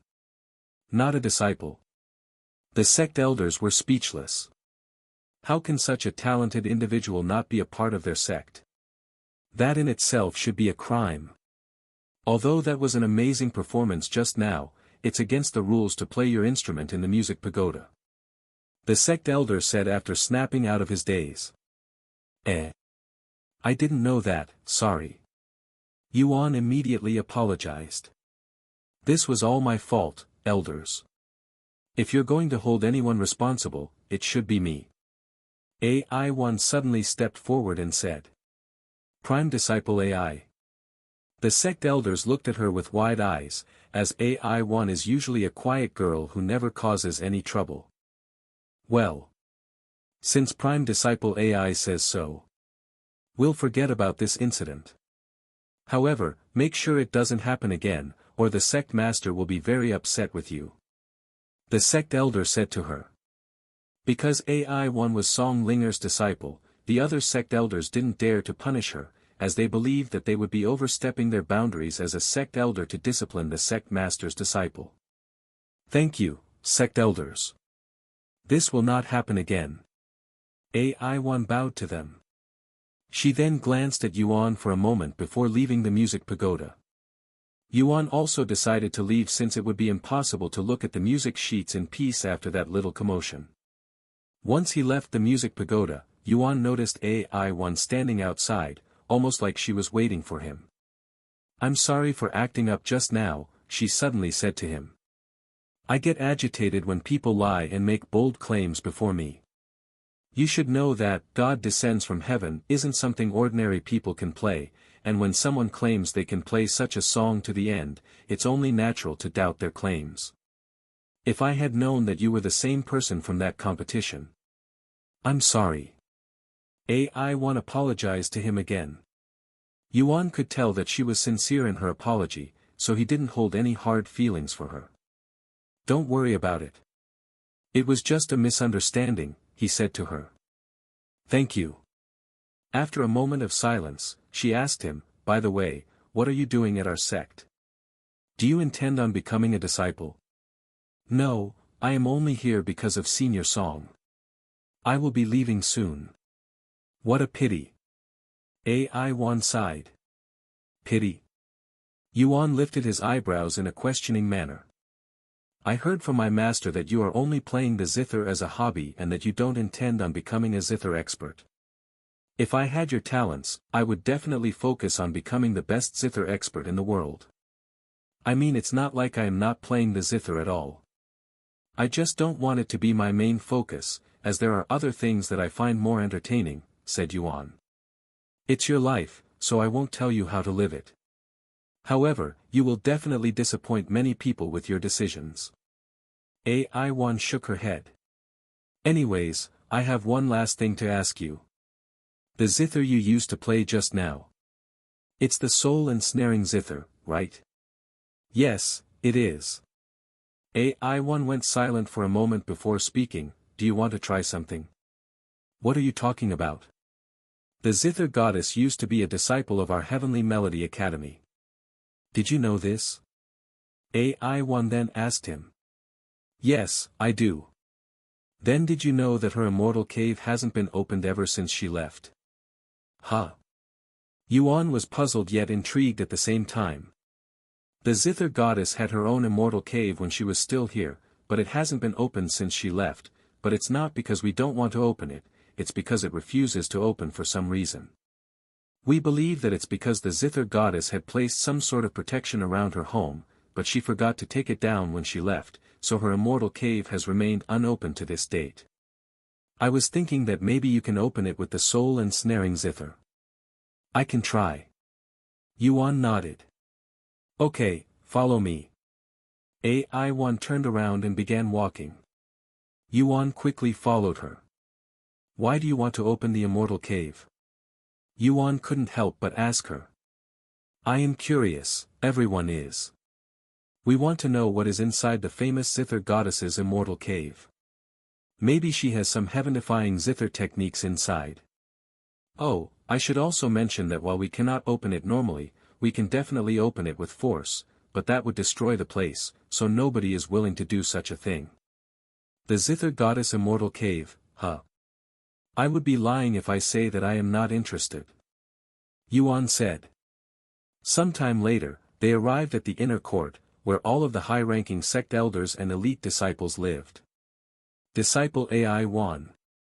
A feminine voice suddenly called out to her shortly after they entered the inner court. Yuan and Yuan turned around to see a pretty young lady approaching them in an aggressive manner. Disciple Yu, save your nonsense for another day. I am busy right now. Yuan said to her in an annoyed tone. This young lady called Disciple Yu turned to look at Yuan before showing a grin on her face. Is that your new boyfriend? Wei Kong will be very upset once he learns of this. Why don't you mind your own business? In fact, shouldn't you be practicing for the upcoming prime disciple selection? Or are you so confident in your victory that you don't need to practice? Yuan coldly sneered. I think we both, as well as every other disciple in the sect, know that I will pass the prime disciple selection and become the sect master's third disciple. And once I start studying under the sect master, I will quickly surpass you. I cannot wait. Yuan responded in a nonchalant manner. Humph. Since I am a nobody in your eyes, you wouldn't mind going to the Lily Pavilion with me, right? Again with the Lily Pavilion? I don't have the time to deal with you. Are you worried about embarrassing yourself in front of your boyfriend? If that's the case, I completely understand. Disciple Yu chuckled. Yuan sneered, first of all, he's not my boyfriend. And secondly, I already told you that I am busy right now. If you are so desperate to lose face in front of me, I will gladly meet you at the Lily Pavilion tomorrow. Now you've said it. If you don't show up tomorrow, I will make a laughingstock out of you. And you, Mr. Boyfriend. Make sure you're there to see the look on your girlfriend's face when I completely destroy her tomorrow. Disciple Yu said to them before walking away without waiting for any response, leaving Yuan speechless. I'm sorry about that. That was Disciple Yu, a new disciple that had been recruited by Master shortly after the zither competition, so she's a little arrogant. And for some reason, she's obsessed with surpassing me. Yuan said to Yuan afterward. You can also ignore what she said. What's this Lily Pavilion? Yuan asked. It's a place where disciples go to battle each other with their instruments. The loser must jump into the cold water that surrounds the place. It's a very popular area for disciples who want to settle disputes. That does sound like a pretty fun place. Yuan smiled. At least they don't have to injure each other, which is the biggest reason why people go there instead of the traditional challenge, where disciples fight each other with weapons. Anyways, let's continue to the zither goddess's immortal cave. About half an hour later, they arrive at this secluded area where many immortal caves existed, and it sort of reminded Yuan of the immortal caves at the Jaded Garden but at a much larger scale. Which one belongs to the zither goddess? Yuan asked as he looked around. Do you see that one with a closed entrance in the middle? That's the one. Yuan pointed at the immortal cave that had a couple of people standing outside of it. What are they doing? Yuan asked when he saw the scene. They are all trying to open up the immortal cave without breaking the place, she said. You see people like that almost every day. A few minutes later, they climbed the hill and approached the Zither goddess's immortal cave. Damn it! This place really doesn't want to open up. If it was so easy to open, it would have opened tens of thousands of years ago. There must be some sort of secret to opening this door. Hey, look over there. That's Prime Disciple AI. What's she doing here? The disciples stopped their investigation when they noticed AI Yuan's presence. Greetings, Senior Apprentice Sister. They all greeted her when she was close enough. Hello, she nodded, acknowledging their greetings. What brings you to this place today, Senior Sister? One of them asked her. I'm just looking around, she casually said before turning to look at Yuan, who was intensively staring at the immortal cave. Have you figured something out already? She couldn't help but ask him, her voice sounding a little excited. If anyone can open the immortal cave, it should be the person who managed to play the Zither goddess soul ensnaring Zither. I'm not sure. I don't see anything out of the ordinary about this place. Yuan said. Why don't you try playing a song with the soul ensnaring Zither? AI1 suddenly said. What song should I play? Maybe something the Zither goddess used to play? Yuan nodded and took a seat in front of the immortal cave before retrieving the soul ensnaring Zither. Senior Apprentice Sister, who is this guy? I don't recognize him. One of the disciples there asked her. I don't know him either. AI1 calmly responded. The disciples looked at her with wide eyes, as they were not expecting such an answer. In fact, they believed that she was only joking with them. Once Yuan was seated, he took a deep breath before playing Zither goddess's ethereal arts before the immortal cave. His performance immediately shocked the spectators. This guy. He's really in a different world in terms of talent. AI1 sighed inwardly, and her disappointment in Yuan for not taking advantage of such talents grew stronger. A few minutes later, Yuan stopped playing the zither when the song finished, but there was no response from the Zither goddess immortal cave. It's not opening. AI1 mumbled in a dazed voice. Sorry that I couldn't be of any help, Yuan said to her afterward. No, don't worry about it. I should be apologizing for wasting your time. What a pity, though.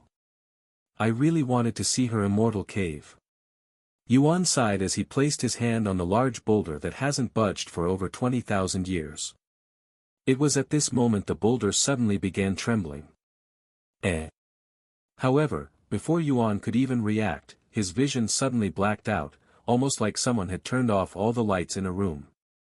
Where am I? Yuan looked around, but even with his enhanced vision, he was unable to see anything. Meanwhile, outside Zither goddess immortal cave, AI Yuan and the other disciples were shocked by what they had just witnessed. He disappeared. One of the disciples there exclaimed after snapping out of his daze. Where did he go? He was just standing there a second ago. AI1 quickly went to touch the boulder just like Yuan did, but nothing happened. This has never happened before. She muttered in a voice of disbelief. After standing there for a moment, AI1 turned around and began running away. Where are you going, senior apprentice sister? The other disciples called out to her. I am going to get my master, she said. And she continued, you guys stay there just in case he returns. Sometime later, she arrived at the sect master's headquarters. Master! Are you here? AI1 rushed into the building while shouting. What happened? Song Linger frowned when she saw how frantic AI1 was acting. Do you remember Yuan? That person who was at the Zither competition? He disappeared. She said, confusing Song Linger. What are you talking about? Start from the beginning, and slow down. Song Linger said. AI1 took a few deep breaths before explaining to Song Linger the situation. He disappeared right in front of you after touching Zither goddess immortal cave. How is that possible? It's true, master. There are other disciples that witnessed it. Let's go. We're going to the immortal caves. Song Linger said as she stood up. AI-1 then followed Song Linger back to the immortal caves. AI-1 hoped that Yuan would have returned by then, but alas, he was still nowhere to be seen. After arriving at the immortal caves, Song Linger asked the disciples there for their story. That person touched the immortal cave and disappeared the next second. It was so sudden. He hasn't returned since then. Song Linger frowned at the situation, and she began looking around the Zither goddess immortal cave, even touching the exact same spot that Yuan had touched, but nothing happened. Oh, I forgot to mention this, but he played a song with the soul ensnaring Zither before touching the immortal cave. AI-1 suddenly said. Why didn't you tell me this first? Song Linger sighed. Do you know what kind of song he played? No, I have never heard of such a song before. Can you replicate it? Song Linger then asked. AI-1 didn't immediately respond. She closed her eyes and recalled Yuan's performance and tried to play his song inside her mind, but alas, she was unable to remember the song for some reason, almost like there was an otherworldly power preventing her from doing so. I cannot remember the song.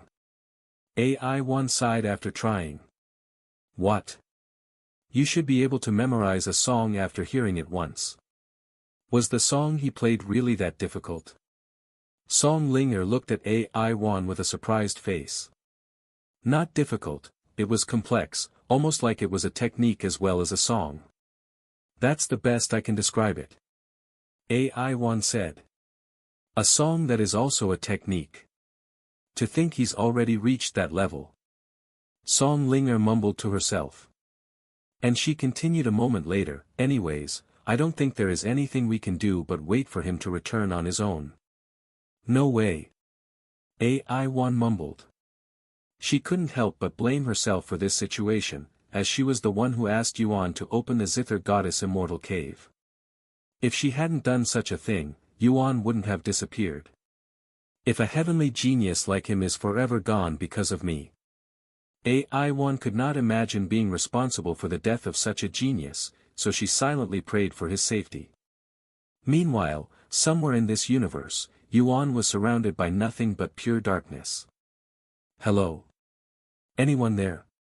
Yuan walked around in this darkness while shouting for the past few minutes but to no avail. I really hope this is the Zither goddess immortal cave and the reason it's so dark is because the lights are off. Yuan sighed inwardly. After walking aimlessly for about 10 minutes, Yuan suddenly stopped, as he could see a thin line of light very far in the distance. The moment he saw this, Yuan immediately began running towards this light. However, this light was actually much further than it appeared. Even though he had been running for many minutes, he doesn't seem to be getting any closer to the light. About an hour later, he finally arrived before the light that was literally a bright pillar of light. Yuan swallowed nervously, as he felt an incredibly strong beckoning coming from the pillar of light, almost as though it was daring him to approach it. As much as I don't want to get close to this light. It's probably my only way out of this void. As for where it will lead me, if it even leads to anywhere, I will have to find out myself. Yuan closed his eyes and took a deep breath. Once he was prepared, he began stepping towards this pillar of light, disappearing into it. Yuan immediately began feeling dizzy after entering the pillar of light, but it wasn't an unfamiliar feeling, as he would often feel the same thing when he was being transported to someplace through teleportation. I am being teleported, but the question is where? Yuan braced himself as he watched his surroundings blur. The next moment, Yuan found himself in a very familiar scenery. It was mostly blue, and it was surrounded by these fluffy white objects that would drift at a slow and smooth pace. Why am I in the sky again? Yuan exclaimed as his body began falling. Fortunately, he was a spirit grandmaster, and he could fly. Except that wasn't the case, as when he tried to fly, it didn't work at all, almost like the spiritual energy in the air didn't want to listen to him for some reason. Is this how I will experience my first death in Cultivation Online? This is so unfair. Yuan cried out loud as he continued to freefall this seemingly endless sky. A few more moments later, he could finally start seeing the ground. It was at this moment that Yuan noticed the blue land that was directly beneath him, and he immediately released a sigh of relief. Thank the heavens that I am falling in water. However, before he even reached the water, he could see that there were a couple of people floating in this water. And not wanting to land on them, he quickly shouted at them, "Get out of the way." These people were puzzled at first when they heard Yuan's voice, and they quickly began looking around in a frantic manner. "I am above you," Yuan shouted again. These people finally looked up, allowing Yuan to see their faces, and they were all extremely beautiful women. However, before he could say anything else, his freefall had ended, and he fell into this somewhat deep pond. Phew! Yuan quickly tried to swim out of this pond, but since he has never learned how to swim before, he ended up struggling a bit. If it were not for his superior strength that allowed him to move in the water without knowing how to swim, he would have never gotten out of the pond and would have drowned to death sooner or later. After getting out of the water, Yuan turned to face the 6 beautiful women that were still bathing inside the water, and all of them had a baffled look on their faces, looking like they were witnessing something that shouldn't be possible. "Hello. Sorry for interrupting you all, but can you tell me where we are right now?" Yuan asked them in a somewhat dazed voice, as these women were truly breathtakingly beautiful. However, these beautiful fairies remained silent as they continued to glare at him. At first, they were dazed, then they slowly began to realize their situation.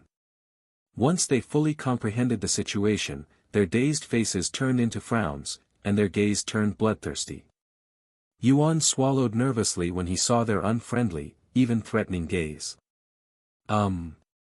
Unfortunately, before he could speak, one of them shouted, "It's a man. A man has defiled our paradise. Get him." Hearing their words, Yuan subconsciously turned around and began running for some reason.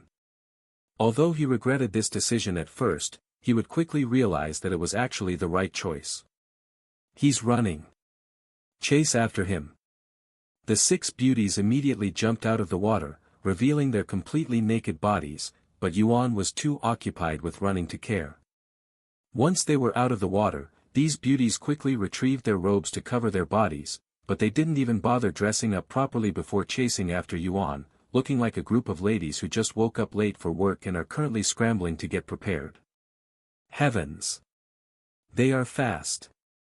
Yuan cried inwardly when he saw them quickly closing in on him even though he started running many seconds ahead of them. And why can't I use chi manipulation in this place? Since he couldn't fly for some reason, he had to resort to using his movement technique. After running for a few more moments, Yuan shouted, "Seniors. There must have been a misunderstanding. Why don't we all stop and talk about this like civil people?" As much as he wanted to stop and speak with them, he feared that these beauties might tear him to pieces the second he stopped. "Civil? Don't you dare talk about being civil when you are the one who invaded our territory.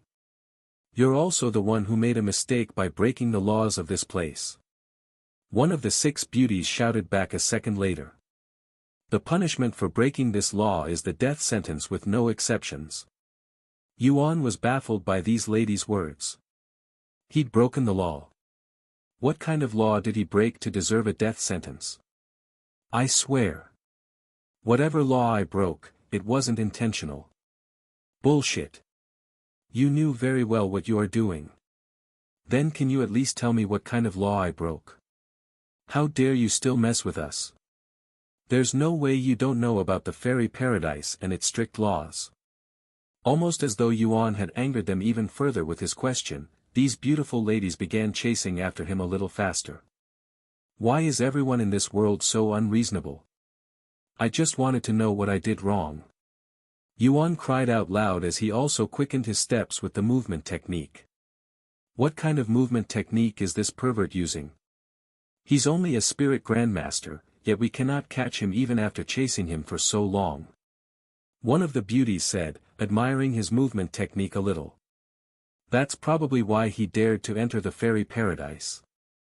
If he thinks he can run forever, he's a fool. The 6 beauties then exchanged glances with each other before nodding their heads.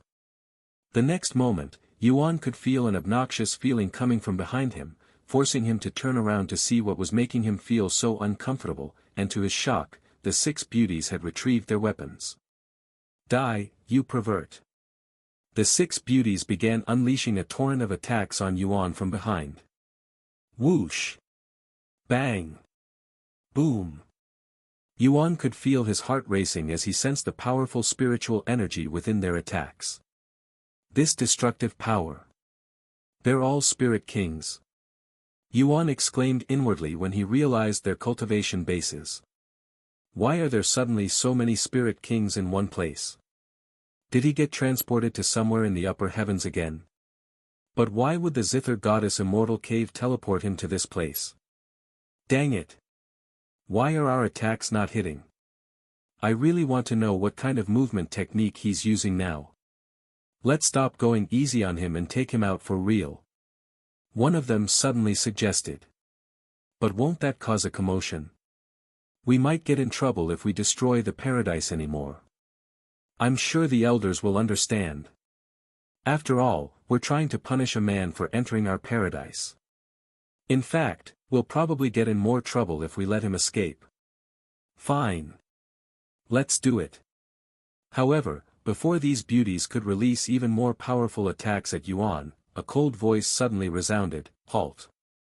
The beauties immediately stopped moving when they heard this voice, even giving up on chasing after Yuan. Yuan, of course, didn't stop and continued to run away. However, before he could move very far, a figure suddenly appeared before him like a ghost to block his path. I told you to halt, didn't I? Not only are you causing a commotion here, but you even dare to disobey me? You're a bold one even for men's standard. This figure turned out to be another extremely beautiful woman, but her face was too cold. Yuan tried to open his mouth to speak, but before he could get any words out, the beautiful lady released a tyrannical pressure that instantly shut his mouth and even brought him to his knees. What cultivation is this? Yuan was shocked by this intense pressure that surpassed all of his prior experiences. If he had to take a guess, this woman was either a spirit emperor or even a spirit sovereign. She was not an existence he could defend against even with his heaven-defying talents. Oh. You're still conscious. Not bad for a mere spirit grandmaster. The cold woman spoke in a nonchalant voice after seeing that Yuan was still awake. However, that didn't last long, as the cold woman increased the pressure a second later, instantly knocking Yuan unconscious. After knocking Yuan unconscious, the cold woman turned to look at the other 6 beauties and said, 6 spirit kings cannot handle a mere spirit grandmaster, a little boy. You should all be ashamed of yourselves. The 6 beauties lowered their heads in a shameful manner, their faces flushed with redness. We're sorry for being useless, Elder Shui. Quickly return to the sect and tell me everything that occurred just now. The cold woman called Elder Shui used her spiritual energy to pick up Yuan before flying away, disappearing into the distance in just a few moments. The 6 beauties quickly followed Elder Shui's words and returned to the sect that was 100 miles away from their location. When Elder Shui returned to the sect first, she handed the still unconscious Yuan to one of the disciples there and said to her, "Lock him up and interrogate him for his identity when he wakes up." Yes, Elder Shui. After Yuan was carried away, Elder Shui returned to her living quarters to wait for the 6 beauties to return. Once they finally arrived, she said to them, "Tell me everything." The 6 beauties that were standing beside each other began explaining the situation to Elder Shui. We went to the bamboo pond to wash ourselves, but shortly after we entered the water, we heard someone screaming, and it sounded like a man's voice. Once we realized where the sound was coming from, we all looked up, and to our surprise, a person was falling from the sky. We didn't know who this person was until we got a good look at him after he got out of the water, and he turned out to be an unknown man. That's when we started chasing after him, but he had this weird movement technique that made it incredibly hard to catch him. So we started throwing weak attacks at him, hoping to delay him or stop him from running, but he was not only fast, he also displayed incredible agility by dodging all of our attacks with ease. Seeing that it had no effect on him, we decided to increase our strength. And that's when you arrived, Elder Shui. Elder Shui listened to their whole story with her eyes closed, and they remained closed even after they finished. The 6 beauties didn't dare to move until Elder Shui spoke to them, so they stood there in silence for many minutes until Elder Shui finally opened her eyes and spoke in a calm voice, "You can all leave. I will contact you if I need you." "Excuse us, Elder Shui." The beauties bowed to her before leaving the scene. "Just where did this little boy come from? Falling from the sky? We're in the middle of fairy paradise. There's no way that a man could enter the fairy paradise and travel such a long distance without alerting anybody." Elder Shui pondered to herself. Meanwhile, somewhere inside a small prison cell, Yuan slowly opened his eyes after waking up. "Ugh! Where am I?" Yuan looked around, quickly realizing that he was inside a prison cell, and he was currently suspended in midair with chains restricting his movements. "So you're finally awake?"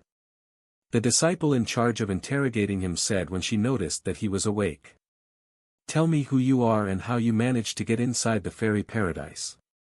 Although that won't spare you from a death sentence, you won't feel any pain if you make it easy for the both of us." Yuan frowned and said, "I don't know how I got to this place. I seem to have been teleported here by accident."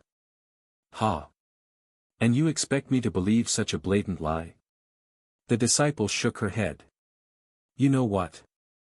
Since I am a very generous individual, I will give you a second chance. If not..." The disciple suddenly retrieved a whip that appeared to be made out of steel and cracked it beside her. Pap! The stone floor broke into many pieces when it was struck by the whip. Yuan swallowed nervously when he saw the steel whip. "I don't want to hurt her, but I can't just let her torture me." Yuan sighed inwardly. It was at this moment that he noticed the shiny ring sitting on a table beside the disciple. "That's my storage ring," he subconsciously exclaimed out loud. The disciple turned to look at the dragon spatial ring and smiled. "Oh.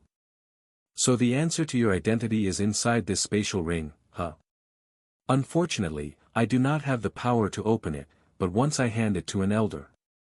Of course, there was nothing about his identity inside the spatial ring. However, there was something even more important, the dragon ancestor's blood essence. If these people learn of the blood essence, they will definitely steal it from him. Damn it! I knew I should have given it to Xiaohua for safekeeping. Yuan cursed inwardly. Should I just break out of this place?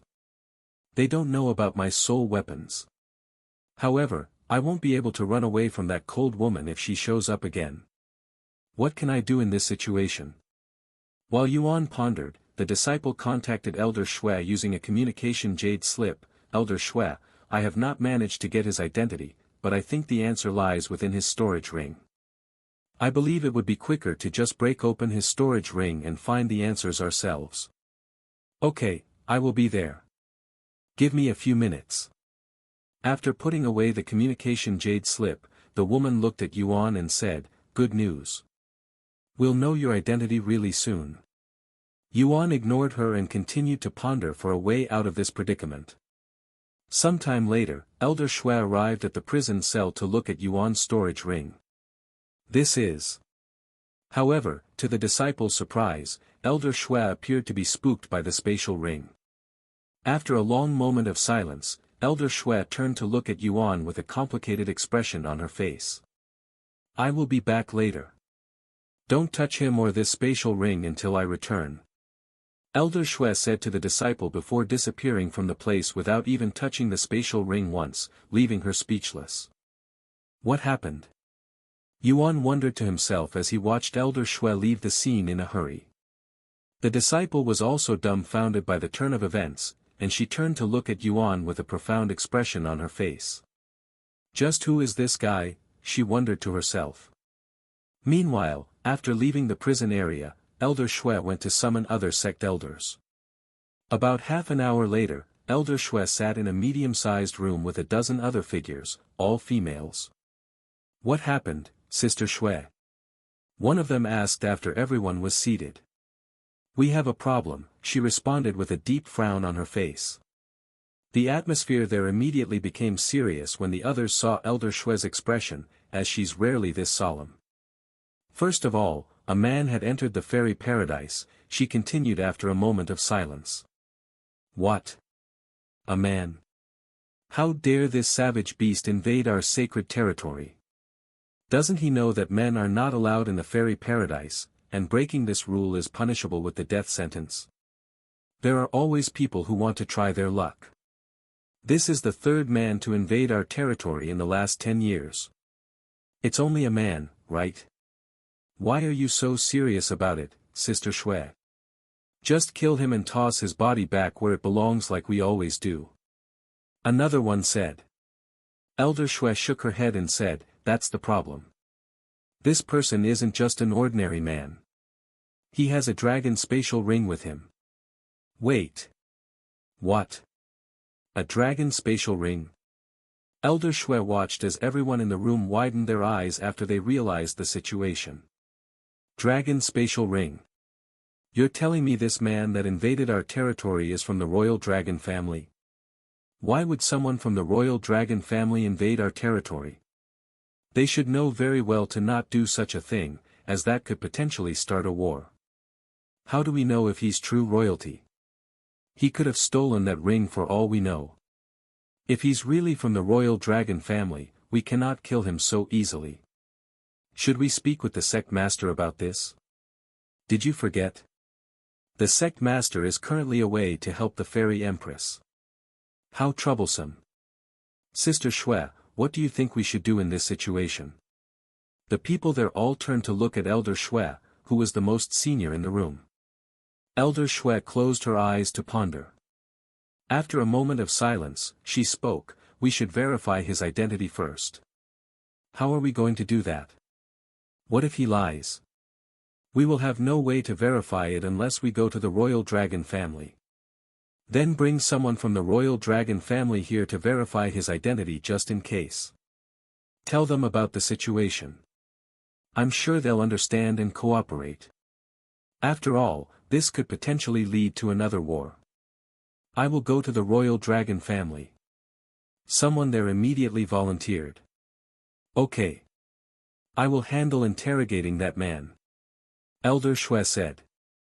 Sometime later, Elder Shui ended the meeting and returned to the prison cell. Bring him down. Elder Shui said to the disciple there. Yes. While the disciple worked on bringing Yuan back down, Elder Shui spoke to him, this does not mean you're free. If you do anything funny, I will kill you. If you try to run, I will kill you. Do you understand?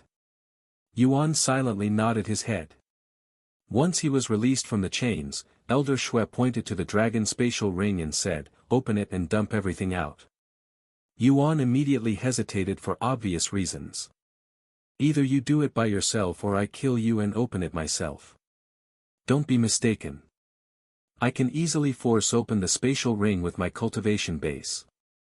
I am merely giving you a chance to show your sincerity. Elder Shui said to him. Of course, she lied about killing him to scare him. However, she was telling the truth about opening the spatial ring by herself.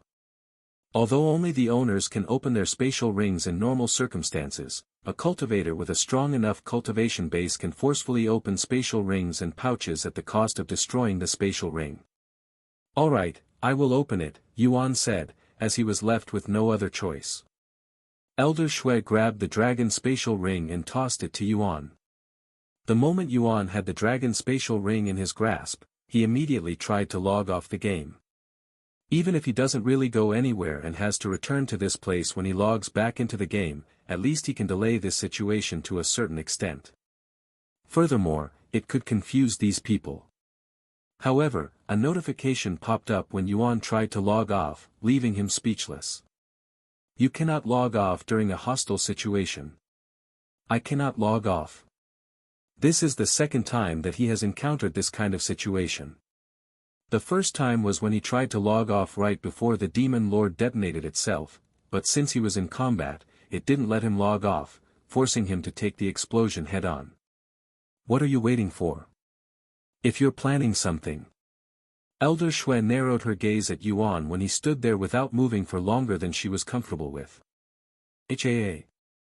Looks like I really cannot escape this situation. Yuan sighed inwardly. He then opened the dragon spatial ring and dumped everything out, feeling as though he was being robbed at gunpoint.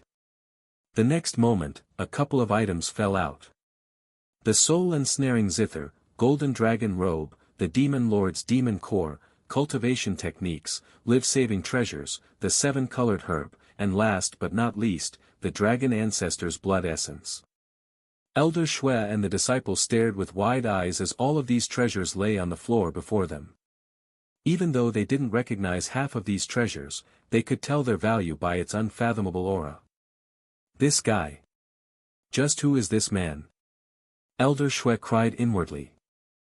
A bottle that seems to contain some sort of blood essence, life-saving treasures, a demon core, and even the 7-colored herb. This man is loaded with treasures. The disciple cried inwardly when she saw the treasures on the floor, feeling a strong urge to take them for herself. Of course, with Elder Shui standing right beside her, she didn't dare to actually act upon her desires. As for Elder Shui, she couldn't care less about the treasures, and the only thing in her sights right now was the golden dragon robe. He not only has a dragon spatial ring, but he also has a golden dragon robe. I will be damned if he's not part of the royal dragon family. Elder Shui sighed inwardly. After seeing the golden dragon robe, Elder Shui was almost convinced that Yuan belonged to the royal dragon family. The only thing that didn't make sense was Yuan's behavior, as he was being oddly quiet and obedient even in such a situation. If he was actually from the royal dragon family, he would have long revealed his identity so that they couldn't just kill him. Maybe he has a reason that forbids him from revealing his identity? Elder Shui wondered to herself. You can put your stuff back inside the storage ring. Elder Shui said to him a moment later. Although Yuan was surprised by her words, he didn't question it and immediately stored his treasures back into the dragon spatial ring. Elder Shui then asked him, Who are you? Why did you come to the fairy paradise? Men are forbidden from stepping inside this land regardless of your status and reason. Men are not allowed here. This explains why I am being treated like this. Yuan sighed inwardly as he finally realized the situation. My name is Yuan, and like I'd said multiple times by now, I didn't come here by choice. I was teleported here by accident after touching the Zither Goddess Immortal Cave, and I have never even heard of a fairy paradise until today. Zither Goddess? Elder Shui raised her eyebrows upon hearing this name, but it didn't seem like she knew of the Zither Goddess. Anyways, you'll be staying here until we can verify your identity. If you try to escape, you'll know what will happen to you, right? Elder Shui then said to him. Yes, I know. Yuan nodded. Elder Shui turned to look at the disciple and said, Continue watching over him. If he tries to leave or does anything funny, put him back in the chains. I understand. The disciple nodded, and she noticed that Elder Shui didn't specifically tell her to kill him, which would be the normal command. This man must have a special status. This is the first time that a man has been allowed to enter the fairy paradise without getting executed immediately. The disciple thought to herself. After Elder Shui left the scene, Yuan tried to log off the game, but to his surprise, he was still unable to leave due to still being in a hostile situation. Does this mean I am stuck inside this game until they no longer see me as a threat? How long is that going to take? Yuan sighed inwardly. Meanwhile, somewhere in this world, an hour after leaving, one of the sect elders from the fairy paradise arrived at the royal dragon family's residence with the help of a powerful flying treasure. Halt! State your identity and your purpose for visiting the royal family. The guards at the residence stopped this sect elder, and they were all emitting a unique aura that only belonged to dragons. I am Elder Zhou from the fairy paradise, and we believe that a man from the royal dragon family has broken our law by entering our territory, so I am here to seek for an explanation from the royal family. What? Someone from our family entered the fairy paradise? That's impossible. Everybody is aware of the law. And we have no reason to enter the fairy paradise. The guards immediately refused to believe that someone from their family would do such a thing. I don't care what you have to say. That man who intruded our place had a dragon spatial ring with him, and only the royal dragon family would have such a thing. Even if he's not part of the royal family, he's definitely connected to you guys one way or another. Elder Zhou said. And she continued, if you're telling me that he doesn't belong to the royal dragon family, then we will execute him right now. The guards immediately began sweating after hearing such words. What if someone from the royal dragon family had really snuck inside the fairy paradise? That would be disastrous if true. Please wait a moment. I will notify the Dragon King of the situation right now. One of the guards said to her before entering the massive palace behind them. Your Majesty. We have an emergency. The guard rushed to the Dragon King's room and knocked on it. What happened? The door opened a moment later, and a handsome middle-aged man with two bright golden horns on his head appeared before the guard. Elder Zhou from the fairy paradise is here, and she claims that someone from the royal family had intruded their territory.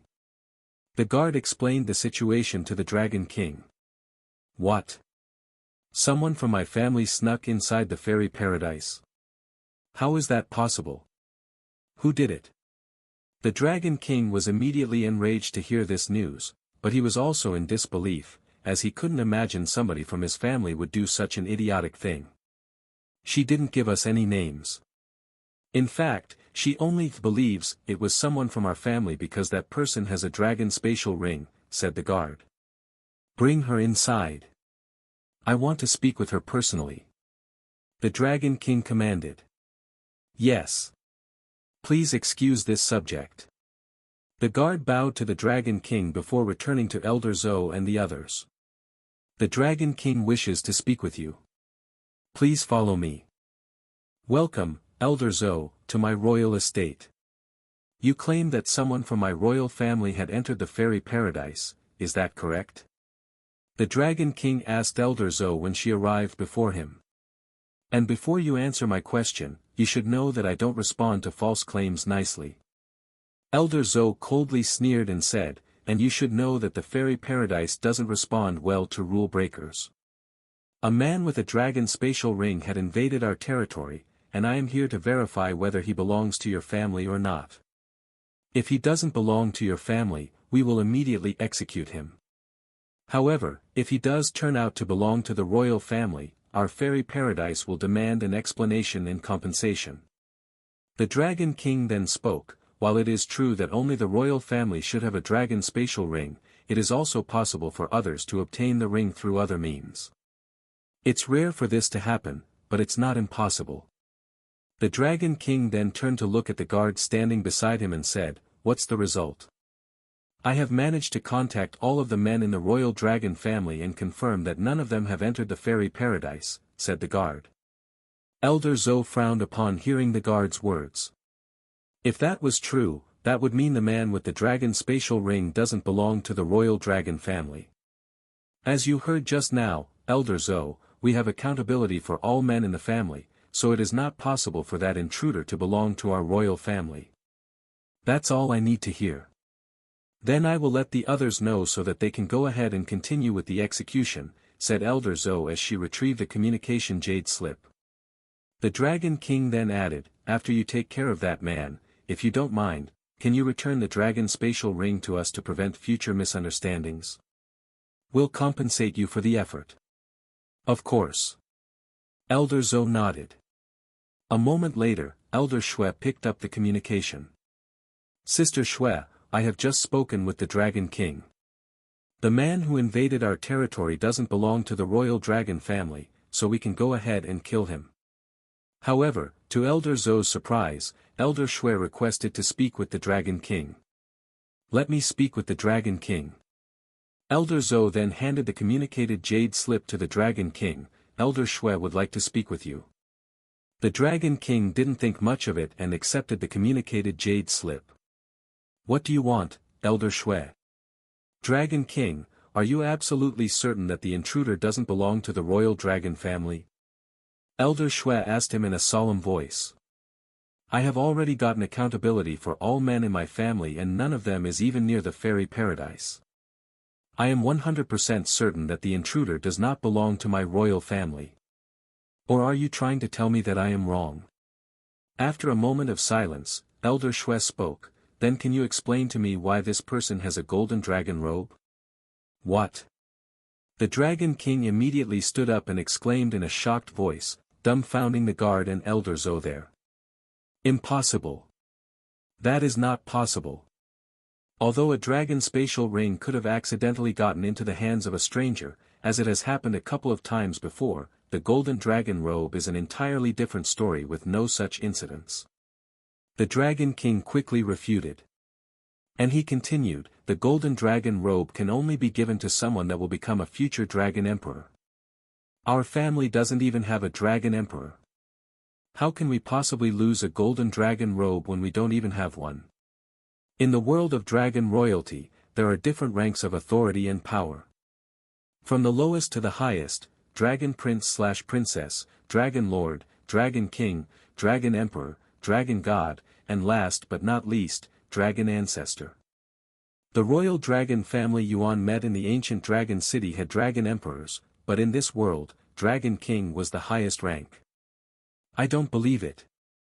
I will send someone there to verify his identity. The Dragon King spoke after a long moment of silence. He then turned to look at the guard and said, bring Shenshi here as soon as possible. Yes. What is happening? Elder Zhou asked him. The Dragon King looked at her and said, that's what I would like to know. If this intruder truly has a golden dragon robe, you must not harm him under any circumstances. Why? What's so special about this golden dragon robe? Elder Zhou frowned. The golden dragon robe represents a dragon emperor. There are many ranks in the royal dragon family, and a dragon emperor is up there. If you kill a dragon emperor, you won't just offend the royal dragon family, you'll be hunted by them. The fairy paradise might have the fairy empress and that person, but you won't be able to defend against the whole royal dragon family all over the 9 heavens. Furthermore, you'll only see dragon emperors above the 6th heaven, and we're currently in the 5th heaven. Elder Zhou frowned and said, so you're telling me this invader came from the upper heavens? No, this is only a speculation. However, if it turns out that he really has a golden dragon robe, things will get a little complicated for the fairy paradise and my royal family. The Dragon King sighed. Sometime later, a beautiful young lady with a single golden horn on the side of her head appeared before the Dragon King. I have arrived, father. Why have you summoned me? Shenshi, you are to follow Elder Zhou here to the fairy paradise. There is a person there with the golden dragon robe, and I want you to verify his identity, said the Dragon King, instantly dumbfounding her. Did you just say the golden dragon robe, father? Shenshi asked him with a dumbfounded look on her face. Yes, I did. The Dragon King nodded with a solemn face. We don't have any dragon emperors in this world, so does this mean that someone from the upper heavens came down here? But why the fairy paradise? Shenshi then asked. I am sending you there to answer that question. Hurry up and get moving. If he's really a dragon emperor, we don't want anything to happen to him. If he's real, you should know what to do. I understand. Shenshi then followed Elder Zhou back to the fairy paradise using some sort of special talisman that teleported them there within seconds. Meanwhile, back at the fairy paradise, Yuan was sitting in the corner of the prison cell while silently pondering to himself if there was anything else he could do to get out of this situation. I just wanted to look at the Zither goddess's immortal cave. He sighed inwardly. Eventually, Elder Shui returned to the prison and said to him, take out your golden dragon robe. I need to verify something. Yuan had no choice but to hand over his golden dragon robe to her. At least she didn't ask for the blood essence. He thought to himself as he handed her the golden dragon robe. Once she had the robe, Elder Shui left the scene and went to another place, where Shenshi and the other sect elders were waiting. Here is the golden dragon robe. Please verify it. Elder Shui handed the robe to Shenshi. This is. Shen Shi was visibly shaken when she touched the golden dragon robe. This is real. My blood is reacting to it. She then looked at Elder Shui and spoke with a frown on her face, you need to release that person immediately. Unfortunately, that is not possible, as he'd violated our fairy paradise's law, and without the fairy empress's approval, we cannot let him go. One of the elders there said. Screw the rules. This is a dragon emperor we're talking about. Even if he's not from our royal dragon family, we have a responsibility to protect him. If anything happens to him, we'll be the least of your worries. You do not belong to a royal family, so I don't blame you for being ignorant, but a dragon emperor is not someone you can offend. A single dragon emperor can remove my entire family with a single command, much less your fairy paradise. The elders there were left speechless by Shen Shi's words. They have never encountered a dragon emperor before, so they didn't know the severity of their situation. We'll release the man, but this doesn't mean he can leave. Elder Shui suddenly said. And she continued, before we can fully release him, we'll need to speak with the fairy empress. Humph. I doubt the fairy empress will be willing to go to war with the royal dragon family for a single man. And I will be staying here until he is free. Shen Shi said. Do as you please. Elder Shui said before leaving the place and returning to the prison cell that held Yuan. Of course, Shen Shi followed her, as she wanted to meet this mysterious dragon emperor for herself. He's the dragon emperor. He's so young. Not to mention his lacking cultivation base. Is he really a dragon emperor? Shen Shi's eyes widened with surprise when she saw Yuan. This is her first time meeting a dragon emperor, so she wasn't sure what to expect, but she definitely wasn't expecting to see a handsome young man like Yuan. Here's your robe. We'll be releasing you for now, but that doesn't mean you're completely free to go, as we still have to speak with the fairy empress.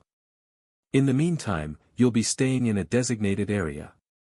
Elder Shui said to Yuan as she returned the golden dragon robe to him. When Yuan left the prison cell, Shen Shi approached him with a friendly smile on her face. Hello, senior. I am Shen Shi of the royal dragon family, and I will do my best to sort things out for you. Until then, I will be staying with you. If you need anything, just let me know.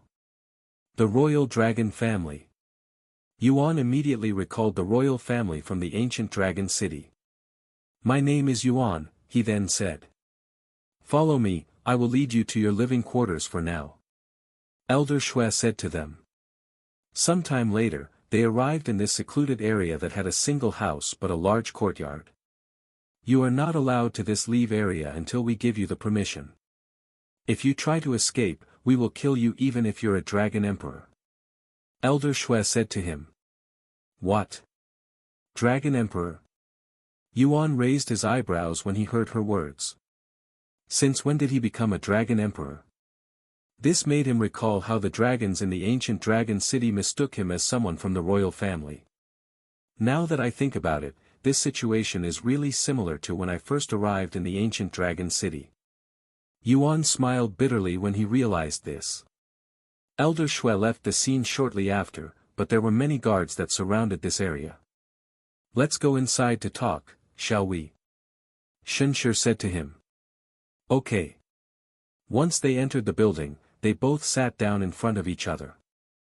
I'm sure you have many questions, but allow me to ask you a few questions first. Shen Shi started the conversation. And she continued, first and foremost. Are you really a dragon emperor, or from the royal dragon family for that matter? Although you have the dragon spatial ring and even the golden dragon robe, I am still not entirely convinced that you're one. Yuan didn't immediately respond to her question and took his time pondering how he should respond. Should I tell her the truth? But if they learn that I am not from the royal family? No, I should pretend to be a dragon emperor for my own safety. After pondering for a moment, Yuan has decided to act as though he was from the royal dragon family, as he would be killed if he wasn't. That's right, I am indeed from the royal dragon family, he said to Shen Shi in a calm voice. Of course, Shenshi wasn't completely convinced by his words, as there are several questionable points about his claims. First, why has he kept his identity a secret until now? If he'd revealed his identity earlier, he wouldn't have been treated so roughly. Secondly, he didn't have concrete proof that he was from a royal family, and they won't be able to verify his identity until they bring him back to their family, where the tools to verify his identity is available. The dragon spatial ring and the golden dragon robe may convince a lot of people, but it won't fool the real royal family. Can you prove it? Shenshi suddenly asked him, still with a smile on her face. And she continued, don't misunderstand my intentions, Senior Yuan, but I have never seen a dragon emperor before, and I want to know for sure so that you can receive my family's full support. I don't blame you for being skeptical. Alright, I will prove it. Yuan said to her before closing his eyes. After a moment of silence, he opened his eyes and activated dragon gaze, causing his eyes to glow golden and emit an intimidating aura. When Shenshi experienced Yuan's dragon gaze, her body trembled from excitement and fear at the same time even though her cultivation base was far higher than Yuan's. It's really the dragon's gaze. And it's so much more powerful than mine. He's the real deal. A real dragon emperor. Shenshi clenched her fists and jaws just to keep her emotions in control, but her heart was pounding with excitement. After experiencing Yuan's powerful dragon's gaze, Shenshi stood up before kneeling in front of him. Please forgive this junior for doubting the senior's identity. Our Shen royal family will do everything in our power to protect senior even if it means war against the fairy paradise. War. Calm down. I do not wish for any wars because of me. Yuan quickly shook his head. Then if there's anything this junior can do to help you. Yuan nodded and said, I'd like some information about this place. You see, I accidentally got transported to this place, so I am a little clueless at this moment. So that's what happened. Shenshi mumbled in a low voice. This explained why he was a dragon emperor and they didn't recognize him. To think that he'd been transported here by accident. Although such incidents are rare, it's not unprecedented. Since you're a dragon emperor, I assume that you came from the upper heavens? Something like that. Yuan quickly nodded. If she knew that he came from the lower heavens, that would instantly give away his identity. Anyway, allow me to tell you about our humble world, senior. You can sit down. Yuan suddenly said to her, who was still kneeling on the floor. Thank you, senior. After clearing her throat, she began to speak. We are currently inside the fairy paradise within the fifth heaven. Fifth heaven? Yuan was shocked to learn this information. To think he'd traveled 4 entire realms. Just what kind of secret is the Zither goddess hiding? Why would her immortal caves do something like this? The fairy paradise is a unique place in the fifth heaven that forbids men from entering this land regardless of their status. There are many sects and families within the fairy paradise, and this particular sect is called the Fleeting Fairy Sect. Looks like I have fallen into a troublesome place. Yuan sighed. Don't worry, Senior Yuan. Our royal dragon family will guarantee your safety. Although I said that there is no exception, I highly doubt the fairy empress is willing to go to war with the royal dragon family over an accident like this. Furthermore, it was not as though you came to this place with malicious intentions. Fairy Empress.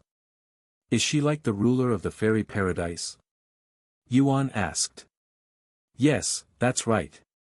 She's the #1 expert in this world, hence why not many people dare to intrude on this land.